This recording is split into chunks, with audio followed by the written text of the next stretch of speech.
Welcome to LORGAR Rankings Season 1. And this weekend here in Spain, Barcelona, we will have 8 teams battling for a total prize pool of $50,000. 4 of them got invited through the VRS system, while 4 of them battled all the way through the qualifiers. I'm joined by LORGAR representative Ivan here, and he has a few words about the tournament. So tell us, what can we expect from this battle?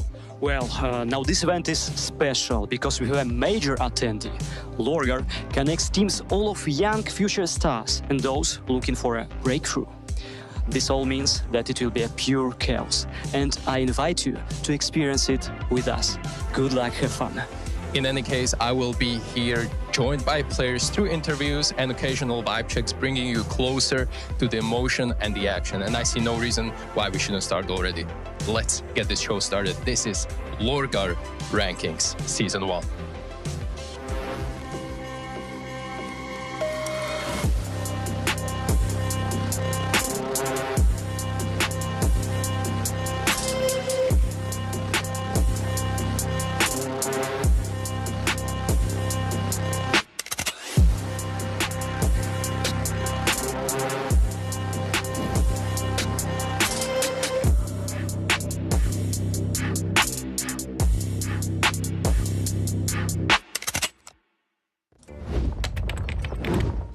Hello everyone and welcome to LORGAR Rankings Season 1. So what we've been waiting for, it all built up into this. We had our closed qualifier wrap up a little while ago. Now we have our 8 teams decided, but only one can walk away with that championship. Yeah, absolutely. And as Stiko said, right, the fact that we've got a lot of exciting storylines to speak about, the fact that we've got these 4 teams that have made it through the closed qualifier, different to state ranks in that regard, right? The fact that we have 4 teams and now we're 4 invited as well. We saw it on the teaser too, the amount of exciting opportunities that there are. Like, we've got FOKUS back as well. We've got Sinners, as Ivan said, the major attendee here at this event. It should be really exciting, and with some breakthroughs as well. Like, we've got ASTRAL, HYPERSPIRIT, KOLESIE, Inner Circle Academy. Inner Circle Academy is such a fun storyline as well, because these guys literally came out of nowhere and now they're here on a LAN immediately. So young in their careers, it's phenomenal. Yeah, unfortunately for them, they have Sinners as their opening game. And as you can see from this bracket, there's no second chances. This is single elimination, best of 3s, all the way to that final. So yeah, there's an element line here. Can't make any mistakes. And for our invited teams, they're going to be up against some pretty strong contenders here. We'll be kicking off the day with 9 versus HYPERSPIRIT. I think that one has the most upset potential of the lot. Sinners versus Inner Circle Academy, as you mentioned. That'll be an exciting game. See what form Sinners are bringing in as they get closer to that major. And later on in the day, Gentlemates versus Astral. And then rounding out with FOKUS versus KOLESIE. That's another really fun one, I think, to end the day. Yeah, it's interesting because I actually think the Astral game potentially could go a little bit differently. We'll see. Here's the prize pool. $50,000 on the line, 15,000 of those taken up top. And for making it even here to the event in Barcelona, you are able to gain some prize money. So that's fantastic. Let's just kick off our immediate first game of the day, our quarterfinal between 9 and HYPERSPIRIT. Because for 9, we were really excited about this team recently, Lucy. We have really enjoyed watching the combination of Flay really introducing himself into this lineup. You've got Beanox, Cedric, Kragan looking and feeling very good. However, recently online, they've been looking very shaky. They lost to not even the best team in the UK yesterday. Yeah, I feel like when Flay joined the team, they were on like a really good run. We got to see their debut, and he's really fitting well. Like, his numbers have definitely not been in question, but the results in the last month have been. I mean, obviously some of their losses can be forgiven. You know, losses to teams like Monty, Gamer Legion, Bet Boom. That's all fine, but yeah. The Drip Men, come on. We shouldn't be losing those. But it is online. This is on LAN. This is very different. And their opponents here, HYPERSPIRIT, a team that we're seeing a lot more of, I think, this year. It's still weird to me to see Raga not on Nexus. Yes. It doesn't feel right. But this team's been kind of fun to watch. I think they've really surprised a lot of people. And the fact they came through the open qualifier so well, or close qualifier, sorry, you know, beating some pretty solid teams, including KOLESIE on their way here, speaks to the level that they're playing at the moment. Yeah, they're playing really well, and I think their coach has got a big influence in that, Robert Hoop. He was the think the guy that really helps out Metasport when they went on their run to the major as well last year. So to have him, I think, is a really big boost. You've got Adron, you've got Raga that have got a lot of experience. Maybe not so necessarily on LAN, but they'll definitely help out. Like, see, a Cardao, star players, the Marge, like that. They'll definitely be just enjoying the experience. That's absolutely what they should be doing. Well, you can jump into the veto. You can really see some of the bans that have come through. Inferno and Mirage makes sense. It's just their Perma Dust 2 being picked here. That makes a lot of sense for me if it is HYPERSPIRIT picking that one, because yeah, it will be them picking that one because they beat Eternal Fire on this map. Remember when we watched them in Challenger League, Lucy? They looked very solid on Dust 2. So I'm interested. Nuke, to be honest, could have gone anywhere for 9. They could have picked Nuke, they could have picked Anubis. Instead, they're going to have their comfort of Nuke and then Ancient as a decider. This is a very decent veto all the way around for the favorites. Yeah, I think Dust 2 is the only really kind of weak point here, which was a great pick from HYPERSPIRIT given their recent results, but Nuke has not been good for them at all, and we know that 9 are very solid on that map. I'm glad they don't go for the Anubis. We saw them trying to get cheeky with that Anubis pick at previous events without the greatest success, or at least they didn't look 100% on it. But Ancient is a decider. Sure, both teams comfy on it, but I think 9, that's their bread and butter. So for HYPERSPIRIT, this Dust 2 has a lot of weight on it coming into this veto. And it's, you know, a map where you do worry for them just because Flay can kind of just go sicko mode if he's in that sort of mood. He can, but if you take a look at the recent results for 9, right? We've spoken about the fact that they lost to Dripmen, right? They beat Misa 13-9. Who are Misa exactly? Then they lost to BetBoom, Monty, and Alliance all in a row. They lost to that BC. They lost to BC Game. You're losing to BC Game in 2026. I'm sorry, that team is a complete disaster at the moment. The Ho2 one you can kind of excuse, but it's not been looking amazing.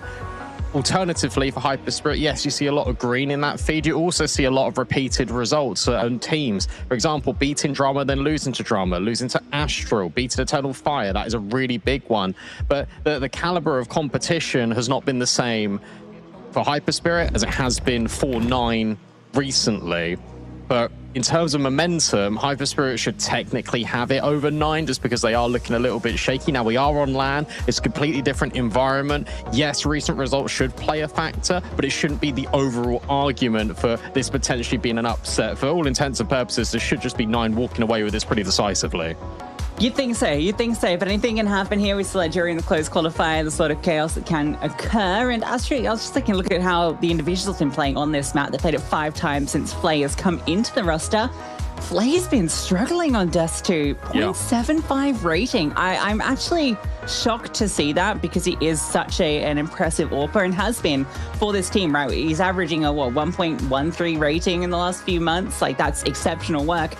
And that's including these 5 Dust 2 results that have been, frankly, quite poor for his performance. So I'm not sure what's going wrong for him in Dust 2. I hope this is a turnaround for him because that's a bit out of character on a map that an AWPer should be doing a lot of heavy lifting. Yeah, no, for sure. And I'm just taking a look at, as well as to sort of where these plays are going to come in from HYPERSPIRIT. I remember an awful lot in that game against Eternal Fire. It was short splits, and I know it's Dust 2, and we're going to get a lot of that in general, but it's the pacing of the attack in towards short that I want to speak about the most. And they really targeted against Eternal Fire the fact that they had big tempo. As soon as they got the opening kill, they immediately did something off the back of it. They immediately looked to accelerate. They immediately looked to take the site. It wasn't this slow defaulting. It wasn't this sort of let's let the CT sides get established and then we'll go for an execute. Instead, it was we'll take the fights on our terms. That's exactly what they need to do here in HYPERSPIRIT, because the moment you let an experienced team like 9 get set up at any stage in the round, but especially in the mid to end round, you're going to be struggling. You're going to be fighting an uphill battle. Absolutely. And for HYPERSPIRIT, this has been an uphill battle for them. The fact they're here on this line. Have they really attended that many? I suppose they've been hitting the Draculans, haven't they? They have, yeah. Have they had mixed success? I think they've been to almost all of them, in fact. They've been on a great run with them, but they haven't really been having the greatest results at them, unfortunately. Obviously, Draculan's been attracting some pretty high caliber teams these days, which does make it a bit tricky, especially in the most recent one, right? All of the major teams going along to try and steal some VRS points. But, you know, that's where they lost to Drama, right? Where we probably wouldn't expect them to lose to a team like that. Like, the actual teams that they fought there were pretty standard fare for these sort of events. So yeah, the limited experience they've had on these lands hasn't been the greatest result so far, but I guess at least it means they are getting those reps in, and maybe that breakthrough is just waiting to happen, and it could be here. Potentially, and look, you gotta say as well, like the fact that they've been attending these Draculans and the fact that they've been able to sort of get some reps under their belt isn't only just beneficial for their LAN experience, it's also beneficial for their VRS ranking. So a big shout out to HYPERSPIRIT for actually taking advantage of the like competitive circuit and the way it is nowadays, actually attending these LANs, trusting in their team, giving them more opportunities to play in greater competition and giving them more opportunities to develop. So I really like the fact that we've seen HYPERSPIRIT not only stick with this roster, but also give them those opportunities for those Draculans, for example. Yeah, look, they had a 3-mapper versus Big at Roman Imperium Cup, so they can definitely show up. It's just what HYPERSPIRIT will we get on the day. We'll find out. We get into Dust 2, our opening series here at LORGAR Rankings 1. He's a single elimination playoff bracket. You fall here, you are out. Kraken wants to go on a bit of an adventure. Raga is holding for this, but the timing, doesn't work for him. It does. Kraken steps over the mark. Raga feasts, and this might entice them into B. Absolutely. And this is what I was saying before that we went live. As soon as they get the opening pick, they just accelerate off the back of it. So Beanox is completely isolated. He's already been dinked. Good flashbang. Now coming out, and it's with the scaling. See a card out will remove him. Rolls now can't get involved. You got to wait for the rest of your rotates to come over before you attempt this. But a 5-on-3, it already feels tricky. Yeah, I mean, almost impossible on a map like Dust 2, right? This fight will probably determine the success, and a foot spin spotted Flay, though. Great swing out. Anticipating that higher angle, Sedgod is so far away.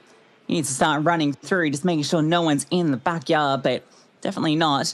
Maybe at this point, yeah, it looks like they want to contain, do some damage. Let's see if they can force into the next, and Flay's hit another great shot. Any more kills that they can find will help them into the next round force bite, if that is what they want to do. Good calling, simple approach here from HYPERSPIRIT, and it's nice to see that early. And I know we're only 1 round deep, but it's important to note, right? Raga takes a brilliant angle to catch off any aggression out of B. Kraken gives it to him, immediately calls the team over. We're just executing, we're not overcomplicating it, and that is exactly what they need to do in games like this against teams where they are the underdogs. They just need to play the most efficient and the most simple Counter-Strike, because it's what they've been relying on to get themselves to this point. You don't need to reinvent the wheel. You just need to make sure your trading is good, especially on a map like Dust 2. Nuke is going to be tricky, sure, but Ancient and D2, you've got a lot of capacity here to potentially make your mark. And if you keep playing like this in the way where you're grouping up together, you're taking the favorable trades, and you're just doing things in a systematic way, that will give them the best opportunity here to maybe take that map pick. Sedgod taking no damage means they get 2 scouts out here with full armor on one of them. Already a tag on the star players. We'd love to get as many of these scout tags as possible, make these 5-7s in a single deagle, do some damage. At the moment, they're mantling up to a fairly exact short side. We smoke on the doors. Classic bait setup here. 2 scouts are aiming at this angle, so they're hoping that they'll see Flay's position and keep trying to scale to remove him, and then they can walk into the second scout and rolls on the 5-7. Fact, he'll just get flashed through, so a great opening pick. Still have star players low, and a tag onto him. He does remove Flay. This is a deadly push through the doors. 2 players here. Again, another bait setup. They're really utilizing these 5-7s beautifully. But can Beanox deliver? He does. Oh, and then some. Down from Beanox. A Galil recovered. Star player still on 30 HP. And then rolls. He's repositioned all the way over to B. It's an absolute outmaneuvering. And they only lose 1 player. Fantastic. It's absolutely fantastic from Rolls, taking matters into his own hands as the in-game leader. As you're saying, you've got really good reactions here out of 9. As soon as one of the scouts gets flashed off the angle in short by HYPERSPIRIT, they counter-flash. Rolls takes the initiative, takes a kill. Does he push for the weapon? No, because he realizes that there's probably going to be a trade. One scout can just hold on the line. He can then repos, takes the contact to get Beanox on the angle. He does the rest. It's exceptional from 9, and it's just such simple Counter-Strike. It's so damn effective. The in-game leader takes matters into his own hands. That's completely ruined the money as well now for HYPERSPIRIT. And well, Sedjot ruins the time of Demanje as he just spams him out through the smoke. That's already an opening kill. Ral's baiting 3 different times, and I just loved it. All these different little plays.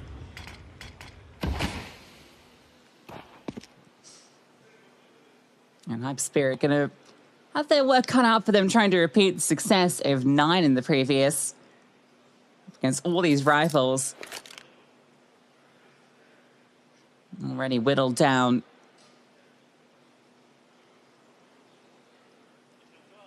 I think 9 know they don't need to give the space here, don't need to allow these Deagles any fair fights. This is double setup they've got to watch the short side. So that any swing out to deal with rolls will go straight into the second player. Play will capitalize, and he'll take a second as well. Although, oh, the Tech 9 has taken 2. It's going to allow this bomb to go down at the very least. It should do. However, Krager will get rid. We'll see at Cardell's cover.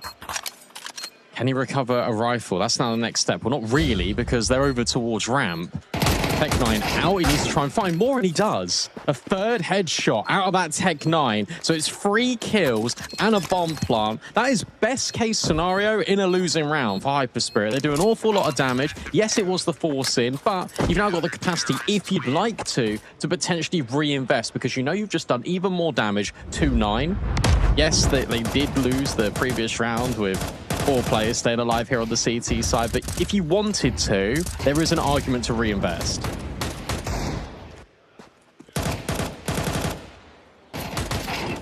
Fantastic work with that Tech 9 to get 3 kills. They won't reinvest. Yeah, they want the full guns. They know they're going to be up against it here. Especially now Flay's AWP comes out. I think that's been spotted. Sedjot, don't know if he was. Being considered. The Galil, a good weapon to deal with a whole lot of unarmed pistols running at you. And he'll take 2. Same time, Rolls goes on his own little adventure. Oh, Flay just hit him through the smoke. I'm guessing it was calm that a player was running Sui, and so he just goes for that shot. That's just baited and Rolls even better. Oh, look at this. Absolutely delightful.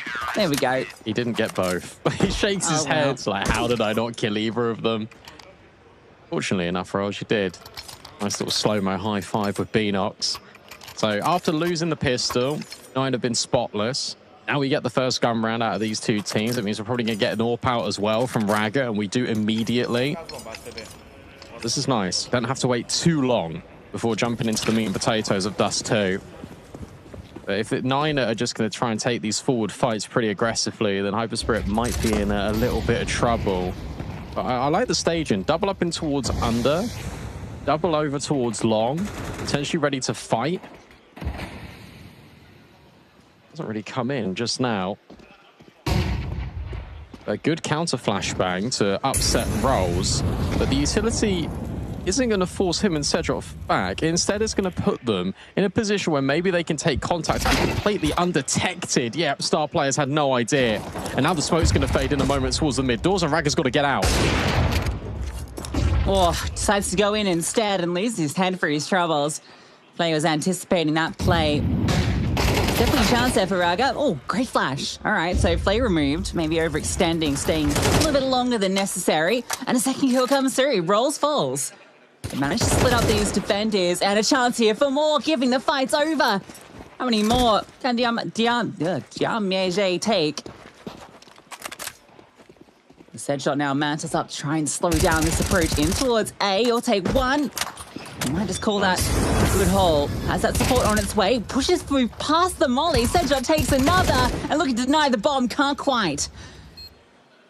And now this approaching player of Beanox. First kill comes through. Beanox detected. Sedjot with low HP. Being anticipated. But Kai takes a long shot, jumps up, and finds that kill. You're joking me. You're joking me that that's how he gets that kill. I thought he was trying to reposition back towards long to see his head. Instead, he just jumps. I remember seeing a card out up on top of the site. Really nice try from HYPERSPIRIT. But now suddenly, 9 have added another arrow to their quiver. The fact that they're now able to win these clutch situations, relying a lot on Sejot, he gets all of those kills. Beanox can't really do anything. He just sort of gets owned by Siakado coming around that corner. But what on earth is that shot from Sejot? If we've got a replay, we need to run it back. Nine will take a timeout. Berry knows that he just needs to drain the adrenaline for 30 seconds. And also he knows that that round should never have been as close as it once was, especially because they got the opening kill. That was a 3v5 that turns into a 1v1. Yeah, a lot of opportunities given up. I mean, I think the lines that Nine took weren't bad. They were just anticipated. And so there just wasn't any trade potential on any of them. Sejot's a bit of a dusty demon, it would seem. But he goes all the way back to the wall just so we can see if we can see that head. And he must have just seen the tiniest amount that kind of gave him that impetus to jump. Crazy that that's the one he hits from long range when he was trying the jump shots on the plant, and that didn't work. He wants to take long, and, well, flashbang won't help him out enough, but the one for the CTs does. The trades are good, though. Somehow Star Player is able to fight back and remove Kragan. It's reduced low, and Adron's maybe thought there's a timing here. A little crawl out, and Sejot bests him. Good anticipation, good awareness here. HYPERSPIRIT were trying to take these lines, like either trying to work their way through mid doors or work their way up short off the back of contact on an extremity. Flay gets set up by a flashbang, it's perfect. Siakado can't do anything else about that. Much better out of Nine here, much better grouping, really good trading over towards Long, and the fact that Sejot is aware just builds into what's been happening recently for HYPERSPIRIT in these last couple of rounds. They're trying to take opportunities with timings, and this time it's being considered.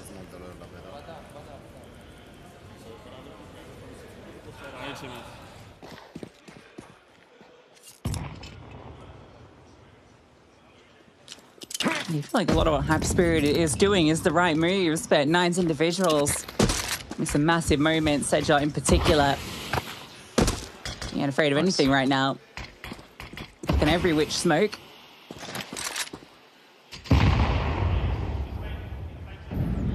Yeah, you raise a really good point as well, right? Flay's 8 and 4, Sejot 9 and 1. You've got Siakado who's on 5 kills, and that's the highest player for HYPERSPIRIT. And sure, Damage has got 4, but 3 of them came in 1 round. It hasn't been consistent.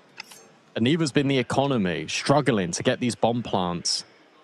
Flay will take the contact first with the, or actually not a back plat. It's going to be Beanox being baited in. Currently feels like it will be this B attempt from HYPERSPIRIT within the next 15 seconds. You got Sejot in towards middle as well, so he'll be holding for that lurk that's coming out. Siakado. Beanox. Only for his timing, Flay has gone down, but now Beanox strikes. Looking for the third, but can't quite connect it. It's a double entry.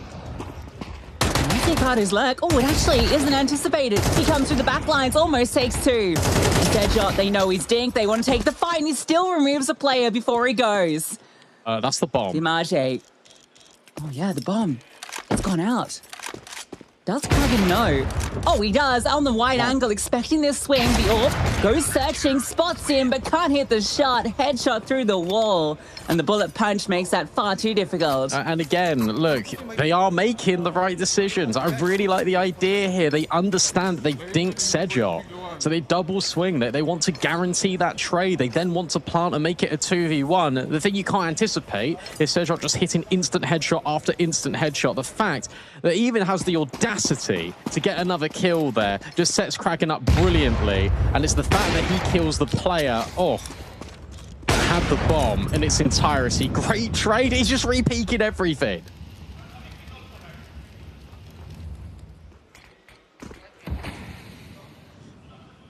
Yeah, Sejot's feeling himself right now, it would seem. Got a bit of a standoff out towards long doors. Kragan is about to have a lot of players coming his way. He's contacting. He's going to have a field day here, surely. Simple enough for Kragan. No. Can he take all of them? He does. No flashbang, just headshots from Kragan. Nadra on the wide swing, he cannot handle it. Oh, guys. We need a flash there. It just feels like there's so much over-reliance from HYPERSPIRIT on trying to take timings through pure contact. And that's not how they've been gaining suitable advantages and gaining ground on sites. They've been using their utility. They've been going together. I don't know why the game plan's just suddenly changed here. Star players, Raga, Adron, not with the most amount of kills. Everyone for 9 is now stepping up and is now dealing in multi-kills. Namaje, this is desperate. This is such an opportunity, trying to just carve open one, and he's just going to die to the car player, surely. Yeah, Rolls says, thank you very much. That's free and easy. Beanox has dropped a defensive smoke. That was your only rifle, by the way, HYPERSPIRIT. He just dropped it into the middle of the B site. Yeah, it's just an attempt, a desperate play. And, well, you know, there was a chance he could have got that first kill, but even if he did, surely the trade would have come through instantly. So just going to try out short with these pistols. At least there is a flashbang here. Now going to swing. Kraken tucked in, swings out of a CT flash in. Okay, not quite the spray he was looking for this time. Still feels like 1 and almost 2 is enough because the Neokim comes through and finishes the job. Laundry plant and AK was scooped up. There's a chance here, but it's a slim one. Yeah, absolutely. Like a very slim one at that. Another nade rings forward, and then a molly on the bomb site, just trying to force them into the open, trying to force them into the AWPer. And that's exactly what happens. Sedjot, of course, will grab 1 kill on that retake, but Flay's line being held as expert. And even on these low buy rounds, even if HYPERSPIRIT are able to get the bomb down, it's never amounting to a round success story. 9 are in control. Look at the body language. They are so calm and collected. And you're in a really difficult scenario now if you are HYPERSPIRIT. I love this pause music, by the way, the timeout music. It sounds kind of like a news broadcast, like breaking news. Like the kind of intro to the news segment. I get you. I need to... That's groovy, right? I need to turn it up a little bit. Spin it, DJ. Oh, that is nice. Well, we definitely needed a pause, and we definitely got one. The fact that you're trying to punish Nines does too, and to be fair to them, they've not been looking amazing on this. It just looks like they've all shown up with the same purpose, and it goes back into the same conversation we were speaking about, Lucy, before the game went live. Look, online is different to LAN, and with the amount of experience that Nine have as a collective on LAN, especially recently, it makes sense that they are delivering, but this manner is pretty outrageous, and I think HYPERSPIRIT we feel a little bit hard done by, because I don't actually think the scoreline truly reflects what we've seen on the server.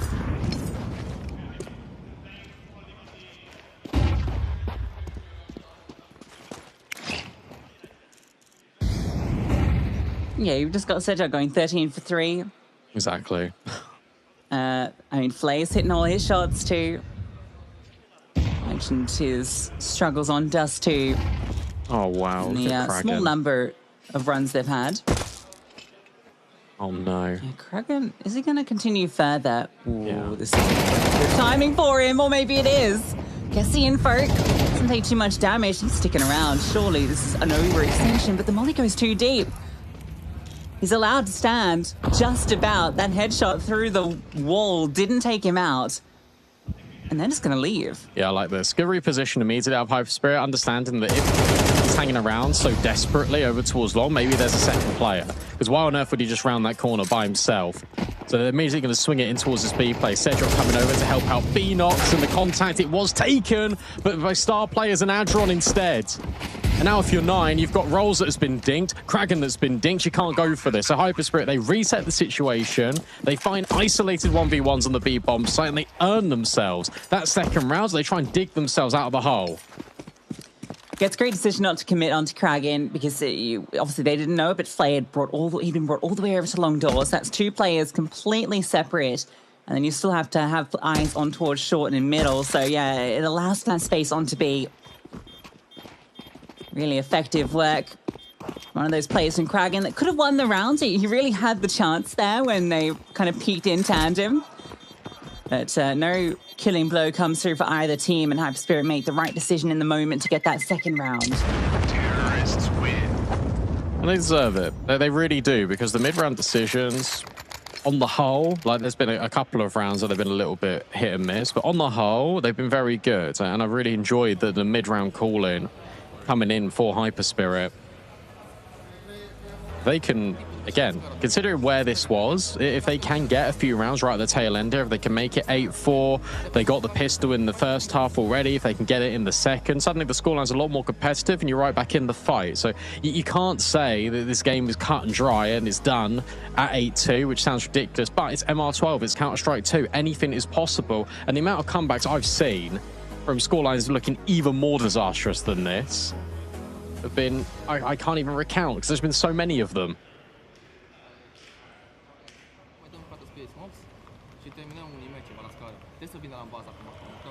Breathing a lot. Let's go, let's go.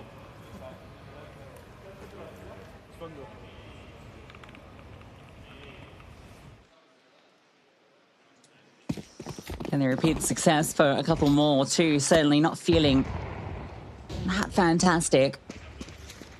You can make it 4, these final 2. Right back in contention. Mentioned how necessary Dust 2 feels for HYPERSPIRIT in this series. Oh. Okay, that's one way to get the opener. Nice. All right, now what's the reaction? It's going to be in towards top middle. Good, really good flashbang from star players. Sejot was going for the break on the smoke, and there's another kill through the smoke as well. Demarge hasn't seen any opponent, and he's killed 2 exactly in the same spot. Look at the X's, they're overlaying each other. Yeah, now you're just going dry, looking for something back, some information, a kill, and what's going the other way. 2 AWPs in the 2-on-5. And Sejot's not going to be in the position to deal with this. They want to have both these snipers in the same site just to really give them the chance. Nice shot. From Sejot, wow, but he's just in the wrong place now, unfortunately. The hit's going to come through onto B, and this will be a 3rd. Yeah, they're not going for this whatsoever. It's nice that Sejot can hit that shot, because it just means that they've got the luxury now of saving, or at least having the chance to save both of these AWPs. If you're HYPERSPIRIT, you can hunt this. There's only one more round to play here in this first half. Your star players realizes that. You've got so much money. As soon as the bomb explodes as well, you might as well just try and remove both AWPs. Sejot's now swapped to an AK. Demarge just to close the round as he opened it, but Sejot will deny him. Flay now gets on the angle towards the long doors. And it will be these potential 2 snipers, or at least, at the bare minimum, 2 rifles now being saved by 9. What does Sejot elect to do? He's going to keep hold of that AK.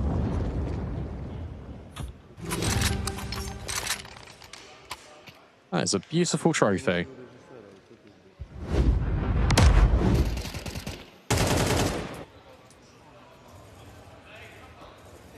Yeah, I mean, not much you can do about that. Well, that one. That's insane.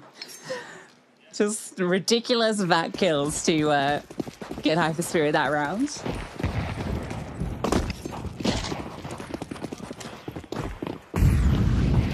Ooh, change of pace. I gotta rate this. Okay. Stuff to do with Sejot and Beanox. Good decision again from, to be honest, Beanox putting that smoke down, but also HYPERSPIRIT not committing through the smoke, because the gunfights that they would be taking as they go through the grey screen would be so disadvantageous to them. They just pull the plug. But they might still get aggressive. They might still go on a faster tempo switch. It feels like we are going to get this short play now.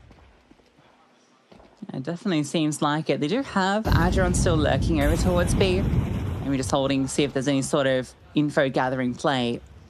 Mostly that's coming towards long. This utility gets dispensed. Flay wants to have a bit more of an aggressive line. Not revealing too much to him. Players. Oh, that's a head. Oh, it's one removed too. Shot. Now it isn't Sejot in this position. It's Rolls. as he looks to try and take a timing. Kraken's also thinking about maybe taking contact. This rolls that just swings up. It's a lot of damage, but there's no kill confirmed. So now the situation gets a little bit tricky. 4-9. Spoken about them maybe dropping the ball a little bit towards the tail end of this first half. At a 5v3, I'm sure there's a couple of low HP players, but it kind of feels like HYPERSPIRIT are all in control. This could be 8-4. This flashbang is exceptional, but Kraken will get the first fine. Adron will at least trade, but the bomber is so far gone. Sedgot and Beenox need to get these kills immediately, and Beenox is nowhere near. Oof. Well, Sedgot had the chance there. He goes down. Beenox, there's just no time for this, I'm afraid. So 4 looking to be the score at the doors. Beenox is getting some nice kills, but it's all cosmetic. Raga takes him down. HYPERSPIRIT find that 4th. The question is, will it be enough?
Nine did enough on that first half to give themselves 8, but with HYPERSPIRIT just sending them crashing down to reality a little bit right at the tail end of that first half, winning 3 rounds on the spin.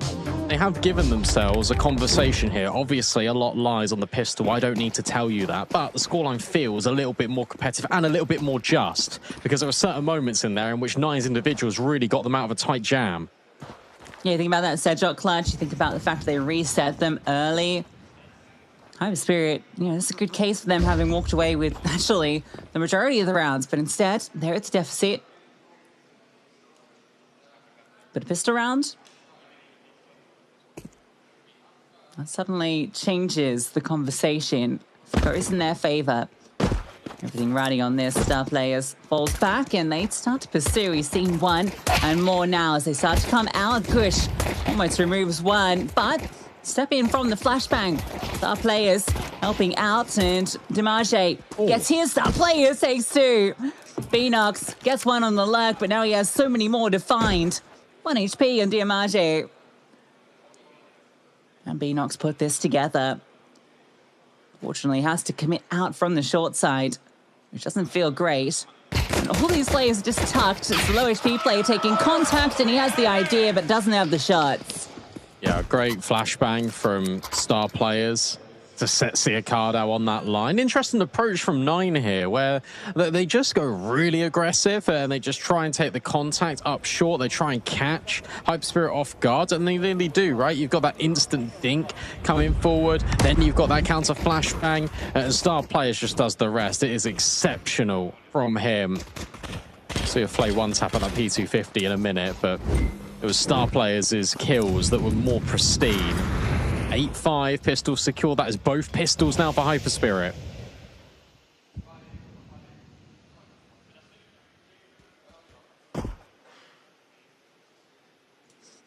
Yeah, and this time they won't get reset in round 2 because 9, they're going for the full eco. So we will come within 2 rounds, which feels like a whole lot better. Oh, traffic jam. Here we go. Come on, guys.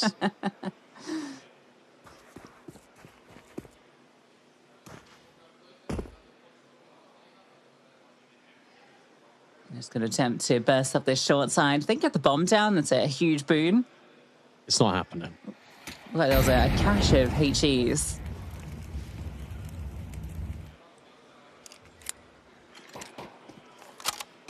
Yeah, I hate to be that guy, but this is just not happening. I like the idea here for Kraken just to be annoying down in the mid doors, but yeah, nade, brilliant. They're going to be delayed even more. See a card out. We'll think about taking the shot, and instead Raga will just step in with the FAMAS. Excellent work. No chance of that bomb plant. It wasn't eco, so we expected HYPERSPIRIT to take the round, but the fact that they do it with 5 alive is very good indeed. It's the small little details that matter. Nice shots from Ziakard out. And a clean round against the eco. He invested a lot of rifles into that one, so keeping that clean feels great. Now we're going to see what 9 are going to bring out on this T side. The weaponry advantage as they've seen a lot of players be early. It's just star players here. In fact, he has no support anywhere nearby. I don't think they're going to commit on this, though.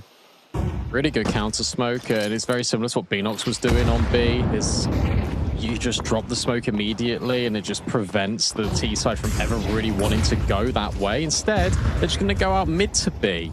Look at this. Sedshot is already... Marjay might have heard him, but is he ready for how many players are actually going to be here? Break on the smoke, and he will spot out Sedshot, and then the spray's really good. Marjay loves getting kills through smoke, and he's just added 2 to his tally, and Adron's already behind, looking for Flay, and he can't quite secure him, but he's done the job, because he's just wasted so much time, and Marjay's the hero. He's killed everyone.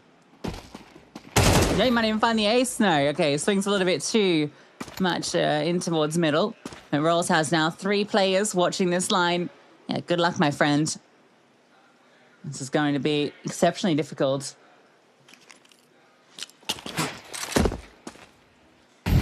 Sentry doesn't quite upset the first, but window swings him calm as soon as he gets contact and not even needed. Raga wins that duel, and HYPERSPIRIT win the first gun round. Within 1 now. And 9 are going to have to go into some sort of half buy.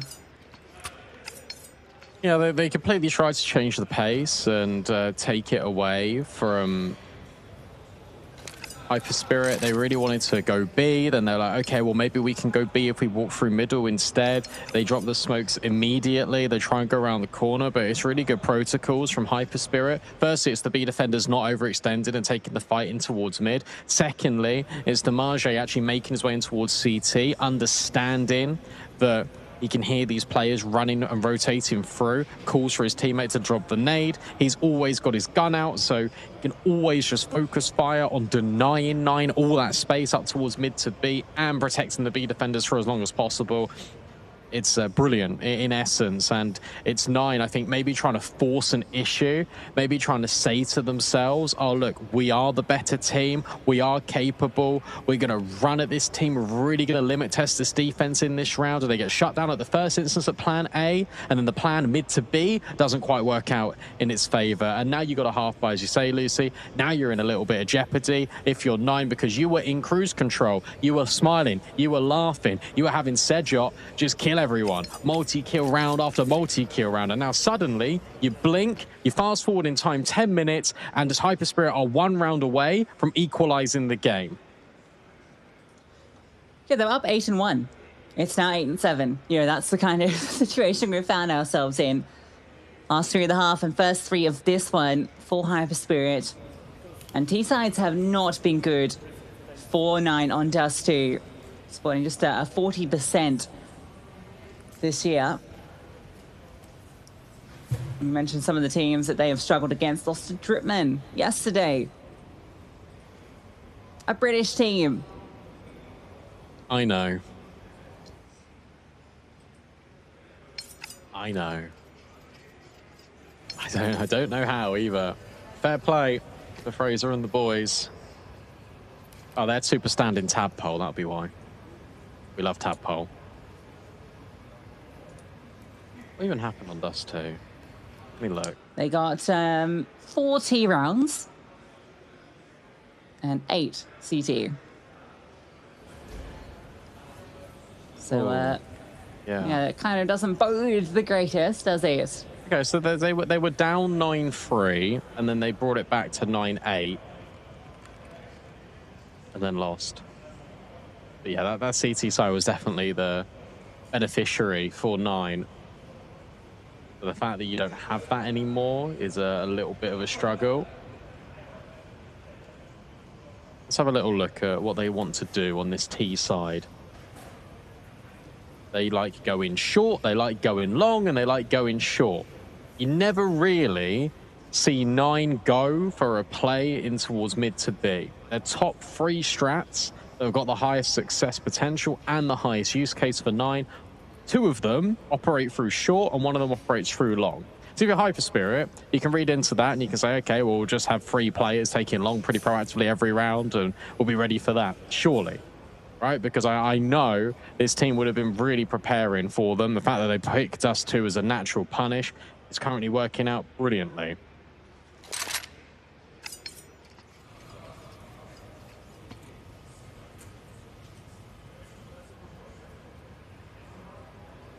Actually, the pistol percent win rate for 9 on T side is actually very shoddy. They've won 9 T round pistols out of 21 in the last 3 months. Yeah, just the T sides in general, right, have just been a real struggle for them. I've got a stat for you. Yeah, go on. You're speaking a little bit about Flay, right? His struggles just on this map in general. On the T side, 4-9. In the last 3 months, he has a 0.45 rating. Okay, so the CT side is kind of doing his thing. We've already seen how that's looked. He had a really solid half. He's on 12 kills right now. But T side then, okay, that's where some of these struggles have been had. So that might not necessarily be him, more so the team struggles, yes. And so that's influencing him. I wonder if he'll try and go for any aggressive opening picks. Can be tricky on the T side. So you get door cross and potential long spawns.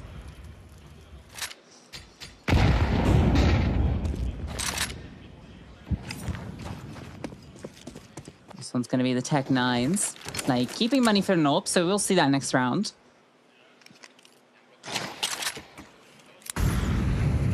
Yeah, look at all the utility HYPERSPIRIT have got. I like the idea right here out of Raga. He's just going to juggle the nades over towards ramp, because as mentioned, it's incredibly common for 9 to potentially race and take space in towards short. That's what they're doing here. They've done the double mid smokes to try and fake out that they want to go this way. But no one's really bitten on it. Double nades to break open the CT smoke feels good for 9 as a result, but now they have 2 smokes and all the flashbangs to try and get the job done. And see a Cardow's nade comes in at an okay time. But with 30 seconds left, 9 are running out of time to get into A. Yeah, it's going to try and overwhelm. There isn't the utility now to stop them, though. Flashbang goes over the top. Cardo comes out, and it's not clean at all. At the same time, Raga falls. Kraken comes out towards long, and the Tech 9s. The timing of it is brilliant. They wait for all that utility to be expended. Theirs comes through. The flashbang's fantastic. And they get overwhelmed. Beanox, don't know how he wins that duel. Definitely didn't feel favored. Ricardo, I felt like the walls were closing in, loses his support network and just gets overwhelmed.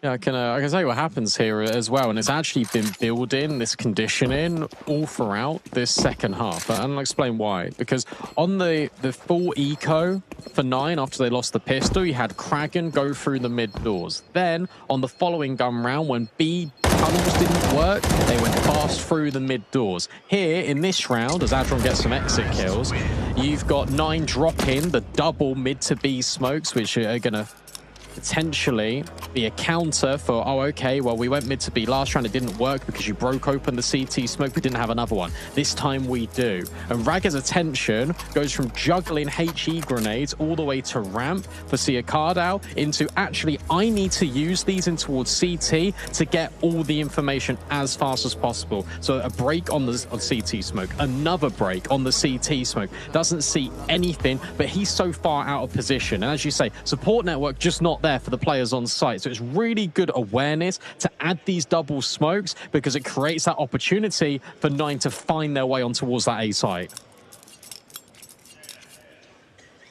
I think you're right about that trophy also. It's so sick.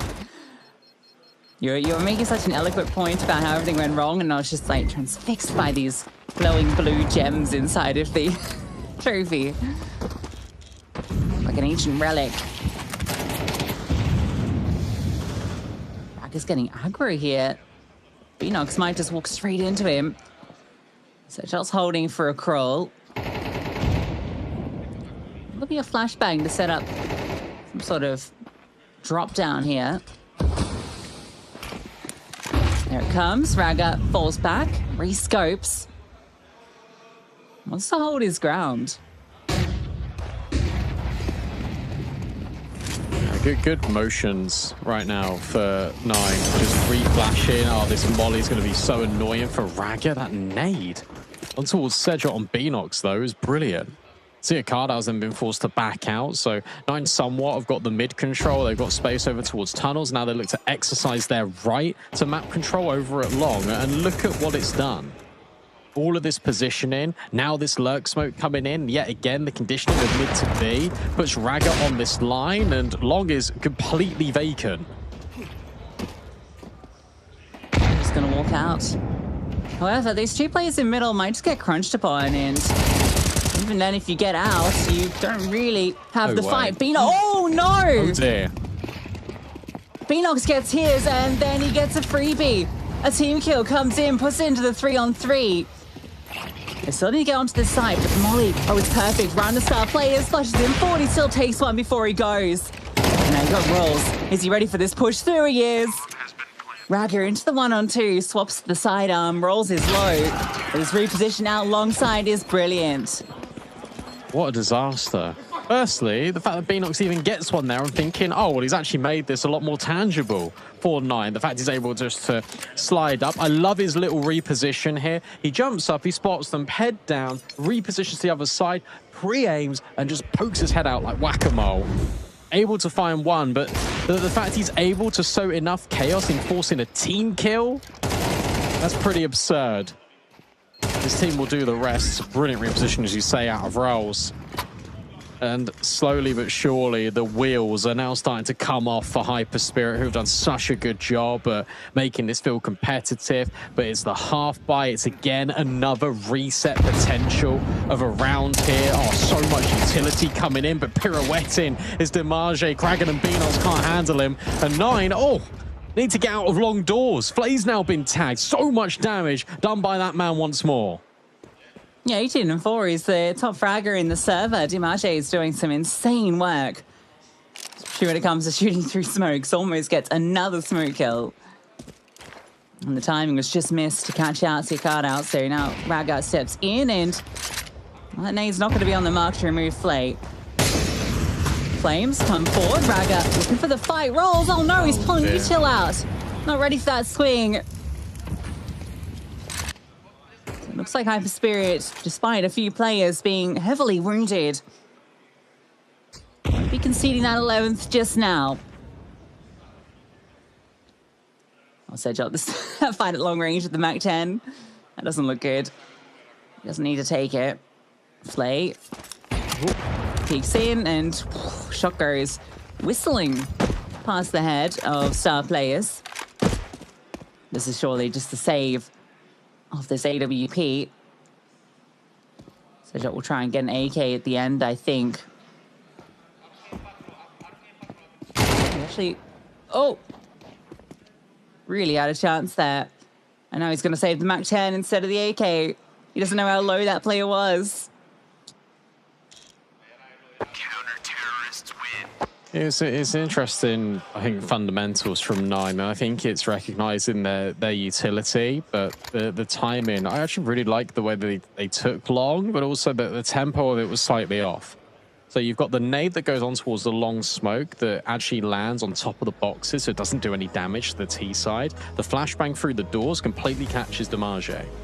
You're expecting an AWP to be on the line. You're expecting another rifler to be there. Instead, it's just one player tucked in the corner. So as soon as 9 don't see any contact, they think, okay, well, there's probably not a guy in the corner. They absolutely need to be considering that. The fact he gets away with 2 and there's no trade is pretty ridiculous. Damage single-handedly keeping his team right now in the fight. No room for error. The fact it is single elimination as well means that stakes only get elevated. That's pretty bonkers he gets 2 here.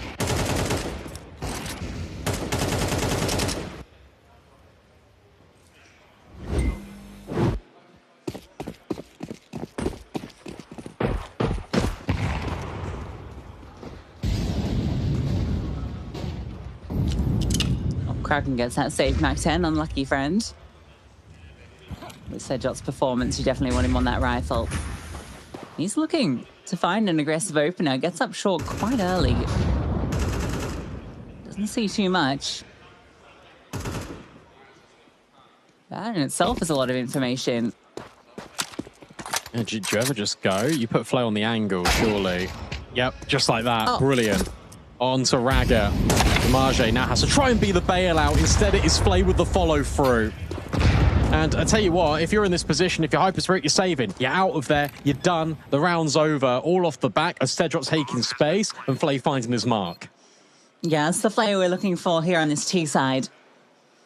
Brilliant, aggressive kills. Ooh, and if you exit out this way, Beanox could just cut you off.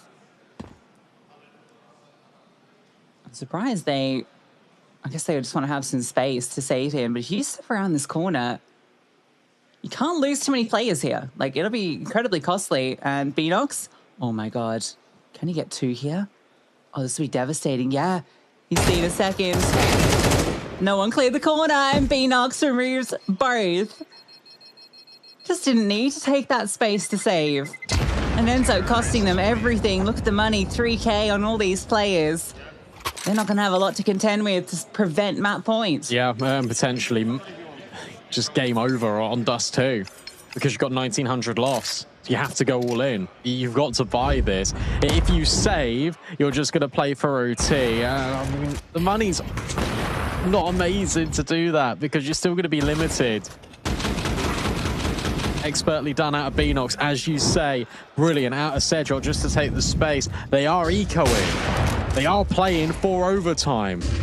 Still this round away. That would be obviously incredibly beneficial. Flay is like trying to shoot fish in a barrel, except he's just missed all of his shots. Riles will at least get the trade and deny HYPERSPIRIT taking away that AWP.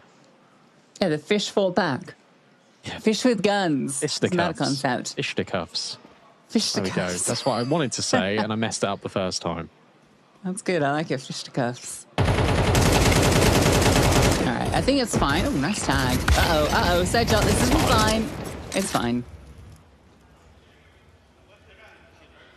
Or is it actually fine? Because this is an AK. And he's hit a timing. No, he hasn't. Look at Kraken. Hard out. Oh, yeah, okay, yeah. No timing. All covered, all fine. A little bit silly. You want that high five? Okay, he gets it.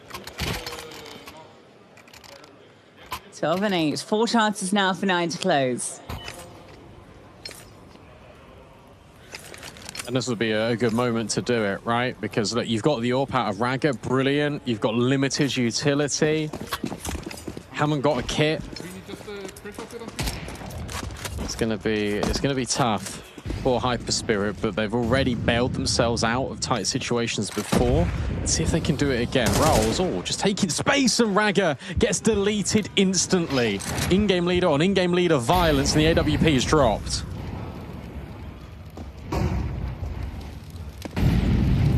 Sapphires looks to be the hero to step up. He has a lot of bodies coming his way. Now Flay's on the line if he re-peeks this angle. And re-smoke it safely. Keeps them at bay.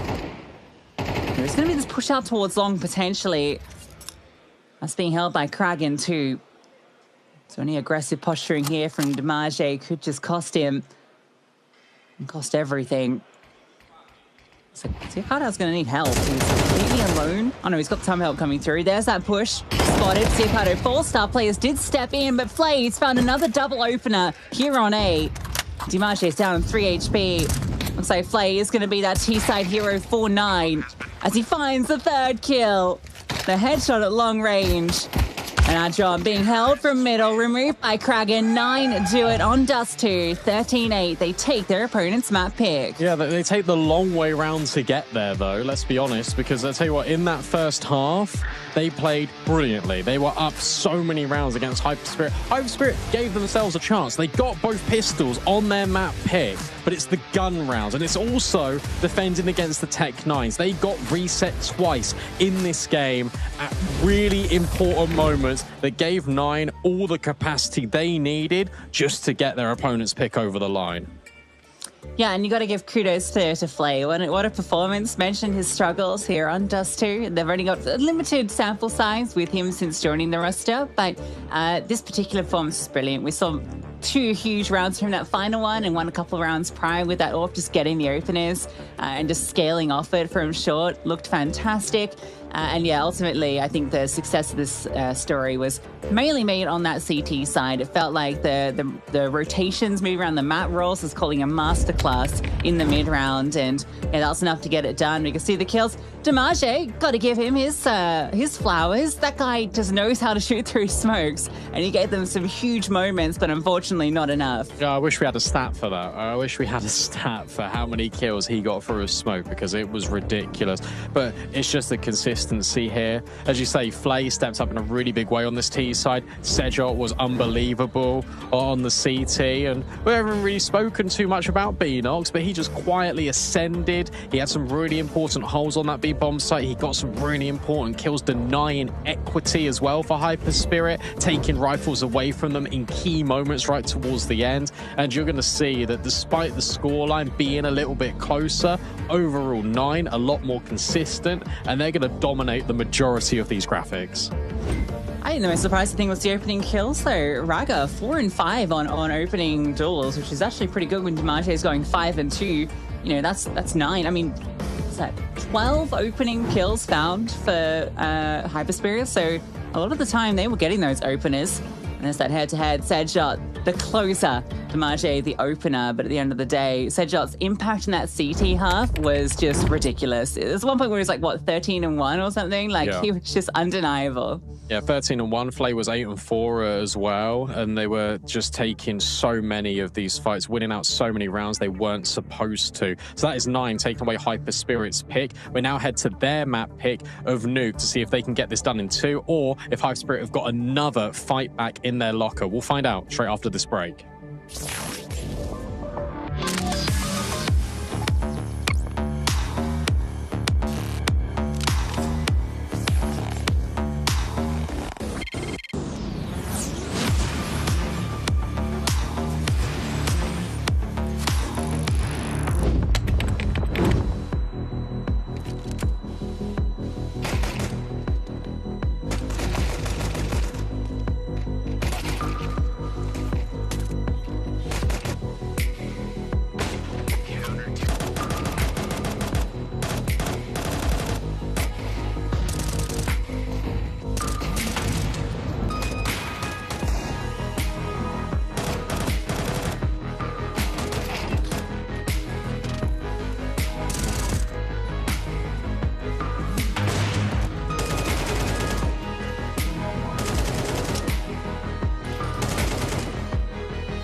The first map didn't go the way of HYPERSPIRIT, but I got a brief chat with the coach, and I wanted to ask about what was happening on the map. And obviously, after that rough start, 1-8, after he took a pause, they actually started to come back, and he attributed the poor start to losing a lot of clutches. You know, these 2v2, 3v3 situations where they just fumbled, and actually playing for the wrong starters of the round. They kind of couldn't get a grip of what 9 were doing, and ultimately it was just too much to handle. And Nuke is probably not going to get any easier, as that is the pick of 9. So let's see how that goes. And Lucy P-Doc, over to you. Yeah, not going to be a whole lot easier on Nuke, but you can take a look at the recent history, and there is one win here for HYPERSPIRIT that gets me a little bit excited about the potential, and that's that OT win versus Gentlemates. That kind of shows that they can show up, but there's a lot of red on their recent history. Yeah, and I'd be like, yes, that's a great result against Gentlemates. The first result for 9 is they beat Gentlemates 13-4. So yeah, it's like, okay, well, if you look at the same opponent, one had a great time, one had a little bit of a struggle, but they both were able to win, sure. But this is 9's bread and butter. This has always been a really difficult map for HYPERSPIRIT. And again, the caliber of opposition, definitely better for 9 than that of HYPERSPIRIT. I mean, in the same realm as HYPERSPIRIT, you have got Harvu in there, and they did run them close. That's Harvu's bread and butter. They pick it every single time they can, and they only lost 13-11. So that gets me in good spirits. And the fact they're able to recover the situation, not being disheartened as Stiko caught up with Robert Hoop, just about the fact that they were losing so many of those clutches. Because in the first half, it felt very heartbreaking and obviously gut-wrenching, because you were in a position where you definitely could have increased that scoreline by a lot more. That game could have been a lot closer, especially with taking both pistols. HYPERSPIRIT looking to get a third pistol under their belt as they start on the CT side of their opponent's map pick. Flay breaks open the door, thinks about going around the corner, and Raga just deletes rolls, but Flay's there with the trade. Raga can't get any more. Still backside Adron. Oh, actually, sorry. That was on the push in towards Hut. And he's still trying to fight forward, but Flay quickly swings. He takes a quad kill. And he doesn't slow down from where he started on Dust 2. Oh, dear. What an awesome result out of Flay. And that was even with an opening kill for HYPERSPIRIT. That was even with the player with all of the utility getting dropped instantly. And yeah, you got Flay that just takes the space. He's just spinning. He's changing his angle. And that shot onto Adron is insane. Yes, get loud. Because that is remarkable. Out of the sniper, who's got a point to prove. Flay Queen. Damn it. You just come up with that on the spot, or you've been holding that for a few weeks? No, I just came up with that and I thought maybe now's the time to do it, but it felt like the time also. It's not one you want to drop during a cool moment because it would kind of take away from it. Oh, call out Raga. Oh, only the one. Now's a chance to show that he can do what Beanox did on Dust 2. Sedjot's holding for this little creepy crawl. There's a force buy, by the way. And, well, it's not gone so well. There's a player holding in Peaceful. And that's what I'm saying. You know, like, good luck. Although, cheeky. Oh, that's that T-Spawn player. Roll spots star players. Bomb has been planted. Oh, you little cringe lord rolls. Just runs away. Brilliant smooth moves. Oh. Yeah, it does nothing. Unlucky. Right. Could have done good. Oh. Okay. Another one. Go on, do it to him. Never mind. Rolls is there. That really didn't feel like a force buy. I didn't actually realize it was a force buy until you said anything, Lucy, because that was just instant. One kill here, another kill there. I love that 9, especially on these rounds against half buys, and I guess force buys, they hold and they account for everything. They've always got a player lurking. They've got players that can cut off the rotate. You've got players that are grouping together, guaranteeing trades, so like that Raga kill doesn't get out of hand. It's really solid Counter-Strike. It's exactly what 9 needs to be playing, especially in events like this, where they pitch up to them thinking, actually, we could probably go all the way. And I believe in the fact that they can.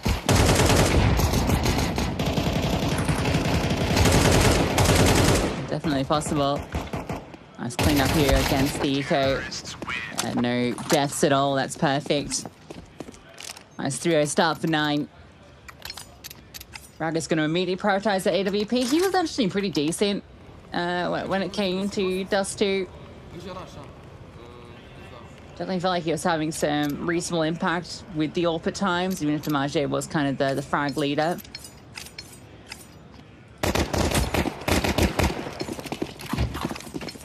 Was second on the leaderboard. Outshone by Flay. Maybe here on Nuke, he can be the one that steps up early. That's a boost up. Interesting way to take that fight. Oh no. That's not how you wanted to start with that AWP. They got stuck on each other. They were dismantling, and the flashbang comes over. One of them runs into the wall, the other one runs into each other. And it's an easy kill. So the AWP prioritized, and now it's suddenly dropped on the floor, and there's no way to really recover it. Cross down in towards Secret for 9. They're just going to go as a pack. Siakada will catch wind of this momentarily, but he needs at least a multi-kill. Or the bare minimum, he needs to at least stay alive. It's going to be really tricky. Kraken, though, might give him an opening fight, and, well, he does give him the opening fight, but it doesn't go as Siakada would hope for. Good catch on the side shot, but I think it just comes too late. Already the speed bomb site breached, and already looking to save these guns in spawn. All right, well, that one's pretty decisive. That's unfortunate for Aga, because he was looking for that fight. Yeah. It goes like that. At least they can save the AWP, so we'll get another shot next round. The boost is such an I've not really seen that boost really much at all. That was kind of a fun idea. It's a shame it didn't work. No, it just gets undone by one flashbang, and it was literally as the banner popped up as well for LORGAR, obviously title partners here of the LORGAR rankings, and you can get involved with them. They're doing a giveaway. There's 30 prizes in total, only for LORGAR rankings viewers, a gaming PC, chair, racing cockpit, and much more. If you follow the link below the stream and you click on the banner, not only will you be able to take part in that giveaway, but you can also see from our other sponsors, Click, Topo, Centras, Baltic Data. They've all got little banners below the stream. If you click and take advantage of their exclusive offers only for LORGAR rankings viewers, you'll be involved in some cool goodies.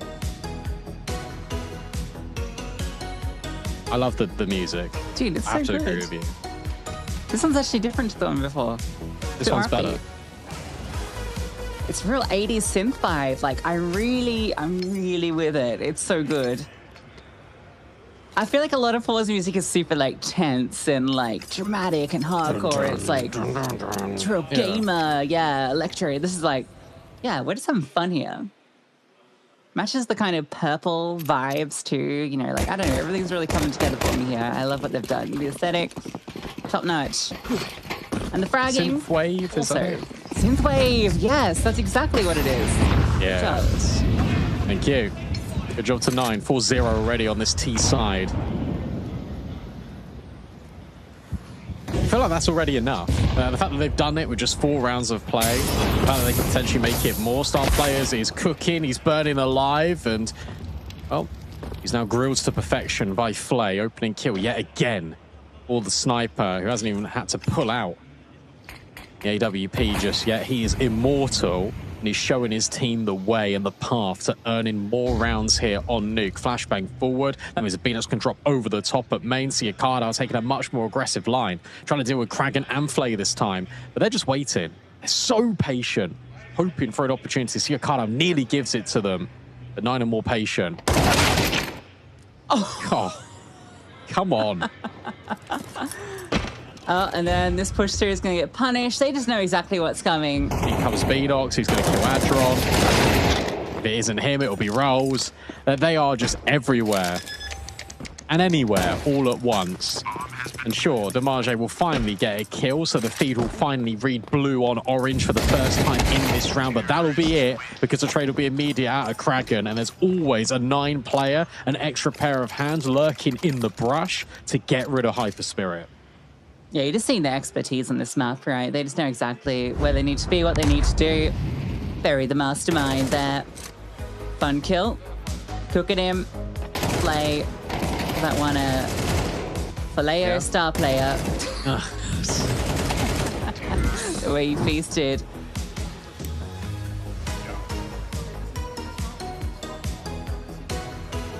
Bum, bum. Bum, bum. Ba-do-do, ba-do. Interesting that he takes pause here, Barry. Oh yeah, go on. No, sorry, it really hit like a peak there. Yeah, sorry, focusing, go ahead. Okay, sure.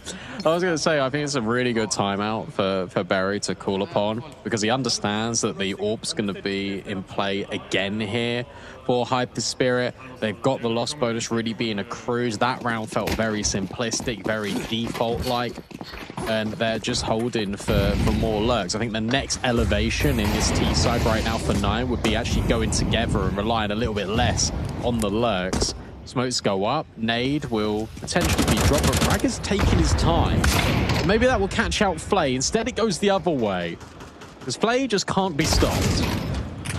18-1, Sedshot, he's just down the vents and he's finding kills. Oh, this is exactly the same round as a couple of, in fact, their first gun round 9, where they had Sedshot down the vent, they had Rolls lurking. They've got Beanox over here at Garage. Like, why on earth would you be expecting him there? There's just too many intricacies. Missed shot out of Raggar. HYPERSPIRIT are flustered, and 9 are running rings round them.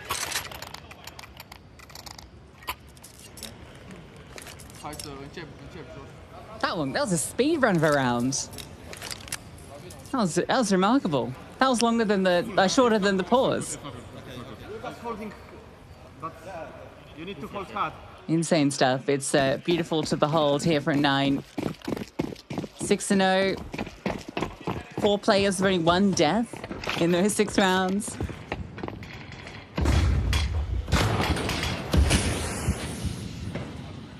Look at the money. We've got 5 digits on 4 players. Look at the kills. The entirety of HYPERSPIRIT have got 7 kills, and Flay has 8.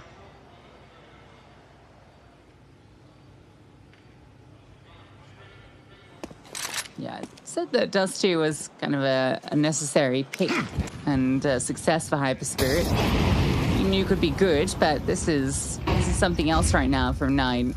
Yeah, and this doesn't look like actually the 8-1 of Dust 2, because those rounds are a lot more competitive. They're a lot more tangible for HYPERSPIRIT. You can actually start having the conversation about, look, they actually deserve to win some of those rounds. You could argue the toss and say, look, this scoreline isn't reflective. This one is. That's your difference.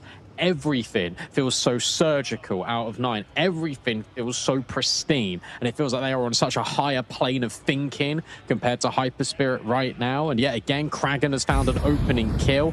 Everyone is stressed, and everyone is isolated again from this CT side.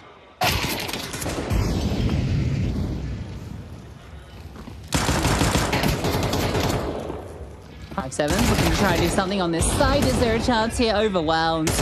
Raggar does get one from backside. Can't make the double up. Sedshot wants a piece of the pie. John's going to deny this bomb.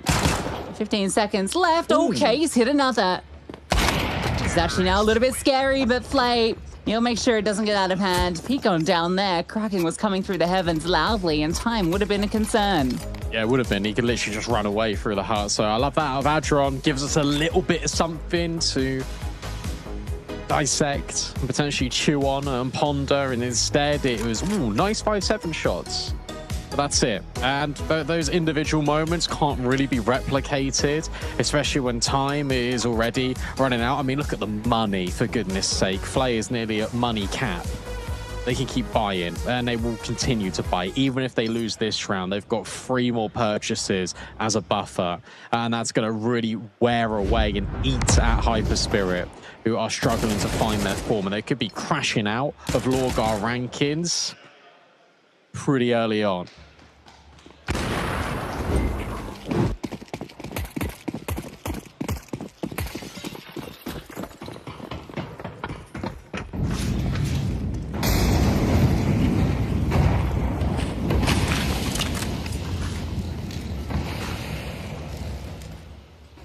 Aggressive posturing. The ramp is where 9 look to maybe put some pressure on. A lot of players grouped up here. Kraken just on the lurk outside, but playing passive. And And he doesn't do too much. Adron, he's completely alone here as well. Seen a leg, drops the incendiary, kind of molly. So just an exchange of util. The push is coming through from lobby. The crunch comes in. Siakata takes out 2. It's an even trade. Still, you got 2 players in towards Ramp. I don't know if they're going to be aware this is double setup here. I don't think you're going to be ready for Kraken in May. That's the thing. Siakata, oh, he's considering it. The Kraken rips his head off. And you're right, I don't think they're prepared for how many players were truly in towards Ramp. And I love this out of Kraken.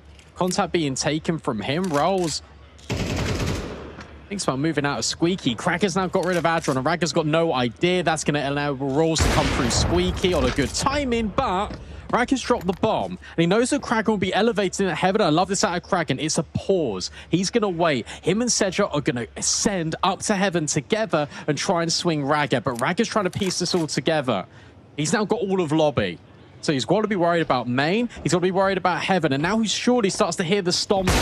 Kraken and Sedra around the corner. It's a jump for Kraken to grab the bomb. It's Sedra holding the line, but it's Raggar hitting the shot. Bomb's just about gone down. Raggar sees Kraken up close, and it's Kraken to take the shot immediately. And 9 cannot lose a round. That was really well played from Raggar. He put that together perfectly, but Kraken, he's the king of that round. Some huge moments. Nice try on the left, the crunch here, sorry. Flay, I'm going 1 for 1. Siakata getting his double down. Raggar does his best to try and put this 1v3 together after Kraken's brilliant lurking timing. Ends up closing that round. Shame. 8-0 on the T side. Feels like it doesn't even matter if they don't get around further in this half. They've done so much work already. So the players have spotted Beenox. Beenox knows that he'll fall off, and already the down B. Raggar is here, but a FAMAS this time. No AWP and no life.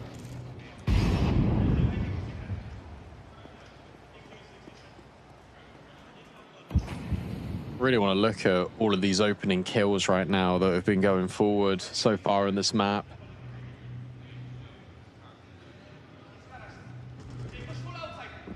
2 opening kills so far for HYPERSPIRIT. Beenox has now found Siakada out. Oh, Adron really needs to try and find a multi-kill, and he is able to get rid of Flay. That's brilliant. So that's made the numbers even. 55 seconds. Beenox holding for the flank, and oh, now reconsiders it. Beautifully timed onto Demarge, and that creates a pathway for them to reset and reconnect with Sedra as they try and regroup over towards this A bomb site. Star players had a chance to drop the bomb but can't do it, and yet again another round that felt even, that felt rescued by Adron, is now completely fallen apart. Yeah, I know exactly where he was, right? He's picked up this AWP now from Flay. That means he's going to be saving. So you've conceded this 9th. I mean, that was just... I love the decisiveness there from 9 off Beenox's kill. They just immediately scale in towards the A-bomb site, knowing that Adron's down lower. The most that there's going to be here is 1. And they deal with him outside. They know it's in an open runway. Simple enough stuff. Really good awareness from Beenox. You can see every player's comfort level on this map so high, especially compared to D2. So sure, a saved AWP, but it's a small price to take, and even it might get stolen away from you. Sedjot's quickly pursuing. Oh, no.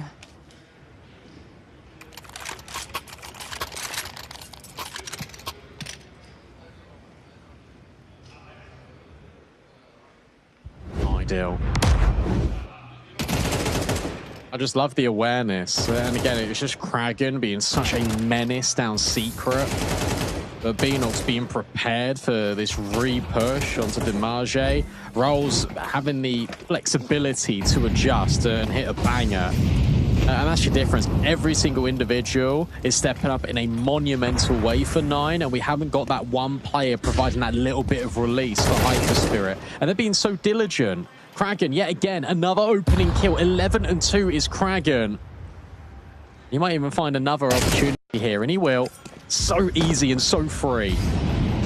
Fantastic time is Kraken. Didn't have any fun on Dust 2. Here outside, he's given a lot of space. Looks like he's just won them another round.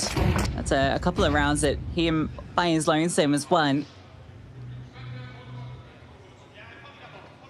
Maybe Dimash can answer back after his incredible dust too. I didn't realize he's only got the single frag. Bomb has been planted. Can he get that score improved here? Not going to be. Sedshot holding the door. Oh, low. Yeah, go Finding on. them is proving a little too tricky. Saving the AWP again. Double digits for 9. Unlucky. You really just feel like they've got opportunities, but as soon as Krager is just getting this double opener, you could pretty much just rule it out in its entirety. He gets 2. Sedshot just with the follow through. And see a Cartel misses the shot because Rolls is just a rascal. Jumping back and forth, forcing that AWP shot, nothing saved and nothing gained at all in this first half. I said at 4-0. 4 feels brilliant for a T side for 9, and now they are looking to end this flawlessly in the first half.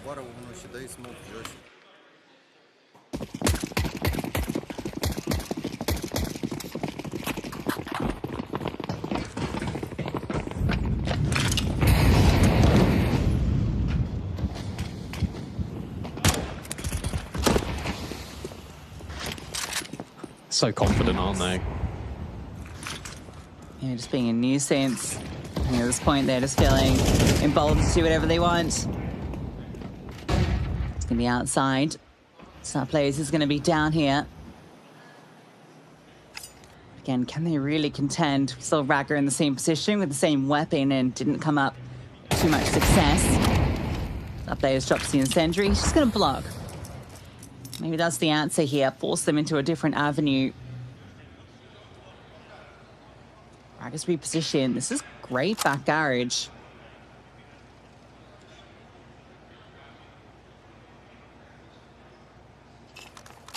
Yeah, you should have a timing. Don't quick switch. There's literally no reason for you to be doing this, Ragger. There's no reason for you to be quick switching. And it's that slight lapse in concentration, allows Beanox the way in. Sedshot's able to find another kill, and it's all falling apart. Deary me. All right, Star Players. Show us why you got that star in your name. Yeah. Never mind. Kraken. Get that kill. Atron is the one that is putting up some sort of defense. He's 9-9, and I mean, you kind of have to save. You can't win this round, but it still feels so bad. No, it feels horrible, and now you're just losing every single fight.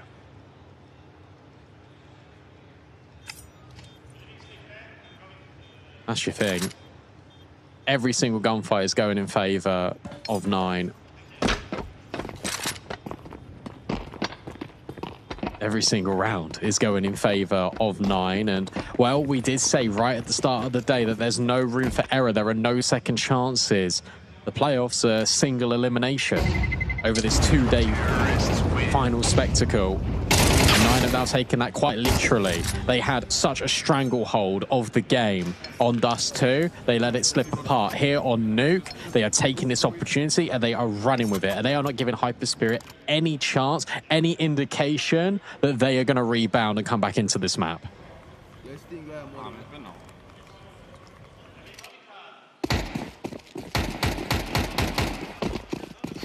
Doesn't feel great. It doesn't feel great.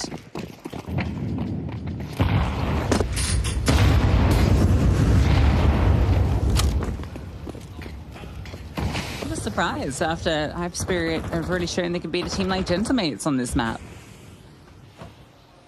Especially after having some great moments on Dust 2. It really felt like they could have won that map. Absolutely. Come on, Beanox. You got that. You're trying to do it silently, I guess. I don't know. It's hard, hey? I guess so. Shooting's not been. So I guess that's key. Oh, ahead. Hello. Looking for it, and okay, shooting being a little bit difficult as well. You got the garage player though. Oh, never mind. No, you don't. Star players. There we go. Please move. I'm scared. Oh, did he see Flay? He did. Saw him. Yeah, absolutely. All right. What's going on here now for Sedgott? Oh, I don't think Ragger can... Oh, I was going to say, I don't think you can see Ragger, and then Ragger corrects me mid-sentence by strafing into Sedgott's crosshair. In a weird way, this is actually somewhat winnable for the CTs, because if they go up heaven, you've got Demaje and Adron in close proximity. Yeah, but it's an MP9 at CT vents. Like, yeah. It's not exactly the weapon you want, and they could also just drop backside as well. I just want to give them an opportunity, you know? You want to get that one round, you know? They're not going to get that one round. No, they're not. Unfortunately, Adron in the 1v4. I think Roll's going to swing and find him. No, okay. Didn't actually swing far enough for the info. Now he will, and well, Adron almost gets that kill. He's worried about Sedgott. Spots him in towards T-Roof. And they're just making this so difficult. Not giving him any fights. Burning the clock. Nothing is fair here. Nothing comes easy for HYPERSPIRIT as they're going to walk away empty on the CT half. Domination from 9.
Empty-handed and potentially just emptiness all around, emotions being sucked out of HYPERSPIRIT as Adron, the only one really providing any form of resistance. 9, who didn't get a single pistol on Dust 2, have the chance to equalize the amount of pistols that HYPERSPIRIT have got, but then deal the ultimate cruel blow, knocking them out of a tournament 13-0. Oh no. Oh no, Kraken's gonna knock him out all on his lonesome. There it comes, rolls in from heaven. That is over before the preamble ends. 9, making it look easy. A flawless nuke, 13-0 here in the playoffs, and a 2-0 victory over HYPERSPIRIT. 9 were the favorites coming in. HYPERSPIRIT, they certainly showed up on Dust 2, but Nuke was a one-way story. Oh, yeah, you can say that again. And I'll tell you what, yeah, you're right. Look, we're trying to set the scene, set the stage about, okay, let's see if HYPERSPIRIT can come back into this pistol, and then it's over in a blink of an eye. Kraken was undeniable on that map. Everyone from 9, let's be honest, was undeniable on that map. So many opening kills as well. 9 had 10 opening kills in 13 rounds, and HYPERSPIRIT, you're not ever going to be winning that map if you're losing that majority of picks. That's really difficult to manage and maintain. Yeah, that was domination is the only way you can really look at that. Kraken, brilliant. He solo won so many of those rounds, and it's really cool to see because Dust 2, he wasn't really a part of that story there. That was mostly Flay, Sedjot that were really doing a lot of the work there. So it's cool to see Kraken step up. But I think Nuke is where we really got to see 9 in their kind of comfort zone, right? Dust 2 has always been a struggle for them, but Nuke has never been a question, and it really felt like that T side, they knew exactly what they wanted to do and executed it flawlessly. I was really impressed with Flay just over this series, right? I think really powered up on the T side of Dust 2, was really solid on the T side of Nuke as well. You spoke about Kraken, who had over 130 ADR. You got all these players that were stepping up in big moments. We get to hear from one of them now. We've got Stiko on the sidelines with Flay. Flay, congratulations on the win, obviously 13-0 must feel good, but I want to talk a little bit about the Dust 2 because that was ultimately pretty close after a solid start. Can you give us a little bit of an insight what really happened in your opinion that it got so close? Yeah, on Dust especially we had a good start and we were leading us 7-1 if I'm correct, something like that. After that we just felt maybe that we are really smashing them, you know, and we just maybe you would cool off, even if everything we should cool off and everything, but we want to smash them to the end. But we ended up losing some rounds after that, you know, everyone just getting like maybe some worried because we losing some lead and everything, but but at the end we just won and everything went well, so. I was definitely getting worried as well watching it, but I want to talk about this win because the amount of comfortable wins you get here is actually very important. But how important? Because lately 9 did not have a good string of, you know, officials on HLTV. So you coming here, now you win 13-0 with second map. How must 9 proceed to repeat that?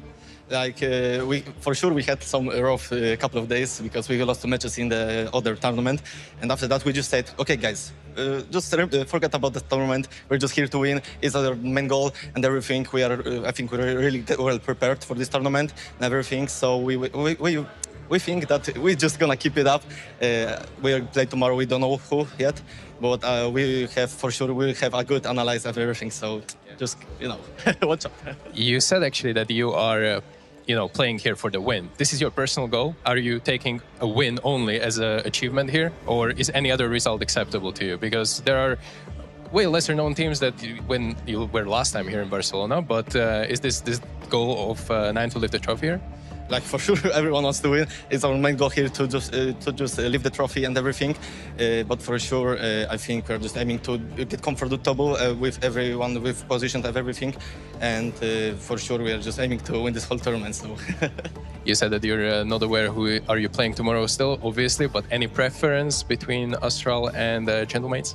Like for sure, match with Gentlemates is gonna be more, I think, good to watch because we had a lot of we beat them on the last tournament, on the stake tournament at the same Barcelona.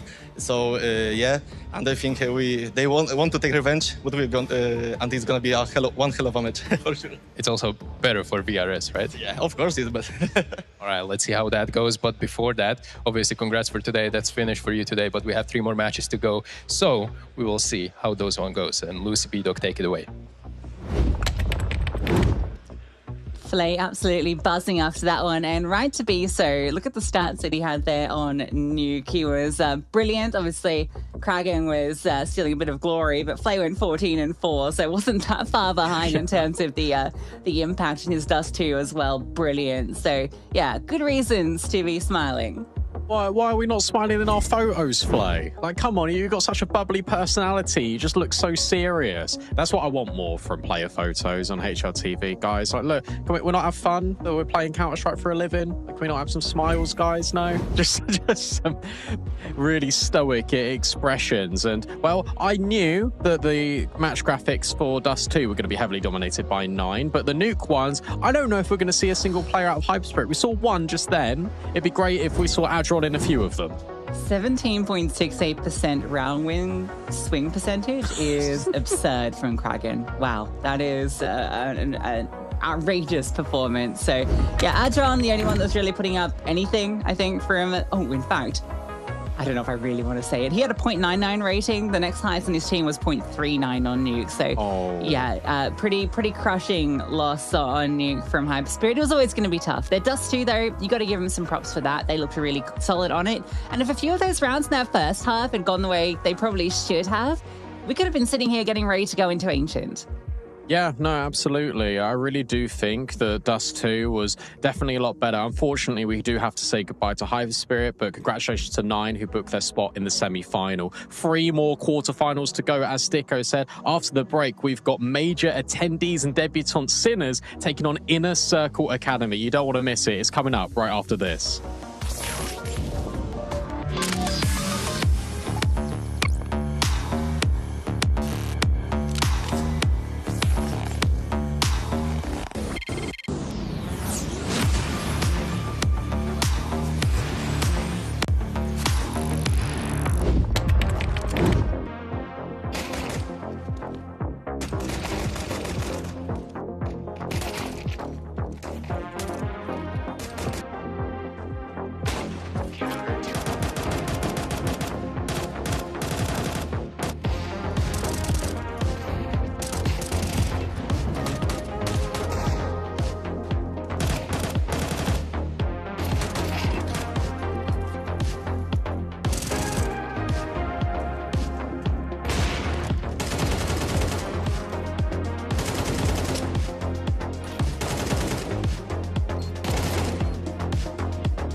still stick around. He's got to be careful. I think there's a contact flash with his name on, but it doesn't make it in now. It doesn't make it in. And he's going to punish. Yikes. Hits the corner of the door, maybe. He gets a little bit of assistance here and out with the Tech 9 to get it done. Hello. Jexy doing so much here, ending up with a double Rottweilers. Didn't know where that came from, but at least they were able to square the bomb away. Oh, Jexy, what is that? And now he can just hold the fort, allowing his teammates to proceed with the defusal.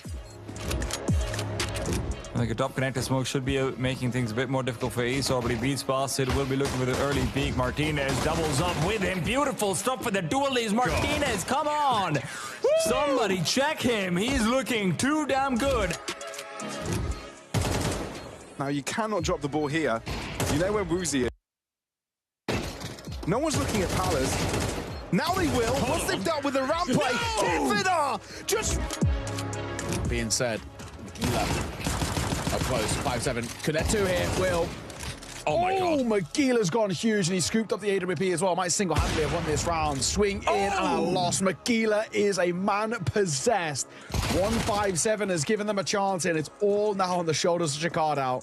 Magila with a 5-7 upgrading onto an AK, upgrading onto an AWP, and now Chokerdao attempting a 1v5 clutch. He spotted the player in towards Brokey. I'm not sure if he realized it. Well, now he does. Chokerdao has found one more. The op is posted on the angle. Magila, does he flick upwards quickly? Enough answers no. He won't do it. Oh my God! From a 4-piece out of a 5-7 to a 1v5 clutch out of Chokerdao. Have you ever seen anything like it? Catches him on the timing, and now is the Yuto coming in to try and stop Nice from having a clean line of sight. Smooth's walking into him. Flash comes, then repeat, they line up. That's he's best doing it case again. scenario for Nice. Oh my goodness me, he's on fire. Beat him more. Nice. Give him the ace. Absolute ridiculousness. Oh, what a flick as well to close it out. This retake might be on. He's going to get pressured, Dichko looked a little bit uncomfortable for sure, but when landing that headshot, things have changed very quickly. He's more than confident. Comfortable. Wait. This is his home, his domain, but Smooya looks to upset it. No! Oh, what a turnaround! Smooya feeling hot, feeling so damn hot. He is on fire. Yeah, it's fine. Dead. They can both be Tony Stark. They can both be Tony Stark. They can both be Tech. Oh, God. Oh, nice. Oh! What a sequence!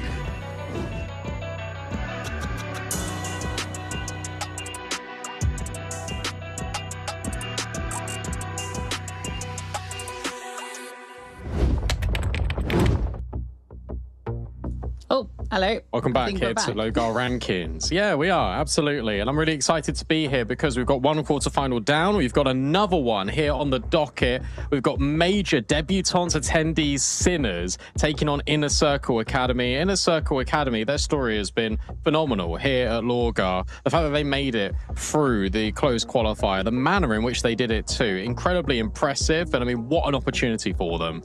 Yeah, absolutely. I'm excited to see how they go up against, Sinners. I mean, it's tough for Inner Circle Academy. It's amazing they've made it here, but it's going to be an uphill battle because Sinners is the team that's gone from strength to strength over this season, qualified for the major. Finally, I'm so happy for them to have succeeded there.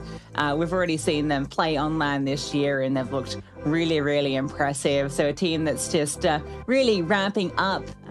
They've actually just come off also winning the BC Games Masters on LAN. So yeah, that was against Big as well. So some huge names they've been taking down, and a team that I want to go into the major on a high, and a win here, taking this championship, would be fantastic for them. It would be, but look, you got to talk about this story from Inner Circle Academy making it through the closed qualifier. They beat ESC in these closed qualifying group winners matches as well, which I thought was a brilliant result over a month ago. They lost to Unity, but they beat the Rottweilers. They beat Bondi, which is the team with Smooya in it, who drops a 1.2 rating, but it still wasn't enough. Naze the AWPer has been phenomenal all throughout this qualification journey, and now they are here. Now they are ready to have their first taste of LAN. This team has been together for 3 months under the banner of Inner Circle Academy, an average age of 18 years old. They're here, they mean business, and I'm really excited to see what they can do here. Yes, it's going to be tough against Sinners. I'm not doubting it, but I just want them to enjoy the occasion. That's what it should be about. Yeah, absolutely. When you're a team like this, so young, and just wanting to get all this experience really early, then yeah, this is a fantastic opportunity. They've already shown that they can really, you know, show up in some really big, high-pressure games, right? The fact they were even able to get through here, I think, speaks volumes to what the potential lies here. It's a team about potential. It's always the thing with Academy rosters. So yeah, this is just going to be fun to see how they go up against, I think, the toughest opponent they've ever had to face.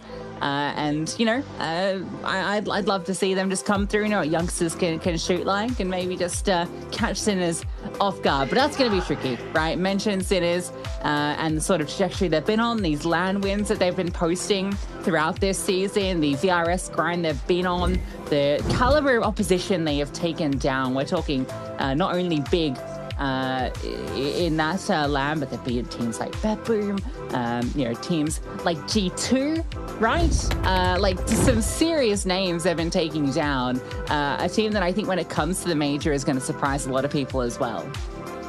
And the best bit about this now is for this tournament, for Sinners, is they are playing with zero pressure.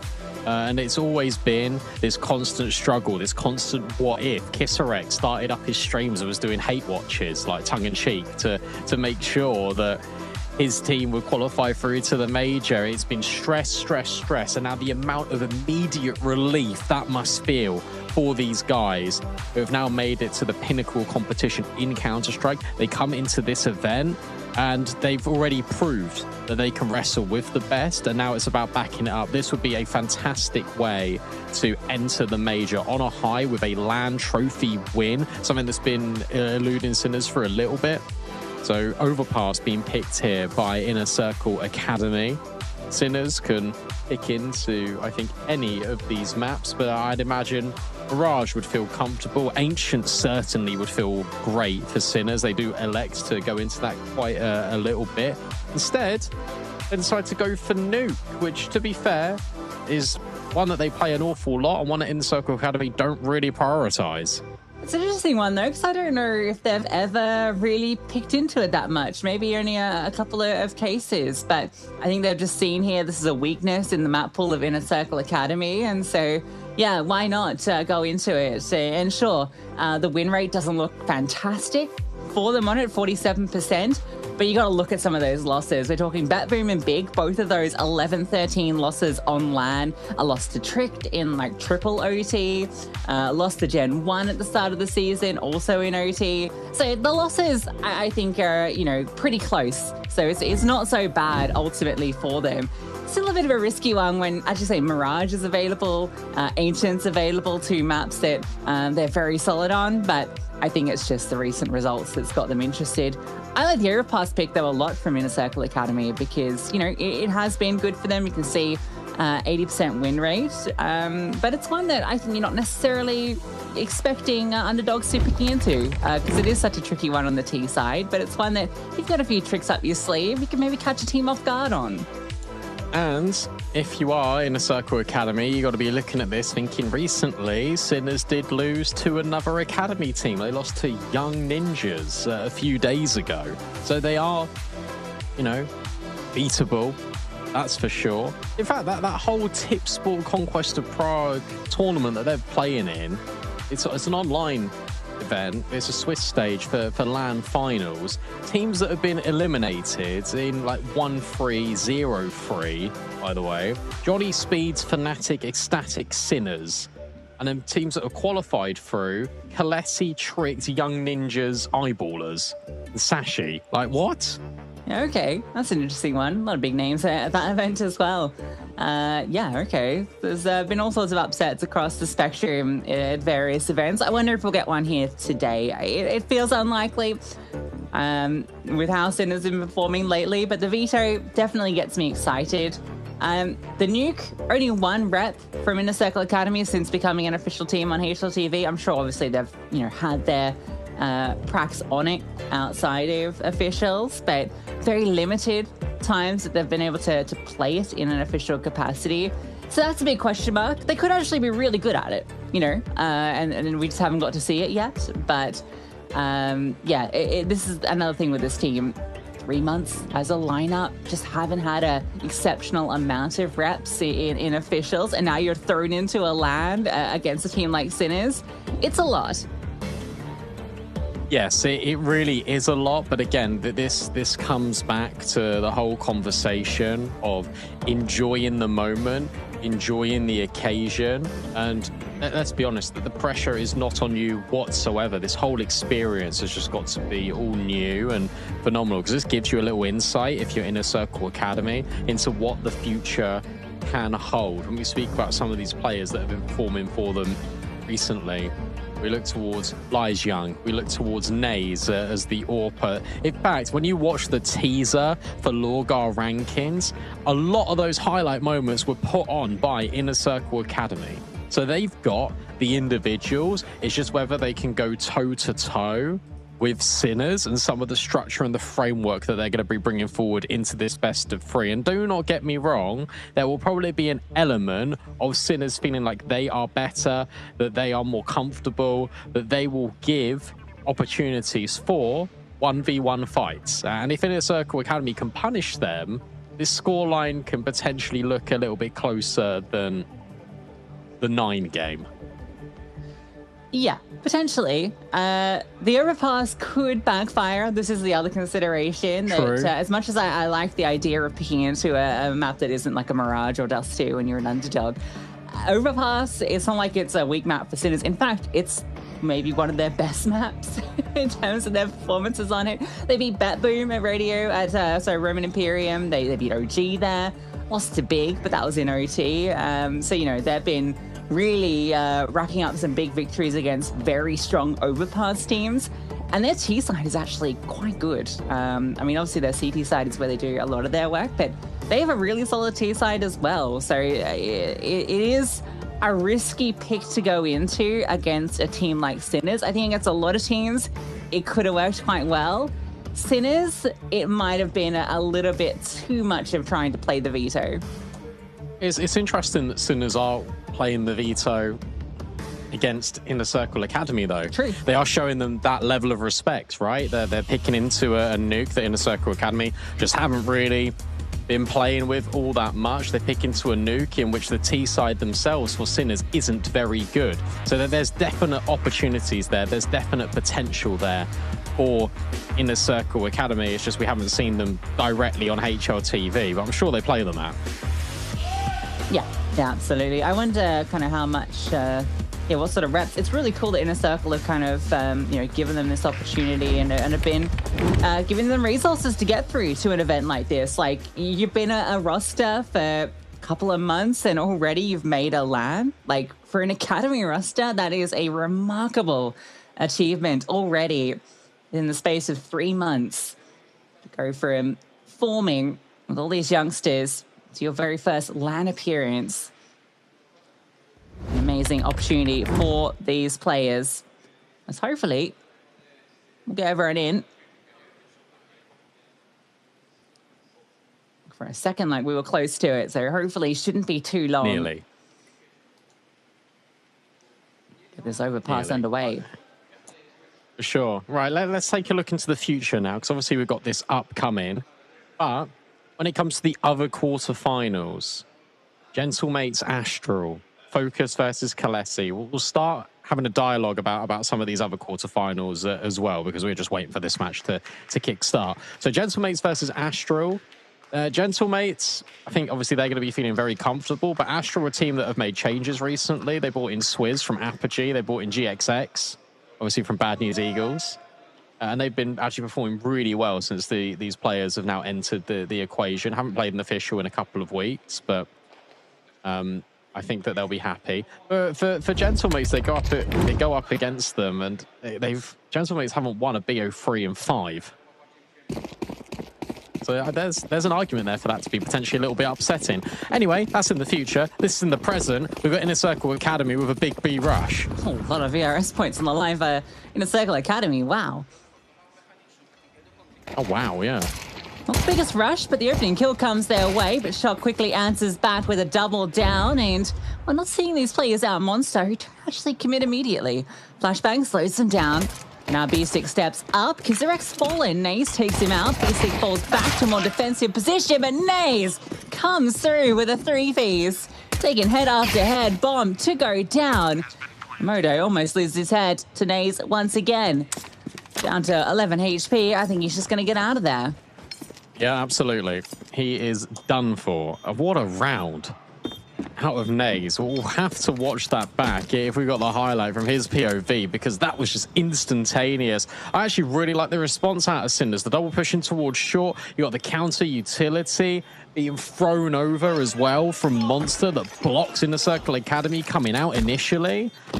And then Naze happens, and there's nothing you can do about that. And as we said before, these guys on Inner Circle Academy can punch hard. It's really cool to see them get the pistol here after it looked like the short split was falling potentially a little bit flat. Instead, it is the Monster excursion and a monstrous effort from Naze that gets Inner Circle Academy the pistol. Nice opener, but Shock gets these two back and you think, oh, jobs are good in. All these defenders here, then Naze, PT-50 in hand. Oh, that third kill is nasty. Check this. Oh. All right. You think maybe the youngsters want to go to a Mirage or Dust 2 just to go shoot, but they can do it here on Overpass as well.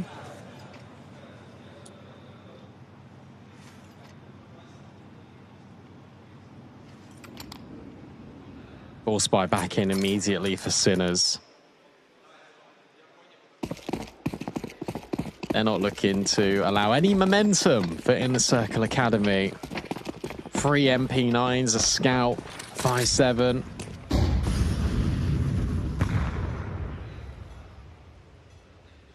Let's see what they get up to. Looks like Stressen and B-Stick are just waiting patiently over at long if there's going to be an opportunity. Meanwhile, this T side are just going through the motions. They don't want to overstep. They don't want to lose some ground here against the upgraded SMGs and Scout of Modo.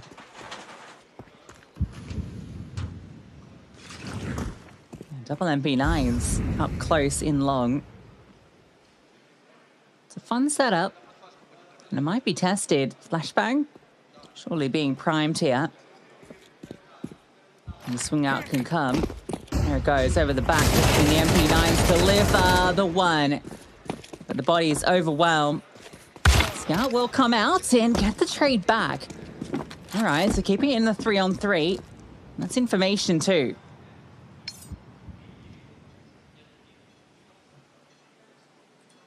Not bad, not bad. You still got this double setup over towards A. Modo taking point with the scout and Kizarek's being baited in with this 5-7. 25 seconds of Modo has seen a leg. He's going to reposition over towards truck. It's going to be pure contact and then a tag on towards North. 20 seconds left. Kizarek's looking to make his mark, but it's Modo that follows through. And there's that activation. But Diaka able to follow through instead. And it's all up to Shock. The bomb gets planted safely, so he can't disrupt it with the MP9, and they realize that maybe they've got an opportunity. They both scale in towards bank, they both take the space, and now Shock hasn't got a kit or any utility. Yeah, this is so tricky now. Even with one player on low HP, Naze being on full makes this almost impossible for Shock. He does have a smoke, so can use that to cause some concern, but without the kit, how do you even pull this off? You can't go for the 10 seconds. He doesn't even tap it. Oh, but they still buy it. They still come forward and maybe you can just get all the kills. But no, Naze will hold on. Inner Circle Academy take the second round against the Force. And that little bit of a whiff with the pistol. Can't quite get that killing blow. It makes all the difference. You almost want, it's not Modo's fault, by the way, what I'm about to say, but you almost want him not to kill the player he's tagged and instead get another tag on a healthy player, because then Kizarek's can be set up more. But I mean, it's not his fault. He's just shooting what's in front of him. Good spacing. You could argue there for Inner Circle Academy. The fact that North's is tagged and he's the one that goes first, he absorbs the bullet. It's almost like a drain, and that creates more space for Naze to get involved and for Diaka just to do this. It's a dink but not a kill. It's so unlucky for Kisarek. It's Inner Circle Academy surviving against all of the pressure. Now Sinners will be having to eco. Oh, I'm excited. They already get some fantastic stuff out of Inner Circle Academy. Naze having some great moments to get us started. Just around 3K, double up in round number 2.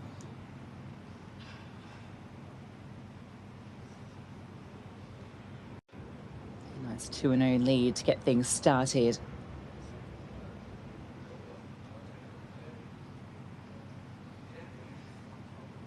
Not expecting too much of a threat from Sinners into this next round.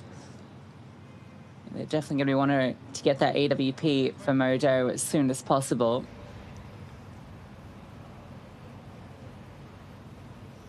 Might even be Shock that ends up being the one that keeps the money for that after he got the MP9 kill at the end. It's like, yeah, there's a scout purchase, so just be looking to do some chip damage again. See if they can sneak away some success.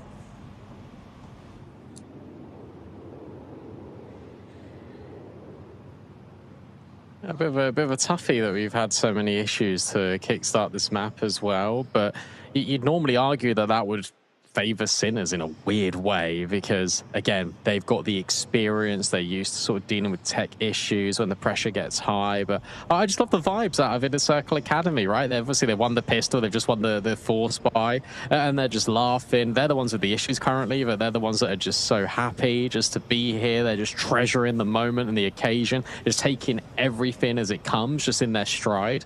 And yes, we're 2 rounds in, but it doesn't really look like it's getting to them all that much. I don't think the pressure will be there for Sinners just yet, because, I mean, we haven't had a full gun round yet. That would be the true test, and that would be the difficulty, maybe, for Inner Circle Academy.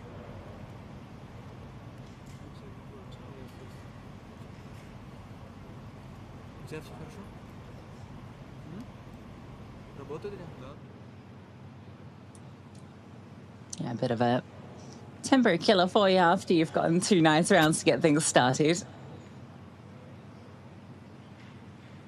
A massive orange mouse pad. Won't lose that now, right? Okay. Restart. Comes in. Headset being put back on.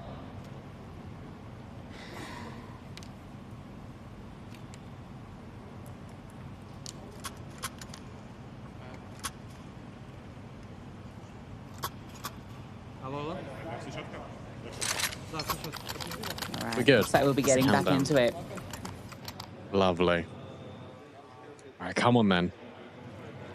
I think everyone secretly wants an Inner Circle Academy victory, just because of how ridiculous it would be. I mean, what a statement that would be. And you said we've got the VRS as well for Inner Circle Academy. Like, that would be astronomical.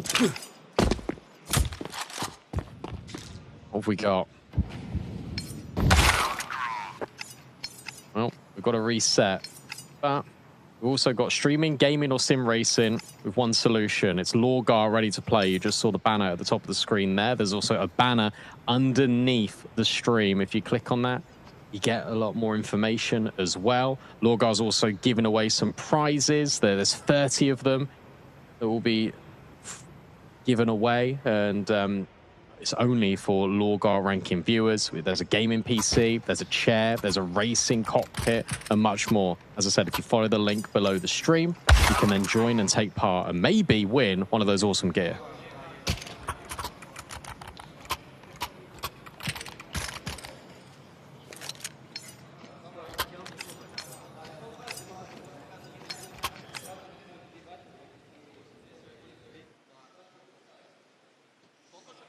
Okay, it's a full spy.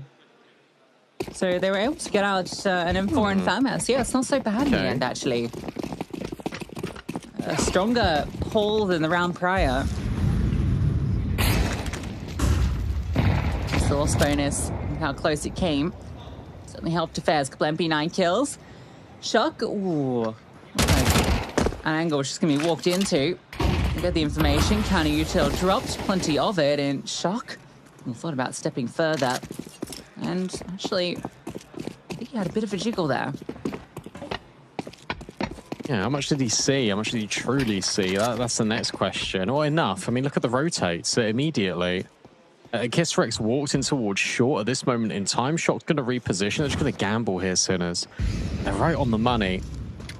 Unless Inner Circle Academy pivot. They go down connector and they re-walk in towards this B bomb site. But currently, with A being the primary destination, Sinners are in the right place at the right time. But as soon as we're saying that, look at it. Bomb moving back. Stressan will get rid of one of these players progressing, and that should be the go signal for this T side to move in towards B. Kisserex in a lot of danger. In fact, he gets 1 kill, though, is huge. The smoke slows down the short progress, and he's just being a nuisance. Present spots another, keeping control of this space while his teammates start to flood in. Oh, another headshot comes through. Not quite the kill, but so much damage. Bomb not down yet, and they're getting picked apart. Both these remaining Ts barely limping through the round. That smoke now fading on the bomb site. How do you got this? 15 seconds. Surely there's no way. Shock. Oh, he gets caught. Nays. That's a remarkable frag. He's just going to go for the bomb plant. They're going to try and overwhelming, and surely they can just run him down. But he manages to get to short. There's no way. There's no way he's gone away. And he comes back for the fight. Had to make the risky maneuver. But Stressan keeps him at bay, and Sinners win the force buy. Oh, and breathe. Sinners get loud to know how important that round is, and also just for them, the manner in which they win it, because Nays gives it a real good effort, a sharp shot onto Shock, room to plant the bomb, able to leave, making it towards short. There was a world, a very slim world, but it isn't the reality that we're living in. Instead, Sinners will force back into it. They are able to win that round. And that's immediately just ruined things for Inner Circle Academy. Immediately reduced to an eco. We've got a Deagle, we've got a Tech 9, and a couple of Nays, but that is it.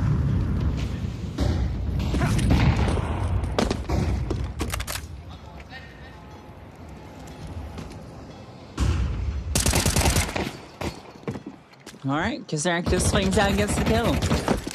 Simple enough stuff.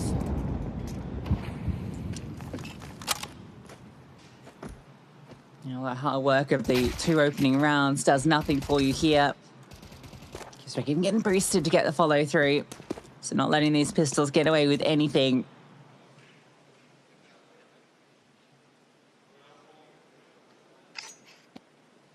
Now rotation comes up, so even though they've walked out towards long, even if this Deagle finds a crazy one tap, which it does. There we go. There is the extra defenders here. Kisserex moves up. Maybe this Deagle can find a few more killing blows and do some damage to the economy. I mean, that would be lovely.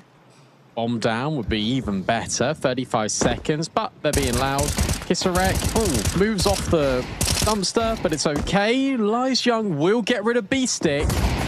Is there any opportunity here? Or maybe not. Flashbang, brilliant. Lies Young. It's now pistol versus pistol, and Kisserex USP will best. But a couple of kills, no bomb down. It's still okay. It really is. You eco, you immediately can buy. This buy isn't going to be amazing. Do not get me wrong. They're not going to have all the AKs, all the utility. There's not going to be an AWP for Nays, but they're going to have to compromise. They're going to have some AKs, some Galils for the trade-off of having utility and having better weaponry. A nice ace from Kisserex as well. Got all 5 in the end there. Oh, didn't even notice. Very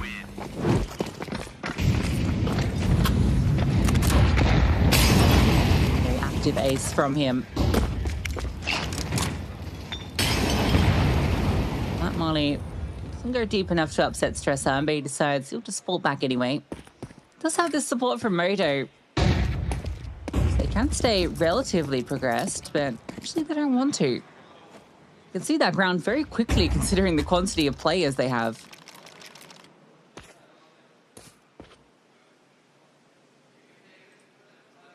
I got very advanced setup here between Stressan and B-Stick. B-Stick playing anti-flash. Stressan to take contact in Circle Academy, just creeping closer. Is there going to be a flashbang here? No, instead of jump spot, but Stressan would have heard that. So information only going one way. But Young taking a very aggressive angle, and that is brilliant. It's so off that Stressan would have had no idea that he's there. You've then got Modo taking a deep line, trying to bait B-Stick in further, but Kisrek just gets caught. Modo then activates and takes two with him. B-Stick, though, can't win out the fight onto Young at long, and Shock can't really do anything. 35 seconds left, bomb down. Surely you don't go for this. I knew that long fight to go the other way for any chance back into that round. After those great openers. Yeah, it's getting caught off there on site. Kind of surprising, but I guess you're not expecting that walk through the smoke. It's a little bit too deep, that smoke. Allows that space to be walked upon. Shock is actually having a look at this in the 1v3. He's just going to try and ninja defuse this. It feels like he is. That's very hard to get away with. And I don't think he will. No. Yeah, Nazy. Deep in there. All right, getting loud after that one.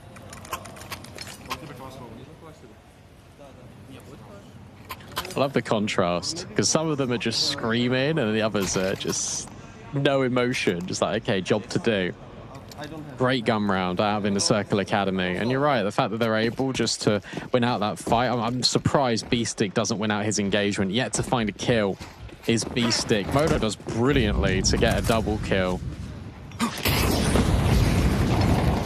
Right after they get caught off guard, and I like this approach. Oh, it was going to be a little bit more direct out of in the Circle Academy. Potentially it still can be. Diaka will peek and get rid of Shock before his flash truly pops. Stressan and B-Stick now looking to take contact. It's a dink for B-Stick. He's trying to set up his teammate with this MP9. Kisarek, though, has found purchase over towards short, and in fact, he'll grab another. B-Stick will fall in the meanwhile. They know about Stressan.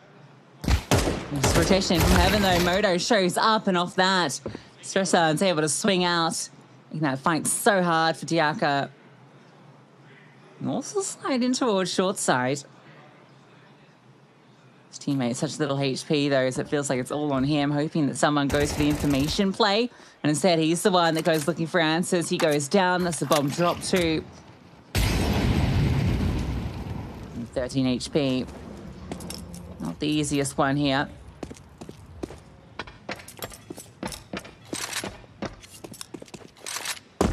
Zip up. Go with that. Now, he's been given the space to plant this bomb. All right. But already Modo's arrived, and if the spam doesn't do it, the reinforcements will come through and ensure chance in this clutch is gated. And yeah, Kisarek just holding for that swing. The right eye advantage, and nothing to be pulled off there. Bomb plant is something at the very least, but his Sin is tying us up. Yeah, they're playing really well, though, in the Circle Academy. Like, the fact that they're losing these rounds, but they're still able to get the bomb down. They're still able to progress their economy. They aren't moving backwards in this first half. They're almost just digging their heels in at every single opportunity. It hasn't been easy for Sinners to take control of this map whatsoever. In fact, there hasn't been a point where I thought, all right, Sinners are back, they're here, they're now looking to take over this game. No, it's been very, very good out of Inner Circle Academy. Really impressed with what we're getting out of them so far. Some of the individuals like Diaka, like Naze, Young have been showing up in a really big way. Still need a little bit more out of Epoch and Norths. But oh, well, Diaka's dead. B-Stick, I don't know how you've got that kill. I guess a spam through the wall towards Connector. Flashbang, brilliant from Shock. Kisarek then follows through. At least a rifle can be scavenged from Naze. This is going to be increasingly more tricky. Sharp shot to bring the deficit back to within just one man. But look at Stressan. He's already in long toilets, and Modo's not far behind.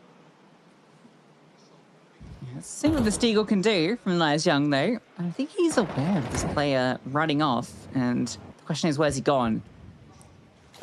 Stressan, as you say, can be that late piece to come through and flank.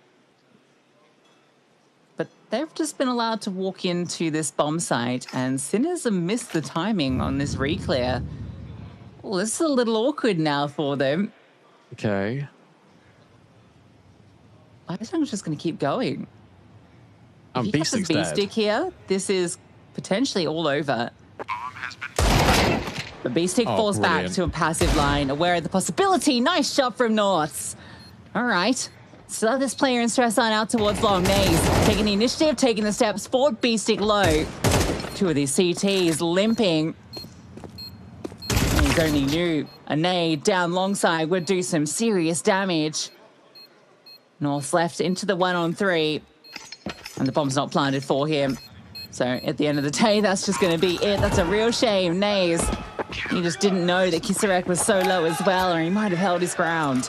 Such a wild timing that's just been hit there from Inner Circle Academy. The fact they've been able to get all the way up on towards A, but with Stressan, Kisarek not seeing anything whatsoever towards long. Communication comes in. B-Stick repositions brilliantly to hold for a potential bank push. They are able just to survive, I think is probably the most apt word. And now it's essentially a full eco out of Inner Circle Academy. So Sinners will look to flex their muscles just a little bit. They'll look for the first time in this map to get consecutive rounds as an advantage. But Stressan's fallen. And now suddenly that's a rifle that can be given over towards Norths. And Modo has missed with the AWP. Not like this. BC steps in. One for him, but Squad's still pretty far away, but he's found a second. Delaying all he can, B-Stick stepping up with style, but Kisarek gets caught on an aggressive flank, and now they're just going to hightail it down to B. Shock has to get back down here to prevent them getting in. What's his timing look like? Might have missed it, although, as I say, they cross out. He's seen that bomb. He's seen a second player too. Now the flank comes in deep from Connector. Diaka's holding this. LASIang goes around to help as well. B-Stick needs to be ready for the angle, and he is. Takes a lot of damage in the process. It's on to Shock now to do a lot of this work. LASIang just ready for B-Stick's swing, and there it is. Shock left into the 1-on-2. No kit for him either. None that can be recovered, and the round can't be either. Time's just not there. So a round that shouldn't have gone Inner Circle's Academy's way ends up being a fantastic win. I think that's just overconfidence from Sinners, to be honest, because you know that you've probably broken the money here. You know you're not up against very much, and Stressan just let him know. Stressan just falls immediately. Molo misses one AWP shot, and North just swings on the angle, and B-Stick does brilliantly to try and repair the situation, but I love the decision making out of Inner Circle Academy. Oh, they're probably going to be rotating up towards A, because we've killed 2 towards this side of the map. All right, awesome. We'll just rotate back down in towards B. Shock can't do anything in that moment, neither can B-Stick, and as soon as B-Stick falls, that's the kit in the round gone. This is brilliant. Inner Circle Academy, we're learning a little bit more about them. Cool boost to maybe look towards heaven, but fortunately, there isn't a punish. Oh no, it's for the barrel's peak. Oh, it's the vitality boost, okay. You're not going to see anything though.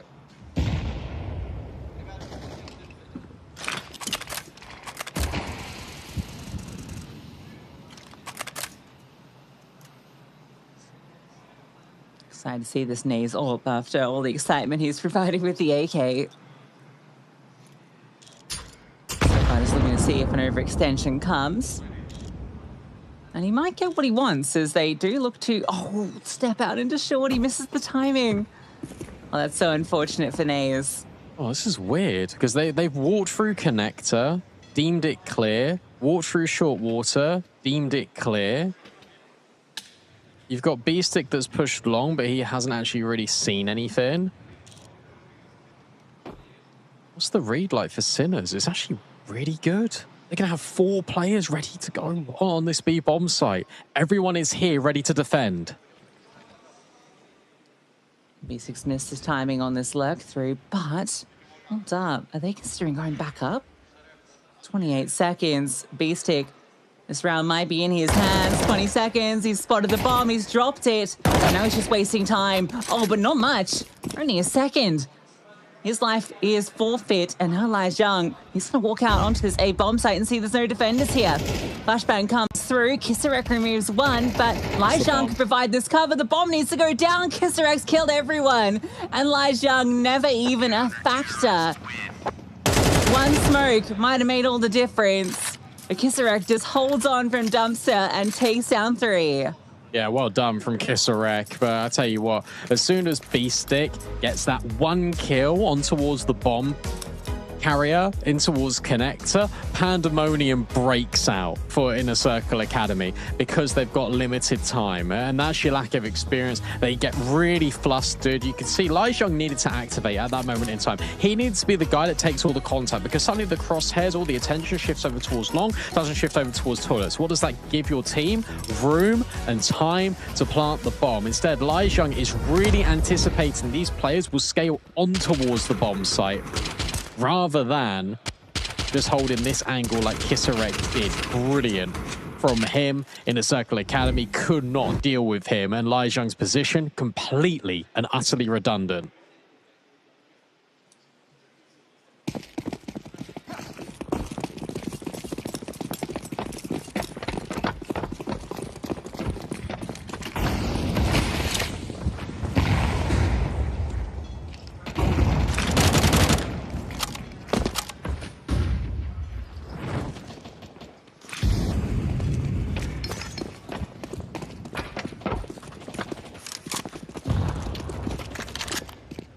Right.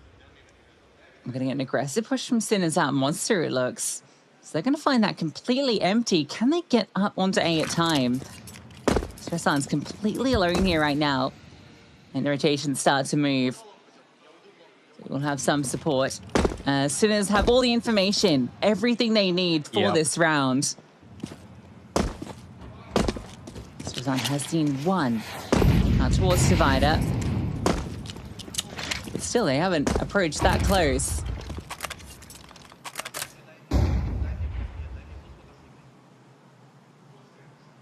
So I was going to say, it's so important for the players on site not to die whilst the lurk comes in at a Kisarek and Shock.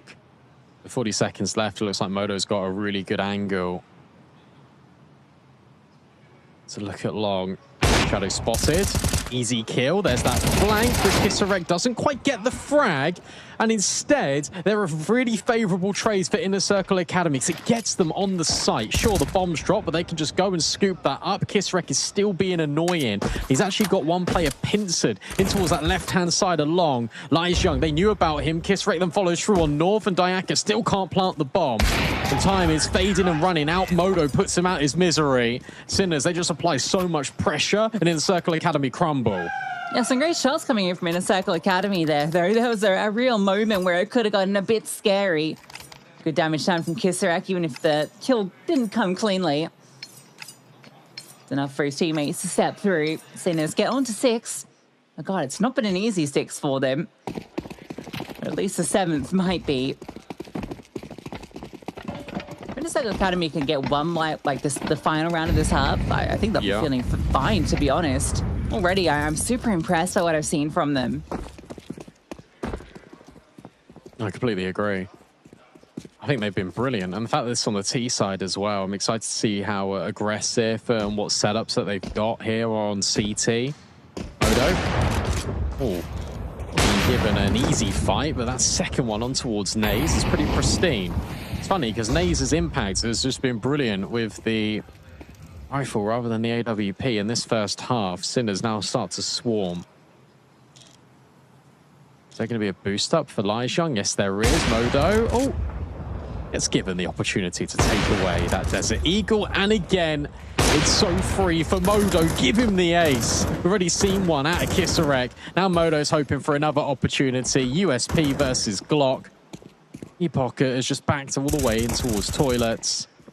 And they are really wanting to give Modo this ace. It feels like he's going to claim it. And he will. 2 aces for Sinners in this first half. Yeah, both ego aces. That's fantastic. Kisarek and Modo both getting a 5-piece apiece. Love a little boost for the 2 of them. Both shots from the AWP. Yeah, I'm surprised Lizong didn't see him there. Maybe he did, but just was waiting to get the head and couldn't find it in time. Nice shots from Moto.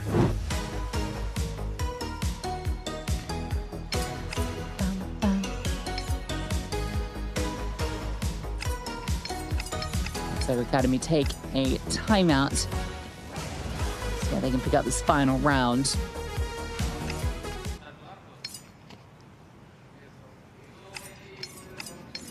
They definitely had the chance to get a few more than they've hauled.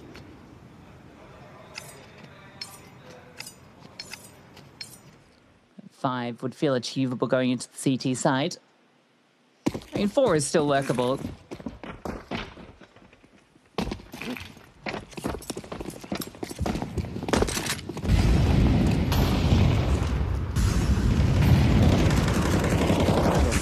Surrounding skirts through and, well, has 2 in front of him, but can't quite find the killing blow on either. They both get brought low.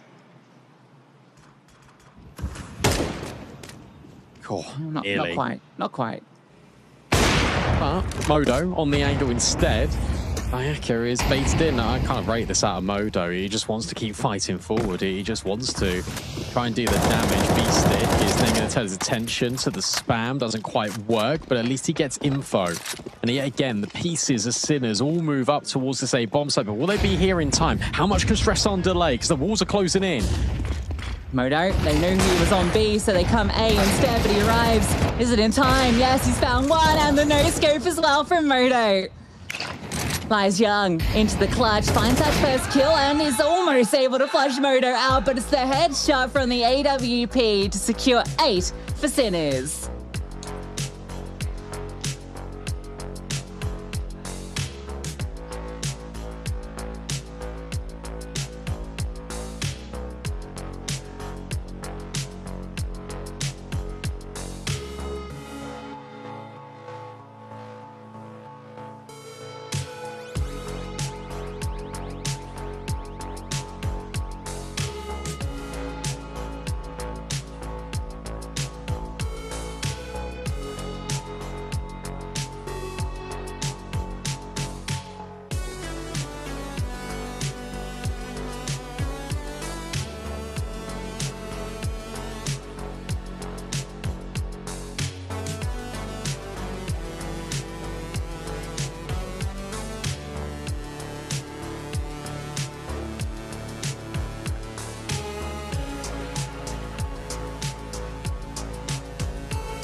Tell you what, 8-4 looks like a decent amount of rounds for Inner Circle Academy. These rounds were a lot closer than the scoreline would suggest, and I've been really impressed with what we got out of them. When the gun rounds came in, when Sinners were able to get a few rounds in a row, that's when momentum took over. That's when we started to see Modo pop off in a big way. As soon as he got that AWP out, 17-4 is Modo, 14-7 is Kisarek. And for Sinners, their T-side is good on overpass. I'm excited to see what Inner Circle can provide here on the defense. Naze takes a shot. It isn't connecting with the head, but at least he'll fall back. And defensive line, a fast smoke towards Dumpster, but not the commitment. That's brought bodies up, and instead, well, Kisarek has just crawled out through Monster. Also, Keep on progressing, but spotted in heaven. Smoke lands, and he just keeps fighting. Norse takes his head off. You've still got the Yucca with these dual Berettas in towards the pit. He'll be run upon. He's got the better gun, and he only gets the one. Whoa! Instantaneous frags fill the feed. And Lijiang can't believe it. All his teammates hit the floor, and he can't do a thing. Can't believe that. In a matter of moments, the entire kill feed just flashes with Sinners players getting rid of the inner circle academy defense. And they all just swing at the same time. Triple out of Sinners, and 9th on the board for them. And you really felt like Inner Circle Academy needed that pistol to offer up some sort of stabilization. They're going to full eco. They're going to give Sinners double digits, and it starts to get a little bit frantic and a little bit worrisome now for you on your map pick. I really thought that was going to go Inner Circle Academy's way after North gets that killing towards heaven. You got the dual Berettas, and the fight's really awkward. North pushes the smoke. Everything just looks so good for them.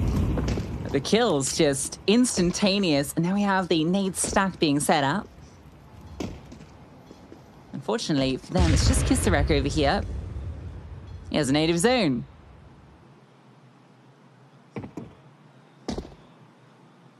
I'm excited to see the nades do the damage. Unfortunately, I don't think we're going to see the nades do any damage, but I like the idea. I've seen this work before. Was I with you? This is back in the archives now, Lucy. Like, we're going back a long time, but I distinctly remember this nade stack on Overpass. I can't remember who the team was, but it worked and it got 4 kills. Yeah, was it like Entropic someone? It was like someone like this. Whitebird, maybe. No, it was a long time ago. If you like. Anyway, it's not going to matter. Okay, it's such a weird gunfight. Such a weird fight with Shock. Kisarek will get the frag. Now you can plant the bomb. All is okay. No problem at all. But these nades can then be put forward to be thrown on towards default. The nice one on towards B-Stick and on towards Truck. So at least they're doing some damage with them. Unfortunately, I don't think it's going to result in a round win. And Basic actually wants to be forward with this Mac 10, see if he can take a few down. Only the one. If he can take out another player or two, that would feel fantastic, but no. Getting farmed up. So only the one falls. It's the Mac 10, and Sinners get onto double digits. Their opponent's map pick as well. Keep that in mind as his first gun round comes through for the CTs. Yeah, then we go on towards a nuke, right, which in terms of HLTV reps and officials in the Circle Academy are played once. So it doesn't really get any easier for them. I mean, it's a tough run of the draw, right, because you make it through the closed qualifier here at LORGAR, and then you match up against the only team in the competition that is attending the major. So, oh, okay, great. Thanks, guys. What can you do? Not a whole lot.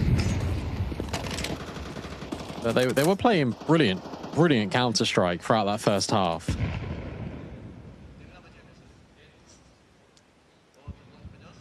Who else is playing brilliant Counter-Strike? Modo, 19-4. He's got the Eco Ace, which bumped the numbers a little bit, but even with that not considered, having a great time. Oh, but a fantastic setup out towards long. Modo gets one more. His teammates all fall. As the swing comes out from the CT's knees, doubles down. This round might just be done right there. Especially as now the rotations come over. Bomb can be picked up by Kisarek. This is really hinging on whether Shock can catch someone off. Kisarek's just trying to be a nuisance. Set Shock up to play. It's not being gifted anything anywhere.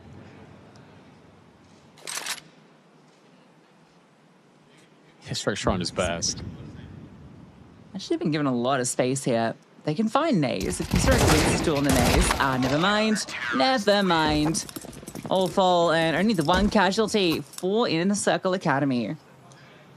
Yeah, brilliant. They get the guns up. They just take forward fights. They double swing on towards long together. And Sinners are just a little bit underprepared for that eventuality. We'll see it again here. They get so much space and they think, oh, maybe we can just walk onto the angle. No. The Pokenays just swing it immediately. And Lijiang finds a gap into get rid of Kisarek. Tech9 for B-Stick. He's always so self-sacrificial in rounds like this, just to give opportunities for his teammates to find kills like that. Stressan gets rid of Naze, and Shock immediately finds Epoch, and suddenly this is a 3v5 and Lijiang can't capitalize on seeing a noggin through the top of the smoke. Shock's also ready to see if he pushes down towards him. Disengages off his kill, and he's just going to fall back into a little corner. Oh, and Lijiang's just going to walk straight into him. The sound cue on the ladder as well might have baited this perfectly, and yeah, Shock, expertly crafted. 5-on-2. And a group up from the T's. Should be pretty simple for them. B-Stick leading with the Tech9. Rifles to trade him. Both these CTs are up here. Sadaka, maybe he has a chance of maybe, just maybe, creating some problems, especially if North gets his kill, gets the M4. He might have misinformation. Yeah, there might be. Yeah, he's just faking out with the utility as well. Although... No, the smoke, they heard the smoke. Yeah, that's unlucky.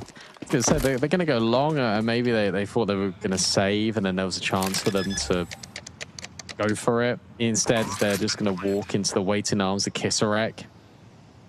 I think they were always destined to try and save this anyway, so it isn't the end of the world, but from where they were, it definitely could have got a little bit weird.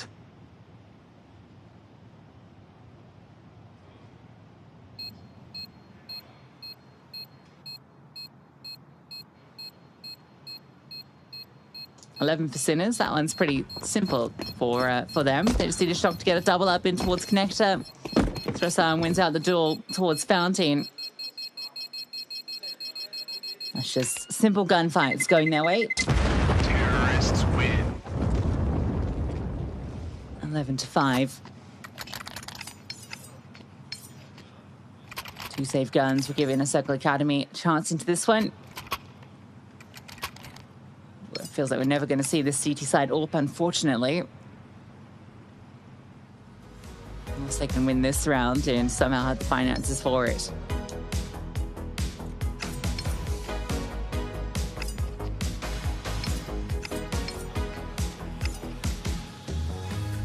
Yeah, it's a tough moment because you finally get a round on that CT side. You feel like, okay, right, we can get some momentum going. We can potentially build here on our defense, and then you get shut down comprehensively by a boost that you're not expecting. Fine, but then the swinging towards Connector gives Shock a really good opportunity. Shock is such a good Connector player. He's always really good at finding these opening kills, especially on that T side. And then the bait and switch on the ladder is just these small little tricks that are just propelling Sinners further and further in the right direction in this series. Once they've got a grip on the game, it's really tough for the Circle Academy to make Sinners release it. Now you've got a double up in towards Con. You've got Shock strafing down the right-hand side so he doesn't get spotted by this boost up. And Kisarek will then walk in towards short water to try and punish. But Inner Circle Academy are dismantled, and they've got such an aggressive setup on B. There's 4 here. I'm going to boost up. Kisarek go unnoticed beneath them. Even the jump peak not seen. Kisarek gets a bit of info, but now they come to clear, and the timing. Kisarek, it's perfection. Chef's Kisarek. Nice. That's brilliant. That's all off the back of the false info where they're jumping, trying to look for him. And now if you send us as well, you've got 55 seconds to think about whether you actually want to go B or whether you want to make the rotation second guess themselves. It actually proves to be the latter. Because Inner Circle Academy have second-guessed themselves, but so too is Sinners. They're going to move all the way back and try and take this bomb A. And Inner Circle Academy are going to be in the right place at the right time. Yet again, it's Kisarek lurking, dropping all the utility. But he's missed the molly. And Inner Circle Academy say, yeah, go on then. Drop all your smokes on towards B. If it's A, we'll give it a go. If it's B, we'll save. And it's going to be A with 20 seconds left. We've got a good chance here. But still, the bodies favour the T's, and Stressan takes another shot, comes through, and he'll take 2. So even though they get the right stack, the numbers overwhelm. Flashbang's good, and Sinner's better, 12 and 5. Now 7 chances to close, and 2.5K on each of the Inner Circle Academy players. Does not feel good for them. Interesting how the first half actually felt a lot more contested than this second. And that's just some of the experience from Sinners on display. Absolutely. It's the individuals, it's also just the cohesiveness. They've tried these little tricks in as well. And I love the fact that they're diligent Sinners, even though they're going in towards the, say, bomb site. They could be potentially walking in towards a stack. They're hoping that the fight over toward and the smoke's being dropped over towards B is enough to pull rotations, but even if it isn't, they are still having countermeasures. They're still flashing over the top. They're still moving together as a unit and guaranteeing these trades, and it works out brilliantly. I really thought they were going to be in danger just because of the clock, but no, they were accountable and they were aware that that could have been a possibility. Inner Circle Academy, unfortunately, even when they're in the right place at the right time, they still can't get anything over the line.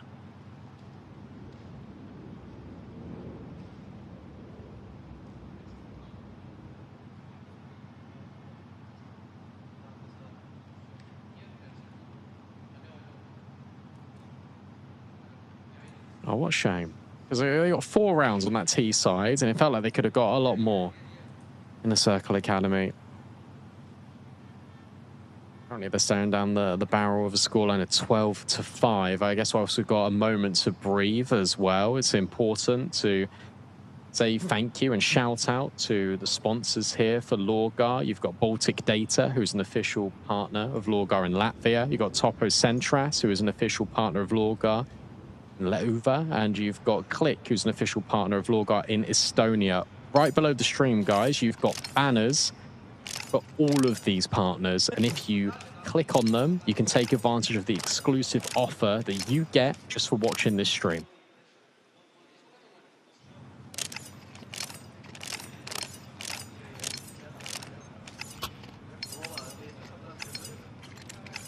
Looks like we'll be getting into what could be the final round of play here on Overpass. 3 pistols, 2 FAMAS.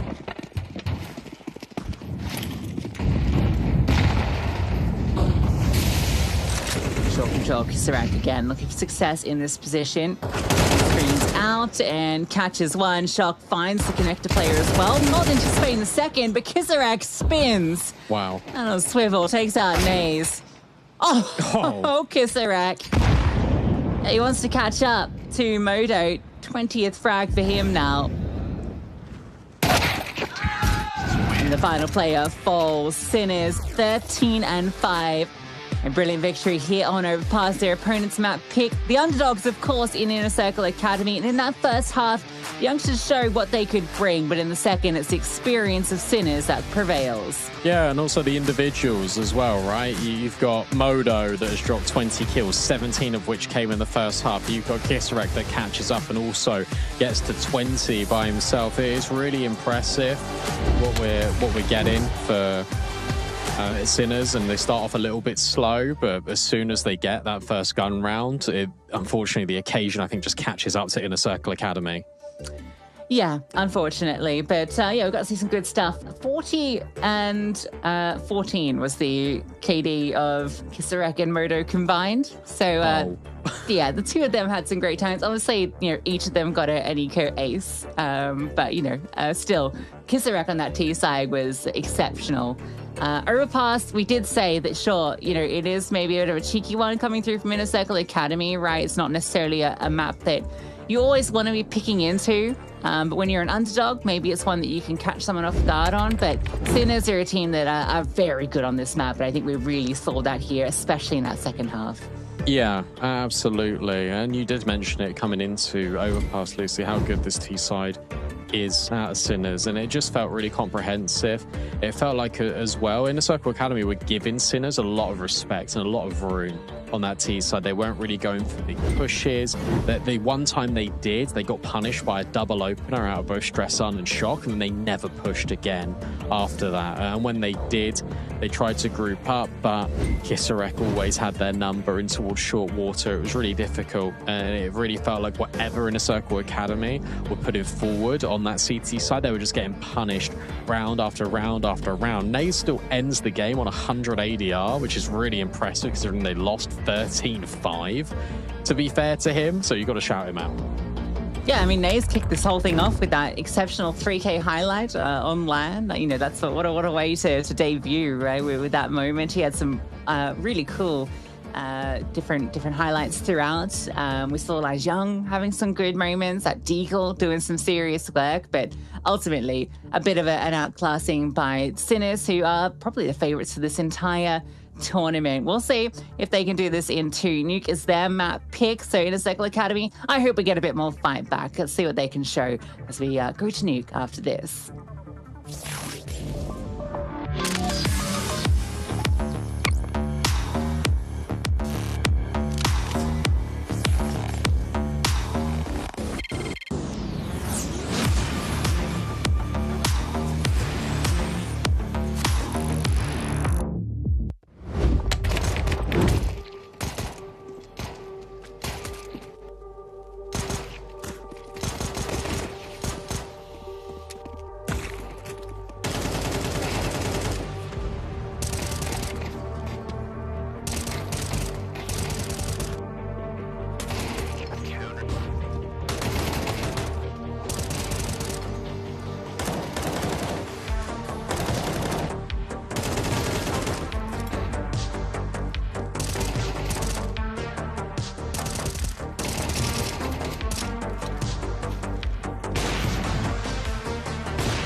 And welcome back in, everyone. We just saw Sinners take down Inner Circle Academy on their map pick of Overpass. Their map pick, of course, being Inner Circle Academies. We now go to Sinners' choice of Nuke. And I said about enjoying the occasion. I said about, oh, wow, it's amazing. You've made it all the way through to the closed qualifier. Now here on LAN. The only difficulty with that, Lucy, is that this is single elimination. So you come all the way here, you go up against Sinners, and you might be just bowing out at the earliest opportunity. Yeah, it's unfortunate, isn't it? But that's just the reality, right? When you are such an underdog, it's always going to come through like this. Now, Nuke, this is a tricky one as well. Sinners played the veto a bit here. They pick into a clear weak point for Inner Circle Academy. We saw there briefly on the graphic. One map played on Nuke on HTV officials in the 3 months this roster has been around. That was during the closed qualifiers. That was a loss as well. So yeah, it's going to be very difficult for them. Sinners, even though that 47% doesn't sound fantastic, mentioned it in the pre-game, all of those losses very close. We're talking 13-11, 11-13s, we're talking OT losses. So it's nowhere near as damning as you might think it would be. And well, for Inner Circle Academy, their work is cut out for them. It is. I guess the only thing to say is that they were playing against ESC on Nuke, and that's ESC's best map by far. And the fact that they were able to win that series, I think, speaks volumes. The fact they're able to only lose 13-9 on that map, hey, I want to give them something. Modo wasn't giving them anything. 4 KD in that last game, over 100 ADR, like, or just under. Like, it was phenomenal from Modo. Kisarek had a beautiful T-side too. Get those fist bumps in because we are ready and raring to go. We will see if Inner Circle Academy have got a little bit more of a fight back to them on Nuke than they did on Overpass. And hey, starting on the CT side, I would say that feels pretty good, but we've already seen a 13-0 on this map before. Hey. Oh, don't say that. Don't say that. Please. I'm expecting a bit more of a fight here from Inner Circle Academy. But yeah, T-side from Sinners on Overpass looked really good. Their Nuke, I don't know, it's going to be hard here for Inner Circle Academy. Modo goes searching outside with his PT-50. Saw how solid he was on map number 1. As young. Won't see too much. That smoke's just popped down so that they can play around it. they try and move forward onto him. He gets a chance there. In fact, it's Shock that finds the opener. Kisarek then answers through, and they're straight into A. Yeah, to clarify, I'm not saying that it is going to be 13-0, but as I've already seen a CT side fall flat earlier this morning, Naze will find Kisarek and they'll try and inject some energy into this retake. Modo at range, and oh, it's not working. And in fact, you've now got loads of player advantages here for Inner Circle Academy. The kills are not being found whatsoever by Sinners, and this retake will be a success story. Defense starts strong. All right, that's a 3-on-5 retake. Sinners had no right to lose that one, but Inner Circle Academy just shoot harder. They don't lose a player in that retake. Unbelievable to get the first round going here. Sinners are going to be feeling a little bit silly about how that one panned out, especially after these fantastic openers that got things started. But Naze, this guy continues to be just brilliant for them. Yeah, just anticipating all of these fights. Of course, the force bite comes through for Sinners. Maybe it's not all roses just yet, but this Circle Academy can come through this. I'll be off to a great start. Oh, bombs down B. Oh, yeah. Well, that's the plan, at least.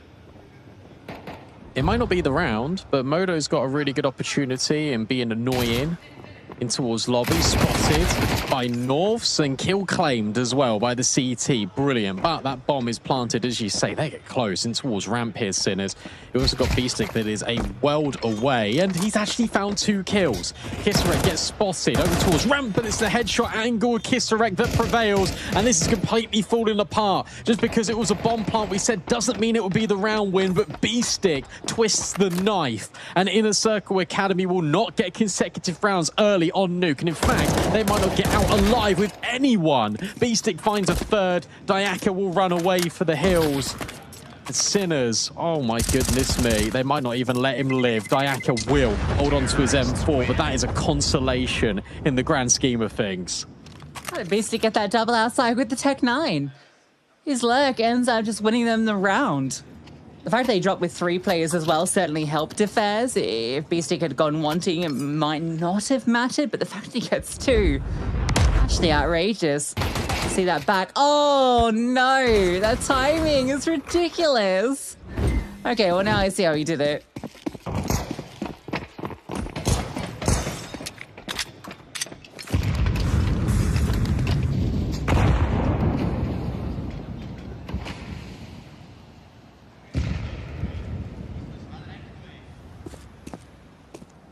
I can't believe that. I'm just stunned. That timing is pretty ridiculous. Oh, so's that one. Diaka not ready for Kisarek to be down in towards Secret. Stressan just looking at top main. Oh, and we'll find a lot of contact, at least on towards Naze, over towards Heaven. And Stressan will just remove him. Lijiang will get rid of Beastick, but it's a sharp trade out of Stressan, and Sinners are in control again. Lijiang's always good for one with the deagle, isn't he? But unfortunately, so that might even be the only kill they walk away with. Shock in towards T-Roof. It'll be difficult to find him. And they're making no mistakes here. Buck, well, love, actually, might be able to catch off Modo. We've seen one, and okay, Kisarek comes up Secret at the same time. That's only the one casualty.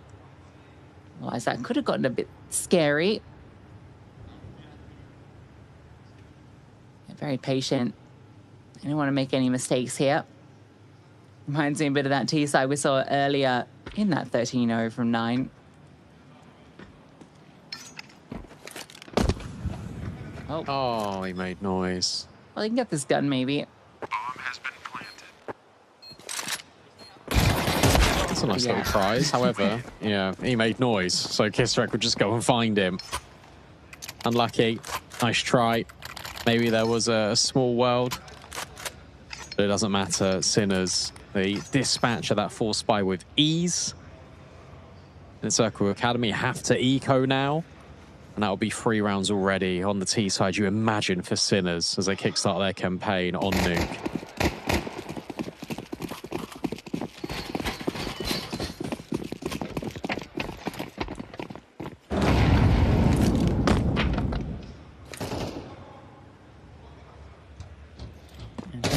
aggro. Deagle goes wanting. Like Lijiang's little angle up to with the Zeus. Oh, even mollies. No stone left unturned.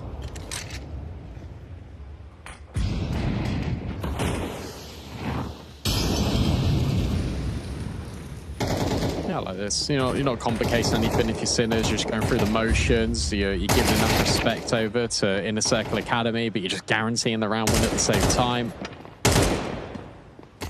Nays will fall back off the angle. Shock won't give him the satisfaction of giving him a swift headshot with the USP. Lijiang's repositioned towards heaven, but unfortunately it's not really going to matter. Maybe he can get rid of Stress Sun. Never mind.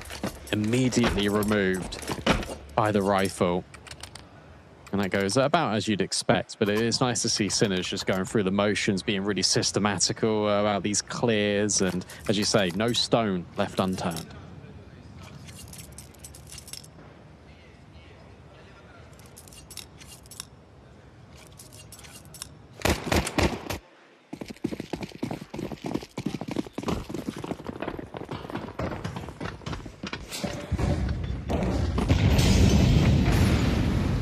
We get to see this Nays AWP. Didn't get to see it on overpass really at all on that CT side. Only got it out the once on the T half. Really want to see what he can do with it. He was slowing down Secret. So might have an opportunity onto Kissarak, who moves in his direction.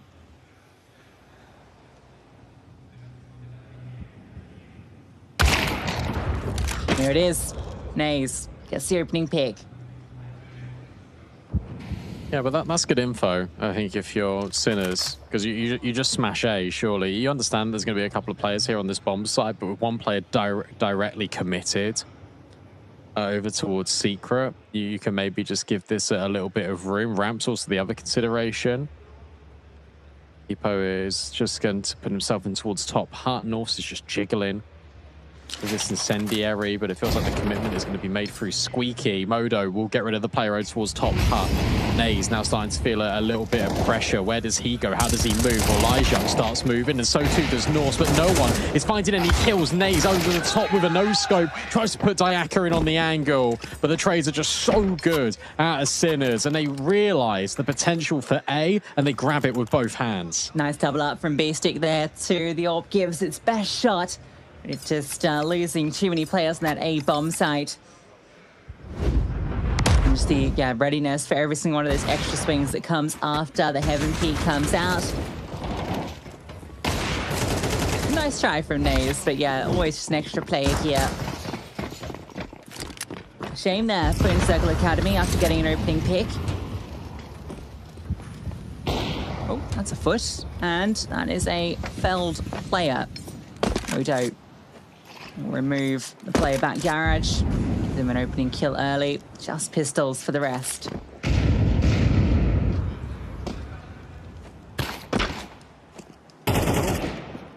There we go. The B-Stick won't get rid of Nays. Stress on will. And yeah, this is just pretty exemplary, to be honest, all things considered for Sinners. Was starting to worry about what Inner Circle would just look like on this map, but they're just being picked apart. It's just incredibly solid fundamentals coming in from Sinners. They're not doing anything fancy, not doing anything overcomplicated, but I mean, look at this. Stresson and B-Stick moving over to scale heaven. You know, you've got Modo still holding hell just in case. He's now looking over at main. Everything is just being covered. Everyone's got a friend. Everyone's got a purpose. Sinners a 5-star performance right now on this T side, and you know it's going well because the coach is so chill. Yeah, just relaxing. Easy day in the office so far.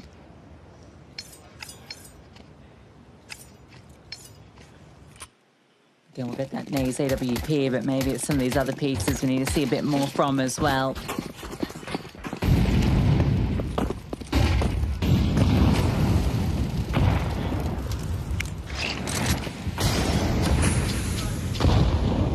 Aggro in towards ramp. They slowly crunch on in towards lobby. Really inactive. Kissarak is just walking through. Nays does get that kill onto Shock, but Kissarak has walked through the smokes. And now is a chance just to flank straight behind, but maybe he'll just get spotted here on this crawl up. The angle looks like that Lai Zhang is holding. Oh, yeah, he's spotted.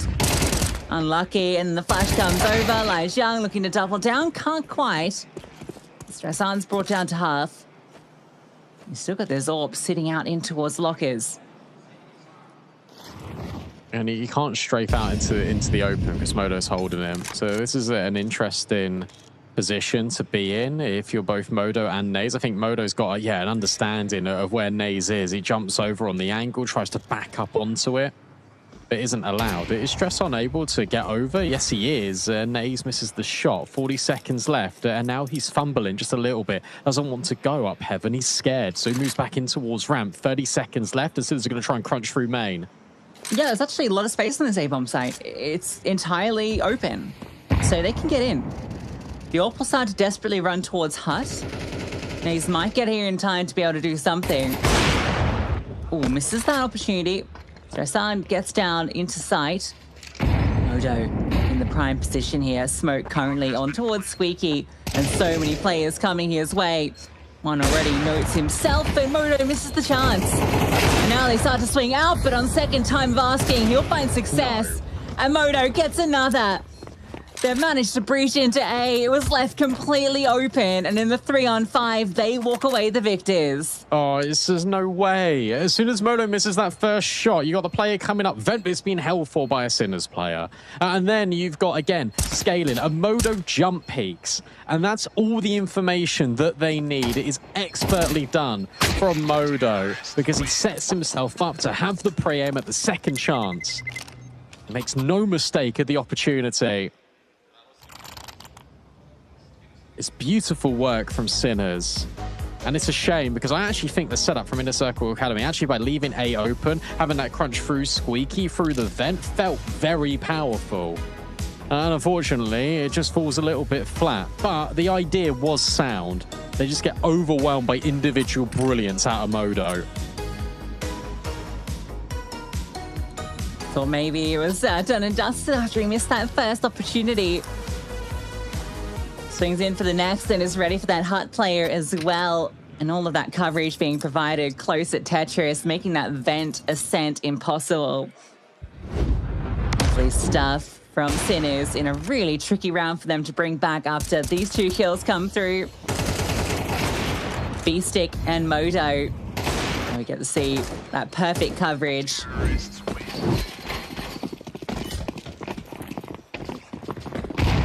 Rounds ready on T side. A lighter buy here for the CTs to try and prevent 7. Let me tell you, it's going to be tricky for them. Yeah, it really is. Nade goes forward and does a lot of damage on towards Modo, to be fair to Naze. But unfortunately, that's on an AWPer who isn't going to fight you at close range. Sinners just wait patiently. They're going to see if there's any opportunity, any aggressive moves coming out from Inner Circle Academy. You got to remember that on that CT side of Overpass, they, for the most part, were giving a lot of room over to Sinners. A double secret layering, a staggered approach now from the CTs. Naze moves over. Are they going to crunch together outside? Kissrek's going to be in danger. Uh-oh, there it is.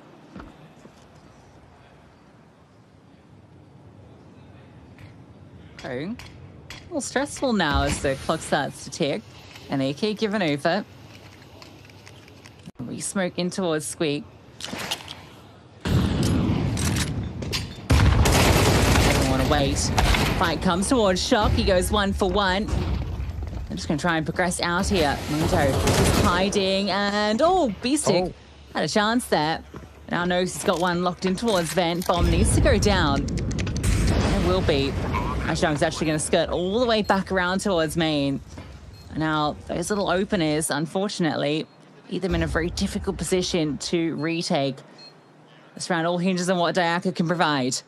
Yeah, they're going to try it. Alright, Ayako, what have you got? It has to be the contact being taken by the main players. Then you've got the heaven swing out of Dayaka, but B-Stick, oh, he just waits brilliantly. And Stressan never needs to move off of the heaven angle. He provides appropriate cover for his in-game leader. And it's such a shame because Inner Circle Academy, not only do they get position, they also get the opening kills, and then they overextend, and then they just keep going. It is such a shame because it feels like this kill from Epoch, that overextension, shouldn't have happened.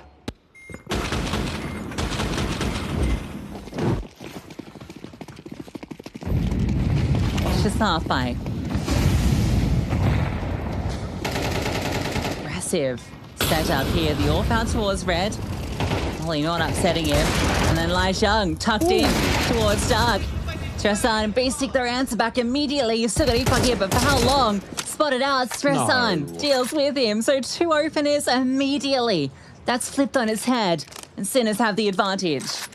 Yep, Sinners do. I can't believe it. He just got such a double opener. And yet, it's still not taking shape here. Nothing is working for Inner Circle Academy. Maybe there's still a chance. B-Stick is 10 HP. Stressan's brought down low enough to get an instant headshot out of these M4s. That would be a fatal blow. Dayaka pushing, trying to find something, anything. And well, the lineup's good enough.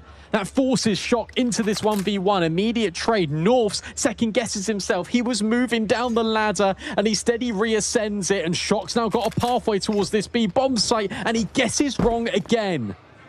Just worried about potential to push through towards Hell, and instead it's just because commitment down. Molly, oh no, Shock's not ready for how fast North was there. Molly doesn't come out, and then his gun doesn't either. So in the end, it is success off that aggression outside. Jeez, he's not too unhappy though. Good vibes still in the camp, but Inner Circle Academy get their second. A great double down in towards lobby after 2 openers. Felt like it should have been enough. Unfortunately for them, Sinners fall back outside. They still found a way. Dayaka on this push to redeem them. Yeah, you said last round, oh, it's all on Dayaka. Well, I suppose this round, it was all on Dayaka. Brilliant re-push, brilliant aggression. Had to do something, didn't he? You can track your performance. You can meet your friends or customize any of the LORGAR devices all in one statistically enhanced and community-proven LORGAR platform. More details are below the stream if you click the banner.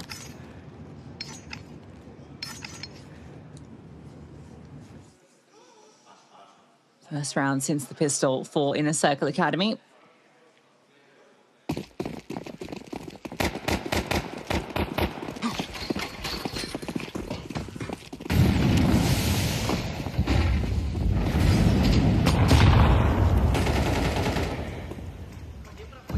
Much faster for Kisarek outside. In fact, he walks ahead of it.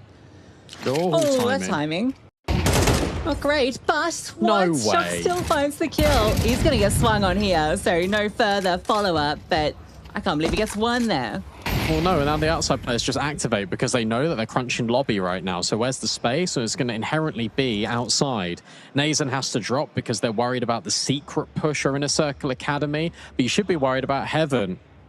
Epoch realizes it, so too does Dayaka. Stressan will elevate himself beyond Dayaka's angle. Dayaka will never see a thing. There's going to be all contact on towards this player on A. A lot here. Naze out of position. Epoch has a lot of pressure on his shoulders. And still there's no movement. The Circle Academy want to hold on to the positions they have, not looking for information elsewhere. Smoke does come through from lobby to support. This is Heaven push that they're not going to be ready for. And oh, okay, speaking of not ready, no, they don't clear front sight. The trade comes from Kisarek. Now, how do you fight your way through this? Maybe with bullets, you can get it done. Moto into the clutch. Time, such a problem for him. 10 seconds, and he's looking for fights. Needed to go straight for that bomb if he had any chance, and, well, now he doesn't. What a round to come out. They just don't clear their corners. But not even a corner, Lucy. They don't clear any of the bomb site. And as soon as that molly and that smoke came in towards main, I'm thinking, sure, your information's going to be there for Sinners that, oh, someone has thrown in a smoke from Squeaky, but they think it's very much like the previous time they executed on towards A, where Inner Circle took lobby. They had no one on the bomb site in its entirety, hidden in plain sight. Was Epoch. And Inner Circle Academy will find that third.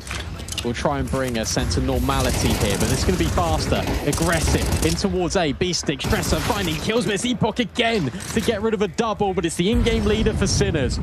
Trying to steady the ship. Might even be on for a third kill here as Naze comes around the corner straight into the crosshair. B-Stick does everything by himself and pushes Sinners further forward on this T side. Inner Circle Academy would have been great if they were able to walk away with 5, and now the maximum they can have is 4. Yeah, B6 having a fantastic map here, isn't he? 15 and 6 off the back of that round. Getting all the necessary frags there. Yeah, 8 rounds, 1 blip there in the prior.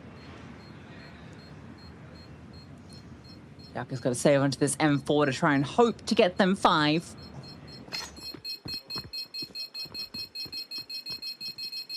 Sorry, 4, as 8 is now posted. Terrorists win.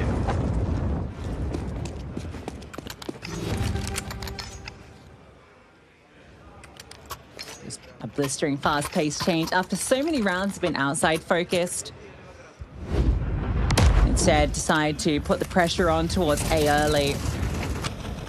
And despite Epoch's best efforts, it's not enough. B-Stick just dominates them.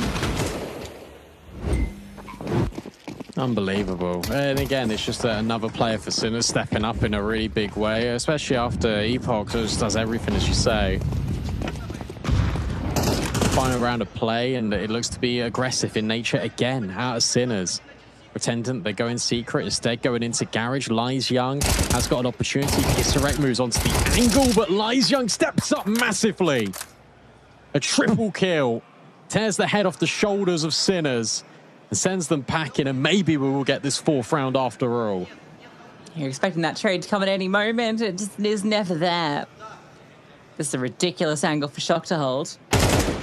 So he'll be rewarded with the kill. It's not impossible to put this together. They know Lies Young has 1 HP, Mac Garage. So isolating this find is kind of the next game. Putting into the 2-on-3, giving yourself a chance, and okay. Oh, no. That play could have been costly, but Lies Young steps out and in the end walks away with a quad 4 on the half for Inner Circle Academy. Will it be enough?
Another dominant half here for Sinners is somewhat you'd expect, but I love the fact that Inner Circle Academy are giving themselves an opportunity. They are giving themselves a chance. The difficulty you've got now is you swap over to the T side of Nuke, and sure, Sinners made it look easy, but that's because this is their map selection. This is because they are the team expected to win. Now they're on the defense, they're on the favored side, and it only gets increasingly more difficult here for the youngsters.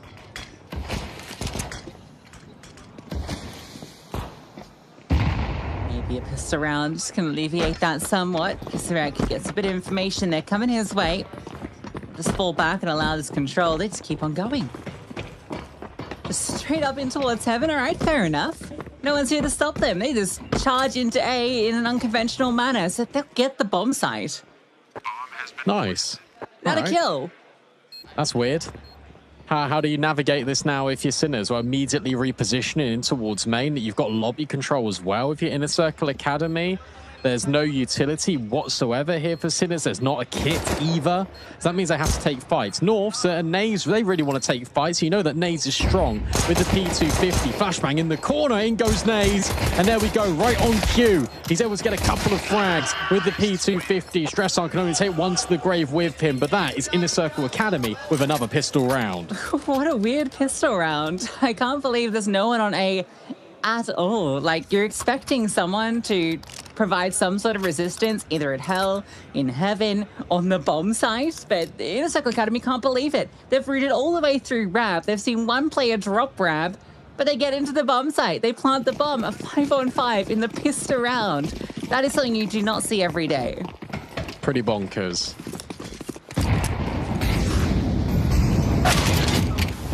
Oh, and a nice shot from Lai Zhang onto Modo, who had no chance with that scout forced by in for Sinners. Well, currently, most expensive weapon for them is dropped on the floor. Deagle, Stresson will connect onto Naze at least. Now Shock looks to push alongside Kisarek up secret. This player on top of main should have him locked in, although the headshot actually hits. And then the crunch comes through. B-Stick, great pick. Mac 10, maybe not the prize you hope for, but all the kills count. Shan's gone on this adventure, and still this fight outside, Kisarek gets bested. I really felt like that was going to be IPOC falling and a 4-on-2, but instead, well, now Shock does find Laz Young. Diaka is so separated from his teammate, and he's getting crunched from in from lobby. A second player now steps through. Diaka's done for. And in the chaos, it looks like this will be Sinners just winning this force fight despite that opening kill. There's so much going on here. Epoch will try his best, 30 seconds, but has to walk through his smoke. He's got good timing on Stresson, to be fair, but picking up this bomb, making his way towards a site is going to be tricky in this 1v2. If he is able to grab the bomb, maybe, just maybe, he can make it out. He tries his best. But I absolutely love how Sinners play that, because you've got these double pushes, they're hunting in packs, and I love the timing of it as well, because you've got the Stresson contact with the Deagle, then you've got the MP9 and the 5.7 as Shock making waves up secret, and then as soon as that happens, B-Stick says, right, 3, 2, 1, let's go lobby, and it just is so well executed. Inner Circle Academy, yeah, they've got the pieces technically in the right place, but you've just got so many moving parts here for Sinners, all orchestrated down to a fine symphony, and it's really hard for this Academy team to deal with it. That one's rough. Last time out comes through as well, so it all goes down to this Tech 9 round, see what they can achieve with it.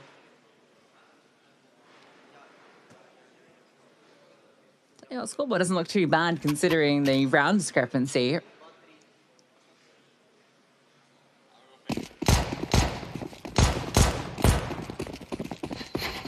Play outside, in fact, with the Tech 9s. No head armor on any of these T players. You don't see that every day. They wanted this utility to make sure they had enough to come into this round and put their game plan into action. And a split into A, looking to be the intent. A main wrap. B-Stick needs to be careful here, and he's managed to hold on perfectly. Simple stuff for him and Stresson. And it's a whimper. But the Spore Spike comes into the fold.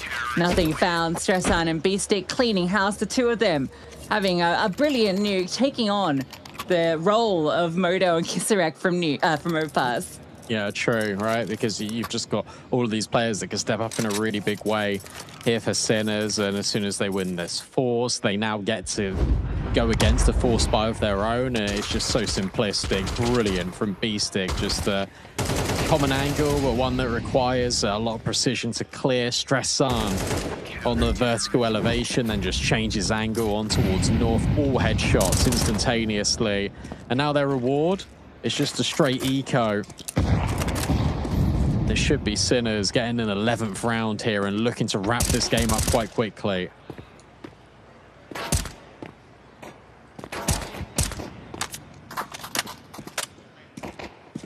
Beastick having lots of fun outside. Everyone got their eyes on the prizes here.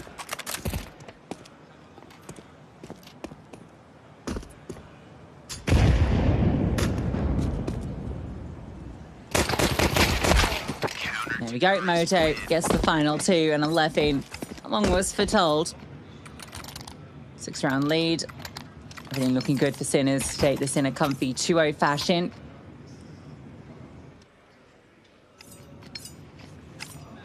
And no timeouts here for Inner Circle Academy to discuss what they want to bring into this one.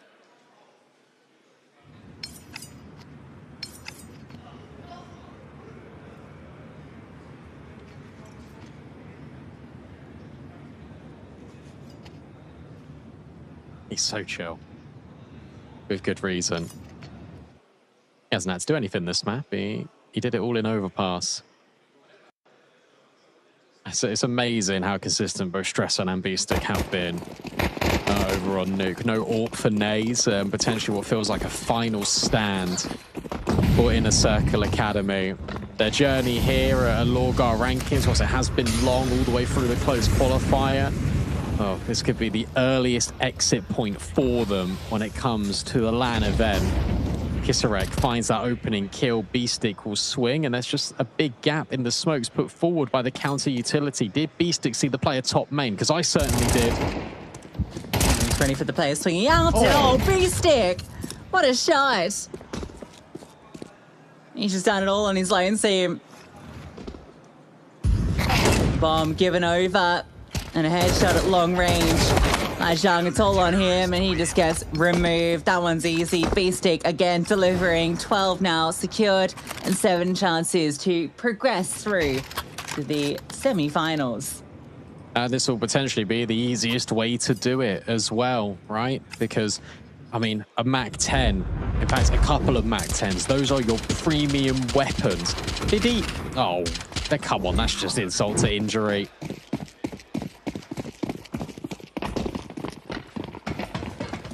Yep, that's it. MAC-10s and a couple of rifles. A fast play, potentially, for Inner Circle Academy. Lies Young wants to go over the top quickly in towards main, but thinks better of it. It might all be said and done here on this top site.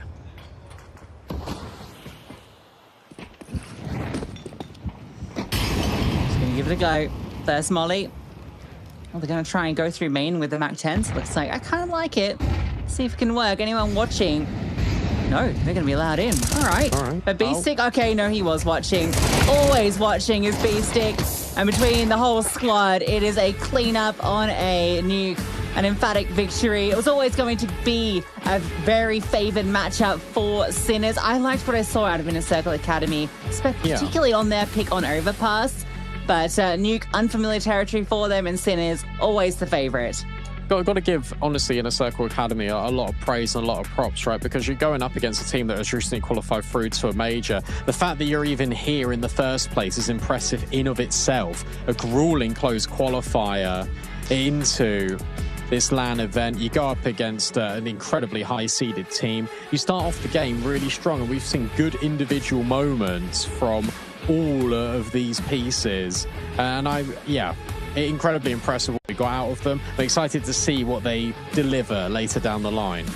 Yeah, right. Debut LAN, that's the important context here. This team came together at the very start of the year and already make it to a LAN through a closed qualifier and have shown just kind of what some of their individuals can do. We saw some great moments. That overpass definitely had potential to be even closer than it was. So I'm really impressed with what I've seen from this team so far. For Sinners, an expected result, given they are, as you say, major attending team, and probably when you look at this bracket, a favourite to go to that grand final. So the fact that they come through and they win out against the underdogs in such a dominant, clean fashion, I think bodes well for their run here.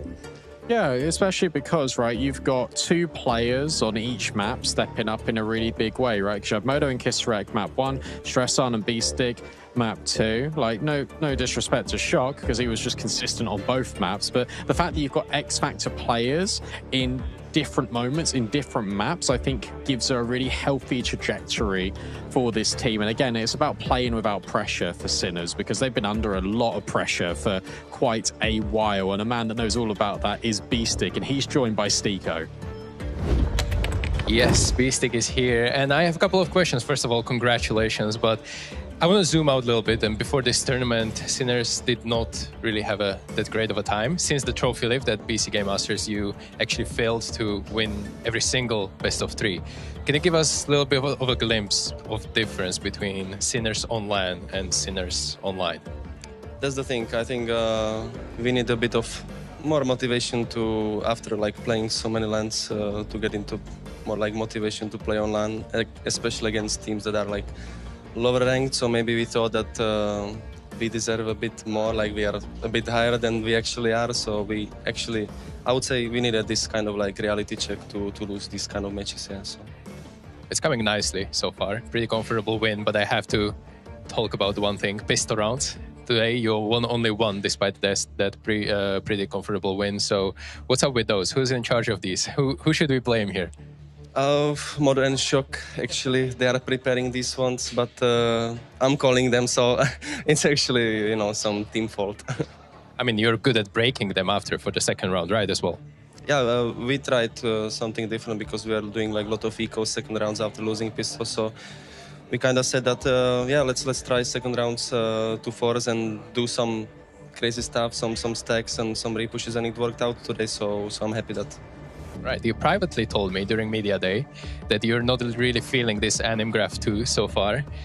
Right now, it wasn't really shown on the server. You were having a good time, and I wanted to ask if you feel like this is really the way to go forward. Maybe different. It feels different on LAN. What are your thoughts on that?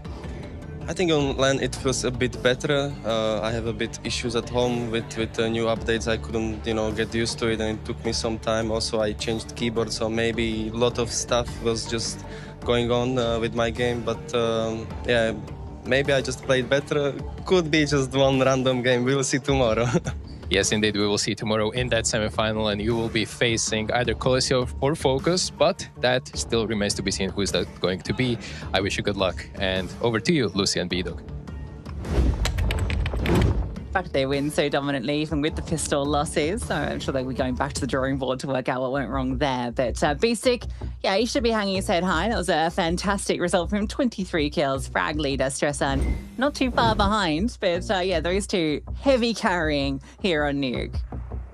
Yeah, they were, and I think it's funny that he said, "Oh yeah, look, I don't like the update. I've also changed all my peripherals." I don't understand this with pros. Maybe Stiko can give us some insight, or maybe like ask some of the players. You've just qualified through to the major, right? You've just gone on that journey. It's the pinnacle of your career. Why are you then changing your setup? Like, do you know what I mean? I don't get it. I learned a new keyboard, and then suddenly you can't shoot anymore because you're scraping wrong. The keys all feel weird. Yeah.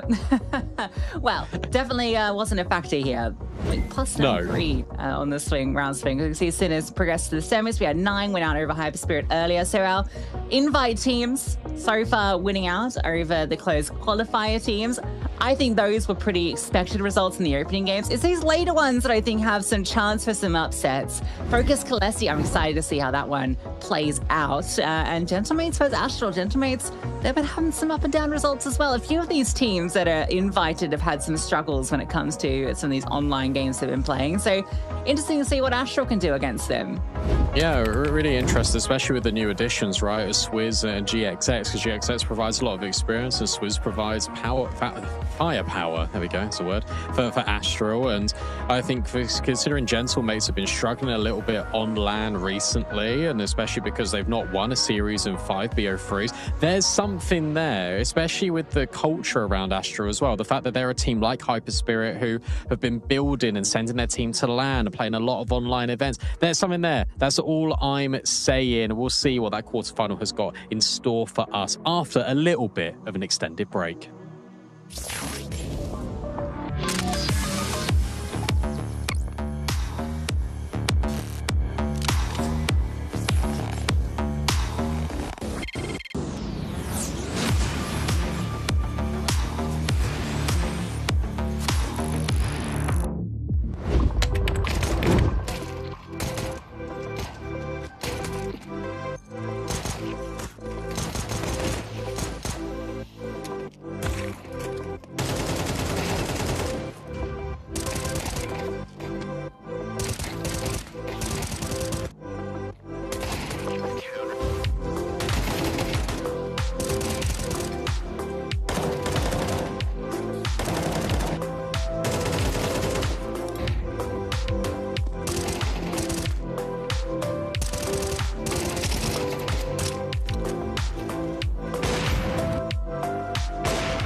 Welcome back, ladies and gentlemen, to the LORGAR Rankings Season 1.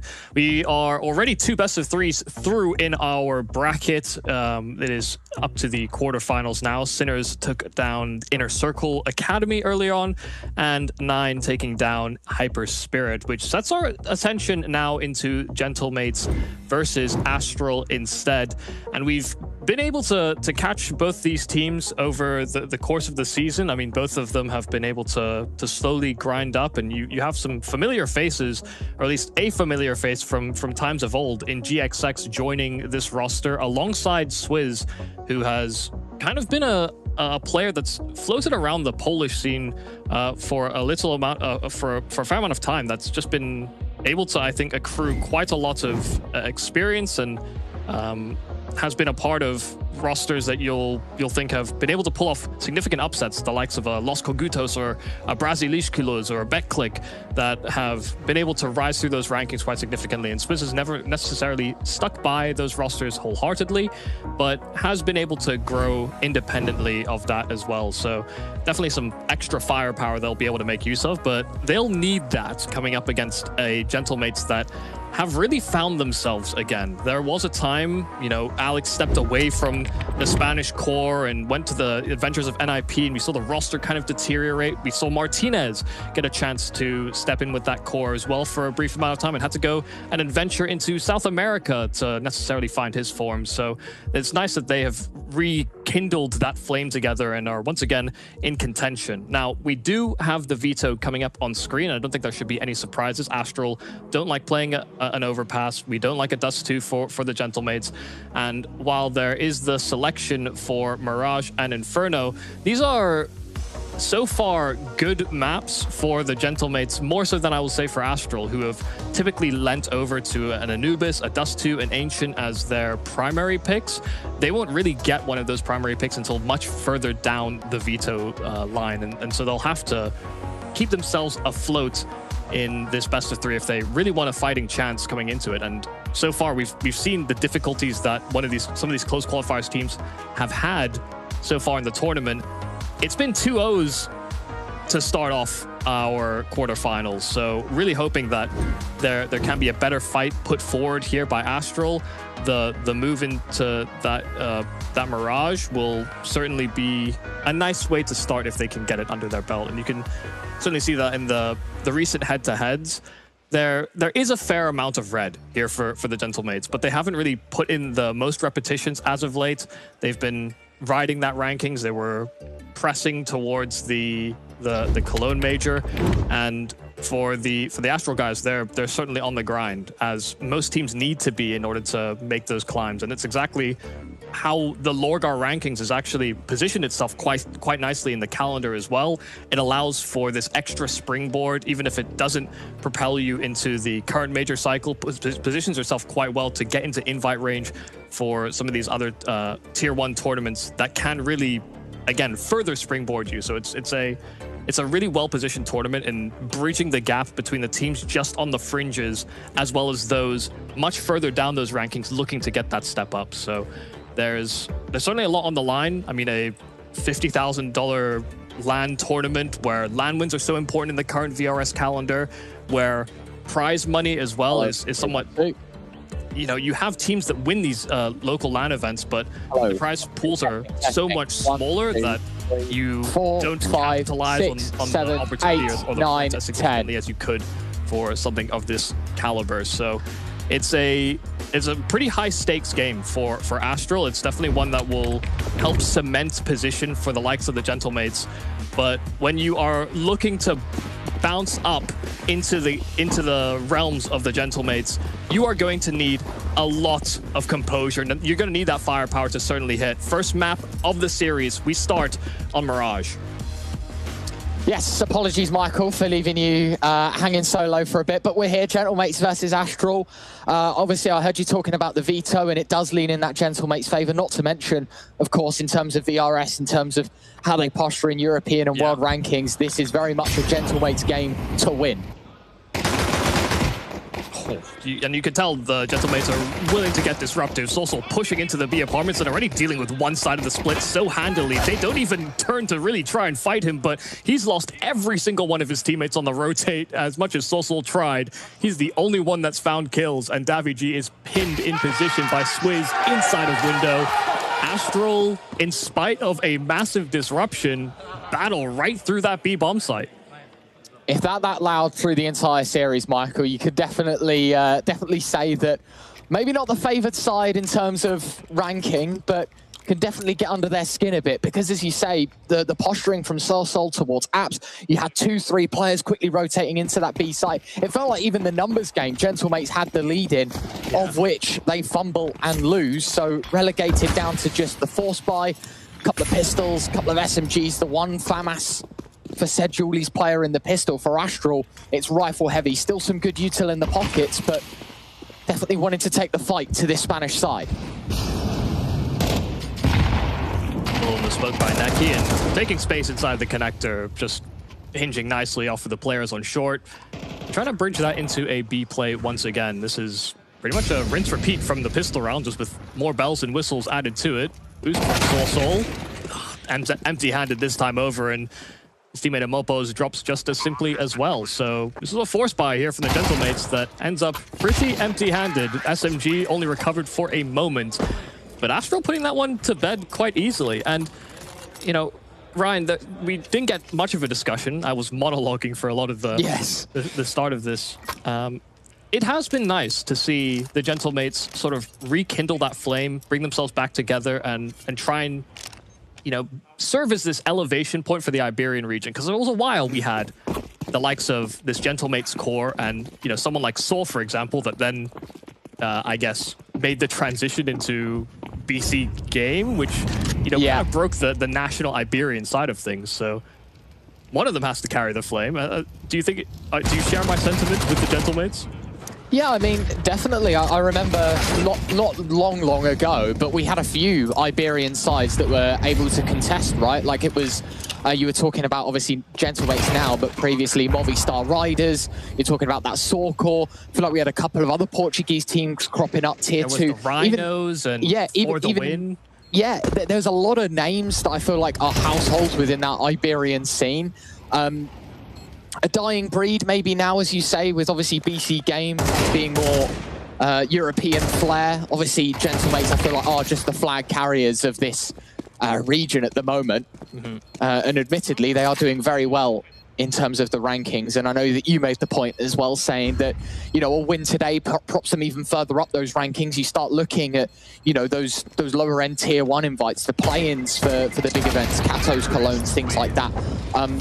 You know, I think it's safe to say that Gentlemates obviously, not desperately, but wanting these points, because it does make that push from sort of the top end of tier 2, now pressing towards the bottom end of tier 1.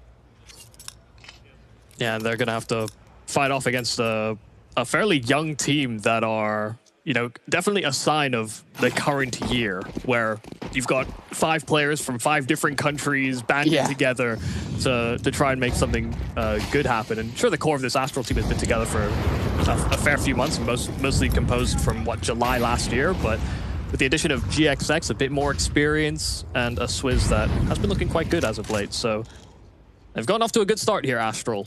They certainly need it against the Gentlemates that have that flair, that can take these fights, and have shown a depth that we've yet to see demonstrated for an Astral. That will come with time. But first gun round here for the Gentlemates, and it's a pretty meek start from Astral, not quite as punchy as the rounds gone by. Big nade damage as well, Alex. Lobbing his HE into under a Molotov to service more information to this CT side, but no rounds out of guns just yet. Martinez with the big green, able to snipe down Swizz with that early short aggression. A double stack towards under balcony. It's a bait and switch, of which it's completely unseen by Astral. Mopos able to collect one from ramp. The Palace drop off untraded. And that's more like it from Gentlemates. I think that's the kind of side we wanted to see. Bait and switch setup towards under, early pressure in middle. Astral basically neutered in map control in its entirety. Yeah, they tried to be tricky with the first couple of rounds, whether it's Solsol pushing into the apartments, then boosting him up onto the site. Now that they're on guns, they stick to a bit of a gimmicky setup just to have this double balk or double under balk position. But yeah, you can see, you accurately pointed out the fact that they are none the wiser, the fact that there's that bait and switch. GXX, lovely pick over the smoke into connector. And so the in-game leader of Alex calls from the sidelines. Now this is a reinforced buy here from Astral. Swizz the only one that's short-changed on a deagle. They've got a fair amount of resources to make use of this 5-on-4. And it's one that Gentlemates are more than happy taking a gamble in. Davi walking close, Martinez holding the angle, patiently waiting for a shoulder to emerge. It might be a couple, no trade. I thought a 1-for-1 would have been the more likely candidate. Davi stuck close, the smoke too slow to plume, and this is now going to allow Astral to crumble in on this A site. Ray misses his shot, a second from Martinez on the big green. Collecting the souls of Astral towards ramp. A has to be vacated, GXX while finding the opener. Maybe not much more to be found off of his sniper in round number 5. Seems like he's only delaying the inevitable. Martinez is trying pretty vehemently to catch him through that smoke, switching to the pistol. He was putting some pressure on. 25 seconds. I mean, GXX is just trying to hold on to this AWP best he can. This is a save. Too big a task here for the Astral AWPers. So a beautiful shutdown. Another spot where Martinez has not faltered under pressure. You know, he was pressed the previous round on short, a nade landing in his face, still connects on the kill. This time in a great position to punish the progress as they try and make their way through Con to the site from ramp as well. Just well positioned and didn't back down from those fights. Kept pressure applied while his teammates were also contributing. So Martinez seems to have hit his stride. Yeah, I was going to say, I've got to hand it to Martinez. You know, he's been around the block for quite some time in terms of AWPing and these Iberian sides. I think statistically he's at one of his best points in his career, right? I think looking at B and impacting these rounds so far. That'll be correct, yeah. I think he's playing some of the best CS. And, I mean, a great time to do so when you're just on the brink of sort of that top 32 in Valve's rankings and you're pushing for those tier 1 invites. And in a time where AWPers are put under more scrutiny than they have ever before. Yeah, I think CS2, as you say, separating the good from the great. And Martinez, a cut above from his counterpart in terms of KD right now. Of course, other than that saved AWP, it's Astral relegated to just pistols, so not expecting much. And Gentlemates should be able to force the Astral hand in forfeiting their early lead. Yeah, of course, it did still carry over that AWP, so while GXX lost out on his opportunity, Meowpop is giving it a gander, but already pressed and taken down to quite low health. That AWP may exchange hands yet again. In fact, you're just going to walk into the AWP of Martinez. No matter who has that AWP, Martinez is out-dueling it. Yeah. That's a nice kill from Neki. Any more? Oh dear. And spat through the smoke. Your life, your days are numbered. Gentlemates indeed to pick up their third. As you say, saved AWP, I think was hoping for more promise, but Martinez quicker to the trigger in every engagement. Hey, I mean, when that AWP is on offer, why wouldn't you take advantage of it? Yeah, just like you should absolutely take advantage of our official partner of the LORGAR series in Latvia, Baltic Data. If you click the banner down below the stream, you can take advantage of an exclusive offer exclusively for LORGAR ranking viewers. You know, when things are on offer, we like to take them. Who doesn't? Who doesn't love a deal? And while we wait for the next round, it's Astral that called the initial timeout. You can see the saved AWP from a couple rounds ago, Michael, having some financial impression in round number 7. GXX on a deagle while his teammates wield rifles. Yeah, it hurts a little bit more always being on that T side saving, so Yeah, the ramifications of that are carried through into this round. I would actually like to see Astral maintain that fast pace. You know, from the pistol to the sort of second gun round, they were quite pacey about how they wanted to approach a bomb site. I'm seeing them try and work the map, play it slower, and if I'm thinking about the experience gap, this is the type of tempo that Gentlemates love. A set play, flash through the smoke, finds the first, and it's the rifle that's offered up, and the Deagle that has to cower behind the fumes of the smoke. Nearly catches more damage, switches guns, makes sure that GXX can't get his paws on the rifle. In the meantime, 2 more kills elsewhere. Martinez yet again cropping up in that kill feed with the AWP. Mopos finding his 7th in 7 rounds. And Meow Pop left 1 on 5. You're talking about tempo. It's a quick way for Gentlemates to reclaim advantage here on Mirage.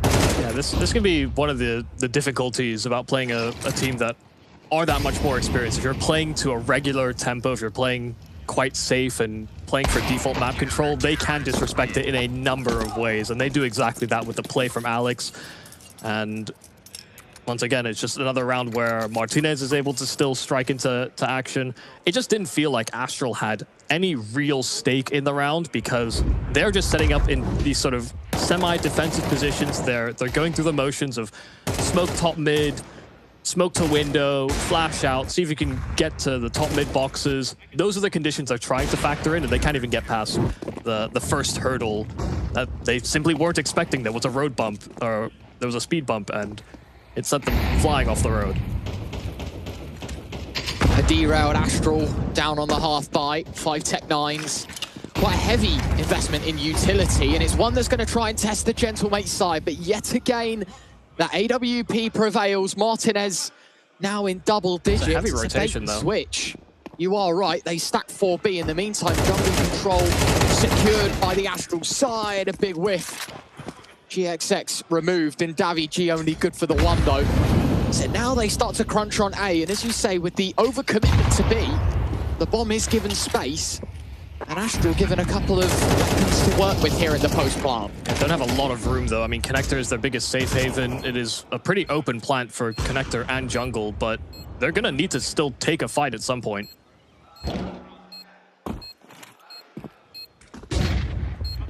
Flash over Swizz, wanting to swing off of his teammate's contact. Ray able to catch one from Con. The safe haven you were talking about, Michael, is the only prong left in this round. And yet again, Martinez to close up shop. A defuse to come through. There is plenty of time to sort that out. Astral now down by 2 as Gentlemates still assuming control here on Mirage. Yeah, Connector can be such a strong position in an after plant, but not when it's so early and you've just pivoted away from that B-bomb side. The Connector player is always going to be preoccupied with the idea that someone could be peeking him from window, from short, from topside Connector. And so that guy will always have to have his head on a swivel to a certain extent, especially when you're down a man and your teammates don't have the best weapons to provide any sort of long-distance support to alleviate that stress. So you needed a massive multi-kill from the 2 Tech 9s. Unable to deliver that. Still keeps the economy at least slightly more in check than the rounds gone by. Gentlemates have been relatively unpressured in terms of their finances. This is largely to do with the efficiency that Martinez has had. He's basically capped on cash, 12 and 3. GXX strikes for 1. Tag from Martinez just as they're coming up the ramp. Meow Pop still gets his kill, but the trades are there. Both Davi G and Alex able to collect, and Sosol with his secondary will catch a kill on short. So just as soon as it looked like they got a little bit of an edge, yeah, you've got Swizz in a 1v3. Trying to hold the door open. Gentlemates, other pieces there to close up shop. Davi G's double to secure Gentlemates a 3-round buffer you would expect, unless Swizz can 1-on-3. He has got the bomb in his back pocket. Made his way out ramp. That is one way to give up the game, and Davi G welcomes that frag with open arms. A hat-trick of frags from him. Astral, while winning the pistol and getting the early momentum, as you say, Gentlemates playing on their terms, playing on their demands financially. boatloads of cash. Martinez can rebuy the AWP, it doesn't matter. Everyone else on the rifles, a couple of AK saves across as well. Even the double AWP coming out from the Gentlemate side. So even more twists and turns put into this Gentlemate's defense to make Astral's life that little bit harder. Weirdly, always just seems to follow Soulsol. He always just, you know, secondary AWPer. When he was on Mad Lions, he was basically on a team of secondary AWPers. Martinez, though, just the primary and will happily stake that claim. Able to get his one. Davigi also succeeds from his position, but traded immediately. So ground has been given up on this A-bomb site. The smokes are still up, and they've got another one that they can freshly deploy. Meow Pop brings it back to 3-on-3, but Mopop will press the issue out in the open, commits to the full spray, and between him and Martinez, they get two. Make that a triple from Martinez on that AWP. And the Gentlemates just keep getting away with bloody murder. They cannot deal with this Spanish AWP. Yeah, I mean, he is having one hell of a game right now, isn't he, Martinez? Impact in every situation. The only round I think Astral have come remotely close is when they were able to drop in with the AWP on A, and that 1-on-3 that we witnessed in the last round. From there, it's been smooth sailing. Some really nice shooting. I've got to say, the commitment from Mopos there, initially questionable, but he finds GXX, able to get out of the molly in time, and Martinez picks up the pieces. Another near faultless round from Gentlemate, 7 in a row. It's kind of hilarious watching Mopos commit to that spray because, in a way, it actually created this opportunity for Martinez to get the following frag. Because you could imagine the comms from Astral. He's standing in the Molotov. He's fighting me in the flames. He shouldn't get away with that. And by God, he's only gone and done it. So yeah, this is a stressful situation to be in if you're Astral, because as an underdog, you always want to sort of play to your game, play as flawlessly as you possibly can, but there has to be a moment within the half where you break past those regulations and try and take the fight to them and put them under some proper pressure, because ever since we've been into rifles, Gentlemates have controlled everything. They're being aggressive, they're being assertive, they're locking things down on sites, and until they're brought into a little bit of chaos, I don't see that changing.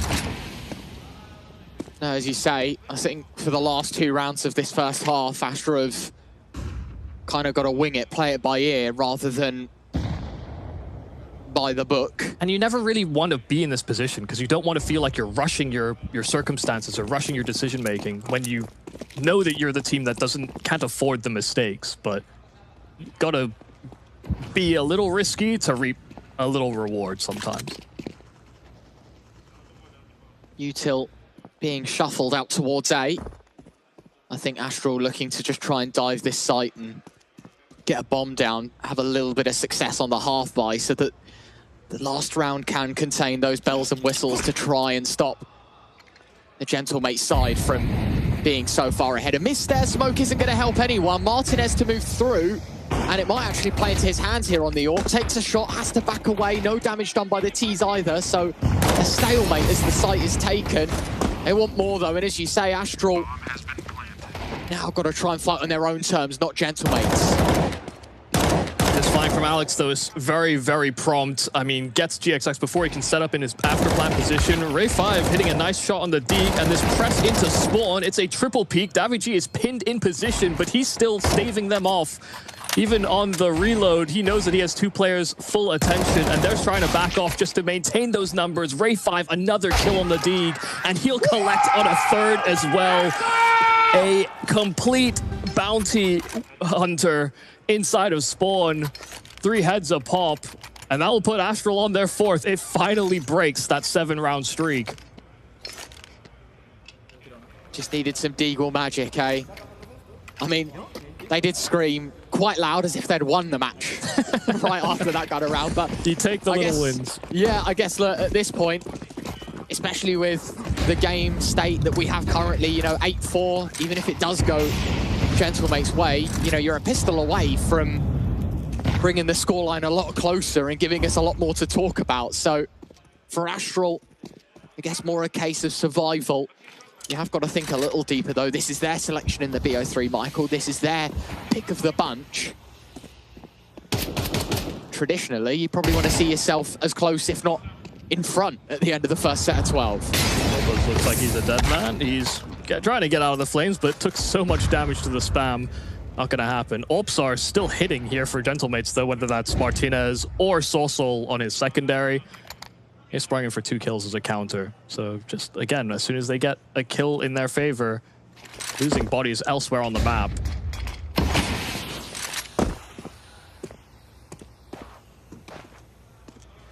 Ray 5, short smoke given so he can move his way up. Sosol on the AWP, needing big impact. Hits the first, missed shot on the second. So a gap closer, but as you say, Alex just waiting in the wings. GXX 1 on 3, low HP on the first, has to connect with the Glock. And now the scope gun can be used against 2. Yeah, low health. And 30 seconds on that clock there. Giving him a lot of room to work with. Giving him full respect that he could hunt down an extra kill and force it into a 1v1, and GXX is trying to be patient with it, but will have to commit to a plant sometime or another. And progress from short, they even run past the Molotov. They run him down. Martinez will make sure that clutch goes no further. 8-4 at the half. Gentlemates are hoping to assert themselves well coming out of the break. We'll see whether or not we can see Astral come back on their map pick.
Well, we're getting ready to get into the second half. Astral started well and then seemed to peter out as the Gentlemates got themselves into rifles. That experience gap, the caliber that the Gentlemates have displayed over this season, it's certainly coming up pretty big to start off the playoffs as well. So Astral have a lot ahead of them.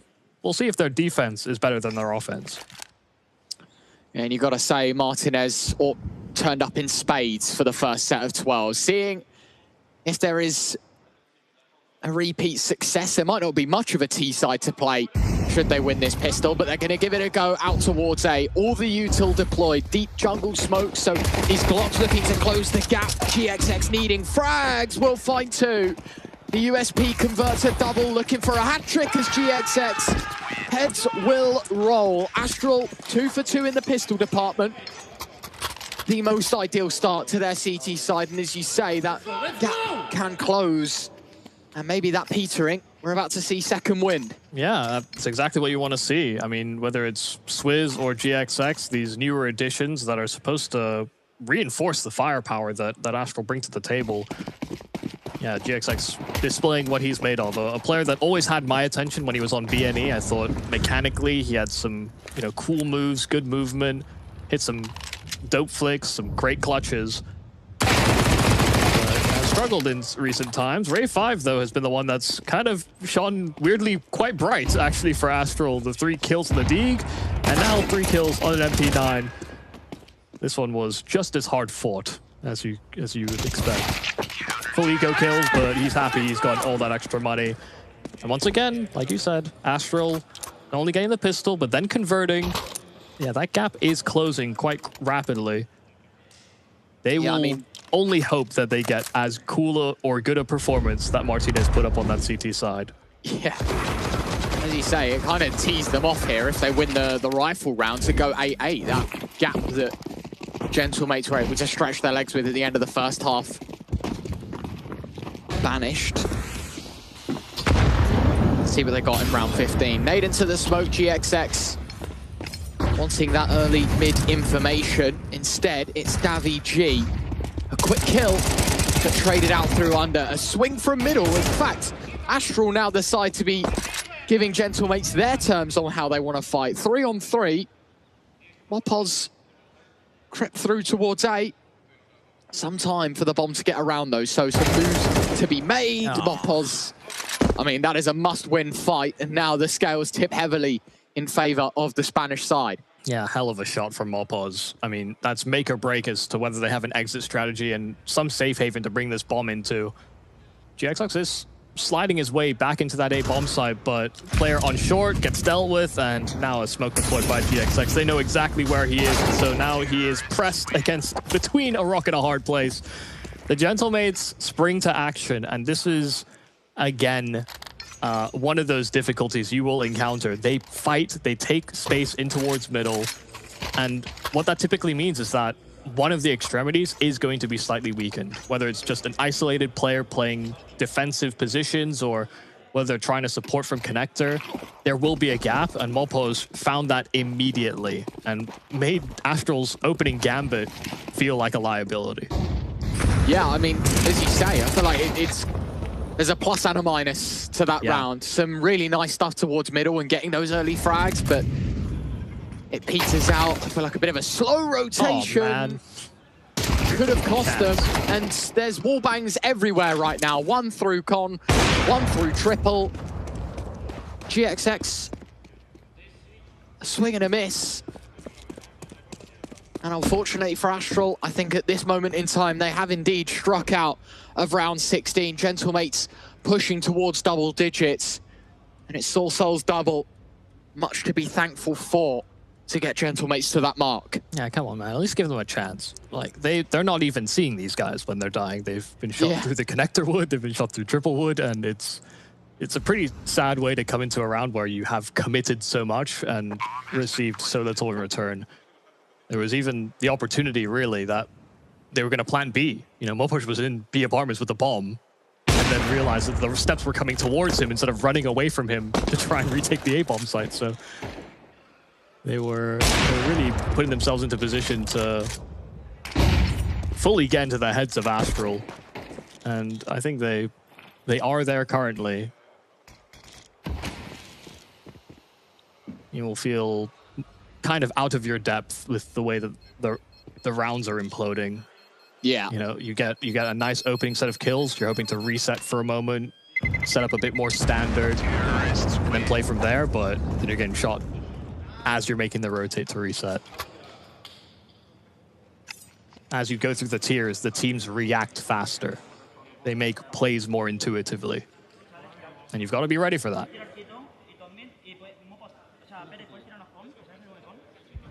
That's also the flair I always felt was missing once Alex left to go on his NIP adventure. It's something that international squad never really captured the same way as well. The sort of reactivity, the playmaking that the pieces got up to on the Spanish core.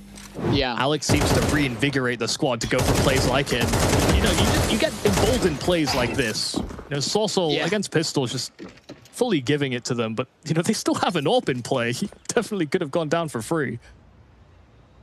Martinez given a bit of shoulder, baited into the engagement. Alex is already, I don't even know if he came from apps or from short, but he's here. Oh, it's Davy G, sorry, that's in short. Alex gets the first frag. or the second, and this round more or less over. I mean, you were talking about this unhindered confidence that Gentlemates have.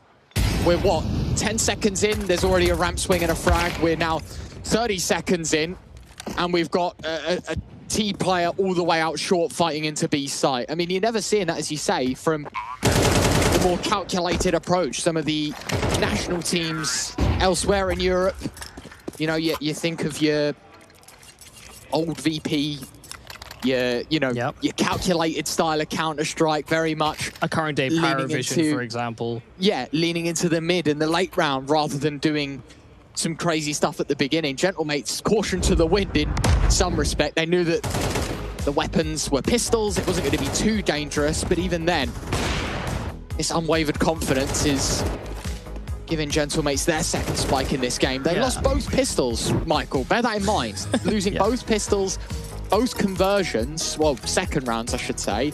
Only one conversion in that CT side, round 4. Since then, it's been smooth sailing. Gentlemates really have only lost to the first and the 13th round. And listen, you can say what we want about the Gentlemates team and how good Martinez was in that first half, but we are tracking his performance, and it does seem as though he's fallen off. You know, 17-5. He's now 17 and 17-8. And the good news is, with LORGAR, the platform, you can also track your own performance. You can meet your teammates, you can meet new friends, and customize it on any of your devices, all on a statistically enhanced and community-proven LORGAR platform. I think I need that, Michael. Tell me where I suck. You know? Where am I good? Yeah. And where is it not? And hoping for some better things out of Astral, though, now that they're on rifles. Sure, they're missing out on that AWP, but they don't want to go down with a whimper, only winning really as a result of pistol rounds. They're hoping for more than that.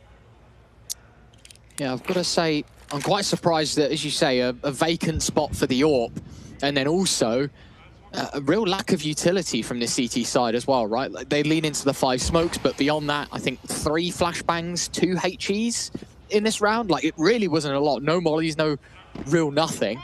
So for the next minute, you're hoping that these smokes can become walls and cancel Gentlemate's approach anywhere. daviG moves up Con, but gets caught on a timing. GXX and Swizz both caught out in the meantime, needing Meowpox to go huge towards bench.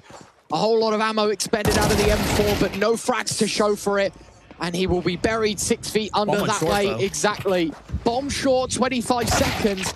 A bit of a foot race for the CTs to take possession of it. But Mopoz quick to the trigger. Ray 5, 1 on 3.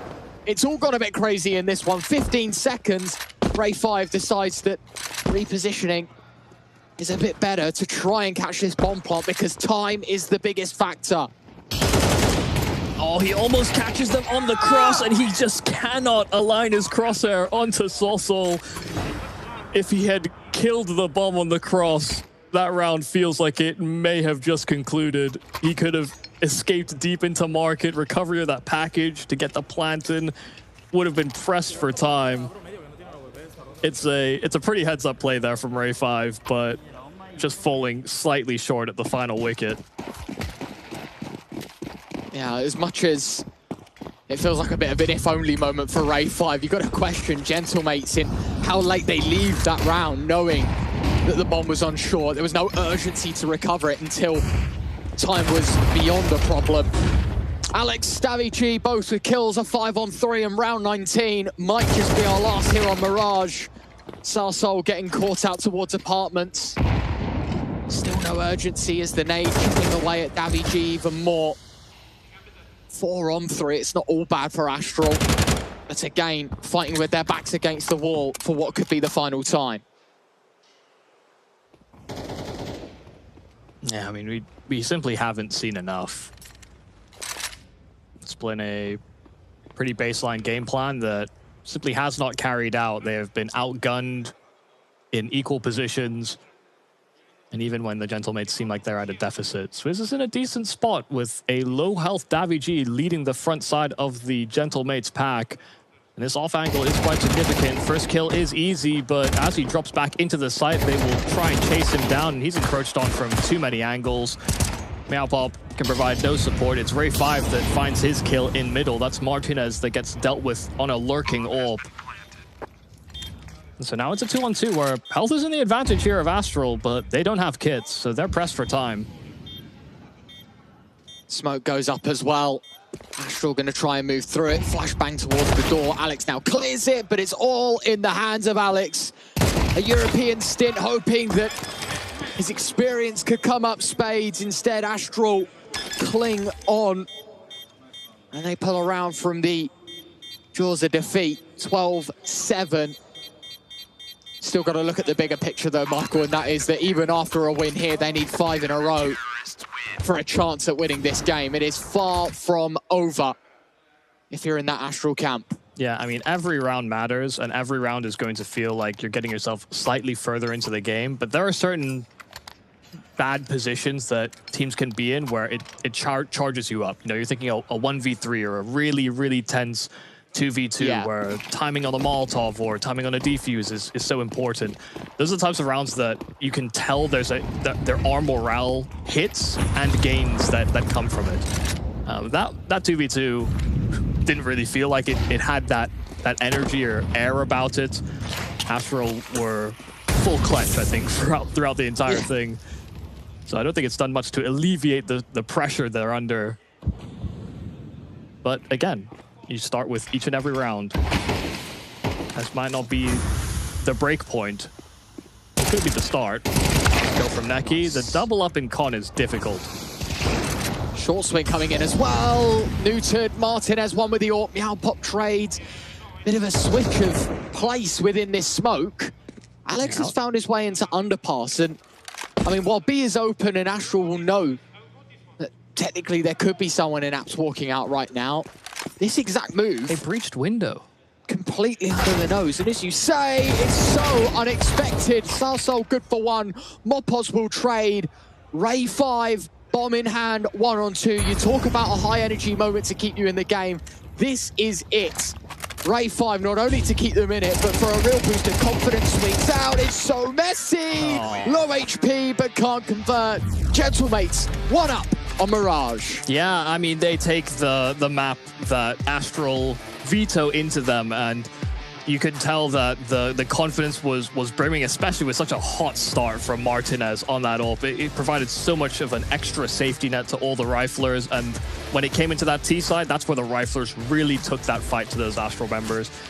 They didn't stack up well. You know, a team that is an underdog moving into a map like Mirage, you're hoping for explosive, high aim, high octane gameplay that never really got off the ground. So there you have it. After map 1, it is indeed that Astral side that will not succeed on their selection. And you've got to think a little further forward here, Michael, right? I think you've got to understand the bigger picture, and that is that we kind of knew that Gentlemates were the better side, but you do give Astral their best chances on their selection. I mean, that's just how CS works, right? And you mentioned the fact that the game plan didn't really feel like there was one, right? That's how dominant Gentlemates were in that regard. Just outclassed completely on that front, and now they've got to head into the next map, of course, Inferno, Gentlemates selection, and with the likes of Martinez hitting shots on the AWP, Alex also coming up with multi-frags. You got to say, it does feel like those chips are heavily stacked against the European squad. Yeah, and you can see on our graphics, I mean, most kills out of the map, Ray 5, most ADR on the map, Ray 5, him and, you know, Martinez in terms of, you know, kill counter felt like they were going head to head, but this was more of a team effort, you know. Yes. If we looked at the total scoreboard, Gentlemates dominated 4 out of the 5 positions. So yeah, Ray 5 is going to need some help. The team needs to collectively come together because Gentlemates as a package are a pretty tough nut to crack. No, definitely. And there's only so long that we can wait until the next map. Between then is a break, of course. Come back to see if Gentlemates can complete the clean sweep.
Gentlemates 1-0 up in the series. The LORGAR rankings might just have another victim in the quarterfinal stage, as it is Astral up against the ropes. I'm Retro, joined by Yubi to take you through this series. Michael, map one, I think it's fair to say, look, we saw pistol wins come out for the Astral side, 2 of them to be precise, but outside of that, nothing there really to wow us. It has just been Gentlemates through and through.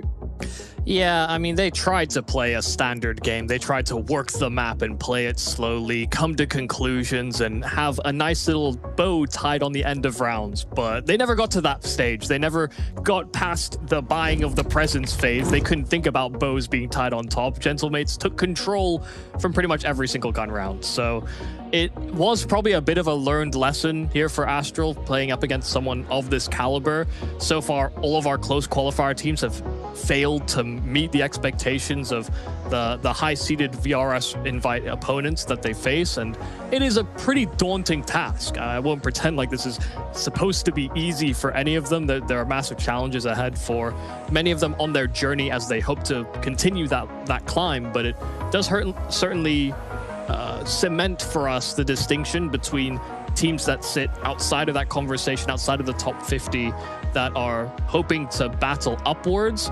We see that separation between those tiers quite handily, and we have so far in the LORGAR rankings. Yeah, I mean, you were talking about the previous games, right? Like 9 against HYPERSPIRIT, 13-8, 13-0, Sinners 13-5, 13-5 against Inner Circle.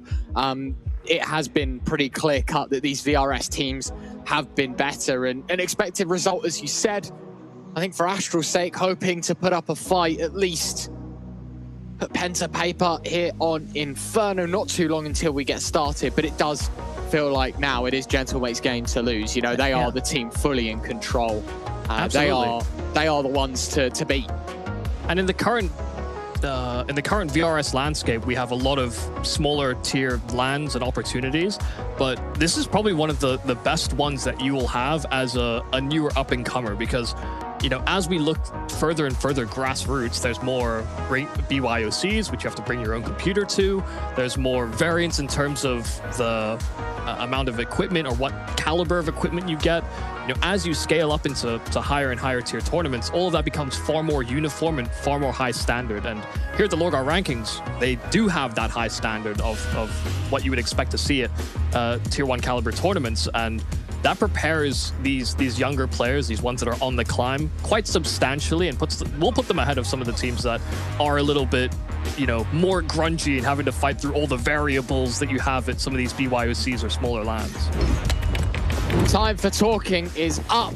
Gentlemates versus Astral. Map 2, it is the Gentlemates pick. Gentlemates with an outstanding run of form in this map in the last few months as well, Michael. You know, we saw the graphic a little bit ago. I think it's Important to circle back on 6 maps played, won 5 of them. The only loss was to Big, 13-8 since then. The likes of G2 and Eyeballers have fallen victim to the inferno of the Spanish side. So we'll see if Astral is just another name checked off the list, or that win rate can be hurt any more. Yeah, the Gentlemates are 1 for 9 this year on this map. So yeah, Astral are going to have to put up quite a considerable effort if they want to cause an upset here. Good information, but Solsol is still hanging around inside of the apartments. This was a 4A start here on the CT pistol. Ray5 gets his kill as that solo B player though. And that means that that smoke that was destined for TT spawn actually blooms in the T's face. Yeah, they have to use the second one to get across. So a lesser impact for the post plant, but one that Gentlemates with Glocks towards B, I don't think we'll be too worried about at the minute. The 4v5 is the more concerning issue, and one that Martinez looks to address. He'll swing out time and time again from the new box. Davy G to jump over, expecting Alex to find some success. Martinez, P250 now withdrawn from the round. It's Sorsol 1-on-4 and cannot dent the CT side. So a good start all in all for Astral. 3 for 3 in pistols in this series. Yeah, I mean, listen, he only got 1 kill, but Ray5 did everything he had to on that solo B play. Got his 1 kill, fell back, created a bit of a defensive perimeter, kept hold of construction. The rotates through spawn felt that much safer. And then once those smokes fade, you know, that secondary smoke that was supposed to go into spawn for a resmoke to make the retake more difficult, once that faded, yeah, it was no holds barred. They could take fights back in. Swizz with the double was quite significant. So, yeah, flawless in pistol so far this series, Astral.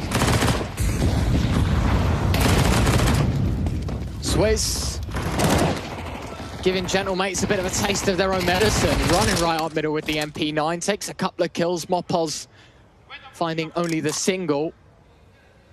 Sorsol picks his teammate's body apart for the Galil.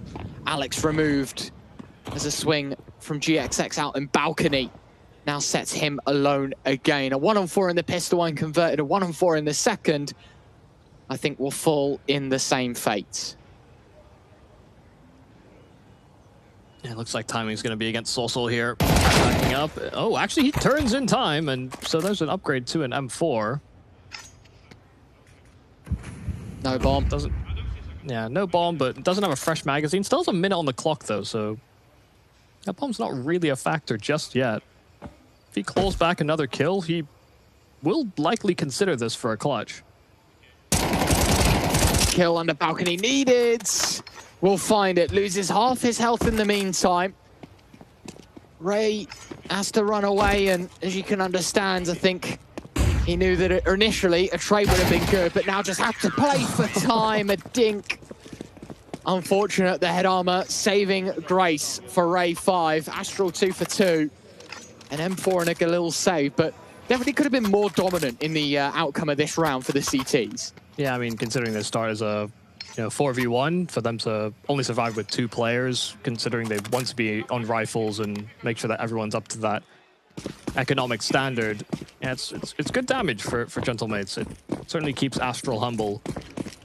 TGXX on that SMG, hoping to farm out some extra cash, and if he succeeds in doing so, he would get his hands on that AWP quite handily.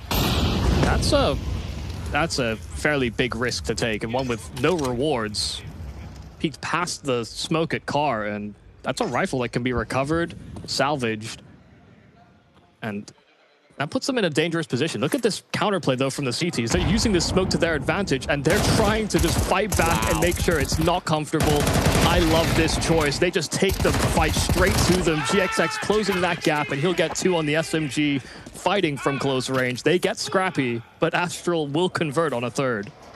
Yeah, lose 3 bodies, though, so while it is Smiles, I think there is a cause for concern economically for the CTs. You can see, yes, there is going to be M4s. Yes, there is an all the util in the world. There's no denying that. I think more so, Michael, it's the fact that if Gentlemates do win this gun rounds, it does look a bit pear-shaped for the finances. Nicely done for the here and now, though.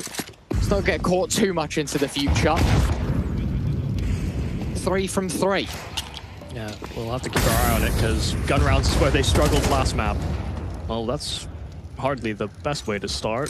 Flash in the face of Soulsol, but no one's there to reap the rewards on the CTs. Putting a lot of pressure already towards top banana. It's forced quite a lot of util out of the hands of those CTs. Just one smoke retained to see if they can block. They have Swizz rotating over. He has a flash.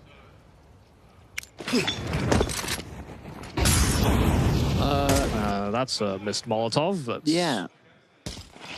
A bit awkward. Fight towards B yet again. So much success. 3 from 3. Necky's double. These gentlemates are just Davy G and Soulsol to pick this round apart. He will be able to reclaim possession of the bomb. But again, you're talking about that early aggression last round towards B. Michael sitting behind the smoke. They give them the exact same treatment here. See you later. Nicely done from Soulsol. GXX head removed. But 30 seconds left. 2 on 4. Yeah, bomb towards B. Other player towards A. As you rightly point out, this one is not much more than a bit of damage, but keeping rifles in hands. Yeah, I like the move as well from Astral. I mean, they were already kind of, because of some of the previous rounds and how much damage they'd taken, sure, they had some, they brought in quite a lot of resources, but as we got further into the round, those resources had somewhat dried up. And so they had some that they could deploy over at B. They used them to help enable this forward push, and it actually catches gentlemates in an awkward transition state where they're just trying to show some pressure onto brackets and boiler and make those A players sweat. And in response to that, Astral decide they want to take a further claim over towards B, and they catch them with nades out and just unprepared for that duel. It's not entirely on the missed Molotov, but because there was actually nobody close, they might have thought, wait, there's a smoke long and a Molotov long. That may just be a lurker. So extra awareness that they should prepare for fights on B. Either way, this is better than what we saw from Mirage already. Conversion on a gun round didn't really give gentlemates a way in. So far, they've started with massive advantages in terms of opening fights and exchanges. They're tempted once again to take a fight over towards top B, and this time they get hit by a flash. So Necky dealt with Swizz, made into Swiss cheese, and Ray 5, last man standing on B, converts on the first, but caught by the flash, and so now he's approached in from multiple angles. This B-bomb site crumbles. Gentlemates take control. Nicely done. Finally, they can put pen to paper themselves.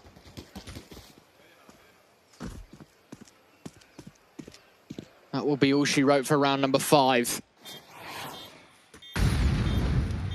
Definitely a more direct approach from the gentlemates. I was going to say, I think, you know, for a lack of better terms, just like cutting out the crap. Just, you know, what you see is what you get. Gentlemates, this time, they want to head B. They make sure that Astral don't do any funny business. We're just going to do a bog standard execute. Outgun them. That's their game plan on Mirage, I feel like. You know, get aggressive, shoot them in the face. You know, be better mechanically. And I think gentlemates wanting to exploit that again.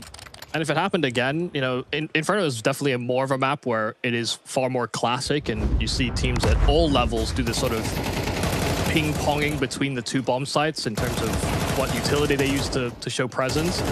But I do agree, you know, they sort of cut to the chase in this instance, and they just decide, okay, we'll keep it linear instead of bouncing back and forth, because so far when they've been trying to bounce, they have been caught. And it only happened that one time, but they simplify this time over. So yeah, first round here for the gentlemates, but a much more assertive effort over towards B by the CTs. They throw the deep smoke, they get in front of that half wall. So they have really staked a claim over towards Banana. There has to be a reaction back here from the gentlemates. I gotta say, I'm quite surprised that gentlemates haven't clocked the fact that Astral play 3B a lot early in these rounds. It's another time where they've started 3B and util dumped for aggression. A may has been the weakness in the early rounds. Gentlemates at least sort of stick a foot out towards A and see if Astral trip up on over. But nothing given away. 50 seconds left and no brackets control and only just reclaiming Banana. It's going to have to be a late lunge somewhere, Michael. I'll see if they're invited to the table or not. Can be awfully clicky at this tier. And already some util sailing over towards B. Those 3 players kept at bay on that secondary bomb site. Neki tucked in at short and should feel that something is brewing here. Nothing is happening over at B. No calls made by his teammates. Gets one and traded, and it's Meowpop out in the open. Nades drawn out as they jump across, but 12 seconds remain. They need to deal with Meowpop, and the flashes are brilliant. Couldn't see a damn thing on that site, and so could do nothing to stop that bomb from making its transit. And they're getting cut down before they can even think about a retake or save. And they're forced into that latter, given they are in a 2v4. Yeah, you got to say, that second flash that piles over short and blinds the outpopping pit, that is the $200 savior for Gentlemates in that round. Instead, dodging one flash is enough. Yeah. You eat a second one after the fact, and you just never stand a chance. It's another round for Gentlemates. 3 saved guns. Martinez. I mean, look, you can't expect him to have a good game every game. Not quite the start that we saw on the likes of Mirage here on Inferno.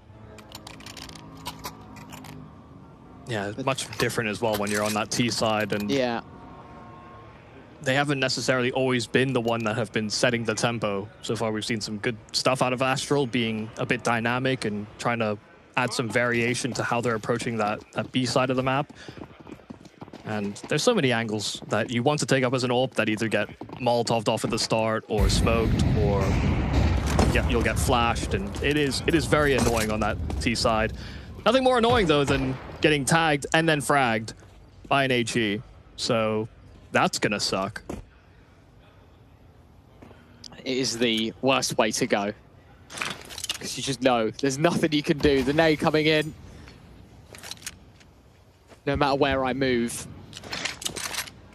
The dead man walking. Yeah, you're in trouble. Gentlemates, a withdrawn side down to 4, but they are against 3 pistols. So you'd still argue that the ball is in Astral's court in that regard. Warp on GXX out towards A. Ray 5 in the back of B with the other rifle. He's now going to have to be the point man to the success. Flashes are in, the swing comes out, the 5-7 nor the M4 find anything each. A bit of damage combined. Oh. And in fact, the 3rd shot connecting, all picked up by Swizz. This round is over. Gentlemates able to siphon out the Astral players on B and demanding a 3rd round next to their name. It's definitely pretty brutal. I mean, you've got a rifle on that bomb side hold, and you're just hoping for at least a couple of trades or a couple of kills to justify going for it, even though this wasn't like a full investment or full commitment. They had enough to make it seem doable if they had traded fairly, but this is, I mean, partially also what was happening on Mirage is that the Gentlemates players are no slouches. They will win gunfights, and even if the flashes aren't necessarily always hitting the mark, they're putting players in an awkward position of, you know, this sort of flight or hide from the flash. And sometimes that all you need is that slight crosshair adjustment or forced error on your opponent to take advantage. And so far, the Gentlemates have been doing a great job of doing that throughout this series. I don't even... have the Gentlemates even taken a timeout so far? I think it's... No. Only been Astral throughout the series. All 3 on Mirage. 1 on the first half, 2 in the second. Now the first 2 pull the trigger here on Inferno. And I think it's a good time to do it, to be honest, Michael, because you look at the scoreline, you look at the money, sort of the entire bundle that comes with this Astral CT side, and it's like, you don't want to give up your lead, you don't want to lose all your money, this is a big round in terms of how the rest of the half is going to swing and play out. Yeah, and you've got everything you could ask for in terms of options. You've got the AWP, you've got full util belts on pretty much everybody. So if you've got variations you want to try or more ambitious moves to get yourself into an advantageous position, this would be a nice way to do it. I mean, you've got everything to facilitate. Just a carpet of flames over towards Banana and a deep smoke as well. Nothing out of the ordinary just yet, but the Gentlemates are looking to make a move into brackets quite quickly. Bit of a 1-2. GXX takes first contact. Incendiary's down, and the flash is beautiful for Meowpop to spring to action from Boiler. So it's still hanging around, and GXX just cuts them down for making the rotate through spawn. It's Swizz that mops up all he needs to in towards brackets. 3 kills from him on the rifle. This forward play into short catches Gentlemates off guard. I'm going to say that is so satisfying, that round from Astral. The layers to that defense. I mean, we'll watch it in the replay here. Ought to take first contact. I mean, a second frag, we do miss it from the short player. Boiler player re-swings, gets one, re-aggression towards short. AWP covers off long to make sure that Gentlemates can't catch a free rotate. It's beautiful. Yeah, it's exactly what you want from a multi-faceted hold. And from success to A, straight in for a fight on B. Ray 5, opening frag. A second, caught, just juggling util between these players. GXX is here towards B, so yet again, a stack in the right place. Ray 5's assist finally comes into fruition. 4-on-3, blocked behind the CT smoke. The AWP has to move round. A molly to buy time, but nobody's move, and this now means Gentlemates given a little bit of room towards B. Looks like GXX is toying with the idea of getting frisky around this smoke. I mean, he deploys one and has a gap that he can walk around to Dark at the back of the bomb site. It's being held for, but Martinez is able to cut him down. Davy the spam right back, and now that there's no smoke inside of spawn, Davy in a real tight spot and tries to deal with the first player. Commits the reload. It's Sorsal that gets the trade. Meowpop 1v1, and Davy collects. Anytime these rounds get scrappy or close, Gentlemates seem to always step up to the plate. But Astral, again, in a very fight-heavy position, make Gentlemates work for that. Yeah, and I think we'll be a bit disappointed that they don't close this round out. You know, 5-on-4, 4-on-3, 3-on-2. Like, for every number that Gentlemates was getting back, Astral were there to put them a peg in front. Yeah. A bitter end to this round. HE deep. Alex down to 4 HP. The MAC-10 forced because of the molly. There is a trade, but it might as well be a 4-on-3 in terms of HP. Alex is low. Davy G susceptible to the one dink out of the M4. And Sorsal might just get caught trying to move into apartments. GXX quick with the big green. And in fact, it's going to get pressed even further. Davy G ignores the Boiler player. Assumes control towards short. Players are tagged up. Alex still walking wounded. Hoping the flashes can help bridge the gap, but nothing actually to allow them to scale. Smoke down over at Moto. Meowpop deals with one, and now that he's found Martinez too, this low health Alex. Okay, wow, it's the Glock that finds this drive-by frag as he commits to the plant. I mean, encroached on from apartments too. Smoke on short could give him a bit of room to work with. But yeah, he's in a tight position. AWP will not be suited to the job, and Astral will hound them down. This was a scrappy investment where they come away with everything they need to. They get some free upgrades en route, and they made Gentlemates uncomfortable from the very start. 3 alive at the end of that. Gentlemates maybe a bit stunned with how Astral are playing Inferno. I think we saw sort of showcased on Mirage that Gentlemates were the team to set the pace, set the tempo. It was Astral that were giving them that respect. And whether that's Gentlemates have kicked their feet back, or I think the more probable thing is Astral sort of wanting to put that press on them. Worked out beautifully, up by a couple, and in contention of winning this half. And I think Gentlemates have resigned themselves to that by taking the eco here.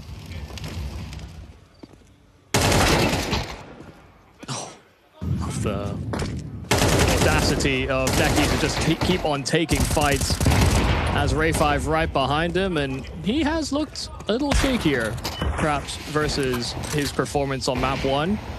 And he was very impressive on Mirage. If people from the region or from the country are here to support Ray5 as that Lithuanian on the side of Astral, be sure to check out our official partner of the LORGAR in Tobo Centras, the partner operating from Lithuania.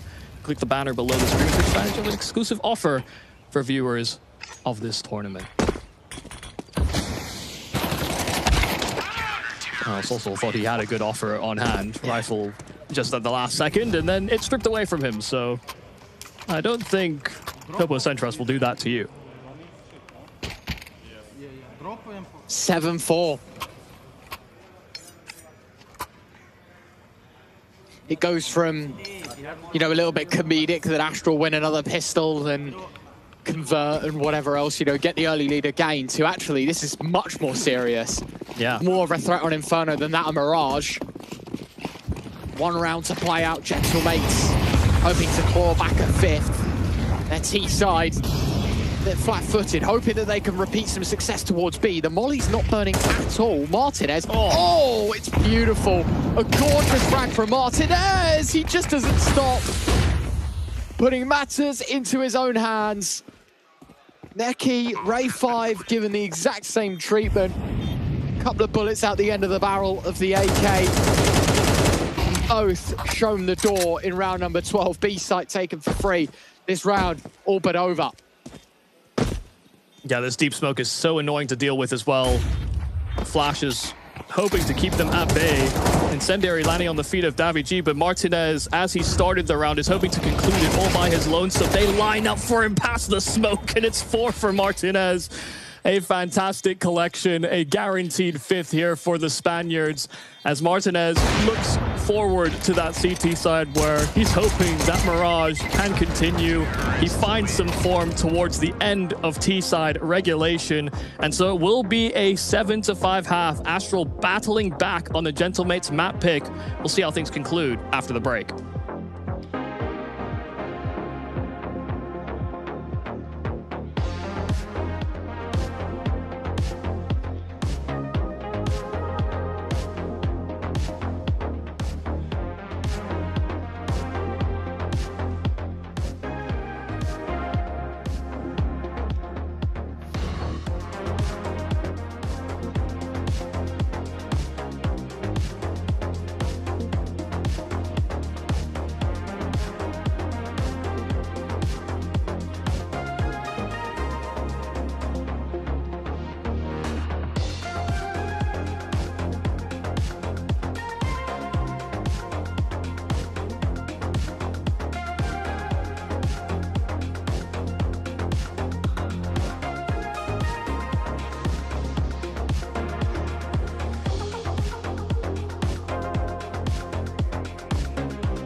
Well, we are getting ready to spring into action here in the second half of Inferno. We've seen a much better looking Astral. They come in as underdogs from our closed qualifier into the LORGAR ranking Season 1.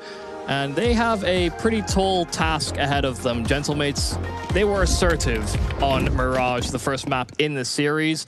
And Astral are simply hoping that they can battle back and force it into that third map, a map that they would be far more comfortable in an Ancient should we get there. But Martinez had a insane 4K at the end of the half and starts off the pistol with a very quick collection. Dooley's finding success as well. Fast out of the gate to the Gentlemate side. Not here to speak it into existence, but yet to win a pistol, so probably their best look at it as at the moment. Yeah, I mean, they lose the 3v5. They are simply cursed, and I shall never expect the Gentlemates to win a pistol from here on out. Alex, one of the Doolies jumping over. Mopos there to support. It's not just their first, it's a flawless round for Gentlemates. Pistol done comfortably. Astral 7-5 at the half, that lead quick to be removed. They will take an eco and try and get rifles in the next. So if nothing else, Gentlemates just love to do everything large. If they're going to lose pistol rounds, they're going to lose pretty handily. If they're going to win them, they win just as big. They only deal in absolutes.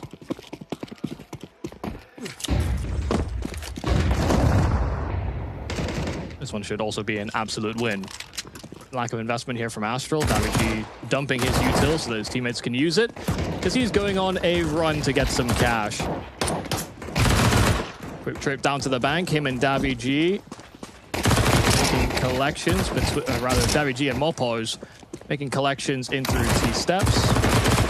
And while one looks to reload, another will hound the rest down. It's also even sweeping in, felt a little lonely without an SMG in hand. Doolies will have to do. So just like that, scoreline is tied on up, and Astral will have felt good coming out of that CT half to have had the 7-5 to advantage. You know, we've seen Inferno actually lean more T-sided over time, and there have been a couple of changes that have, you know, brought it back to a bit more equilibrium. So any minor advantage you can get on this map coming out of that CT half is going to work in your favor. But they will need to put up now. I mean, they did a great job of controlling tempo and controlling flow on that CT portion. The Gentlemates are going to be just as annoying to deal with. Util dump towards mid. Astral want to get aggressive on the start of their Inferno campaign for the T side. Not much success on long short, however. Has found some. A5 with a double. MP9, Davigi has to just dip into cover. 3-on-3, a wounded Astral to try and secure this post plant. Looking towards short. They don't really have a great position to deal with this from. It's only Ray 5 on top of a box inside the bomb site, and you can be worried about a lot of util sailing their way. Ray 5 has to dip on down as GXX finds the kill through smoke. And so just like that, their main prong to get back into this bomb site dealt with. Yeah, it's a call to save here for the Gentlemates. That was their way in. And GXX didn't even have to see him to deal with him. That's unbelievable, honestly. You know, I used the word wounded. I think that's quite light on the HP of these Astral players. Oh yeah, I mean, GXX, I don't know if he even survived, but he was running away with 4 HP, and given that he's now on an AK and he's on low money, I gander he did not survive the blast.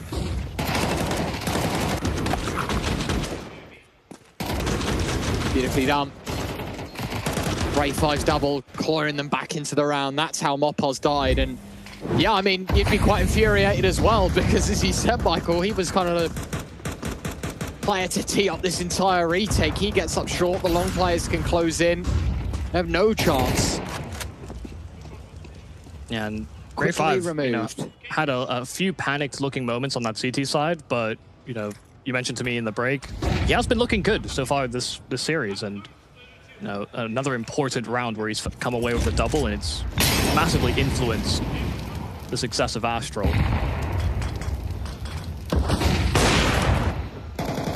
Oh, swing and a miss from Martinez. The HE taking him down to 38.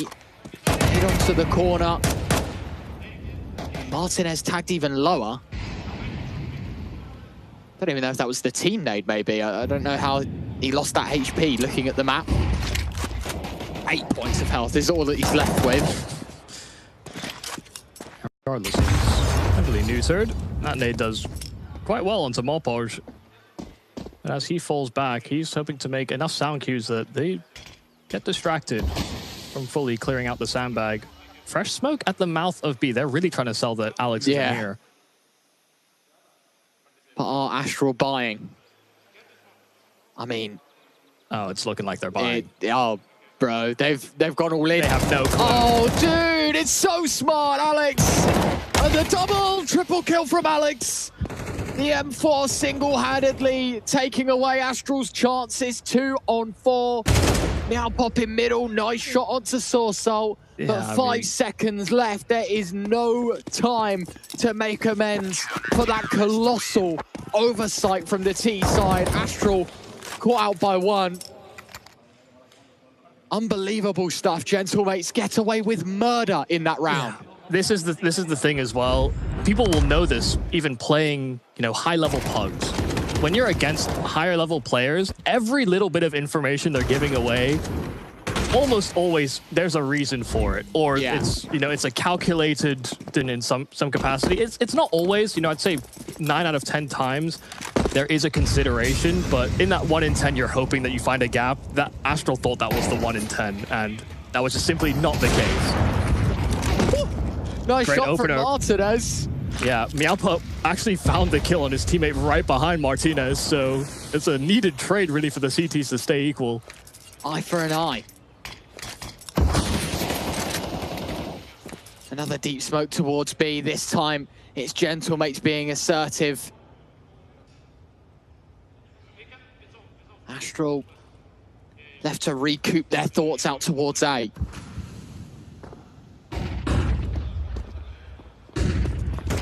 They've got some room to work with, and yeah, Martinez is under pressure. I mean, has a player inside of the site. This also can deploy a flash, but also give away his position in doing so. But Martinez is pressing the issue. Coming in from short side, Alex just trying to keep them contained long. And with that AWP, Martinez is tightening the noose, but they've lost the timing. They're breaching into CT spawn, and there is still a lurking presence inside of the apartment. Swizz just narrowly missing out on the timing on the player rotating round. And they realize that this A bomb site is starting to vacate. They pull away back from B into spawn, so they're re-diverting. They know that these anchors have simply given up position, but Sorsol has dealt with the lurker, and now suddenly that safe haven, it's not feeling so safe. There's a multitude of angles that Sorsol can now occupy as his teammates come back into this 3-on-3. What a weird round. It'll have to play out in Gentlemates' favor, though. There is still a bomb to be defused. Kits in hand for Mopos and Martinez. It's not all pear-shaped for the CT side. They will press the issue. 2 from short, 1 from apartments. A clear towards pit now gives them a little bit more freedom as they approach on in. Flash goes out, Mopos to clear deep, knows that there's a player on long, now needs the trade here. Sorsol hits it, but time is of the essence. Oh, man. And they spent too long setting it up. Not enough time taking actionable measures. And while both players go down to the bomb, Astral are back in front. Yeah, I mean, that mid-round was crazy because not only was the timing imperfect, really, from the player out of apartments to catch the rotate, the players in spawn had to hold up for the smoke, and it was just this awkward transition. And in that 3v3, it really felt like because Sorsol had a pretty solid spot to play from the retake while his teammates grouped up short, that they'd actually be able to move in with some urgency. But like you said, they take way too long getting in.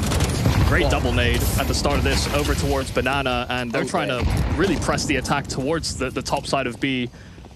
And while they have asserted themselves, they've taken control top Banana, they walk away so wounded as a result of eating those 2 fresh HEs.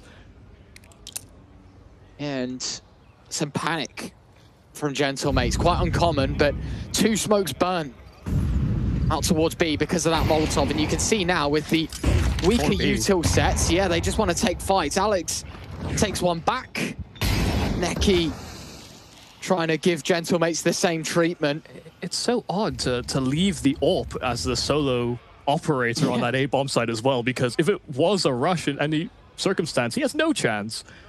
Reinforcements has arrived now.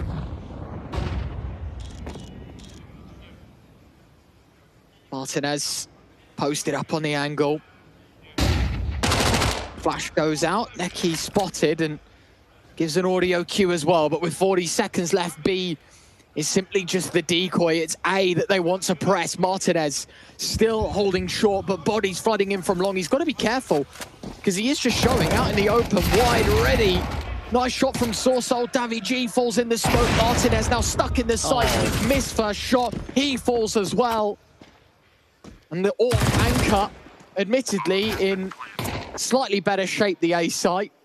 It all crumbles for 1 frag. 2 players were low at the start, Michael, and basically nothing to show for it. A couple of max 10s lost, sure, but for the T side, they now move up to double digits. Yeah, and the Gentlemates were totally off rhythm. They thought they had the time to throw util back to each other over towards B. I think they're trying to min-max their resources, but as they're doing that, Astral accelerate into the A play, and that third man that was hoping to make that transition is just a little late, gets caught behind the library smoke, and just hopes that he can spam alongside the player inside of the site to finish off some of these kills and actually alleviate that pressure on long. But yeah, Davi G ended up empty-handed. Side players ended up not too dissimilar.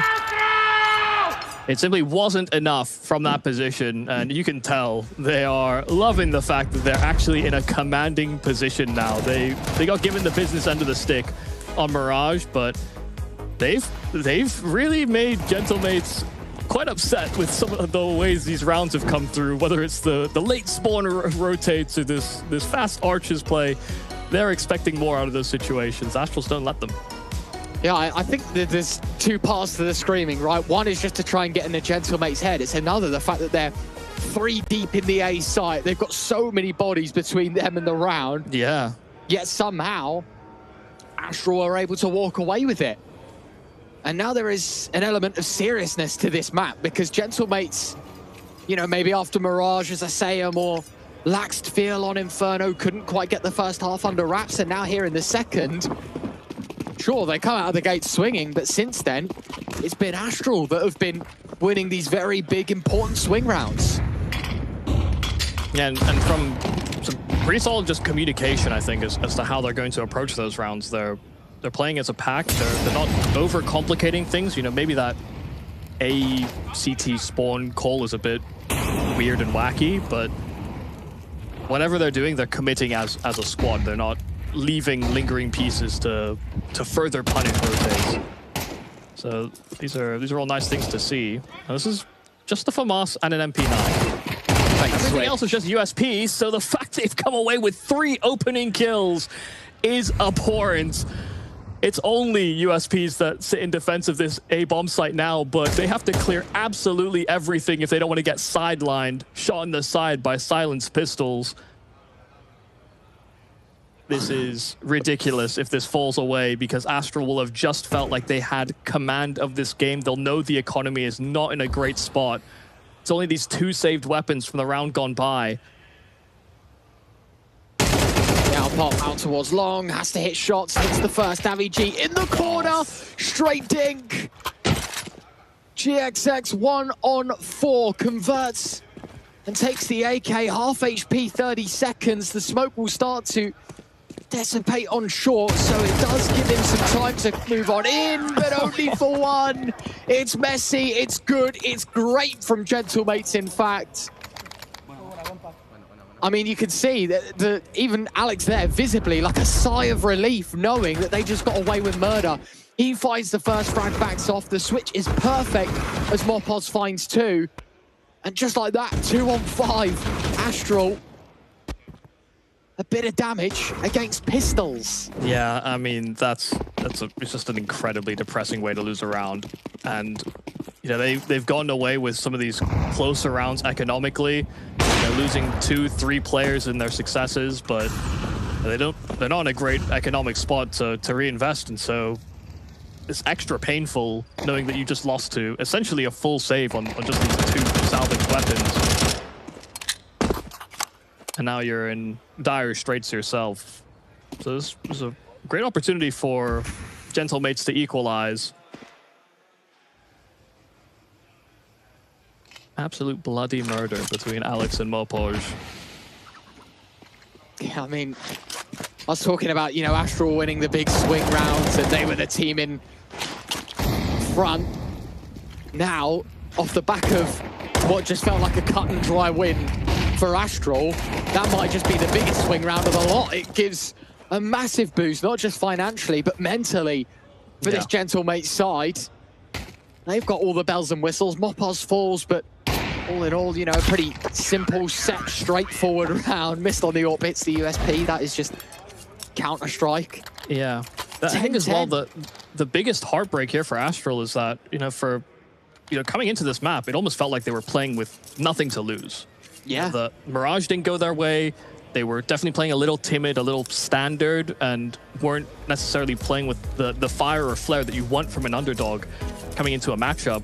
But Inferno, that was a totally different story. They were playing with that bravado. They were playing with tempo. They were clearly trying to get themselves back into the game, and maybe didn't even really think they would win the map. But we're playing in this fearless category where that was always going to be a factor, especially if they really put Gentlemates under pressure. They get into a position where they finally think, oh, I can see the light at the end of the tunnel.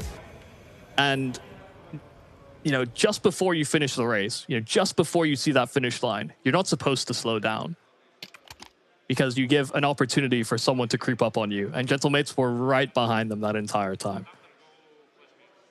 So this could be a pretty sad way to lose out with what could have been a comeback into the series here for Astral. Gentlemates are on a full buy, and sure, Astral can answer back, but this gun round, this could essentially be for the game. And who else but Martinez to strike while the iron is hot, or at its hottest.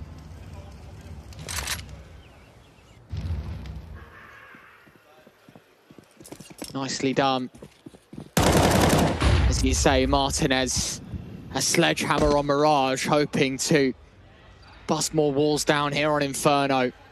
Was able to creep close under the watchful eye. GXX, some success. And in that head-to-head, it has been Martinez's game. Through and through, it does go checked. I was going to say, Mopos was the linchpin that could still tear apart this Astral side. Instead, it's a 4-on-3. Scrappy Counter-Strike, Michael. I mean, you want to talk about desperation. This is it. Look at the move being made by Sorsol right now. He's got the flanking boiler. They now should know it's B. No extra bodies out towards mid. But it's all in the hands of Alex. A fabled FAMAS to try and keep them in it. Good Molotov will keep him from being in a position where he can suitably spam the planter. But the smoke fades over a coffin, so this might have to be a bit of an open plant, and it needs to be covered properly. Out from coffins, he just simply takes the swing, and so that bomb hits the deck. Neki there for the trade, but it's 2-on-2, and there is no coverage from any smokes whatsoever. It's GXX holding deep from spawn. They don't commit to the plant. They're so paranoid about getting caught again and again, and Davy will simply collect between him and Sorsol. They strip any chance of that falling away. And just as simply as that, they take too long to breach the bomb site and get that thing planted. Yeah, I mean, that is it, isn't it? Like, you take a little bit less time in sort of setting up shop. You plant the bomb, you try and put the screws to Gentlemates. This round plays out completely differently. You have to cover at coffins. You don't lose the bomb. You don't have to force your hand and take fights. It's beautiful. Yeah. And Martinez again first in the feed with the AWP, Alex. This M4 has been churning out impact. A smoke dropped towards the mouth of B yet again. Astral dropped the CT smoke. but their confidence wavered. This is looking like Gentlemates move up to 12. It has been a really, really strong team performance as well from Gentlemates. No one really lagging behind. There have been stable contributions throughout. It's a good set of smokes over and towards this B bomb site.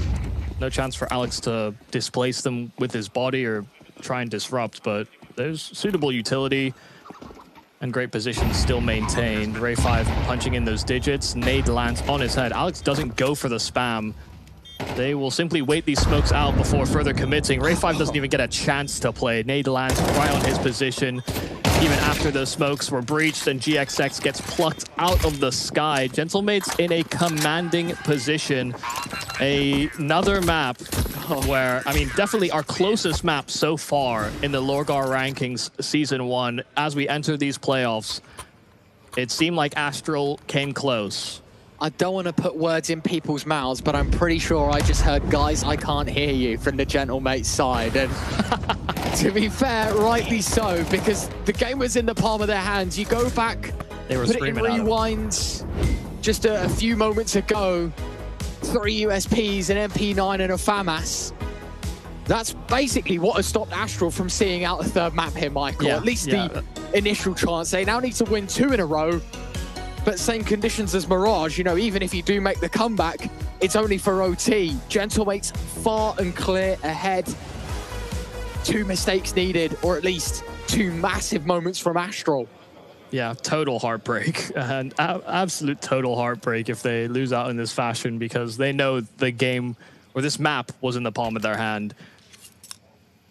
But sometimes it takes the gentlest mate to steal it out of your palm without you knowing. Well, it didn't feel very gentle for Astral to hear that. All right, last chance saloon. Pretty good buy and some solid util, but Mopoj just getting really, really dangerous with this. Playing close to the smoke, eats a nade, runs through a Molotov down to 23 HP, but he does have a foothold on bottom B. He also has a foot halfway in the grave, so... Yes. Swings and roundabouts to the situation, I guess, Michael. But having the deep B presence, Martinez on the AWP, now mollying deep, nading deep. It feels quite similar to what they set up with the smoke on the mouth of Banana, right? Like this whole bait and switch mentality. Yeah. Alex getting caught out on long as well. HE, lucky to be alive. Martinez collects with the AWP as well. Mopos the smoke. Spam goes deep. I mean, this is just ridiculous. Makes the noise going up mid. Mopos moves around the edge. GXX all too wise about that antic. They've got to make their move. I mean, they seem almost stun-locked about whether or not they're going to run back over towards B and actually make a move, or simply wait out the smokes. They've lost control of the bracket smoke. With GXX actually converting the kill into Martinez, this will cause an extra rotate away from this A bomb site. So this is the right time to attack. 25 seconds though, and they're still slow moving. They're really worried that they're being read into, but this double up inside of Pit, they could totally blindside them. Solsol, a great headshot. Swizz there for the trade, but Davigi fighting for his life. And with 12 seconds left, that was a must kill. Meowpop has to get this bomb and plant it down. It's only Alex on that 14 health. And he's that man that took over that B bomb site. Astral have fought themselves into a winning position, but Alex will still give this one a look in. I mean, financially, there's no implications. Should he fall? He will. GXX there on the corner, so 24 rounds required. Astral trying to pose the question of wanting more.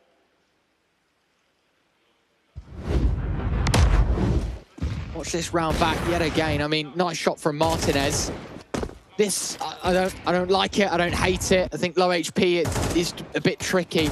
It's this here, right? As you say, a must-hit shot from Meowpop. Just got to tuck your head, I think, for Davy G's sake. Yeah. Buy time for that rotation. That's the only if factor I feel like that could have ended that game there and then. Yeah, I mean, Davy G tucking, he maybe wins the round. If he kills the player on long, he absolutely wins the round. So he was going for the absolute win. But that was simply not the case, not to be. we go every round of regulation. Astral still fighting tooth and nail to keep this one in contention. And Martinez being forced away on his AWP. Ray 5 punishing the reswing as well. So one player dealt with on what is a 3A start. But will they actually look to press that advantage while it's... I mean, while they found this opening kill, because they're letting the CTs reset in their setup, and they will re-aggress at a certain point. They won't like to fly blind. Yeah, I mean, there's such little util in these A players as well. Davy with a singular flashbang. Sorcel's pockets are empty. I mean, even on the B players, you know, Alex has got one smoke. We've got 2 flashes on Mopos. Like, it is dangerously low. For the next 40 seconds... Gentlemates, yeah, maybe a bit of aggression, bit of information that needs to be fed through, because otherwise they will be flying blind and there won't be much to stop Astral's death ball. Out boiler. Timing. Beautiful timing. Both players tuck, but it still relies on the shoulders of Alex. His M4 has sung its praises. In fact, the bomb's going back. 18 seconds. Davy G, you've got to get your gun out. Oh my god, he's hiding inside of the smoke as well, so they've lost complete track of him. That bomb can simply not go down. It's inside of the site. Swizz still committing to the plant. And it was Davy G that sat simply inside of the smoke, but they'll catch Swizz exiting just the other side. It takes every round of regulation. It comes down to the final moments on Inferno, and Astral will fight their heart out, but Gentlemates were simply too strong. Our favorites continue to pull through in the LORGAR Rankings Season 1. Yeah, I mean, that is heartbreak for Astral. I've got to hand it to them. Definitely raised some eyebrows out on Inferno.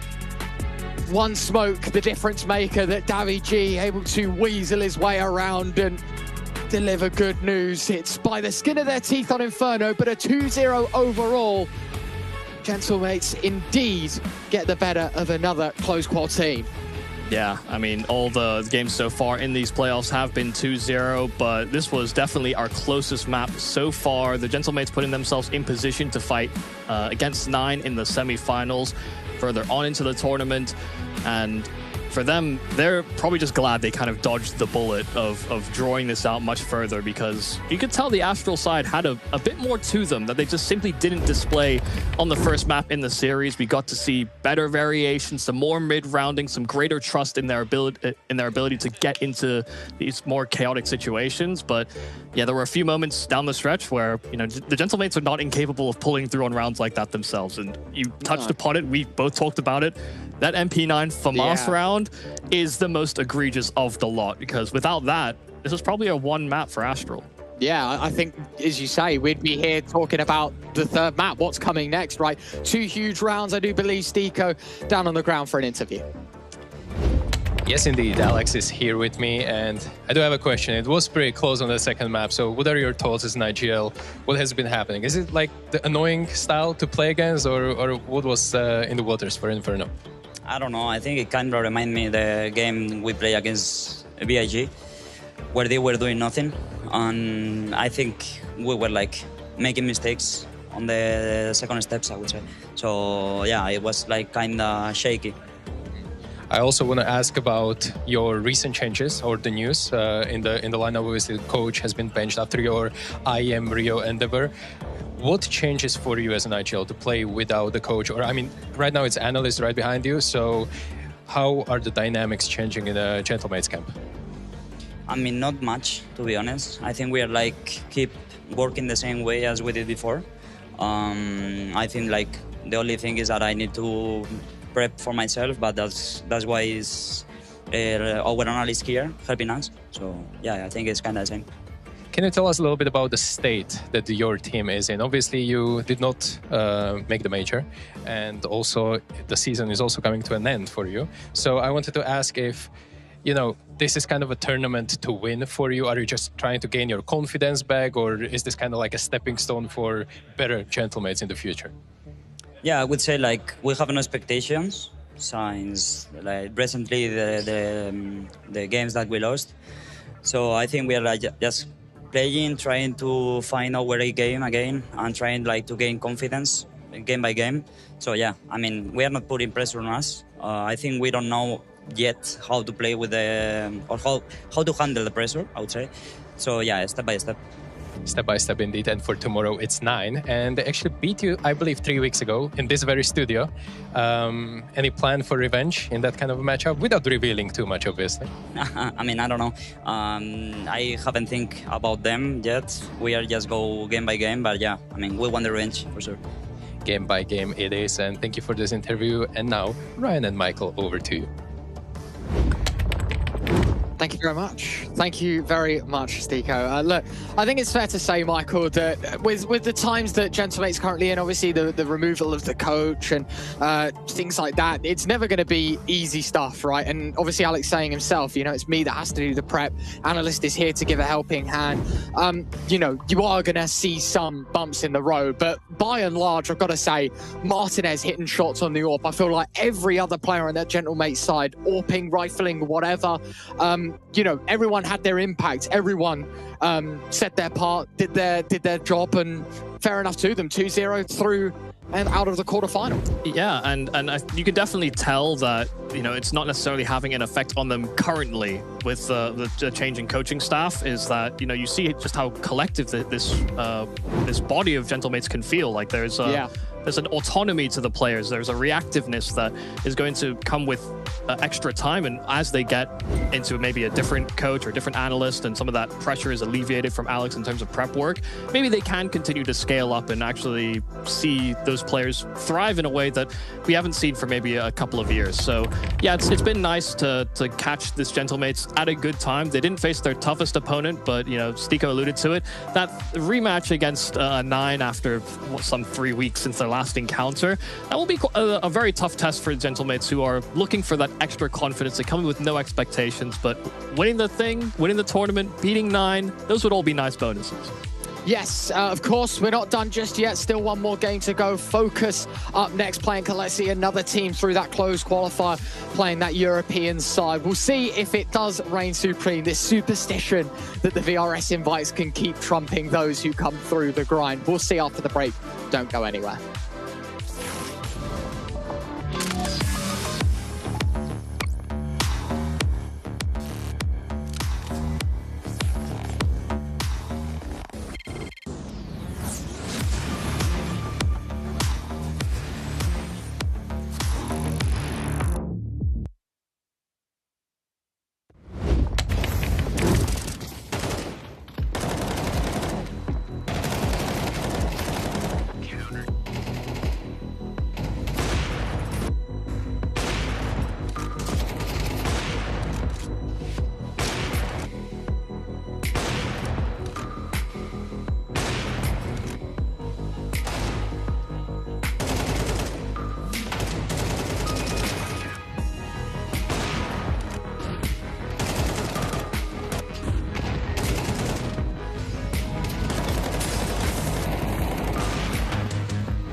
cannot answer actually. I will leak too much stuff.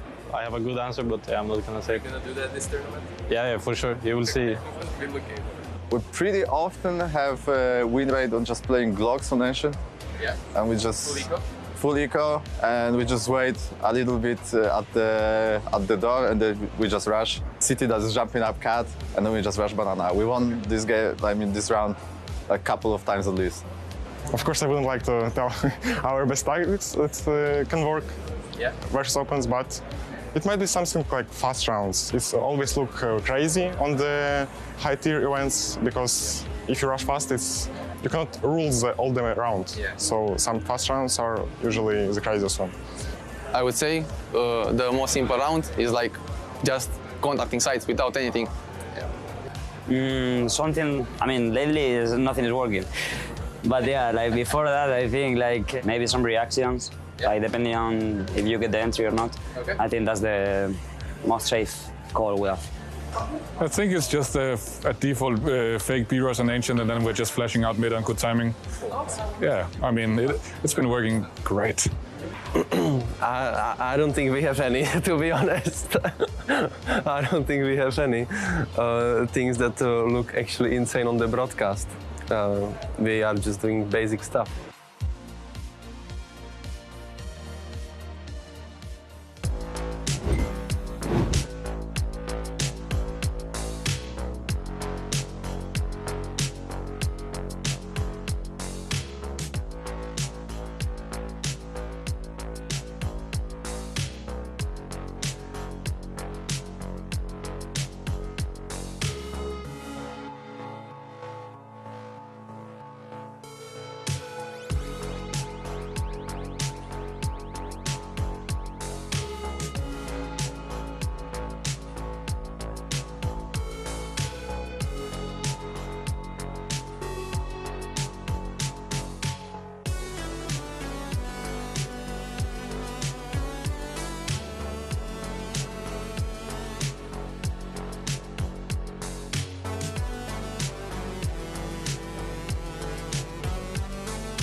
I'm joined by Kuben here, and I have a couple of questions about the team that was formed just 3 months ago. And obviously, you already have a big event under your belt, which was PGL Bucharest. Pretty good run as well. I want to ask about the vision of this team, because you as a coach, you probably have a big tell in that. So can you describe it a little bit to us, to the viewers, and to the audience? I mean, every team I was building before in the past needs to combine some experience and some youth with great talent. I think this is what we have done together with management. Of course, I had a big say in who do we pick and stuff, but we've done multiple of interviews, and considering the energy, communications, experience, I think we just had the perfect mix, and that's why it clicked as well. We have decent rules, sticking to identity all the time, and it's just working, like why it shouldn't.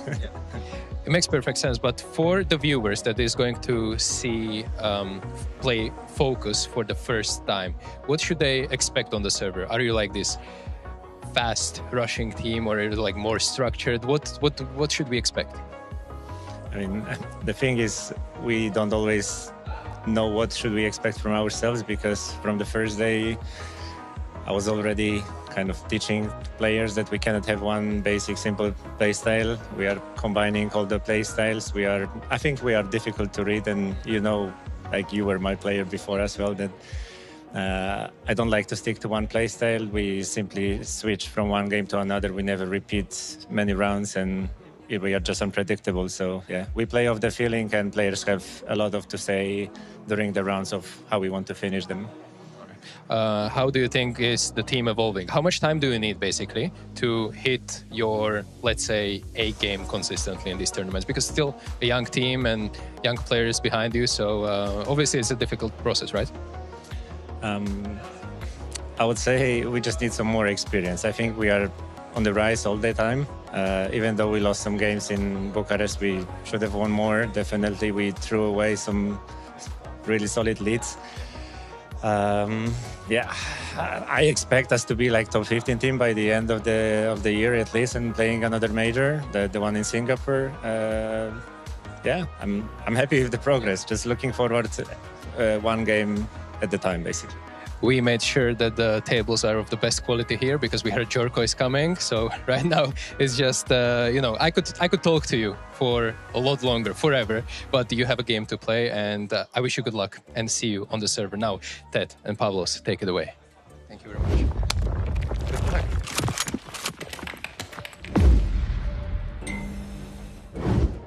Thank you very much, Thiko. Indeed, a lovely introduction to FOKUS from Kuben and yourself. And folks, welcome back, of course, to the LORGAR rankings. Looking forward to the last match of the day as we get things forward in Barcelona. Ted, it's been an exciting day. 2-0s all across the board, and it closes out nicely, right? FOKUS, highly anticipated team, has been having some good results, highlighted just previously, and playing up against KOLESIE, a team that made it through the closed qualifiers. And that was a gruesome effort for them to get there. No, it absolutely was. Yeah, I think we were going through the close qualifiers. KOLESIE was one of the teams that we expected to have a lot easier of a run, right? But then obviously there was some roster changes going midway through the qualifier. We get to see Friend and Exist join the team, obviously with the departure of Flay previously, and then Sobo as well. So it's been a bit of a different iteration of the side of KOLESIE that we've been looking at so far. And of course, this is our last quarterfinal game of the day, Pavlos. We already know 3 of our 4 semi-finalists. It all is nearing its conclusion. It's all coming down to this final game for today, and then tomorrow we've got the 2 semifinals and the grand final. So yeah, this is getting very exciting. Yeah, so far things have been going to the way of the teams that got invited to this point, and FOKUS is one of those teams. We'll see if that continues. We're going through the team names quickly. As just highlighted, right, a bunch of young players. This roster is very new as of February, right, bringing a lot of players with a lot of potential, right, proven and unproven. I feel like it's a fun combination. The fact that Kuben had the pick of his own choice, right, putting this roster together to fit the slots that he wanted, I feel like that makes it exciting. Yeah, it's interesting that he says that he wants to be a top 15 team until the end of the year, right? That's a statement right there for the goals of the team. So it was a very well asked question by Stico. But on the other hand, you've got the Poles. You've got KOLESIE coming in with a couple of very familiar names. I'm sure Martin himself, Stico, is gonna have fond memories of Innocent and Shapiro, as he's played against them so many times in the past. But they have been around for a very, very long time. Obviously used to be teammates before. Now they are again, but not on the server together directly in a way. We are going to take a quick look at the Veto and how things are going to shape up in there. Now, the Inferno is never going to be existing, I guess, in a Veto between those two teams. Neither will probably be the Anubis coming out of the side of FOKUS. The Inferno ban, completely understandable, even though with FOKUS is a little bit of a love and hate relationship, because they did have these 3 overtime losses in PGO Bucharest on Inferno, even though they were picking into it and they were quite good. There goes the Anubis removal. And now if you're looking at the picks, it probably should be something among the likes of a Dust 2 maybe for the Poles. Yeah, Dust 2 for the Poles. What's interesting as well is that both teams' best map and most played is Ancient. So the question is that floated? Is that selected? Usually going to go along the lines of floated generally, but no, instead it is going to be collected straight away after Dust 2. So yeah, it's still a little bit of a two-sided coin, right? Picking it or letting it going, and considering that both teams enjoy playing this quite a bit, and both of them have found success. I mean, you look at FOKUS, right? Ever since they've been formed, they've been on a tear on this one, and I feel like they want to continue that streak. Don't care who your opponent is, and don't care how good they are on this map. It's kind of a testament to how confident they are on this up against who they're playing up against. Yeah, this is a favorite just picking the map that they want to play, right? FOKUS know they're the favorites going into this game. They've played KOLESIE already on Ancient during the Parkin Challenger Championship, which was around the 8th of March, right? And they beat them 13-8, so there's no reason for them to stray away from it. And I feel like they still know they can have a good Veto going into the final map as well. Mirage should get removed, and it will get removed. So now if you're KOLESIE, you're definitely thinking about a nuke, I'd say. Overpass feels like a bit of a wild card, as FOKUS have not really played it too much, but they've won 3 out of 4 maps. You yourselves are a bit of a 50-50 team with 2 maps played only, so a little bit more experience when it comes down to the nuke. Both these teams love an Ancient, both these teams love a nuke. What FOKUS love is when people pick a nuke against them, which KOLESIE have not done today. They've opted for a Dust 2, and Dust 2 is an interesting conversation to be had with FOKUS, because albeit the firepower they've got, it's been a little bit difficult to get wins under their belt, regardless of the amount of very close maps they've played. Yeah, it can't even be called a love-hate relationship, because the love isn't really existent, right? Considering what they've had, 3 consecutive 9-13s, not at all fancy. Maybe a bit of a punish pick as well on the other side, right? Coming in from KOLESIE, knowing that this has been a little bit of a weaker point. They can quickly look back at some of the successes they've had on it, right? Twice against Unity, 2 different competitions, including the close qualifiers of LORGAR rankings. So for them jumping into the Dust 2, this is feeling a little bit more comfortable, but also redemption arc for FOKUS, considering this map, right? You want to expand your map pool, you want to be as strong as possible on all sort of edges. Still early doors on this project, but like Cuban said, you might as well improve day by day, match by match, and if we were you to get to that top 15 spot, you're going to have to make these marginal improvements all the way. The big difference between those 2 teams right now is the level of competition that they've been facing, right? When you're looking at the statistics, they can't really tell you the full story. FOKUS has been playing against pretty decent teams. You couldn't say some of the best teams in the world, because obviously PGO Bucharest didn't have a lot of the title contenders for all Tier 1 events present, right? In the group stage, they couldn't make it out, but they took down 3D Max, which was a very good result. They took down BC Game in a 2-0 fashion. They lost a pretty tight game against Wildcard and another very tight one against the Eyeballers, and then a 0-2 to Paravision, where they did drop an overtime affair on Inferno as well. So all in all, what we've learned out of the last event, which was the biggest one that they've played, because obviously they won the Urban Riga Open Season 3, but back then they had to just beat teams like Phantom, Olibet, and they did beat Wildcard as well. Now that the competition has risen a little bit, we know that these guys have a very high ceiling. But as Cuban said, this is a very young project, and it's all about building and going one step at a time and trying to do a little bit better than last time. And as of right now, I don't have any doubts in my mind, Pavlos. This is probably the best team that we have here in Barcelona, competing for the LORGAR rankings trophy. The question is, how much of that consistency and how much of that killer instinct are they going to be able to show on the server? Because if FOKUS is playing on their A game, I feel like Sinners, Gentlemates, 9, they all should be very worried about the potential that this team has, especially considering the fact that Sinners are in a bit of a lackluster form leading into the event. Gentlemates today were clinical but not clean against Astro. Okay. And then on the other hand, for 9, I feel like they're actually the other team that comes into it with heads held high. So yeah, FOKUS is a bit of a dark horse here. I feel like a lot of teams might be underestimating what these guys can do. It's all about I guess the level of consistency we're going to see out of them, but the ceiling quite high. Yeah, they've caused a bit of a stir for sure, and yeah, the ceiling is what we're looking to see if they can show. KOLESIE is not going to be their biggest contender, that is for certain. However, we've underestimated KOLESIE once, right? In the closed qualifiers, didn't really expect them to make it through, at least in the way that they did. Hey, here we are. They're here in Barcelona, and look, some of the showings that they did have were sort of one-sided. We saw some, you know, the firepower that this KOLESIE squad can have, right? We've seen Polish national teams before boast a lot of talent, young talent, and that you've got yourself some experience that has been around the block. You basically have a very knowledgeable coach behind you as well, with the likes of Sparrow now in that coach slot for about a year and a half, 2 years.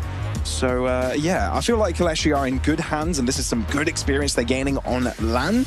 But whether the question is how much damage they can do. Obviously, we look at Dust 2 here, Ted, right? We're looking at the first map of this series. So my question to you is here, if KOLESIE are to inflict any damage, substantial of any kind, right, of any scale, what are we looking at for them? Who do we want to perform?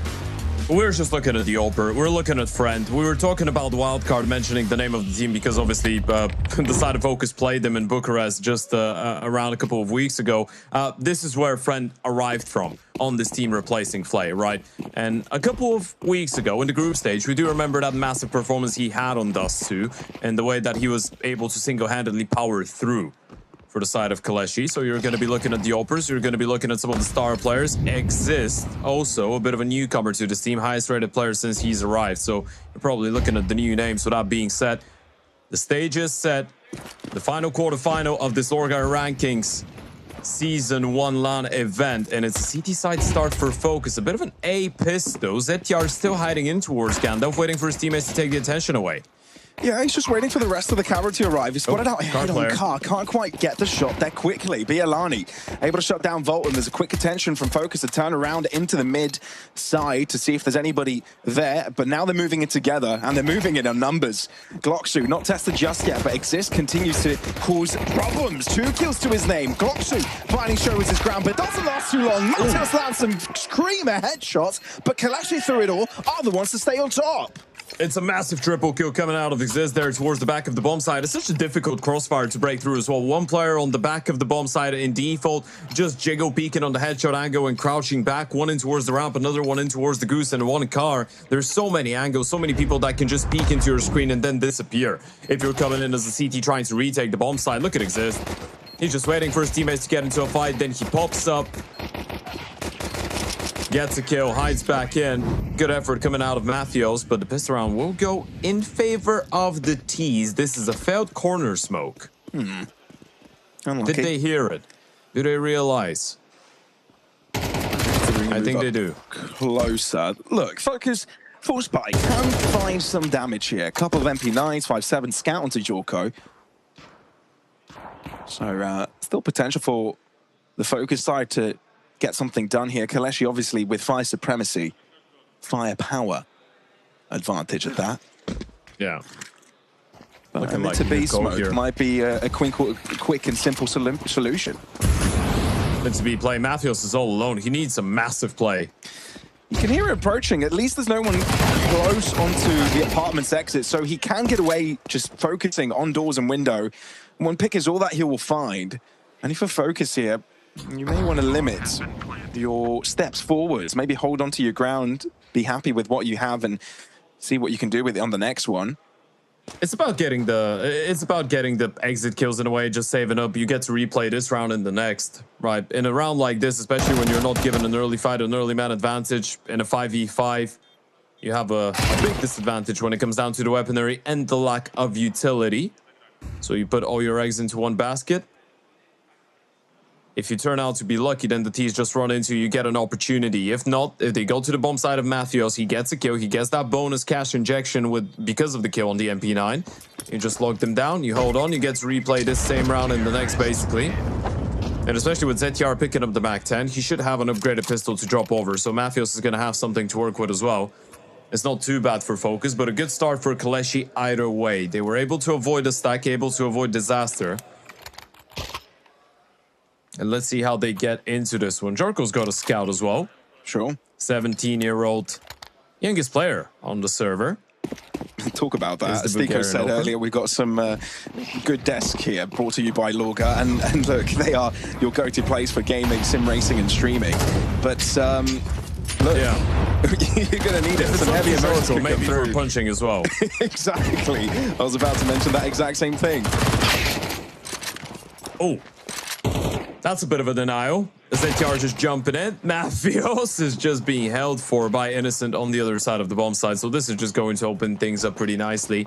I don't mind the crazy Hail Mary approach out of Focus. Just throw yourselves at them. Try and catch them off guard. You're not really losing anything. You'll have the full investment going into the next side away. And Banjo's got enough money to drop over an AWP for Jarko. Unless, of course, he can buy himself one. And Volt, holding on to that head armor, could be quite vital. Now, the reason we're bringing up Focus that much is that this is a very interesting project. As Cuban mentioned, it's a bit of an amalgamation of experience, but not old experience. Very, very young experience, right? When we were talking ZTR and Volt, we're talking about a 22-year-old IGL in the name of ZTR, and then Volt, who's 24. Volt has played 3 majors. ZTR has played 2, right? Volt has even played major playoffs. That was back in Paris when he was part of Into the Breach, and they reached the quarterfinals with Cypher on the lineup as well, with Crucial, that lineup. So for the age that they're on, these guys have been through multiple different projects. Obviously, both of them through Gamer Legion as well. For Volt, that stint ended a little bit quicker. And I might add as well, Ted, both of them products of academy teams as well. Right, both of them gaming knowledge early doors. A lot of players that have gone through academy teams on this team. To be fair, Mathios is the only one who hasn't, right? Banjo was part of Fnatic Rising, which is Fnatic's academy. Jarko was part of Mal's NXT. Volt was part of Fnatic Rising as well, alongside Banjo, so they're ex-teammates there as well. And ZTR was part of the Young Ninjas NAP academy. Let's see if these ex-academy players have what it takes to find a round. So far, good utility damage. ZTR making sure Bialani is no longer able to breathe. Volt, though, weaving in and out of the smoke. It's good damage, and with ZTR approaching as well, you've put KOLESIE under a ton of pressure. Limited to the 2 players. Friend isolated alone in mid. Nowhere really he can go. Exists with the bomb. Friend trying to make something work of this, and he's found damage. Jarko gets stuck, so an opportunity. 2 HP, though, and Mathios may have Friend's number. Separated, but the HG does the job. It's well placed, Nate. Good decision by Jarko to just disengage after hitting the tag as well. Didn't need to go for the kill. The bomb has been able to actually rotate away, catch the timing in towards T-spawn. I don't think Banjo really thinks this is a possibility. Now they'll start realizing 45 seconds exists. Doesn't even hightail it for the B-bomb side. He's hearing the steps in CT. He can hear it. They're very loud, both of them. Jarko is thinking, so he might get caught. That's a quick snap to the head. Exists. 30 seconds. Thing is, Focus's players are very isolated with one another. Banjo, though, knows exactly what to do. Stay low, stay quiet. Don't let Exist know where he is. Don't let him get that catch. And bomb plant wouldn't be the end of the world as long as you guarantee the round. Yeah, he can just hide there. He's got a Molotov as well. Just wait for the bomb tap. Banjo hiding. Clear him out. Oh, this is the worst case scenario for Focus. With just a few seconds to spare. Digits punched, and we've got a duel on our hands. Being a little bit noisy though, Mathios has heard him on top of the bomb site. Low HP on Exist as well, needs to be clinical. This could be perfect as well though for Exist. Right position to punish Mathios if he's not looking the right direction. Indeed, continuously turning back and forth, head on a swivel. Woo! But excitement coming through from Focus as they get their first round on the table. Yeah, there's the Balkan blood coming out of Mathios, the Eastern European, coming in clutch in that 1v1. Low HP on Exist as well. That would have been a very, very stinky round to lose for the side of Focus, especially with the early fights in towards long going their way as well, right? And you're clearly seeing the character of the team. They will try and deny KOLESIE getting that early map control. Good attempt out of Exist though in the 1 versus 3. Navigates his way around very nicely. FOKUS seemed convinced that he would be already in towards that B-bomb side. Didn't really think middle was a possibility. That's because of the timing, obviously, of Banjo pushing towards top mid and in towards long. They didn't really feel like there could be a player coming in from there. And KOLESIE looking to change the pace a little bit. Bomb already in towards the tunnels alongside that AWP. And there's a bit of a high-low on the other side as Matthews and Banjo ready and waiting for a fight. Scary prospect, really. Especially with the damage that these two can inflict. But KOLESIE aren't going for the quick hits. Instead, lay low, see if FOKUS expend a bit of extra util, maybe go exploring and catch them on the rift, but FOKUS decide to take the quiet route. Yeah, one of the things we learned throughout the close qualifier for KOLESIE's T-sides on this is that they love looking for the gaps in towards middle, right? That's exactly what they're doing this time around as well, just walking through the smoke. They found it. They've been spotted out, though. But with the smoke, they could potentially assist on the B hit. Double-sided attack with two players of FOKUS trying to do it by themselves. Banjo, not too much trouble in the first instance. Friend isn't there for backup. Bomb in hand, has to rotate over. 40 seconds, what's the decision?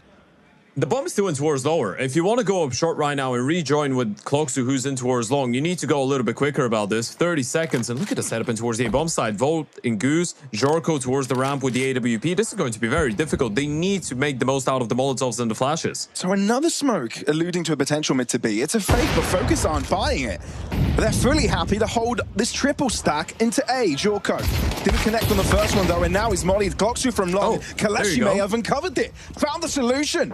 All of a sudden, there's FOKUS on the back foot, lacking the player. ZTR caught, and FOKUS are left for two. What happened here?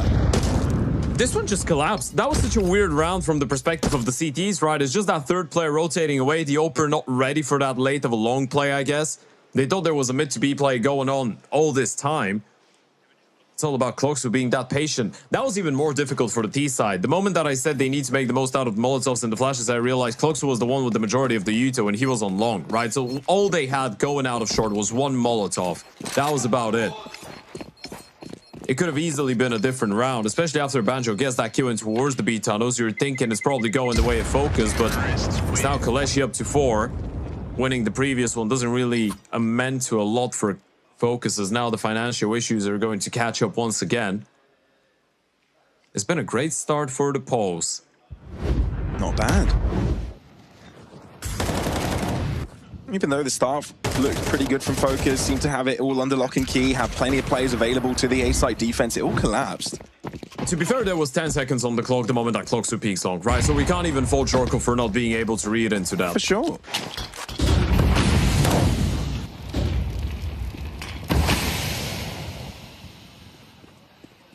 I wonder if FOKUS decide to switch up the pace a little bit, try and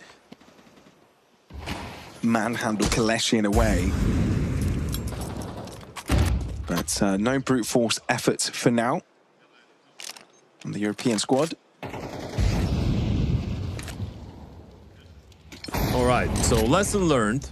The main thing we need to work on right now, guys, is after the last round we got split on by from two directions rather, and we didn't have any forward map control. Now we need to either fight for long or for short. So we take that long control early on, then we let them retake it, but we're gonna fight with the middle players. It's worse of both worlds though, because Molly delays them. In the meantime, KOLESIE have taken up a lot of A long space. I don't know if FOKUS know the timing is a possibility. If they're aware of this, they don't have a clue, no one's looking. They could get caught pants down.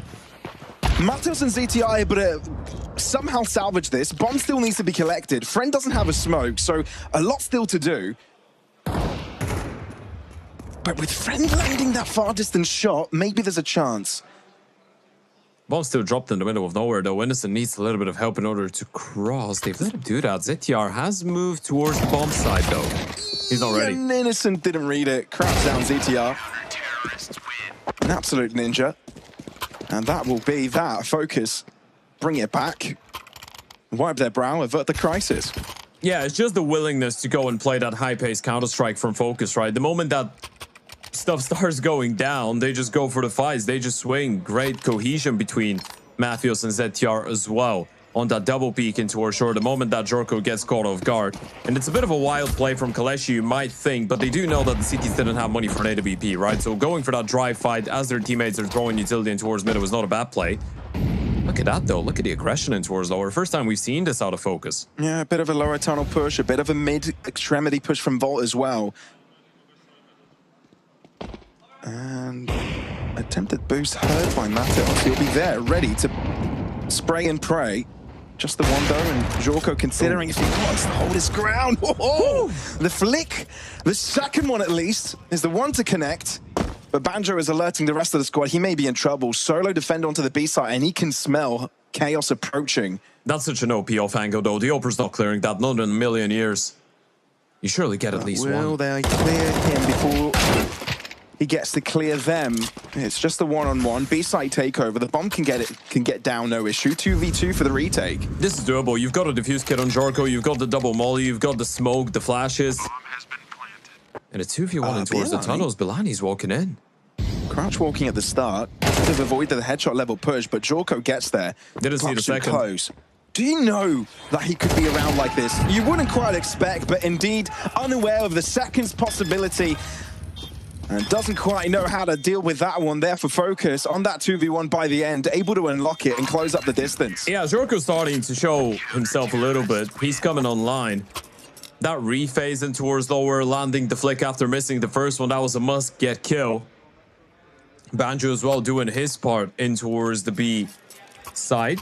He's been the most impressive player on this FOKUS lineup so far in 2026, it feels like. Even during BGO Bucharest, right? Banjo ends the event on a 1.19 rating over 13 maps as an anchor / lurker support player. He's been so clinical. He's been very good at just playing the safe game and being efficient. Ion exist. That's very rapid map control. He's already up short. Already thinking about going out middle, potentially. Just babysitting the smoke for now. And I think KOLESIE have been conditioned towards the fact that FOKUS will be a lot more enticed to fight for the extremities early on, so some gaps left in towards the middle part of the map. And even though we see KOLESIE in a weaker buy, it's not that they're lacking the utility. Friend fully bolstered up in terms of grenades. I mean, the issue is you've got enough util for a single execution. If you don't get the kills, you're screwed up, right? You don't have a lot of util to hold on to the bomb site. You need to get the kills. FOKUS playing a retake with a man advantage is not really a good option for you if you're on the T side. It's a one-way trip. Smoke, and it's extension thrown. A little bit too preemptive with the HE, not finding too much damage there, ZTR. Matheos getting caught, though. And all of a sudden, FOKUS in big trouble. Volt hiding. Sandbags as well as smoke concealing his position. ZTR, though, in trouble. Volt will let them walk past unless they check the angle. Flashed. And indeed, no one looking. Eventually Exist will turn back. But the damage has been done. KOLESIE take over the site. With this FOKUS left with 2, and there's no retaking after that. Yeah, that was a little bit problematic, right? It all comes down to a 1v1 in towards long. And the moment that Matheos goes down, this is so much pressure on the shoulders of the players in towards the bomb side itself. Nothing much that they could have done. ZTR goes down through the smoke. Volt gets blinded and cleared out.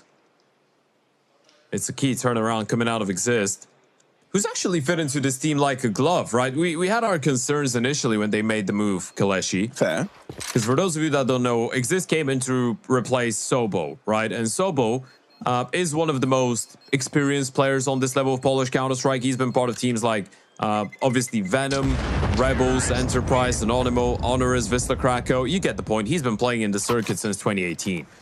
So you're looking at Exist, who's a lot younger. He's just 21. He's played on a bunch of teams like Enterprise, like Thunder Flash, but he's never been part of the top Polish Tier 2 team, so to speak, right?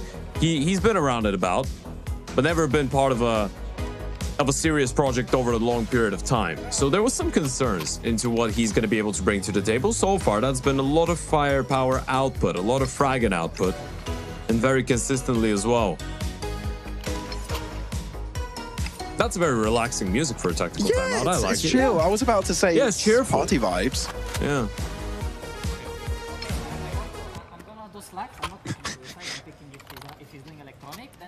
Well, after this. All right. It's nice to see Jorko be a little bit more vocal with the AWP. That's one of the things that you want out of a young Hopper. You want him to be calling his own plays, to have the bravery to do what he feels like could win you the round. He's got the first spawn for long as well. Decides to go up short, though. Yeah, something to point out as well. This isn't a single Elim bracket. So dropping the series, you're out from the tournament. This is as cutthroat as it gets.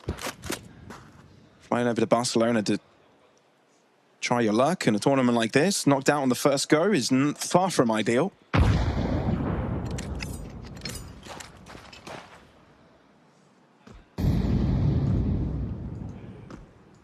But both teams taking it in turns to be on the knife's edge in terms of their funding capabilities. Yeah, and KOLESIE is the last-ditch effort hope for a group stage or a close qualifier team to actually make it into day 2, right?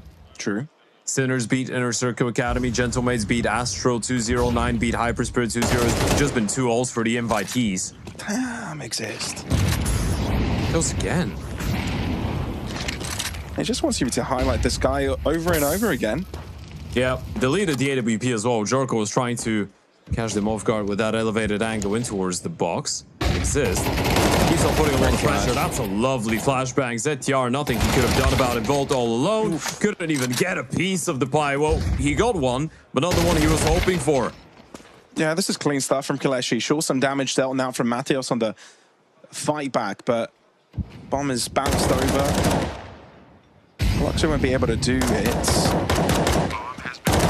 I mean, you know you've damaged down one of the players at least, but it's still unconfirmed. And I highly doubt they will attempt to go for this unless KOLESIE make a mistake and reveal themselves in front of him. But that is not going to be the case. Instead, KOLESIE, a lead to be extended and now double the amount of rounds that their opponents accumulated. Yeah, this is looking very exciting right now for KOLESIE. They've been able to find these opening kills time and time again. Clocks with a big double in towards long. Long later on in the round has been a bit of a problematic zone for FOKUS, it feels like, right? KOLESIE are not really contesting early on. They did in one of these rounds, and they lost the fight. Ever since then, they've been just establishing middle control, pushing away the CTs there, and then retaking long later on. Whether it be with a solo flank as the execution into our short is coming in, or with a flash play like this one, where multiple players just go out and overwhelm ZTR or Mathios or whoever's responsible for that side of the map in the specific round. FOKUS have been struggling to hold on to that for a while, though.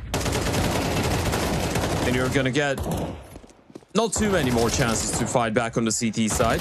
At least you want to stay competitive. What do you go for? A bit of a, well, I was going to say hot buy. It's straight up eco with the saved AK and M4 for Mathios and Banjo. So you're hoping for a hero play. Mathios has got a 1v1 in towards upper, but he's got a 1vx in towards middle. Yeah, it's tough. Luxo will be checking it. Turn his back, not at the right time. Quite the opposite. Worst moment possible. To look away from your opponents walking in on your position from multiple elevations as well. KOLESIE now moving as a unit. They know they can take this head on. There's no way FOKUS are well economically. They know there's still a rifle at play, but Jorko is taken care of quickly. KOLESIE now starting to move up the pace. Bomb will go down, and these players are falling like flies for FOKUS. Well, with a bit of a backstab, but nowhere near the gun to have any impact. And now all pairs of eyes directed in Volt's location. Yeah, Innocent is just ready to hunt him down. They don't really care about him being there. They don't care about what happens if he double, triple headshots, as they're just going for the kills. And Innocent is going to be clinical on the finish. Looking very good, and we're starting to hear them get louder. Let them know. This game has been going your way. This is 3 in a row now on the T side. 4 out of the last 6 rounds. And this is with the pistol and with the good start. FOKUS cannot catch a break on this CT side. These last 2 rounds are going to be quite vital. You just had a tactical timeout a little while ago, so you're probably not doubling down. But this feels like a bit of a concerning situation.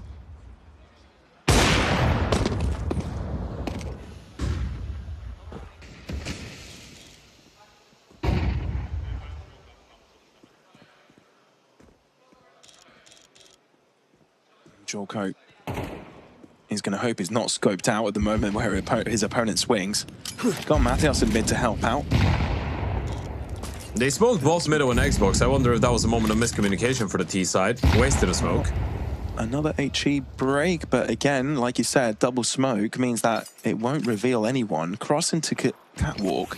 They're blocked off again, but will KOLESIE care about it?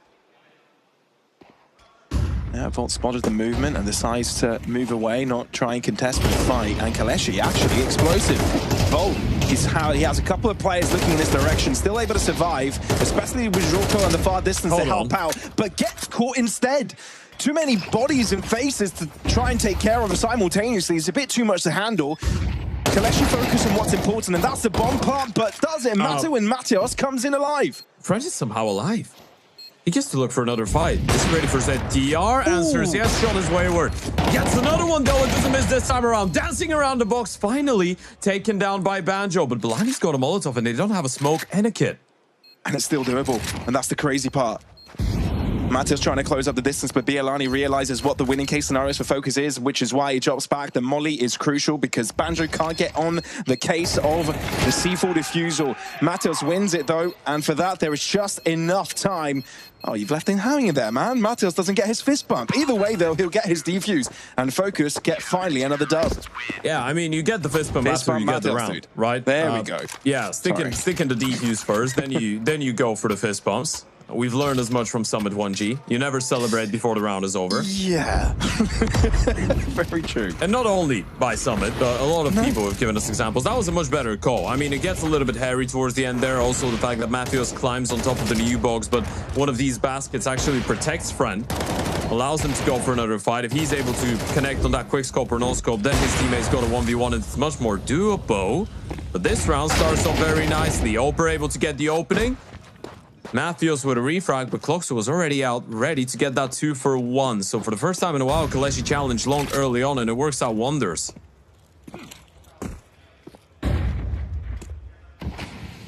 Yeah, FOKUS are struggling to put 2 and 2 together. Eyes on the top mid pushed by Jorko. This is an AWP on the flank, but it could be quite efficient, especially if he turns around and towards lower and catches Bellani if he's trying to make his way up short.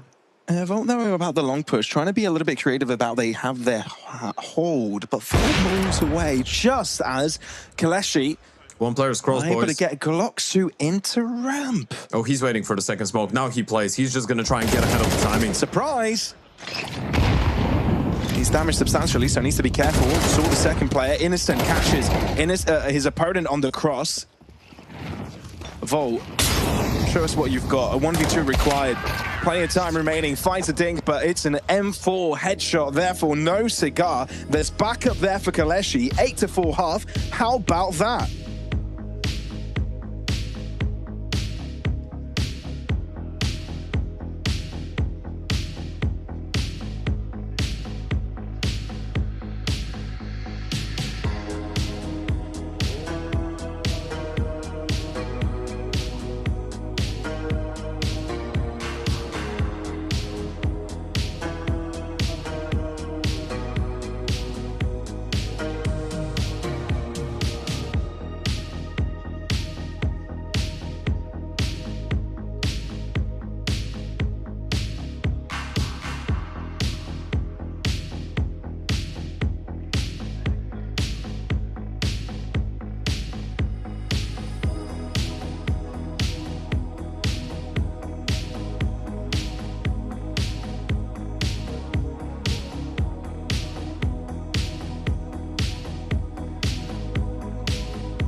we are back, folks. Looking to get going for the second half between KOLESIE and FOKUS. Currently, the lead is 8-4. And who would have thought it's the Polish squad, KOLESIE, to be the ones in charge? It's been a very good game so far out of KOLESIE. Obviously, the underdog going into today's game, but so far, it hasn't really looked that way on their map pick, has it? 8 rounds on the T side, looking pretty sharp. KOLESIE 12-9, Exist 11-7. Not looking bad in that opening kill department as well. KOLESIE going 3-1, Exist going 2-1. On the other side, not a lot of positive KD ratios in terms of the opening frags for the side of FOKUS, but now on the T side, trying to initiate with a quicker A play, going to be met with a lot of resistance in towards short. It's a bit of a brick wall, really, but that brick wall moves, and when it moves, the weaknesses, the cracks appear. Exist. Trying to catch a timing, dropping and avoiding the T-side confrontation, but in the process, ZTR finds A-side control. Bomb can go down. They realize Catwalk is there, so reposition on where you place it. It's still a tough one for KOLESIE, trying to bounce back. Glocksu trying to account for the spray of the dualies, but this one is smooth from FOKUS, hoping that their T-side strengths can make up for what happened before. Yeah, we're not overlooking the possibility of FOKUS coming back into this one, as we pointed out, especially in terms of pure firepower. These teams can go toe-to-toe pretty nicely, and FOKUS arguably even might have more. Either way, this does to us look very good for the polar side of things. Force by coming out, Scout being brought out, a friend. An MP9 for KOLESIE. You've got a bunch of upgraded pistols, Innocent, Exist, and Belani. Is there anything a little bit more creative being cooked up by KOLESIE this time around? Doesn't really feel like it for now. Late standard smoke in towards long. Early nade to make sure that FOKUS don't go out prematurely. This mid smoke has failed for the T side, it feels like. Yeah, now they know. Yeah, so the cross won't be permitted. Yeah, ZTR goes back to replenish with the door smoke. And he's failed it as well. All right, yeah. This is not a day for smokes. It's not a round for mid smokes for FOKUS. Now they're a little bit forced to go out long. Okay, this one worked. So they've wasted 3 smokes on middle to smoke it once, and now they're going out long. They've got a couple of more smokes to expend, but these you cannot afford to miss. And they're here to cover CT. Friend looks to push forward, feeling that he had a necessity to make something work with the scout before his opponent's cross. Glocksu, on the other hand, finding success in mid. Oh, talk about failed smokes. There's a gap. A big one, a wide one. They are 2 T-side smokes, both not where FOKUS wanted them. Oh, God. That is 4 smokes that have not gone the way that FOKUS intended, but still they might be coming away with a win. ZTR on 1 HP. He can't afford any confrontation. His teammates need to do it. Bialani, superior weapon to Jorko, as he's found an AK to work with. If you're Matheus, if you're ZTR, you're scared for your life. There's one Matheus. He could well be on the receiving end of some Kalashnikov bullets. 1 HP. No defuse toying with either. Oh! Simply terrifying. In the end. Yeah, this is a very ugly round of Counter-Strike for FOKUS, and they definitely know it. I mean, look at ZTR's reaction. He's like, God, we deserve to lose that round. We're so happy right now that we were able to run away with it. And you were spot on. You fell the first smoke in towards middle, then another one you fell in your own spawn, and then you go in towards A, and there was a city smoke on top of the bomb side as well, but the 2 T smokes failed for city spawn. So yeah, as you pointed out of 5 smokes that FOKUS used in this round, 4 of them failed. And they still won the round. And this mid smoke has failed as well. What's going on? Guys, this is not normally.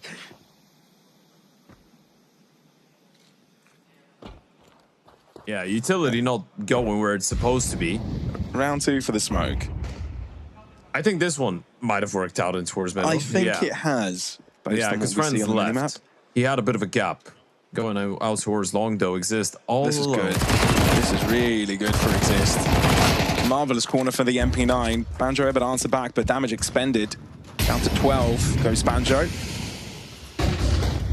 Molly trying to push KOLESIE out of a closer angle. That wasn't really the case before, so KOLESIE regrouping and refocusing the defensive efforts on long.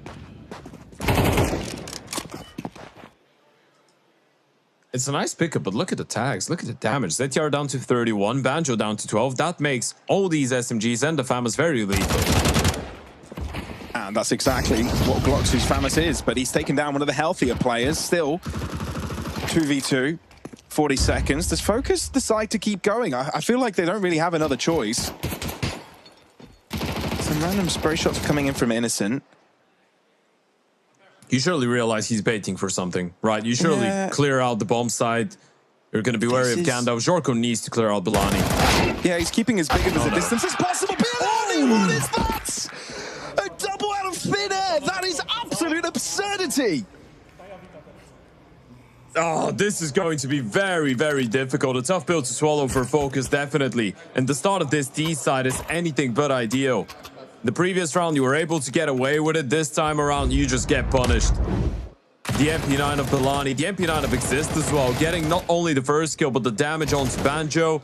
The tag from the scout, the kill onto the full HP player. Innocent on the spam, able to get a kill. And Bilani to close, and look at what that has done to the economy. They go for the full-on investment focus, but it's got nothing.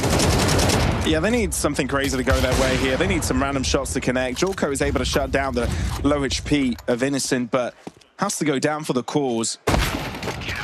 CTR to walk in quickly and get this one done and dusted, but a gap is being created, and it's not one FOKUS are fancying right now. The previous round was a bit of a fast one, but it was a force nevertheless. So back to an eco. KOLESIE, potential 11th here.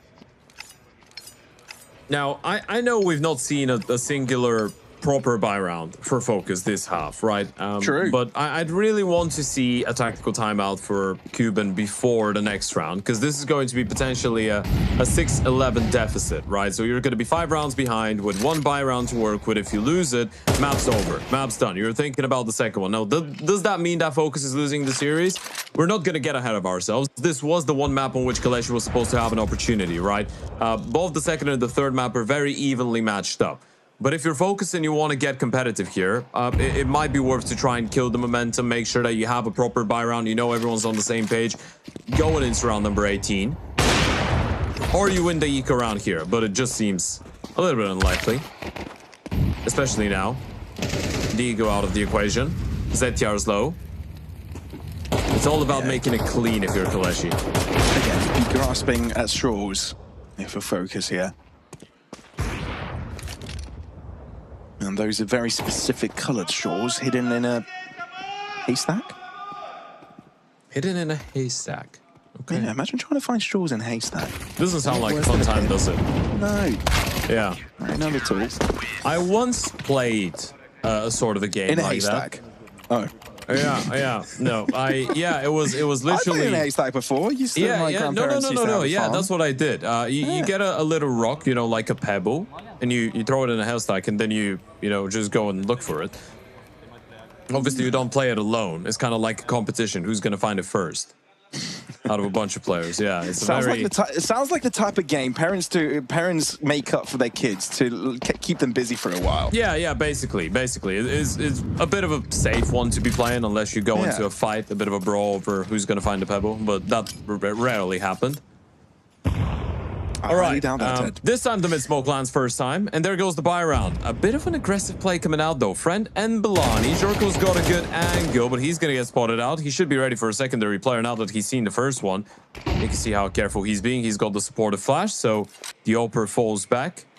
You pull the plug on that play. You still have 3 players in towards the left-hand side of the map, though. KOLESIE trying to be disruptive and put an end to the round. And Friend will try his best to move back in towards the A bomb side, trying to be elusive.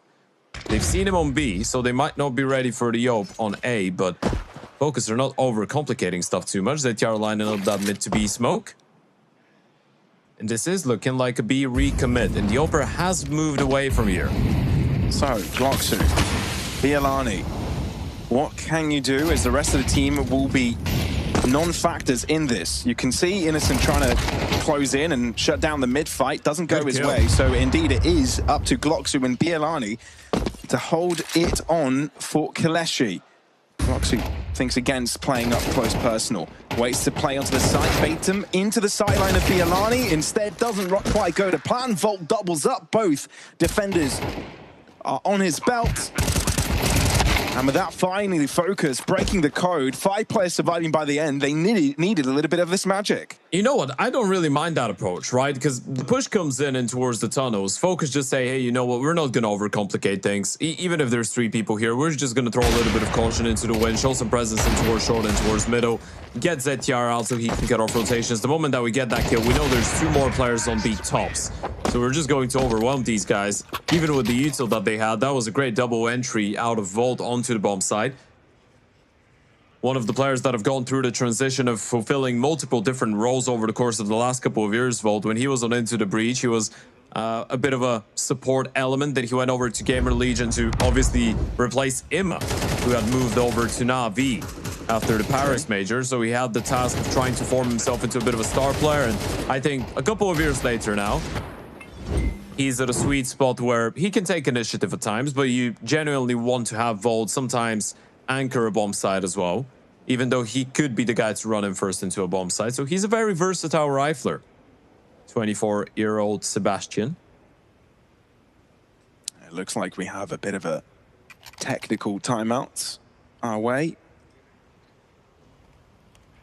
Something having to do with one of the Focus players. But other than that, Ted, KOLESIE, this is not something we expected from them from the get-go. I mean, we saw how good they've been on Dust 2. We saw Focus struggle on this map quite a bit.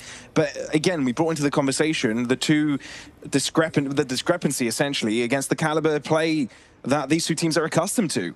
Yeah, I guess we're seeing that Dust 2 could be a bit of an exception for Focus. It is a little bit scrappy, not only because of the failed utility. A lot of these rounds, they've been struggling to get opening kills as well, right?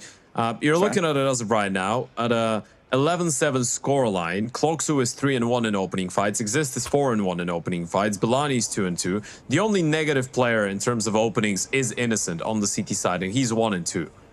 So, yeah, we've seen how many? 18 rounds of play, and Focus have been able to get 7 opening kills out of 18 rounds, which is not ideal. It's a little bit below half.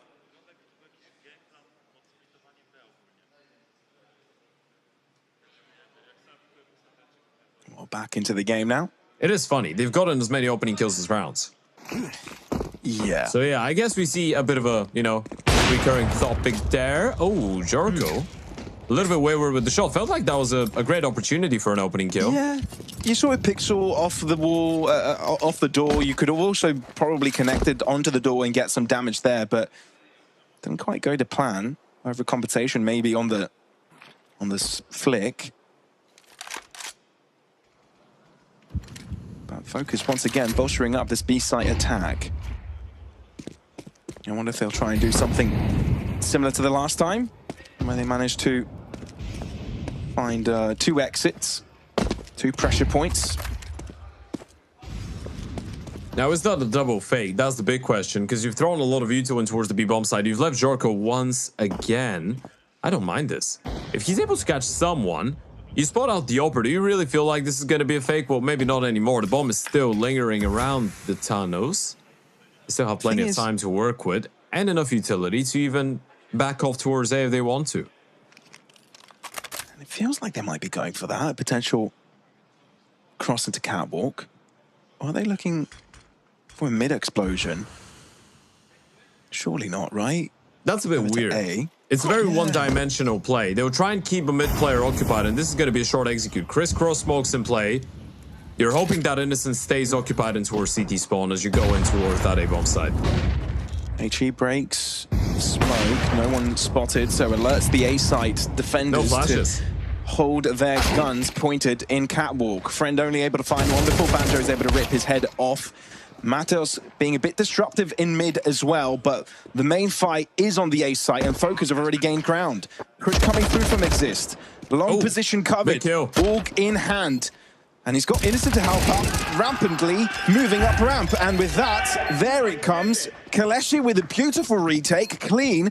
Not too many issues found in the process, and they've got themselves a map point. That's such a big round out of the long player, and you can see Jorko being a little bit disappointed. He knows he had a 1v1 with an AWP against an AWP on long. If he gets that kill, it's such a different round. And it all comes down to a bunch of 1v1s, right? It was a bit concerning for Focus. You're going up short against the AWP without flashes, so Banjo gets a very important refrag. but you're still unable to get it over the finish line. This is 4 out of the last 5 rounds going in favor of KOLESIE. Look at that reaction once again from Fred, and Matthews doing his part with the kill. Innocent up close and personal, no one's ready. Trapped on the bomb side, Focus might be dropping that first map. It's a very high possibility. And KOLESIE looking to be a bit disruptive as well on this one, not allowing the rest of the players from long to group up with each other. Jorko, though, on the other hand, finds in their first entry. Innocent being the last defense on the A side before any reinforcements arrive. He's been smoked off, but Focus have been spooked enough to hold back.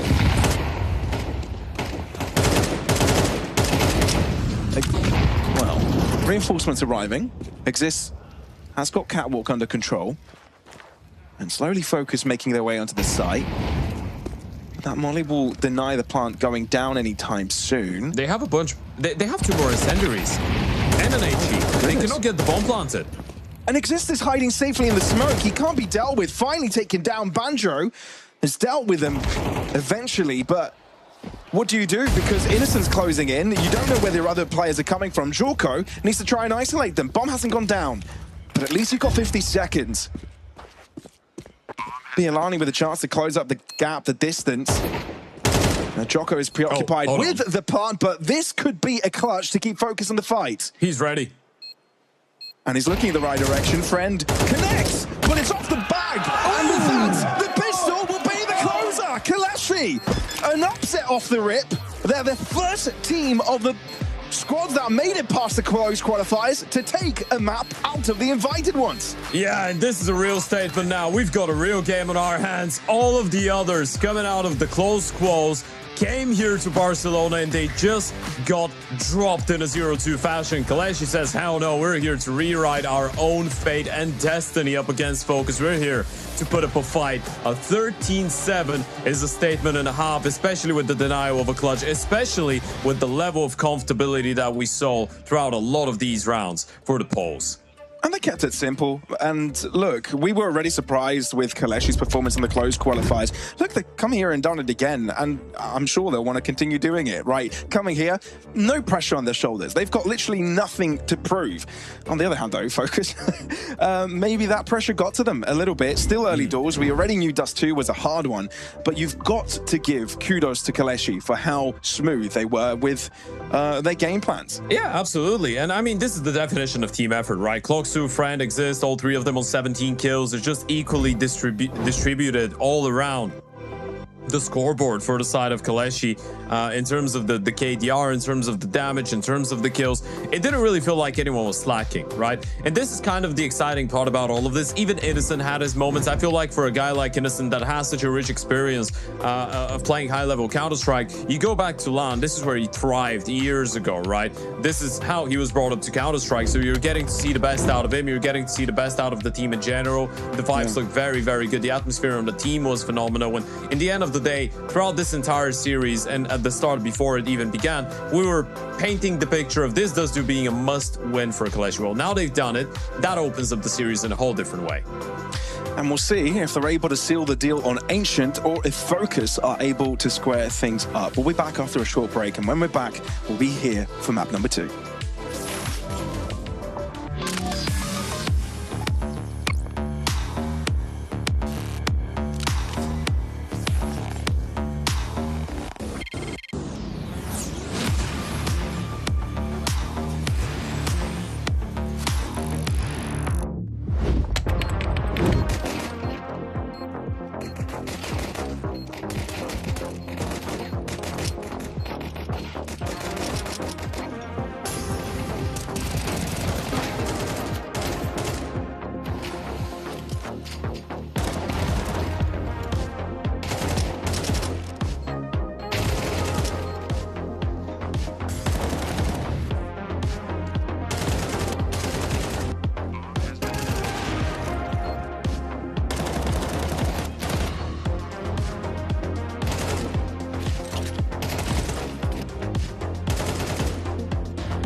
first real upset we have for our day one is KOLESIE take a map away from FOKUS. And yes, that's how you pronounce the name of KOLESIE. I just checked with the players behind me.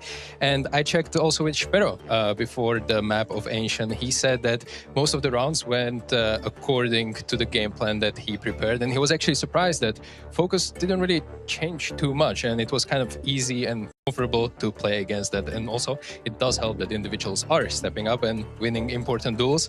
And I also asked what they have to do to keep that momentum coming into Ancient. And he said that they will just continue play according to the game plan. They literally don't need to change anything that is working. So let's see how that Ancient goes. Because after all, that is the map pick of Team FOKUS. Ted and Paulos carry us through that map.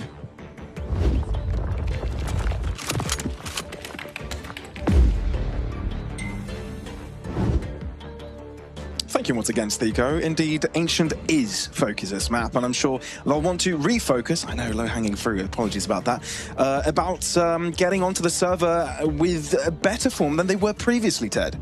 Yeah, I think it could definitely be said that FOKUS did seem to struggle a little bit in terms of reacting and adapting, right? It felt like they remained very focused towards the extremities, and KOLESIE were running circles around them. Now, going into Ancient, we are expecting this to change. Look at the left side of the monitor. Look at the right side of your screen right now. A lot of green. And notice that both these teams are just getting wins, and wins only. Well, bar one game for both of them, right? 100 Thieves and Unity ruining the green party. But all in all, Ancient is a map that both these teams love picking into, right? We had that conversation at the start of the game. FOKUS going for that map pick. This was a signal that they do believe they are the favorites in the matchup, which they probably still are to some extent.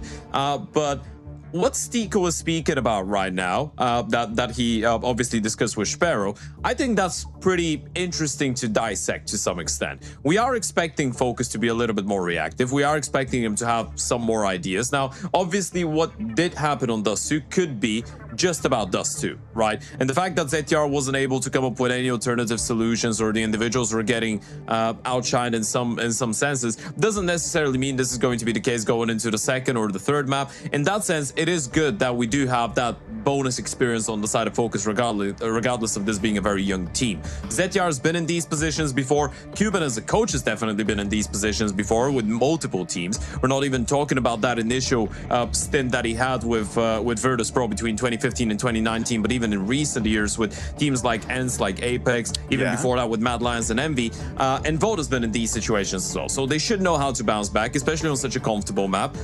But there is a bit of an asterisk behind KOLESIE starting on the CT side of a map that they absolutely adore. We'll see what changes here. Mateos, a customary wink to the camera. He did that previously before map one. Let's see if this one provides any good luck, as fist bumps are going around the tables. Ready to get going for the second map of a series. A big reminder to everybody at home, this is the playoffs of LORGAR Rankings over in Barcelona, the main event. We've had close qualies take place previously, which KOLESIE was able to make their way through, along with some other teams that already got knocked out today because the invited ones were just too damn strong. FOKUS, will they be able to follow the theme of the other invited squads, or will they falter right here, right now? We'll be finding out once this map commences, but for now, an early mid exchange coming in for FOKUS. Rushing out Ado, Jorko's going to be under a whole lot of pressure, able to find the first one, still behind the big box, trying to play forward, and Innocent will run him down. Now remember, Banjo's still low on HP from that early fight, so they need a little bit of help out of the other elements, and Volt will provide exactly that. It's a double kill coming out of Banjo, a little bit more out of Volt, and the one piece out of Jorko. It's all enough for the pistol round to go in favor of FOKUS. Okay, they've brought in a little bit more energy than what we've seen, a little bit more livelihood as well on the tables themselves. Some smiles, able to reset as well, like you were saying, experience in the likes of FOKUS. Even though the young ages, they've gone through quite a bit. Yeah, it's still a little bit wild when you think about the fact that KOLESIE have won 8 out of their last 9 games on Ancient, right? It is the map that their opponents are picking into them, so it must feel nice. I guess it is a bit crazy that FOKUS themselves have won 6 in a row, and they've won 11 out of 12 that they've played with this lineup. 100 Thieves being the only team that's been able to take a map off of them, and some of these wins include a 13-3 over BC game with Simple and Electronic, a 13-6 over 3D Max, another 13-10 over 3D Max, and a 13-8 over KOLESIE. That was in Denmark at the Park and Challenger Championship. prepared from the previous time around. Looking to see if they can improve upon it. Indeed, exists. He's been quite the nuisance to deal with. And he's found himself an M4 upgrade. If you're focused, maybe you think better of this, right? You've been I think you're saving straight away. They want to give it a go, but it's tough. Regardless of the defuse kits. I mean, you gotta force the issue. Bilani's coming in from the back lines. This round is over, unless now you can think about it. So a 3v3, does this make this more doable? Flash thrown in. You're running out of time, though. You're going to have to move in quickly. Kits available on 2 of the 3 players. Exist playing slow and far back, yet to reveal himself. Innocent getting 1, and he's still to be dealt with. No one's sticking to defuse. The round is over, and Zetyar's probably not walking out of here alive. Actually, yeah, man. Might be able to sprint in towards T-spawn and hold on to the gun. You'll be able to do that at least, but it's still a forced by response out of KOLESIE. Not allowing FOKUS to build that early lead. That would give them a lot of bonus security going into their own map. They're keeping them on their toes instead, are the poles. That's maybe something that we need to look at here. How much preparation KOLESIE have brought into this one, counter-stratting a team like FOKUS.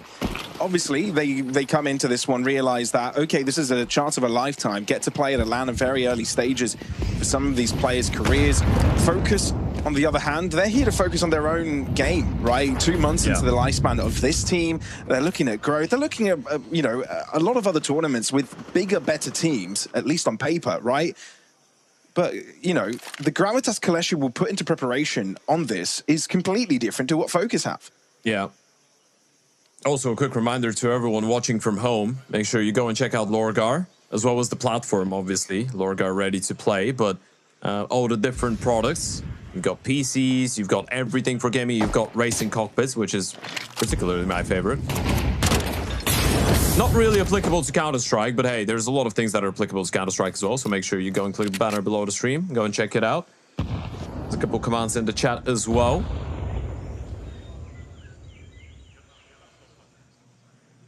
I think FOKUS would have liked for there to be some sort of a command to restore order in the game, but look at KOLESIE looking to cause chaos once again, breaking them up. Look at him walking towards CT spawn. This is a B-split through CT spawn. Zetyar's surrounded. There's nowhere where he or Volt can go. And he's called for Volt's help, but he himself has been chunked down early doors, down to 55 points of health. KOLESIE are sort of blocked, and they haven't made the decision to push anywhere. Now trying to break into turnout where Matthias is hiding point blank with 5-7. How has this turned around? Gloxu trying to bring it back, but it's a little bit to no resort because he's left with 42 points of health and 3 to deal with. 18 seconds, bomb isn't going his way. Nothing really is. What? How did that Molotov bounce that way? Never seen that before. Gloxu 1v5, and he's just picked up a rifle and is on the go as Matthews to get that triple kill with the 5-7 FOKUS with an instantaneous response.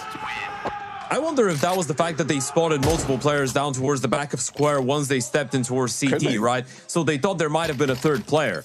So they were like, well, we don't really have a lot of vision in towards the cave. As far as we know, the CTs could have more people in towards the B-bomb side, and we know they're on a bit of a light buy, so having a stack is not too far-fetched. So they just sprint back in towards the A-bomb side, and Matthews, he had a teammate to bait for him as well, but that off angle is so difficult to deal with, especially up against the 5-7.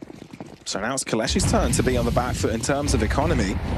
Barely any util, but they've gotten themselves a couple of rifles, including the one saved. ZTR considering the push out. The blind didn't really affect the KOLESIE players, so he's just handed out another rifle to the hands of the Poles. Players walk through the cave smoke. I'm not sure if Matthews is aware of the possibility. It's a bit of a wild play out of Bilani, and he might get a freebie for it. Yeah, sticking by. The fact that they've been able to move so far forwards is a testament that Bilani can be deep into cave. Banjo does eventually handle him. Big kill. Shorko never anticipated that swing out from Exist. Rapidly, quick. And Banjo has to wave the white flag here, I'm afraid. Oh, what does Banjo's going for this? There's a defuse kit dropped in towards the cubby. He being chipped away at. And there's two very dangerous positions he needs to take care of. Banjo, what a flick! But Exist closes up the distance with the Glock. Boy, did that get close. You can see how KOLESIE are wiping their brows after that one, but they still collect it. Innocent was a little bit worried there for a second. He's like, oh, this guy, he's so sharp. That was a 3 versus 1. He nearly pulls this one off. The moment that he flicks the player onto the bomb site, you're thinking there was an opportunity. Banjo giving this one a good go. But the force buy wars keep on going, and we all know this. It's kind of like an unwritten rule for Counter-Strike. When you are exchanging blows, usually it's the team on the CT side who end up on the receiving end. Both financially and round-wise. And Banjo's already out of the equation.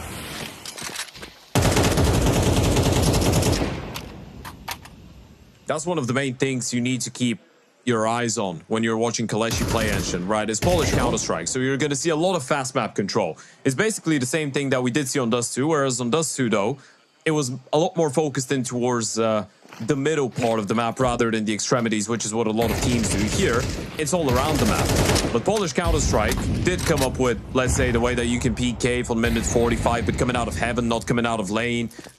Just sprint out middle, condition the CTs with utility, and just take that space and bring fights in very creative ways to positions that they're not ready for. Friend just catches Matthews looking the wrong way. This round should be over. They should be thinking about a save here, FOKUS. That's exactly what they're doing. Holding back. Not really placing players forwards. It's just Jorko that's gone a little bit further forwards to see if he can take anyone down with him, deny the rifles. But like you said, Ted, it's a bit of a back and forth, to and fro. KOLESIE currently being the ones. Maybe get the fruit of their labors. It is not great that you're losing the MP9. I get it that if you get another kill, maybe you get a rifle upgrade, you want to inflict economical damage to the Ts as well, but that means you're just going to have the MP7 and the M4 going into the next, and the bonus MP9 would have given you a couple more possibilities, maybe. But hey, I guess trying to keep that money on the T side was priority number one. Of course, this is our final quarterfinal game of the day. So far, it's open 2-0s. We opened up the day with a 2-0 win for 9 over HYPERSPIRIT. We did get to see a 13-0 as well on Nuke in favor of 9. Then it was a 2-0 win for Sinners over Inner Circle Academy. And then Gentlemates rounded it out with another clean win over ASTRAL. So this is KOLESIE trying to keep it going with the 2-0s, but changing the predicament a little bit by becoming the first and only team coming out of the close qualifiers to make it into top 4. Break the mold a little bit, right? Change up expectations. See that these guys are not here to just play around. Go up and play against the Sinners tomorrow, potentially, for a spot in the grand final. That would be an exciting matchup. That would be massive. Still innocent with the entry. Is struggling a little bit. Low on the health department and now has no friends. Has got to stay alive a little longer by himself. He's wasting a lot of time right now. Just throwing flashes, making steps, running left, running right. His teammates are already making their way back in towards the B-bomb side. ZTR is all alone here on a bit of an island, and now he's heard a util, but can he catch a timing to find anything whatsoever?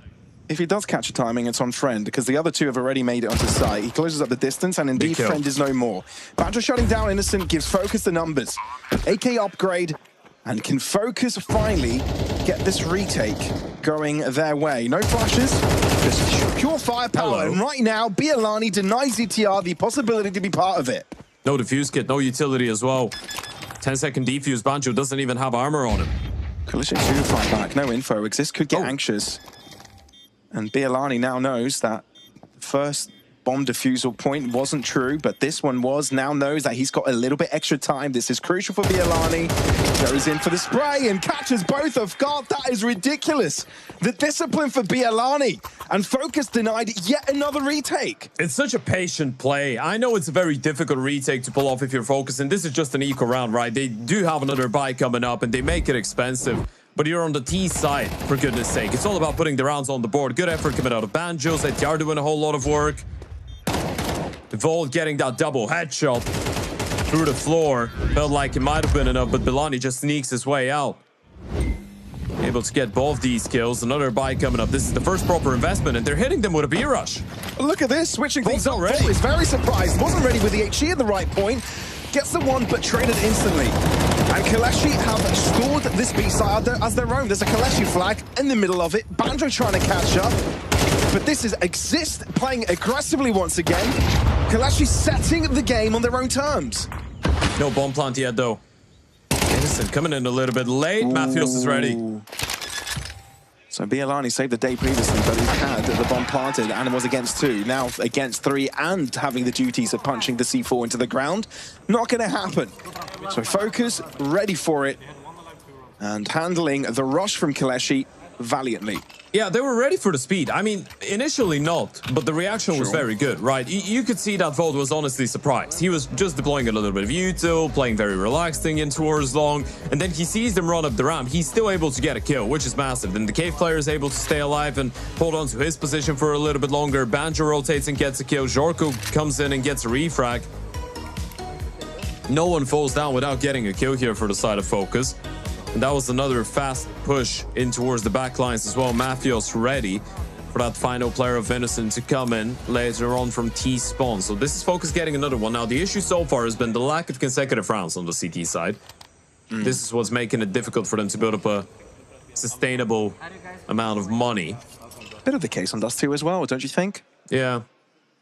And on the CT side, this is a bit of a nuisance to deal with.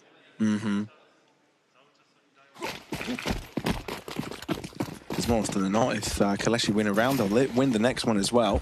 That's the most important one so far. Round number 8. If you beat KOLESIE here, Focus, you level things up. You're probably playing against an eco round in the next one, so you can find yourselves in the lead for the first time here. I'll do that.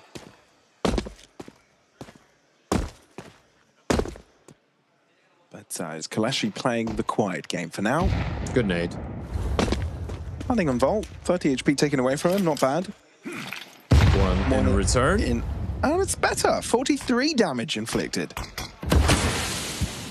Maybe even 44. Didn't see where Friend lost his life. KOLESIE is slowly making their move gradually into Jag. Have put no interest into entertaining other sides of the map. Focus have not received any information, kept quiet for the longest time, KOLESIE, but here come the first instances of noise, smoke thrown. Terrifying. ZTR sees that there's a cave push, looks to drop back, but hides the smoke, uses it as cover, doesn't have any assistance, and it's a spray down from Exist to deal with them simply. It's an illusion of safety that ends up blowing up in his face. I wonder if that was a failed short smoke. Either way, they used it to his advantage, and Volt down to 33 HP needs to get that kill into the side player. Exist is hiding nicely. You see the feed. Achilles heel, but can't be dealt with. Gloxy there in defense. Jorko, the only one for Focus to make anything happen here. Banjo also chiming in, but KOLESIE realized there's no reason for them to contest this.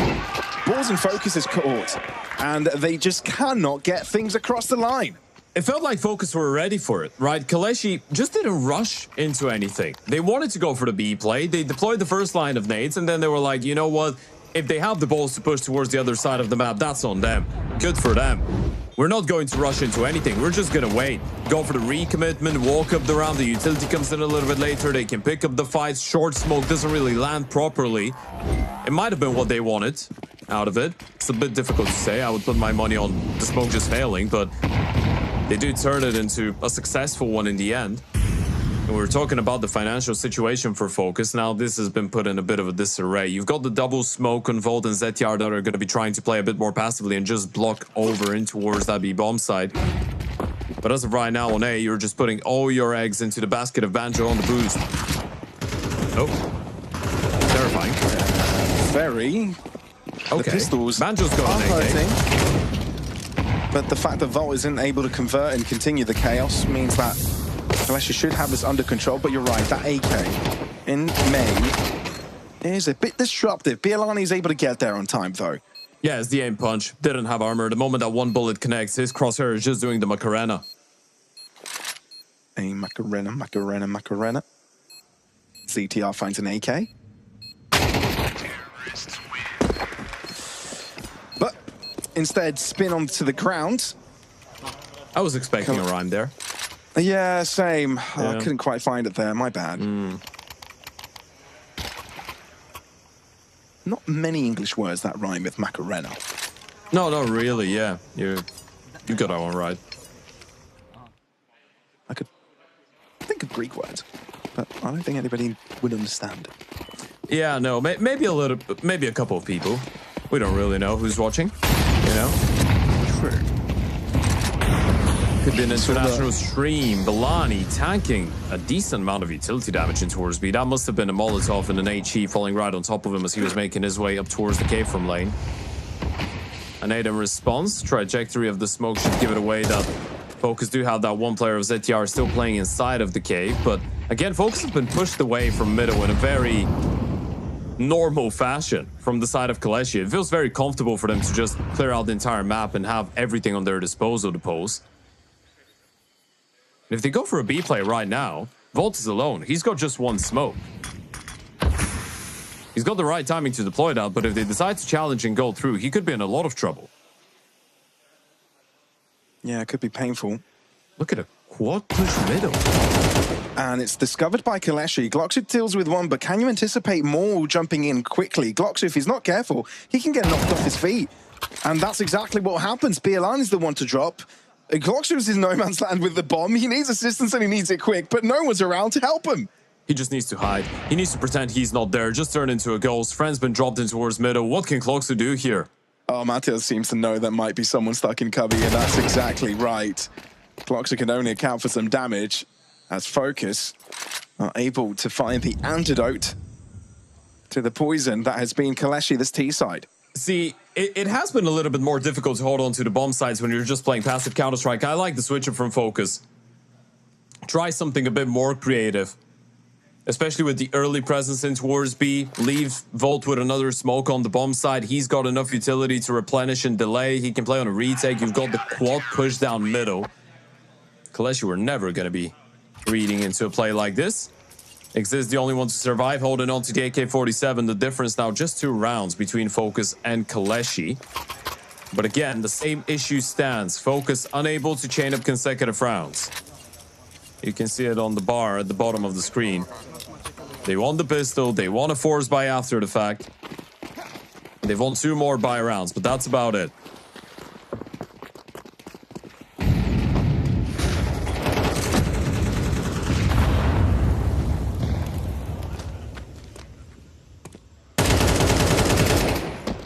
He's blinded and tries to pull the trigger. But Matheus steps up, thinking that he could potentially punish someone, but instead he's the one to fall face planting into the ground. Very sharp. ZTR trying to the other take some end. space. Yeah, they need those aggressive plays, but Banjo's all alone in towards red, and there's 2 players in front of him. He doesn't get a single one. Red's broken through. KOLESIE's just been able to split the map in 2. FOKUS have got to be careful about crossing over to the other side of the world. And look, the A site's the target, and there's only Jorko around. FOKUS realize everyone's moved away, so they're telling Jorko that's potentially a quick donut play. A site takeout though from KOLESIE. It's respected. Therefore, 3v4 required for FOKUS if they want to get this done. Jorko needs to stay alive. He had no other choice. He's still toying with the idea of going for another peek, but the Molotov will put an end to that. It's a 3v4. You've been slowed down massively. Do you call this off now, right? Can you afford to? No real easy way to get out. Friend hears the flashes. Isn't close proximity. ZTR takes care of first business. But now needs to keep it going. Innocent's going to CT spawn, and they've just smoked it out to bait. He's got the round in the palm of his hand. Oh, and that is a fake defuse. ZTR walking out and out into the smoke once again. Get shut down. Bialani can't do much about it, and neither can Exist. And just in time, FOKUS succeed on the 3v4. Whew. Can you really believe it? I'm not really sure what happened with Innocent there. He might have overplayed his hand a little bit trying to walk through the smoke. Couldn't get a single kill. They were putting a lot of bank into him being able to do something. They even had the re-smoke into our CT spawn to sell the bait even more. And FOKUS finally getting 2 in a row, and this is the Oper stepping up big time. Jorko getting the first kill, then staying alive. And getting that most important final frag of the round to secure the defuse coming in. FOKUS looking for 6 rounds. And KOLESIE looking for something more rapid in towards A. They're just rushing in. Once again against the Oper. Yeah, but this time, FOKUS don't have too many players around. It's just Jorko around. Sure, Matheus is closing in on it. It's smoked off, but doesn't seem to care about it. Switch up for the poles. Deciding against the early A hit and breaking into mid as Banjo gets surprised by smoke fade. And the 3 approaching rapidly. KOLESIE, they've kept things even, but Jorko patient enough to draw the trigger onto Friend's body. Now it's Innocent's game to play. Good stabilization from Jorko. That was a very important pickup. Back-to-back big double kills out of the Opera, and Innocent needs to try and clutch it up. Caught from behind though, and it's Matthews to level things up. Focus respond back in a very convincing fashion towards the end of the CT side. They're still not out of this one just yet. A tight scoreline, but a lot of work to be done after the break.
Right, equalization coming through from Focus, and with that, they may have a chance in getting it done on Ancient. Still a long way to go, and KOLESIE have proven to be a lot more dangerous than initially anticipated.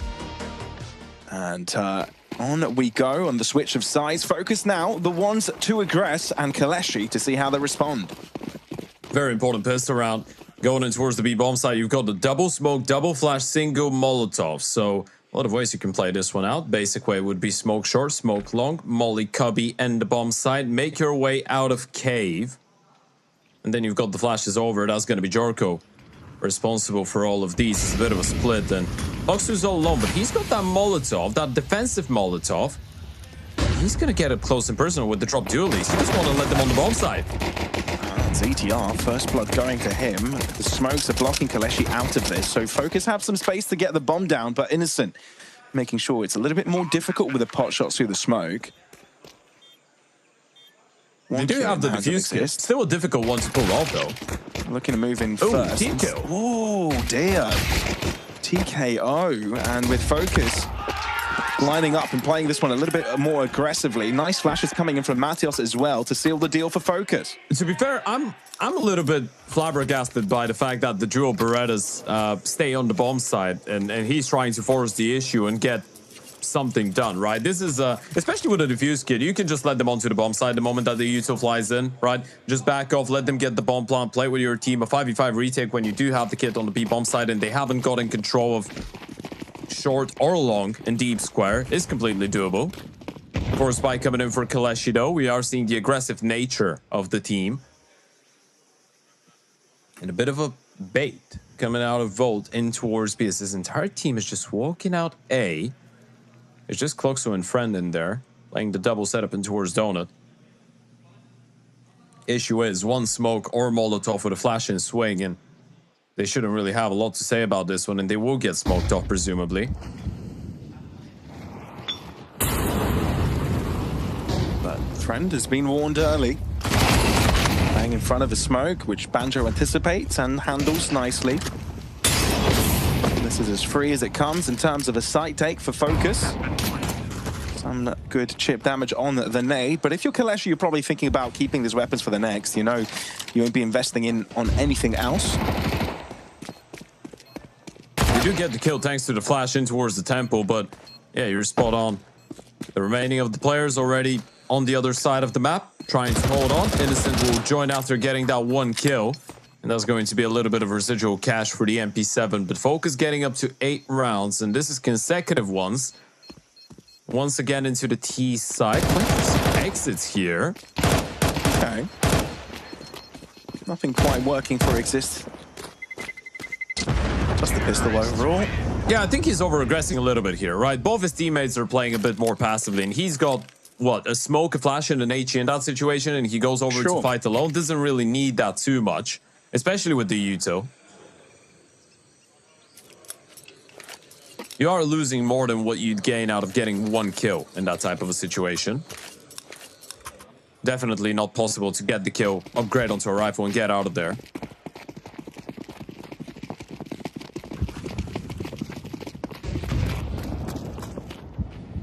All right. There's going to be a 4v4 here. This could get scrappy. It could, but then look at the firepower difference. Surely the pistols can't get enough damage through. Depends on who gets the first kill. That is going to be Jorko. Exist trying to back it up. Bialani's got a nice answer. Galil picked up, looking for the headshot. Wait! No! CTR jumps in front of the screen! Freebie handed over, potentially to KOLESIE. Volt scrapping to try and make this work. Volt's low on HP, so is Bilani, but he's at least giving him a chance. That Bilani's crossed towards the back of Donut. Oh, info, surely. No, you didn't see no him. Pixel. I don't think so. I think that was just the X-ray. No one's seen him. Volt's got no idea that Bilani's crossed the beacons, and he's not ready. And they've stolen away that eco round out of nowhere. It's Bilani on that Galil. What an upset. I mean, it's not just the Galil, it's the pistols to get things going. Sure, FOKUS had the first picks going their way. Look at this, Jorko lined up correctly. He wanted to go a little bit deep on the spray. But look at Bialani, gets the pick on the pistol, drops back Galil upgrade. CTR, though, jumping in on behind, hands that round on a silver platter, and KOLESIE will take it any day of the week. Bilani's been so clutch for these guys. He's on 12 kills now, but it's been him and Exist doing the majority of the heavy lifting, and this could be such a massive switch for the tempo of this entire game. FOKUS, you cannot allow yourselves to lose these rounds. Not under these circumstances. Look at the purchase now. You've got the 4 AKs and the Tech 9, but in terms of the utility department, it's a double smoke, double flash, single molly. What can you really do with this? Execute A, hope you get enough kills. You surely don't have a lot of util to hold on to the bomb site. So unless you're holding in a 5v4 or 5 versus 3 and the CTs are thinking about saving, this is going to be tough. And they do have the Oppo friend who's got an HE for a potential smoke in towards CT spawn as well. Thinking about going out mid push and pull in mid? Maybe he can, especially if Gloxu's taking the fight to them. But that's the flash has gone. Now just the smoke and molly to your exposal. Deep play from Exist. Matos able to read it, and here comes a backup from Jorko, and he's feeling confident on the techie. So, bit of a back and forth, really. KOLESIE need to make the right read. If they still want to have a chance in this round, you need to get these picks before the site takeover to take place. What shot miss from Friend. Banjo on the longer distance. AK headshot landing. That is curtains already. I cannot believe he decides to go for that fight, Banjo. He was quite aware that this was a broken smoke from someone on the other side. He just decides to challenge. Wins the fight. Bilani's just stuck in towards the right-hand side. Jorko's very much ready, and look at him screaming as he's getting that kill. The round is still going. He's already letting them know. Just need a response. A bunch of individual plays being punished for KOLESIE. And you're holding on to the big green. This is all the hopes you've got. Look at the money. Friend's the only one who can drop over an M4. Innocent's going to have a little bit of residual cash to play around. Exist has got 700, so he's going to be with the 19 bonus and 26. I'm not sure if this is a full buy you're going for. This should be a half buy with the hero AWP just being dropped over to Friend. This shouldn't be a full investment. That's why you see a tactical timeout. It's a tough call to make. Because technically, Innocent can drop over an M4. Friend can do the same. Or Innocent can buy himself an M4. Friend gets the AWP, he drops another rifle, and then you play with a 5.7 and an MP9. So you can scrap up a buy like this. But in the same time, if you do, and you lose it, the next time you have a proper investment, you're going to be down 11-7.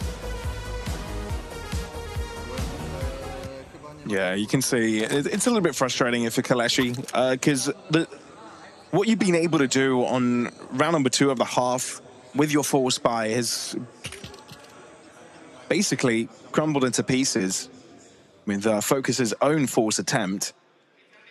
Response was clean and swift, and now KOLESIE, like previously alluded to, onto an eco. It's the hero AWP in the hands of Friend. That's a very fast-paced play from Matthews.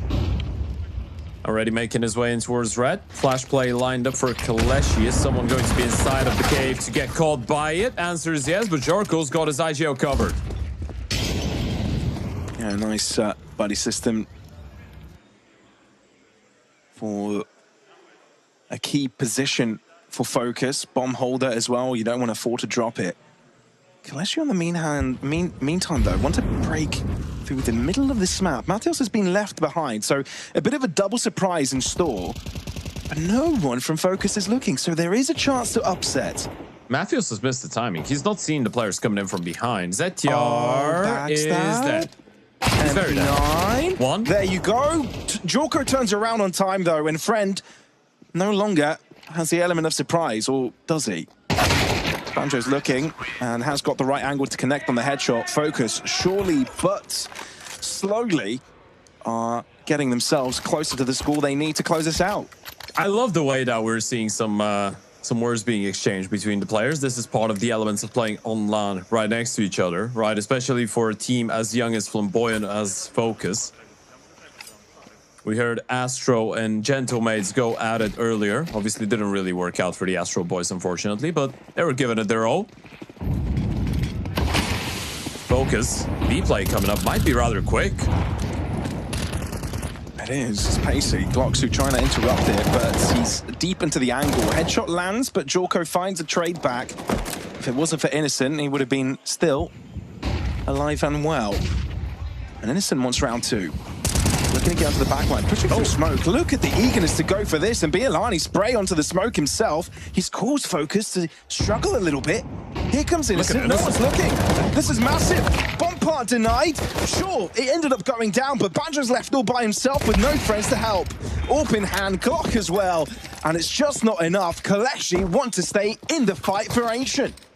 You don't mind the idea of FOKUS just switching up the pace and hitting them hard towards one of the bomb sides, but KOLESIE have been very good at reacting to all of that, especially with that early jump in towards heaven.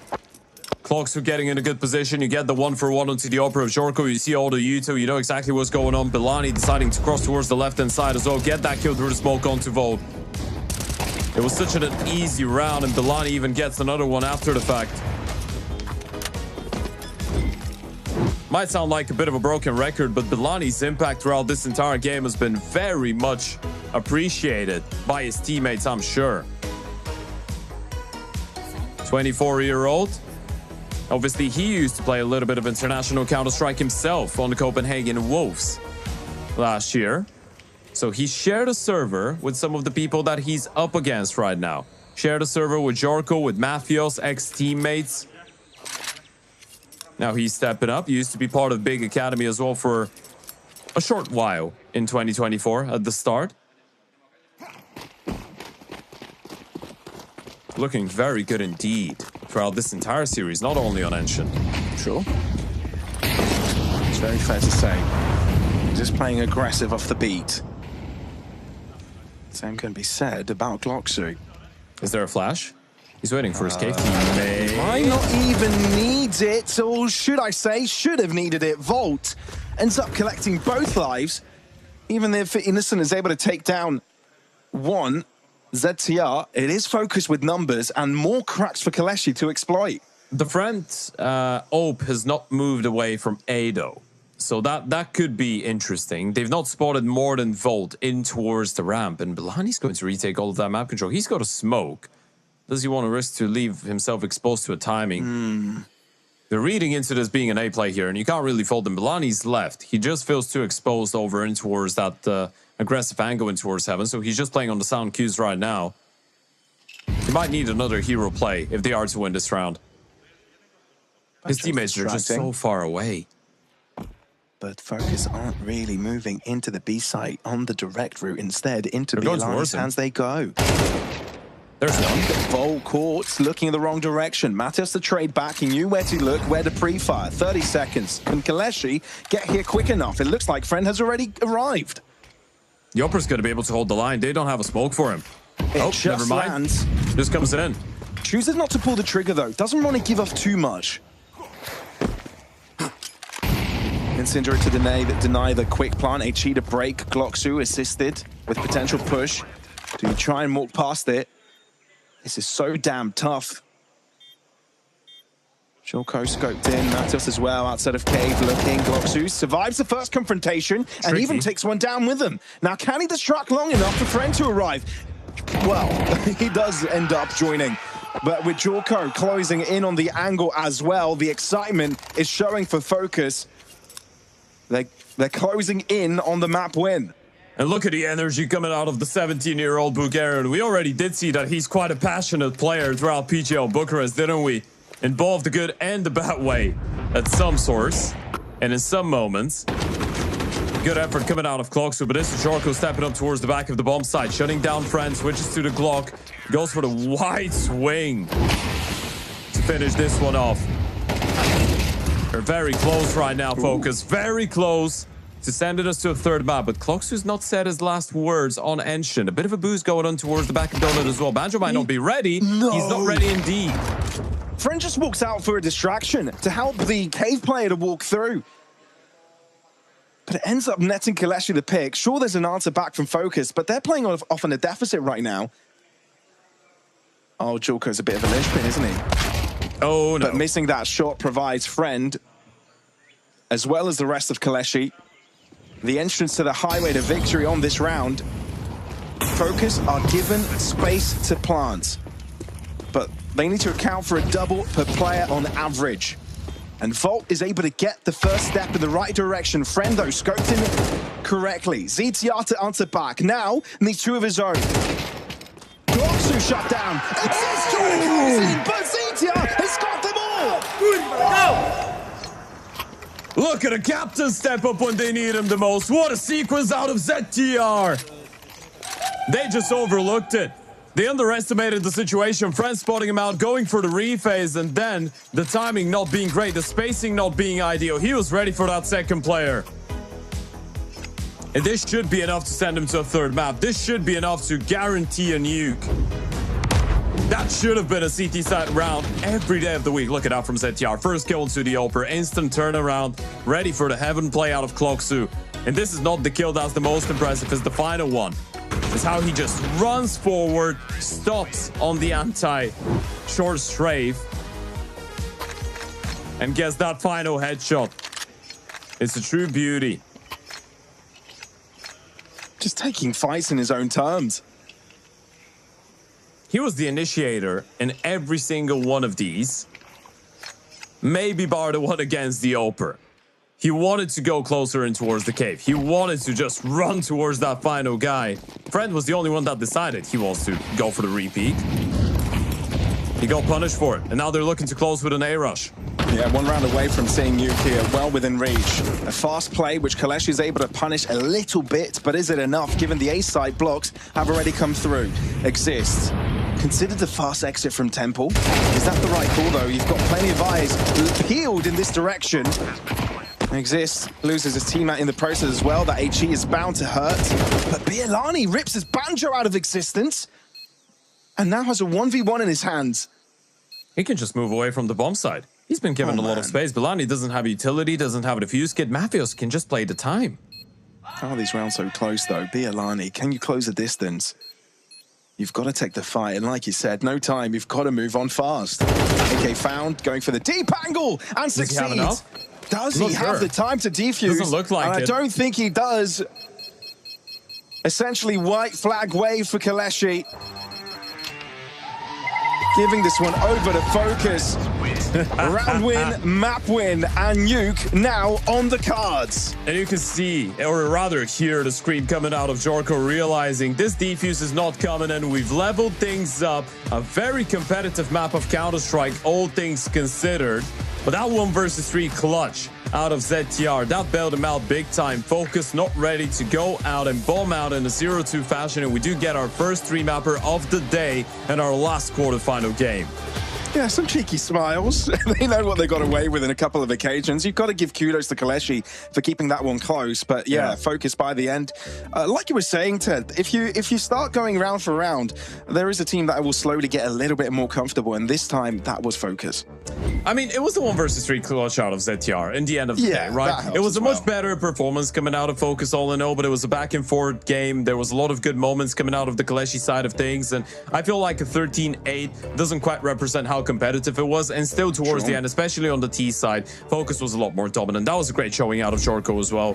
Dioper going 22-11, having a couple very high impact rounds, especially towards the B-bomb side towards the end. Some nice moments out of Banjo, out of Matthews, and even though ZTR was towards the bottom of the scoreboard, I mean, you could argue he's won one of the most important rounds in a 1 versus 3, so it felt like the firepower output came out of everyone on this Focus lineup.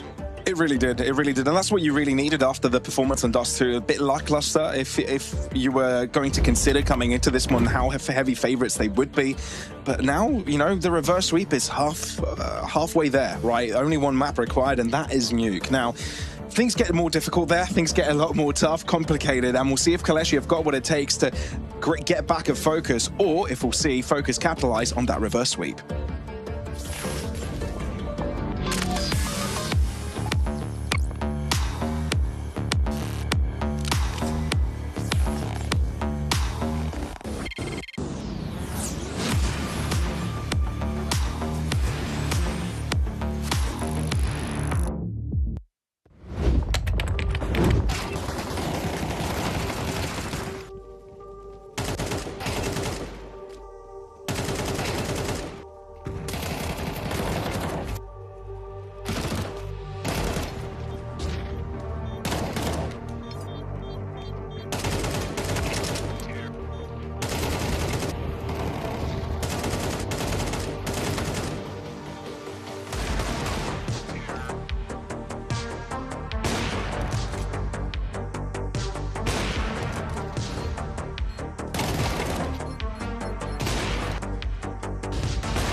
Well, this is looking like it's going to be the final match of the day, folks. The deciding map between FOKUS and KOLESIE, the victor of which will continue into the semi-finals of LORGAR Rankings, but the loser is out.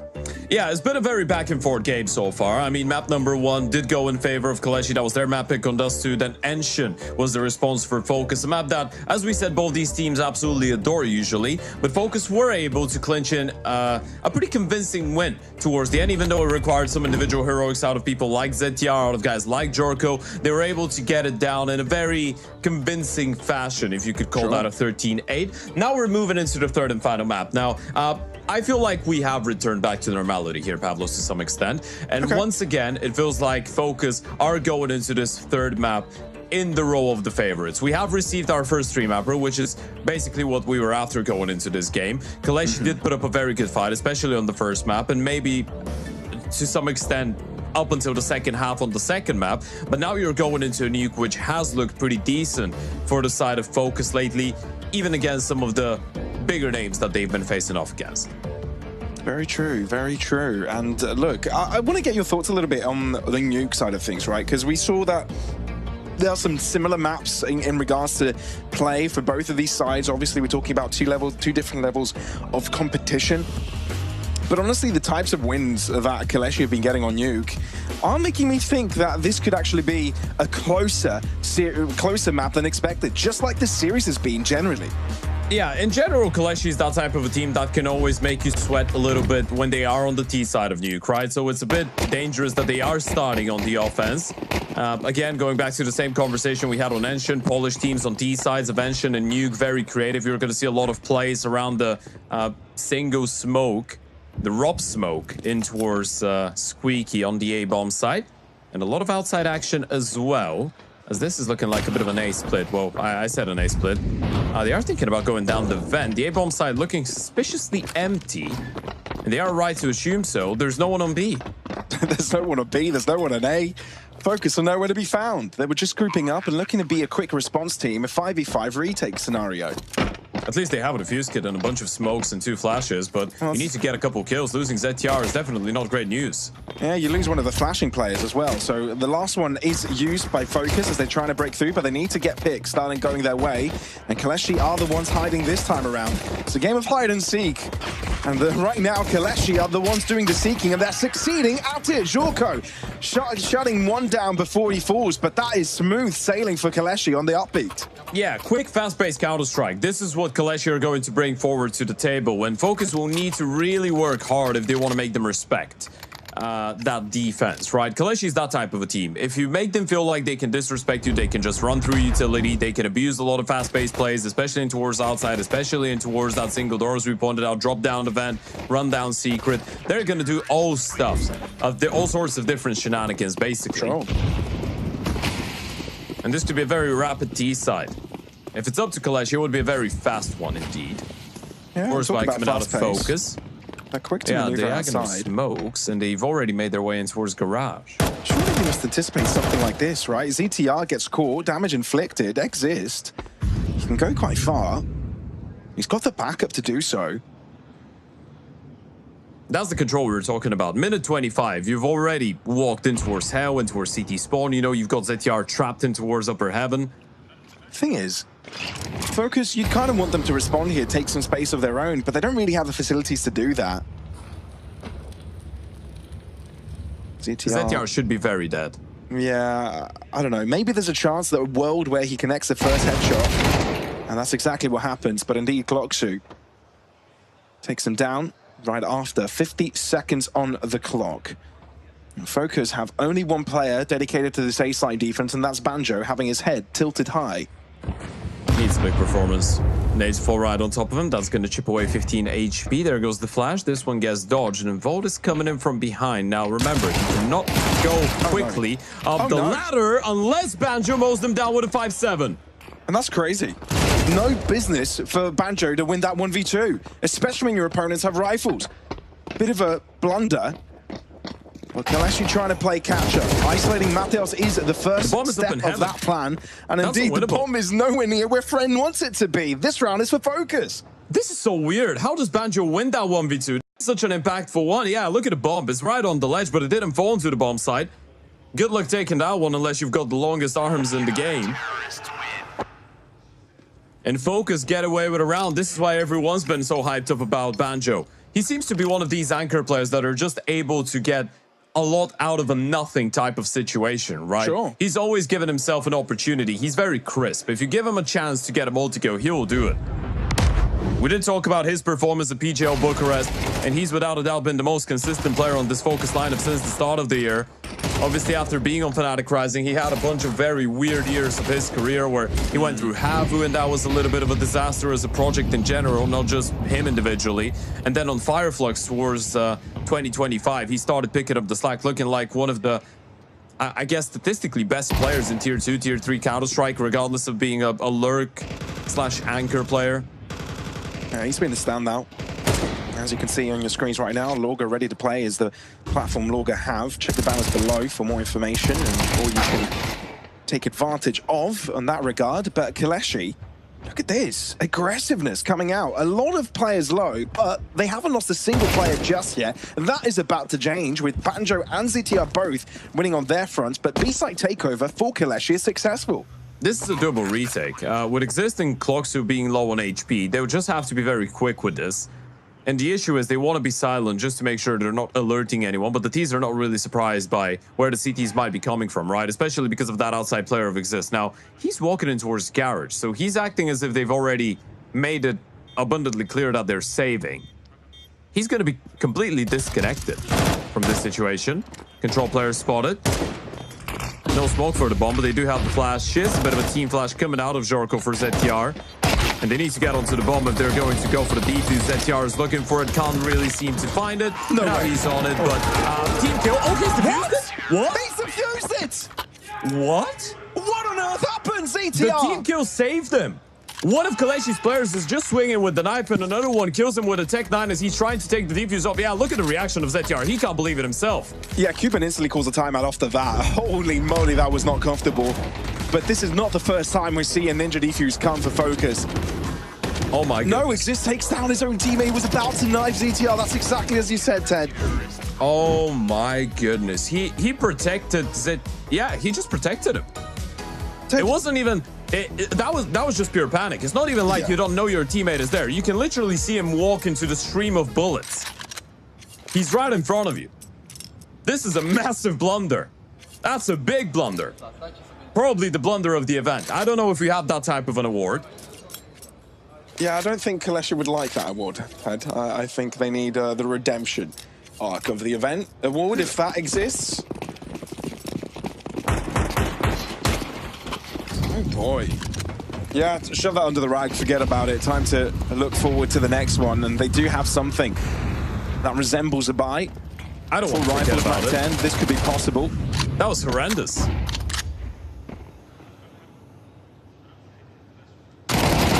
Well, into secret already. Bialani holding his ground against Banjo and escapes. Even though there were a couple players moving in through Trophy. ZTR goes in for yet another lurk, and Bialani going in for round 2. And they've got no one down on the B-bomb side again, by the way. And the T's have rotated. And yeah, there's the triple rotation coming out of ramp. A couple team flashes, though. Yeah, they've put KOLESIE on either side of the site, trying to find the corners to work within. Glocksu finds one before he falls and Exist next to be tested. Deeper corner, perhaps. Jorko, you're not going to be watching this. You're not going to be covering it. Exist is just hiding away, and no one has a clue of his whereabouts. Volt, Lazy Peak doesn't quite clear it. ZTR finally is able to deal with him. And on the defuse, you figured out where Innocent is, and this is where Jorko takes care of business. Look at the reaction of Cuban. He cannot believe it. Jorko taps the bomb twice, and he's not even the guy with a defuse kit. And then he just needed to get the insta-headshot. I mean, I say just needed to get the insta-headshot. He needed to get it instantaneously in order to protect his teammate. He gets tagged down. Cuban cannot believe how much of a stressful game that's turned out to be. They're somehow winning the rounds. Our Focus. But of course, the damage being dealt, the bomb plans being secured, KOLESIE will keep on forcing. They'll keep on going for these investments. A little bit light on the util, but going for the rifles. Off the HE, deep push from Volt. catching the timing. That's brilliant. How far can you keep this going? Looks like not much. The answer from KOLESIE want to take that space right back up, but a 2 versus 3 right now for FOKUS. For KOLESIE, actually. And these fights will be isolated. Read into it. He's ready. That's a big kill. Jorko's going towards the ramp. That's a little bit of noise being made. Do they anticipate the player up heaven already? Banjo's making his cues audible. Jorko's dropped the bomb. I think that's down the vent, but they know the second player's down there too. So, 1v2 now. Innocent. Can you bring KOLESIE on this redemption arc? We're being very cozy about it. He knows both of them are coming there. Isolates the one. Instant dink, and now Jorko is scared for his life. Is he expecting Innocent to move closer? That is not what's going to happen. Innocent has got all the time in the world to reposition. Jorko hasn't got a clue where his opponent is now. He's just playing this one with patience, Jorko. He's going to have the defuse kit to pick up Nice to try and clear him out, though. Not going to see him anywhere towards the bomb side. Does he anticipate the position? Answers no. Innocent's played him like a fiddle and is the experience in the 1 versus 2, but what a one-tap to kick it off. Okay, KOLESIE. It looks like you've got a couple of clutches in you as well. This is not going to be an easy one for FOKUS after all. Not that it seemed to be the case all series long. Both teams have been going back and forth in terms of these Hail Mary rounds. What a shot. It's crazy, dude, how Innocent was able to isolate it like that. Innocent's a baller. He's been around for such a long time. Since 2010. One of the old names. One of the members of the old guard. 32 years of age. He's played 3 majors with 3 different organizations. DreamHack Winter 2014 being the first one with ESC. PGO Major Krakow 2017 being the second with Penta, and then the E-League Boston Major in 2018 with Sprout. Jorko was just born when Innocent started playing Counter-Strike competitively. Yeah, basically. Just putting ages into context. Yeah, that's what it feels like.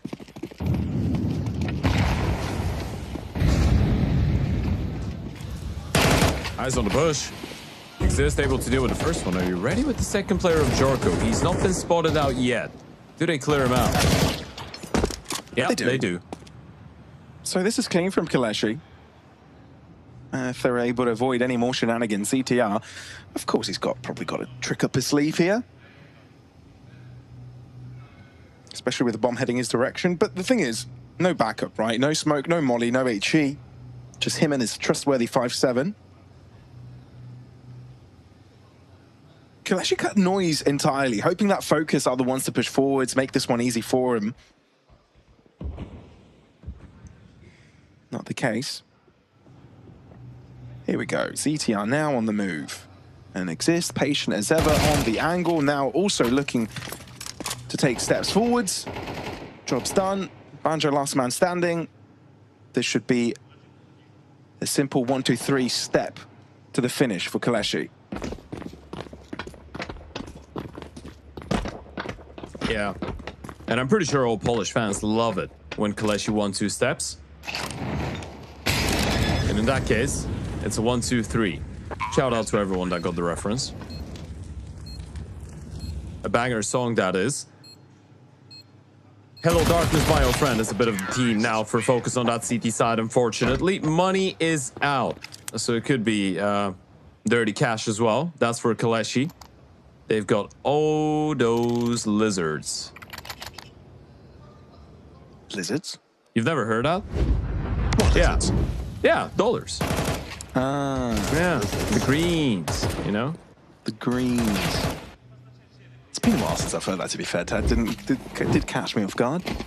Yeah.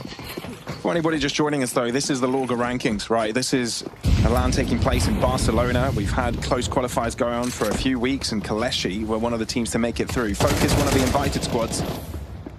And this is a single elim bracket. Lose this, you're out. And on the third map, Nuke, the most important of the lot. At this point today, it's the invited teams that have done all the damage. 2-0 victories against the teams qualified. KOLESIE does not want to be a statistic. Well, they want to be a positive one, that's for sure. They want to be a different one. Exists. Low on HP, instant free fire. It is an anti-eco, but it's a very clean round, which is quite important right now for the mental of KOLESIE. You get all 5 alive, money's going to be looking very decent. It already is looking decent. You're opening up a bit of a lead. 4 rounds on the T side, going to make you feel a lot better about your chances running forward with this one. So going into the next buy round, this is going to be an interesting thing to be addressed if you're FOKUS. KOLESIE have been finding ways to go down B without FOKUS really doing anything about it so far, right? It was just that force buy where they had the aggression in towards outside, but that was dealt with pretty easily. Point I'm trying to make here, if you're FOKUS, you might want to A, try and rotate a little bit quicker, B, try and fight the T's a little bit more in towards outside, or maybe even in towards the lobby, right? Look for that opening frag, because a lot of these retakes are going down to a clutch. A lot of these retakes are going down to very tight situations. You don't want to retake in a 5v5 or a 4v4 every single round. Especially the B-bomb side on Nuke. At least Etiar is having a laugh. He's enjoying himself. Waiting for the last possible second to fly up the ladder. Does he get a kill? No. Oh, yeah, he does. Hey, Khalil? Yeah, he's got it. Does he get away with that? That's so sneaky. No. Well, he won't be able to survive towards the end of this round, so KOLESIE getting the lead. Impressive stuff for the T side. But that was the eco for FOKUS after all. The question is, can this be maintained for the Poles? I was just starting to pay attention, in case you're wondering. All of these desks that the players are playing on, they are LORGAR desks. Monitors as well coming out of LORGAR. Everything is coming out of LORGAR, so you can go and check out the platform. There's a lot of cool regional discounts as well, up to 40%, depending on, of course, which country you're getting your LORGAR stuff from. Go to the official resellers, and of course, we've got bo3.gg with daily CS news, exclusive interviews, rumors and leaks, and CS2 stats. You can go and follow, download the app, have a little bit of fun. That is best of 3 GG. Well, not technically, it's just BO3. Like this series, it's a best of 3. Yeah. But unlike this series, the content there never ends. And this one will eventually come to a conclusion. It never runs out. Well, Matheus holds on for as long as possible. Innocent putting him to his grave. FOKUS have got the numbers. But for KOLESIE, the target seems to be the B side. Low HP on Innocent makes things a little bit more tough, but FOKUS would love to have the numbers by the end, by the takeover of a site, because they don't really have the util for the retake. Big fight coming up. If Volt gets that kill, this secures the round, basically, and he will do so. Now, as I said that, Jorko did get found out in towards the ramp. So this opens up a possibility to once again go where, Pavlos? B. Yeah. And how many FOKUS players are down B? Well, it's just Volt who's coming in from Secret. And if they take a little bit more time, if they take a bit longer, FOKUS that is, KOLESIE should be able to get away with a bomb plant, but Banjo's already up close and personal. He's closed in. You can see Innocent. Smoke will conceal his position for a little longer. I think he realized how big of a gamble that spot was. Someone's coming around, he's instantly dead. And Innocent closes up the gap. Door. No one's here. Spicy. Friend having to deal with it. If he gets a kill from around player. Wow. Gets the first, but Banjo discovers his position. Now Innocent needs to be clean. Barely any health left on him. Smoke lands. And it's a spray for Innocent, and it's being diffused without a single kit. Innocent doesn't know of this. Needs to get a spray in. Can't quite get through it. HG right click and gets the pick, but FOKUS are able to defuse for yet another time. What is going on? Look at Jorko. He's just praying to the Lord. Hands up. He cannot believe it. Oh God, they've been blessed. These ninja defuses, man. There's something in the water with all of these situations. Yeah, they cannot believe it. I feel like Banjo needs to tell us who is the deity of the defuse kits. Who's he praying to? Because I feel many people will use this for their games now. What on earth is going on with these? That's twice now. You've picked up 4 rounds on that this CT map. side. We've seen it in other maps too. Yeah, but this is 4 rounds on the CT side of Nuke. Once you've defused, when you're in a 1 versus 3. They know exactly where you are. They know where the bomb's planted. One of them is running at you with a knife, and then his own teammate kills him by mistake. And this time around, you get a 10-second stick against the player who's got a nade. He breaks open the smoke, shoots you in the back, and you get it in the last possible millisecond. The ninja criminals, the defuse criminals. Oh, Jorko's got 2 flashes for us outside. Let's see how good they're going to be. Yeah, let's see.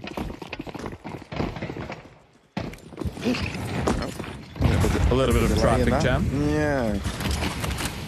So many people trying to climb the ladder simultaneously. Mateos could be in a bit of trouble with KOLESIE looking to exploit here.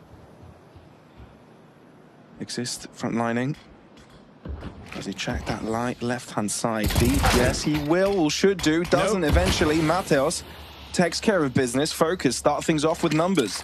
Yeah, that's a bit of an overlook. A bit of an oversight on the end of Exist. They have crossed down Secret, though, and once again, they're looking at FOKUS. The only quick rotation is going to be Volt, who's in towards the ramp, I believe. There's no one else down there. No one else on -1. So it's potentially another retake. Potentially another, this time a 5v4 retake onto the B-bomb side, but again, a retake on B. KOLESIE have been getting so much space for free so many times. FOKUS are expecting them to try something different at a certain point, right? They've gone B every single time. So if you're FOKUS, you're just like, well, we got the kill outside. They definitely try something else. They've been going B every single round, but what's the reason? Why change something if it works? They get another bomb plant. A 4v5 is not going to be easy to hold on to, but at least you get the bonus cash injection. But then Pro don't fix it. No casualties for KOLESIE, and even though they've got the numbers disadvantage, it's still very treacherous to break into B, even if it's a 4v5. FOKUS closing in. No kits available this time, so they have to be rapid with their movement. That's tough. It's getting more difficult by the second, indeed. Deep angle for Innocent. Friend as well succeeding on his own endeavor. If you're FOKUS, you might want to run away. This is it, surely. Again, no kit, so the time window you really have is very small. Folk realize this, and KOLESIE getting away with a lead once again. See, that's the biggest issue with this entire approach, right? You're winning these defuses in towards the B-bomb side, but surely you realize that you are getting a little bit fortunate with some of these late retakes. Surely you realize that you cannot keep on letting them go down B for free like this, especially if it's the type of a round where you don't have a kit, right? You're going for the rifles, you're going for the util, that's fine, but when you do not have a defuse kit, it could be a little bit difficult to go for that type of a B retake time and time again. And this is why you see KOLESIE keep on going there. They've won 4 out of the last 5 rounds. 5 rounds already on the T side of Nuke. Money's out for FOKUS. KOLESIE looking like they've got a very strong position once again. Game's not a done deal just yet. It's a bit of a trial by fire for FOKUS this entire first season of the lineup. But these are the moments when you learn. These are the moments when you should show that you are ready to compete with the teams of higher caliber. And there hasn't really been a lot of reactions. I'd assume that Cuban is taking note of everything that's going on right now, so it's not going to be shocking if we get to see them use another timeout. Now, the issue is they've already burned through 2 of their tactical timeouts, right? And we're just 9 rounds in. So if you're Cuban, it's very difficult to actually want to get involved. You burn through another one here, that's going to be your players on their own until the end of the game. So you might hope that they will be able to resolve things themselves on the back of the feedback you've already provided. Of course, that was another reminder to go and check out LORGAR Ready to Play. That's the LORGAR platform indeed, as well as all the other very cool products. You've got a racing cockpit, you've got gaming PCs, you've got all the peripherals you might need over at LORGAR.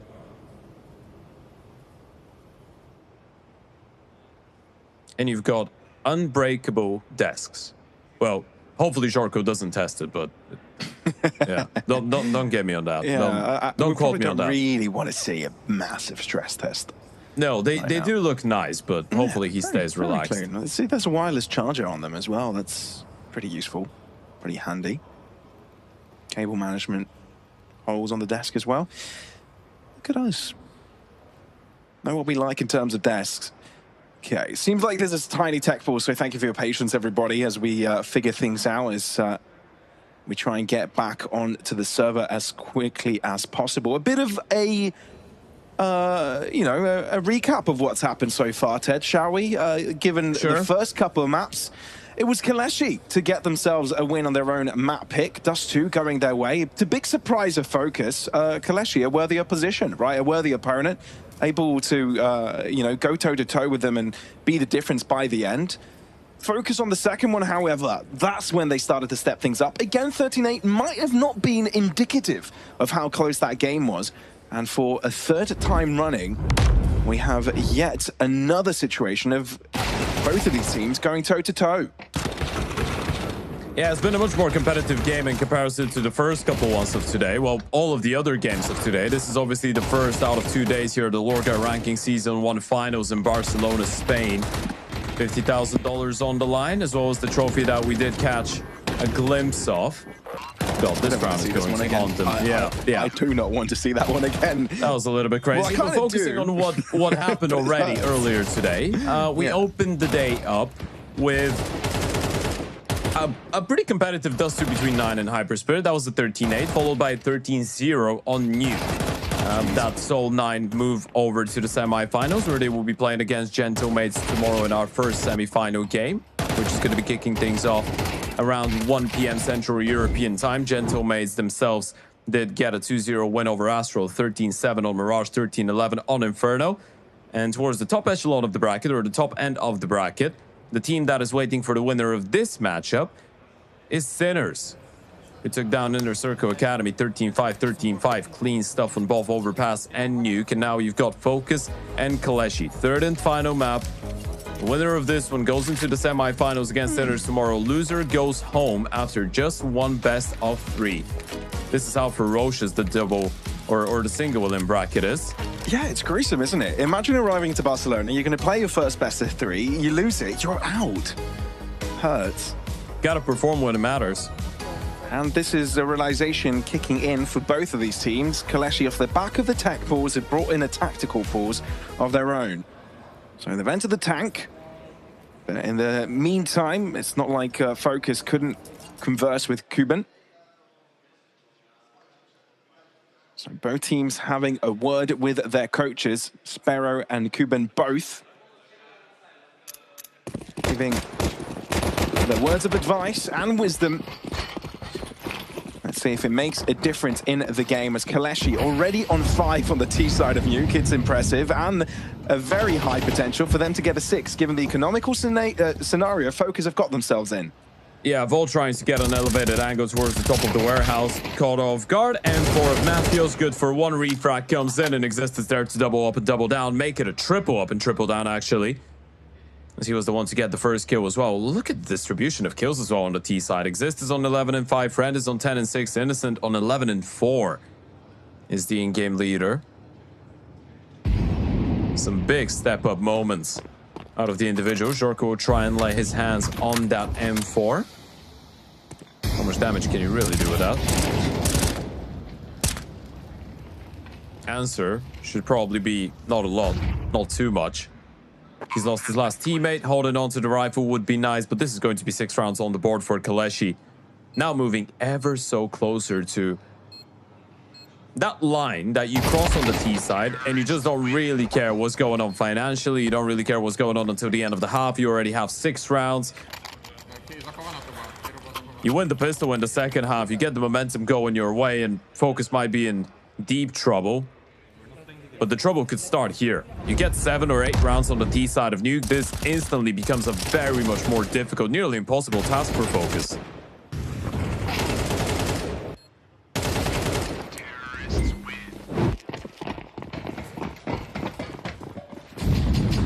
Coming to the second. Yeah, very important. FOKUS lose this, and you could say that KOLESIE have already done enough on the T side to put this one away.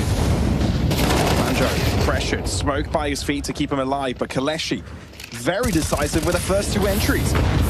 Volt trying to give something back, but the HGs make him burn alive, somehow able to keep his life, but KOLESIE take over the site, bomb goes down, this is the round going their way.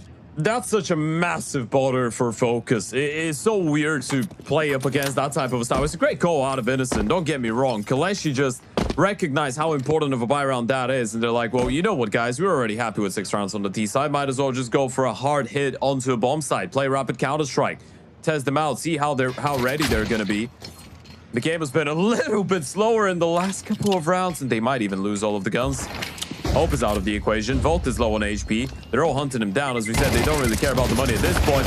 It's all about getting the kill, all about making sure there's no rifles being brought into the final round of the first half. KOLESIE looking at 8 rounds to close out their T side on Nuke. Focus looking a little bit desperate.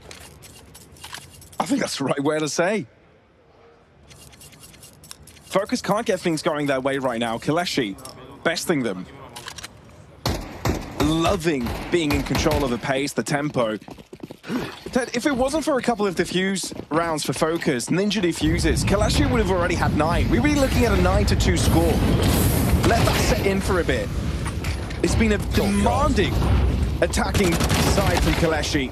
They've done another A-pop. Look at the flashes. Look at the Yuzu. It's just so good for Villani on the entries. And what can the Focus flying do? SMG to shut down first. This round should be impossible to get back into. It's a nice headshot coming out of Jorko, but players are just falling left, right, and center.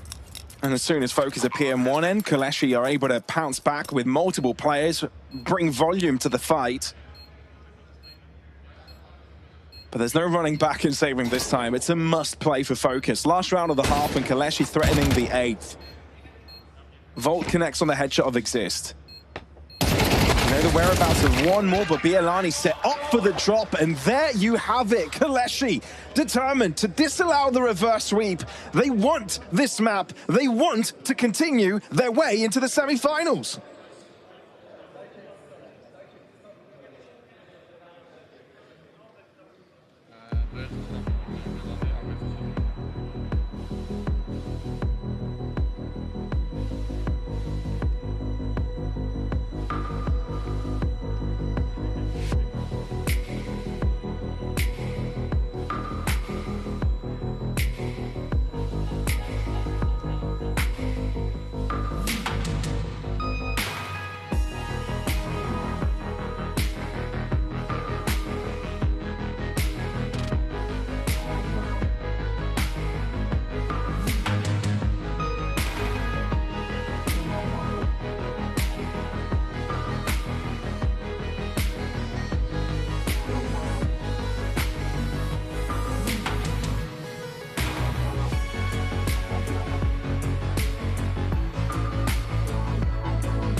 Five rounds away is KOLESIE from making their way into the semi-finals in the second of last day of the LORGAR Rankings LAN finals in Barcelona. Folks, welcome back. Focus looking like they're on the ropes. If that was a boxing match, well, they're well underway after a couple of knockdowns.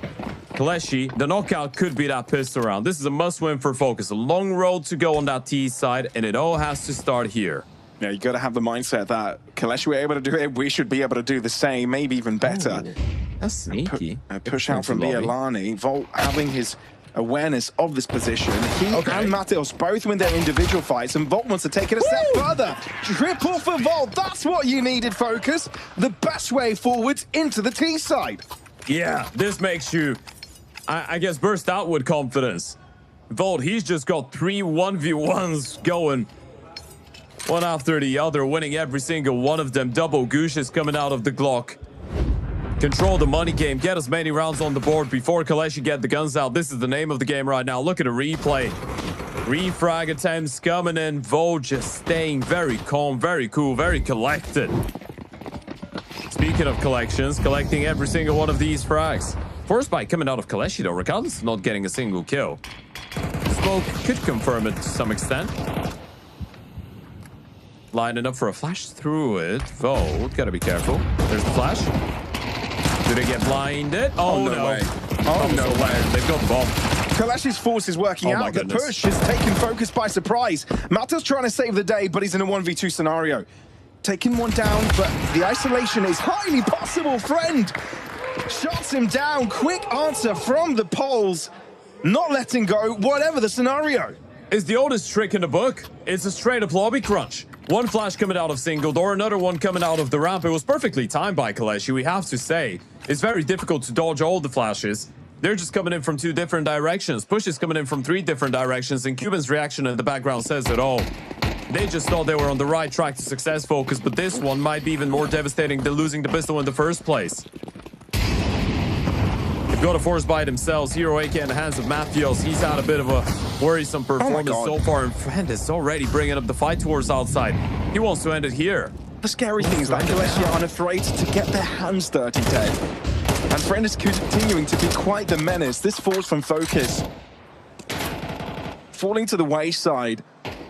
Friend taking matters to his own hands and wants to continue his killing spree. 3 already.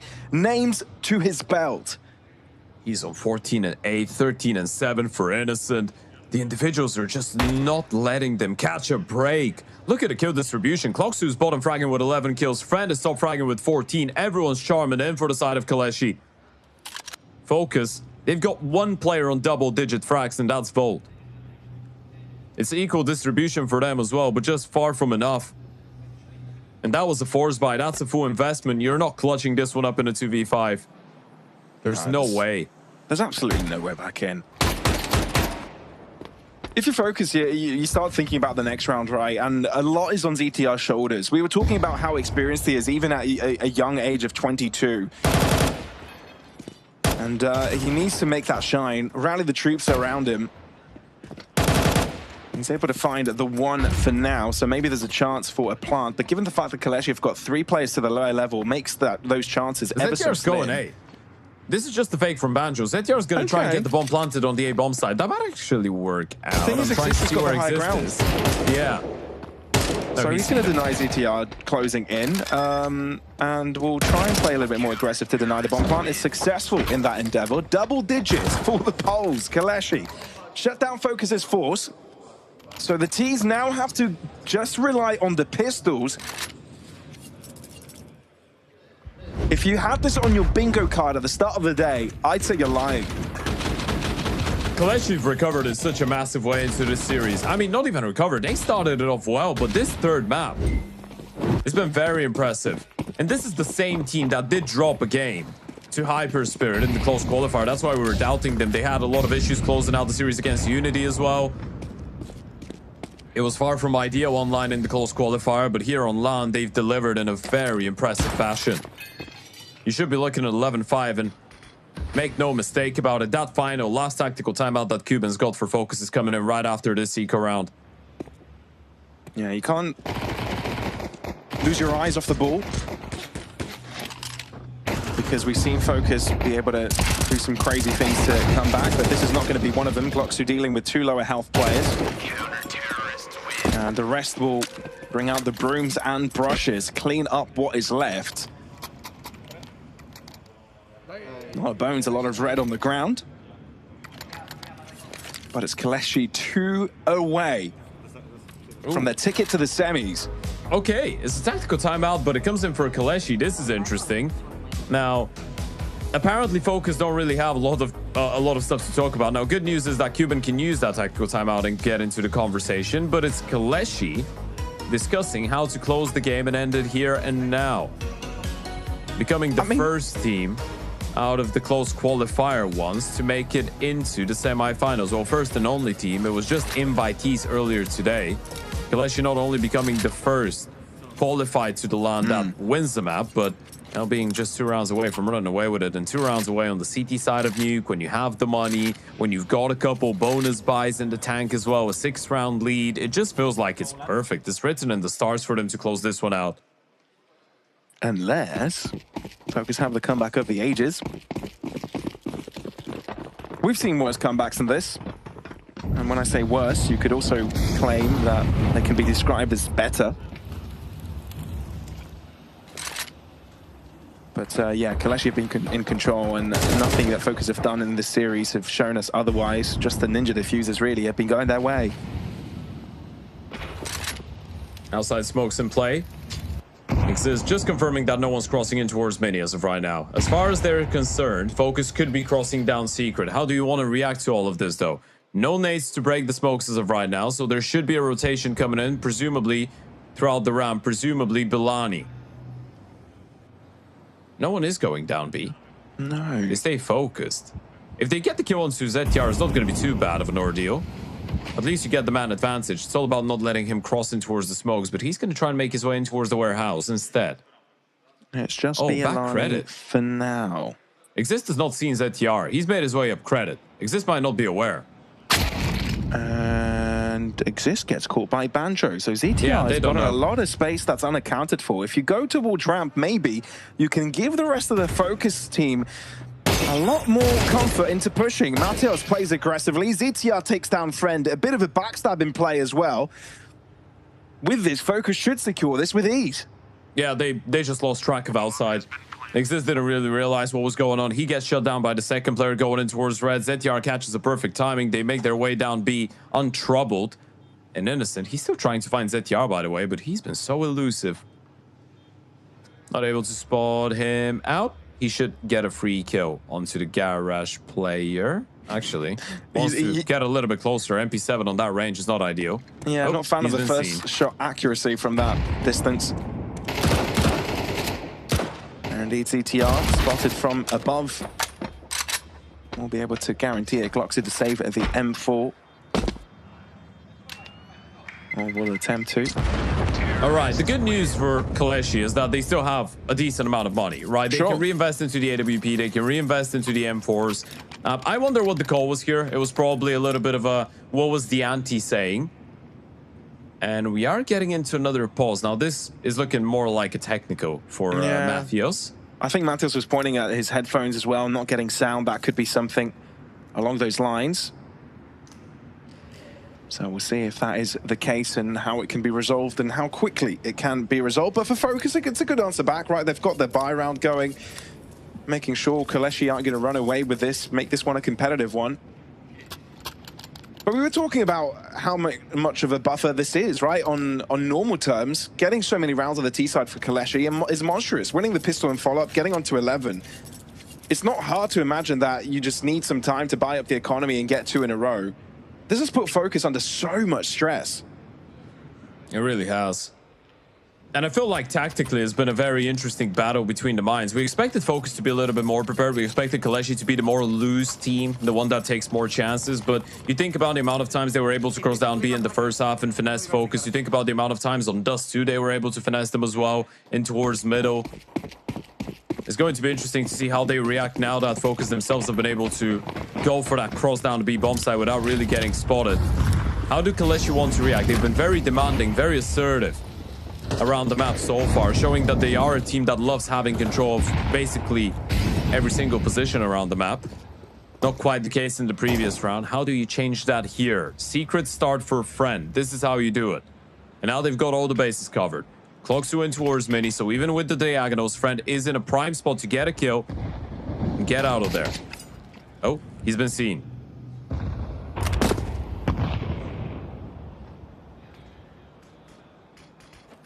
The smokes provide quite a bit of cover for FOKUS to start moving across. But Mateos walks through their own smoke. Sideways starts, not only getting the first, but 2 entry frags. They were just not ready. They see the smokes come through. No one was thinking about the possibility of someone crossing down, or, well, not crossing down. They were all thinking that they were crossing down. No one thought that someone would try and walk in towards garage. And now Bilani's just forced to look for Matthews. The Opers rotated away. this is a save. The moment the bomb gets planted, they're just calling this one off, running in towards CT spawn. Focus have won another one just on the back of a couple walks, a couple shift plays out in towards outside. And it's back-to-back rounds, really, where FOKUS have been able to do that. KOLESIE, they've got a weakness that has been exploited. All right, so Pavlos, it's a little bit too early to get worried for KOLESIE, right? Because the real question is how many times could FOKUS realistically just catch that type of a crazy timing in towards outside, or how many times will KOLESIE just be oblivious to the possibility of someone walking down secret or going through the smoke, going into garage towards the back of credit. FOKUS are switching things up in a creative way, but it is a very similar approach to the round. So KOLESIE have got a bunch of ways that they could react to this. They tried sending the Oper down secret. Now, if you want to double down on all of that, you can send them again, but then you can have 2 more players in towards garage and outside back credit to try and, you know, deny these aggressive plays. One of the logical reactions for FOKUS now would be deploy the smoke, send someone out there, hit the A bomb site. Because now we've shown them that they need to pay more attention to what's going on outside. So if you're KOLESIE, it's all about whether you believe that FOKUS would keep on doing the same thing as is working out, or they would switch it up completely and try and hit A, thinking that you would reinforce outside. That was a little bit unfortunate for the second player in towards Mini. Matthews just assassinating him. So what is the call here? If FOKUS were to hit an inner bomb side, that would be a logical continuation. That's what they're doing. Straight up rush. And that is going to catch a few off guard. The CTO is able to put Mathios into flames. Innocent a little bit overwhelmed by everything. But Exist comes into the equation and makes things a little bit simpler. A 2v2 with FOKUS having to put the bomb onto the ground. KOLESIE being a little bit more patient, trying to group their pieces together. That was a big kill. Jorko's able to get that 1v1 onto Bilani. They know exactly where the Oper is, Fred. Even if he wants to give this one a bash, he can't possibly go in from heaven. He needs to reposition. He's going to just waste so much time going all the way in towards Mini. He's got a defuse kit drop right in front of him on the route towards the bomb side, but big money. They seem to realize, yeah, this is a save, especially with the smoke. Huge from FOKUS. The switch up. The moment you think KOLESIE are going to try and adapt to what has been going on outside, that's when FOKUS turn their attention towards the A site fast hit. Yeah, and this is why you see a little bit of a smile when now Jorko's starting to get fired up. This makes you feel a lot more comfortable when the IGL calls something and it works out in the exact same way that you were hoping. Now, it's a bit unfortunate that Jorko goes down to the bomb explosion, but they do have a decent bank. And speaking of a decent bank, the one for KOLESIE is starting to dwindle away, so it might be the right time to see that final tactical time out. Oh, actually, the last one was the final tactical timeout. It was the tack to try and close the game. That was at 11-5, so yeah. Sparrow cannot really join the conversation anymore, so it's all about the players figuring out themselves, and this is the final full-on buy round that they have in the chamber. That's the last one before a potential reset.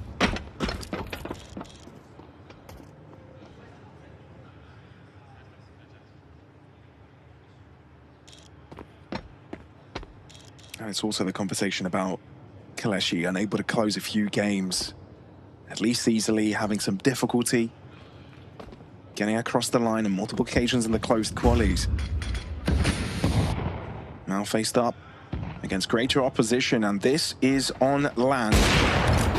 Just a few meters away from their opponents. Friend unable to catch one and forced to drop back. But the util is enough to slow FOKUS's attempt to push. CTR, though, however, finding first blood. Oh, Mathios, he's going to get an opportunity. Re-clearing HUD, though, is Kloxu, and he does get that kill. Look at the response from Ramp. It's quick from FOKUS. They're trying to break through. They're going for a drop on Friend. There's one. Tries to go for the second, but Jorko is able to close in the distance. Bialani, can you disrupt? The chunk is taken away from him. Same can be said about Innocent. Look at CTR. He's being such a menace as well, further away. He's being noisy, so attention turned towards him by Innocent, but you can't look behind forever. You're going to have to slowly make a move. No care. KOLESIE need to move quickly. They need to get the kill to ZTR. They're trying to wait for Kloxu to get the kill from behind, so then they can go for the retake. But ZTR is going to start moving forward. Does he get the kill onto Innocent? That's the big question. Answer is yes, and this is a massive loss now. Even though Kloxu's coming in, it might be a little bit too late. No time. You've got to call this off. And that's exactly what Kloxu does. Thing is, I thought there was someone on the higher level, actually. not the case. But nevertheless, Focus are starting to gain ground and quickly. A few consecutive now, 9 on the board, and this is looking like an entirely possible comeback. They would have loved to have another tactical timeout. But again, we're going back to that 11-5 round where they go for the final tag just to try and close it out. Talk things over. They had 3 consecutive buy rounds in the bank. The chance of losing 3 rounds and still having money to go for a reinvestment. That was the final one, though. Now you've lost number 4 and you don't really have enough. It's a full-on reset. Thankfully, you've got the maximum stage loss bonus, so there's going to be a bunch of 5.7s with armor, a little bit of Yuto, an MP9, the hero AK for Clocksu that he was able to hold on to from the previous round. But that is about it. Focus is now just 2 away. And they might be bringing this one back. Boost setup in towards the ramp. Friend on the down left-hand side. Belani on top of the boxes with that SMG. Focus looking interested in exploring towards the ramp. Surely they'll get the flashes. And Clocksu's here as well. This is terrifying. This is best case scenario for KOLESIE. There's so many players here. Try peeking is not the right idea. Bielani shows himself, but here is an extra piece of a surprise. Goodness me, Focus. How do you remain composed under all of this pressure? You've got to be shaking your head. They just walked into a trap, and there's nothing they can do about that now, but refocus on what the case is at hand. Innocent getting there quickest with the 5.7, and now it's down to ZTR, captain of the squad, up against the 4. Chances minimal. Yeah, the lurks have not really been working out in these rounds where your entire team just gets slayed walking into a stack. He's been very efficient of these, but nothing he can do about this one. It's a 1v4 and he doesn't get a single one. The half by ramp stack. The setup with the AK. You just needed that rifle to get the first kill. That was about it. And the MP9 activates, gets the refrag. There goes the 5.7. It's 12 rounds on the board. That's 3 chances for KOLESIE to make their way into the semifinals and eliminate Focus. First game here in the LORGAR rankings for Focus, and it could be their last. And you can see the sparkle in KOLESIE's, the players' eyes. Friend looking to his next door teammate. How there is a belief about their capabilities of closing this out, and that belief by Friend is illustrated with a quick double. Could have been a triple there, but ZTR getting that headshot swiftly, and Friend missing that shot might permit Focus back in, but Exist takes up the position where Friend left off. All is left is Banjo. KOLESIE have done so much. They are the surprise factor of the quarters. They're the surprise factor. They're the X factor of this entire tournament, starting from the close qualifier, coming in here, playing against one of the toughest oppositions in the quarterfinals. Such a short while after Focus showed us so much potential during PGL Bucharest. They arrive here as one of the teams that should have been competing for the trophy. But they might not even make it past the first hurdle. They might not even make it past the first team ahead of them, unless Banjo saves them with a 1 versus 3 clutch. That's now a 1v2. He's got access to the bomb. He's going to get closer to it. 1v2, it's possible. But 30 seconds on the clock, you've got to move, and wherever you go, there will be someone to stop you. How do you play this? Closing in. Making a lot of steps, a lot of noise, but there's a player in towards single door as well. Does Banjo realize it? Clocksu knows he's looking in the right direction. Off angle for him, out into the open, and KOLESIE have done it. The single elim format is brutal for a reason, but KOLESIE on the better end of that, knocking Focus out of competition and moving on to the semi-finals. The only team qualified through the open and closed qualies to make it into the top 4.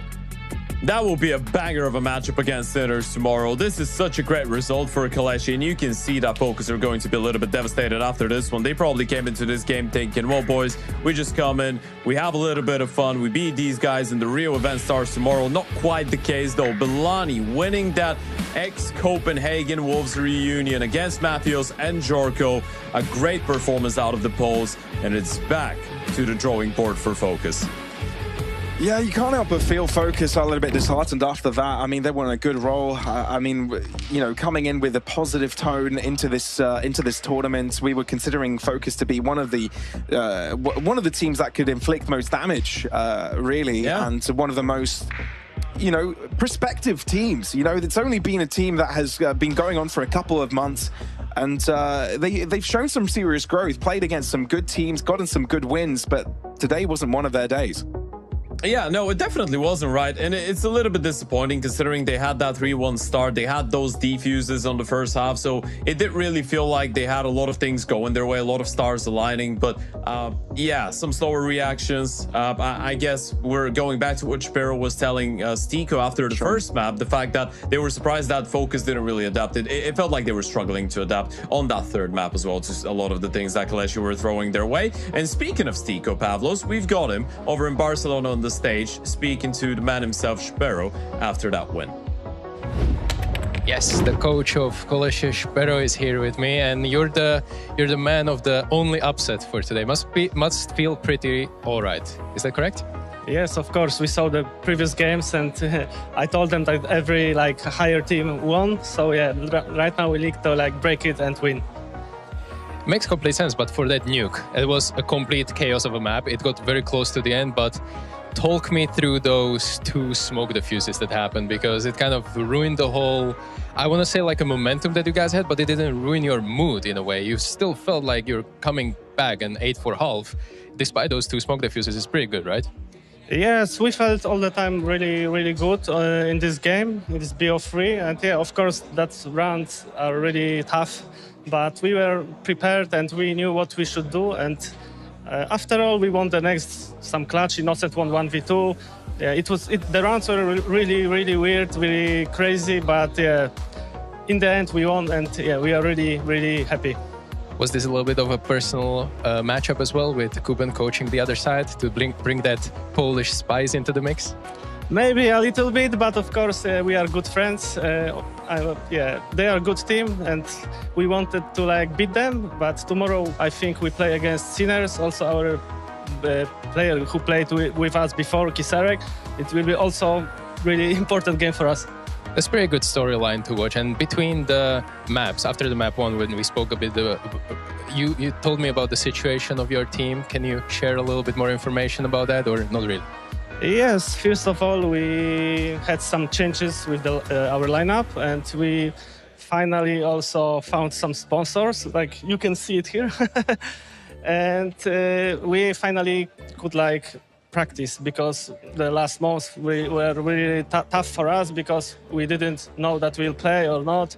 We had some problems with the roster, and yeah, in the end we have really good lineup, because we see how we're playing in the pracs. It's really, really good.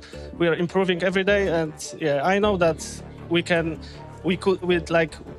had a chance to win this game, and we did it. And I think if we play the same like today, we can even fight in the next games. Makes absolute sense, and practice makes perfect, and you're able to do that. See you in the semi-final tomorrow. Congrats once again to the win, and Ted and Pavlos, take it away.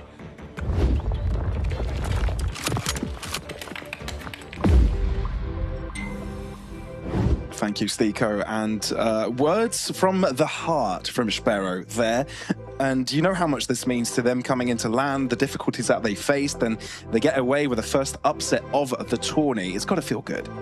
Yeah, it definitely does, right? As Spero and Stiko were talking about all the roster changes, the fact that you lose Flay, who goes over to 9, you obviously find a decent replacement in Friend, but then you lose Sobo as well. Exist joins in, it's a double change, going midway through a very important qualifier, which was the close qualifier for this event for these guys. And obviously we're happy that they have found someone to support their team now, so they can practice properly, they can play their game properly, and it shows. They look very much well prepared. I like the way that Spero reacted to the question about, the 2 ninja diffuses disturbing the mood a little bit. He was like, well, you know what, it was a little bit chaotic, but then we won some clutches as well, so what goes around comes around, and we knew what to do. We knew how to keep on playing in order to dominate the game, so you didn't allow these rounds to become swing rounds, right? Which is quite an important aspect to winning some of these LAN games that could get pretty intense. Oh, for sure. And we get to see the results at the end of the day. 2-0s all, apart from the last one. The invited teams, 9, Sinners, Gentlemates, getting across the line against HYPERSPIRIT, Inner Circle Academy, and Astral, respectively. But of course, there was one to break up that theme, and that was KOLESIE, we just saw. So we got our 4 semi-finalists, Sinners, KOLESIE, Gentlemates, and 9. Exciting matches to be played tomorrow. I believe the first game of 9 versus Gentlemates starts at 3 p.m. Central European time. Sorry, 1 p.m. Central European time. Got the time conversion. Yeah, a little bit earlier than that. 13:00. And look, the prize pool already making into the semi-finals. You've given yourselves 6K already locked in. So that's a good move to have. But of course, if you get your next win, you have a chance for that $9,000 and $15,000, which isn't also only brilliant for the cash prizes, but also helps with those VRS points massively, as a lot of these teams are biting for their next major contention after this.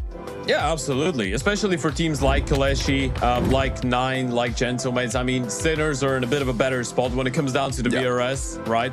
And they have been able to get themselves in a very decent spot where they finally will be participating in a major. But for a lot of the other guys, getting in a better VRS spot going into the second season of the year and into that invite zone for some of the next LANs is quite crucial. It will be very interesting to see what the games have on offer for us tomorrow, as we're going to have both semifinals and the grand final taking place on Championship Sunday, as we like calling it. Yeah, I love to call it that, of course. Semi-finals, finals, all in one day. Thank you, folks, for tuning in on the stream today. And we hope to see you again tomorrow for some epic Counter-Strike action. Here's LORGAR Rankings.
this world. To shape our future. We came to this world to reach the stars. To shape our future. We came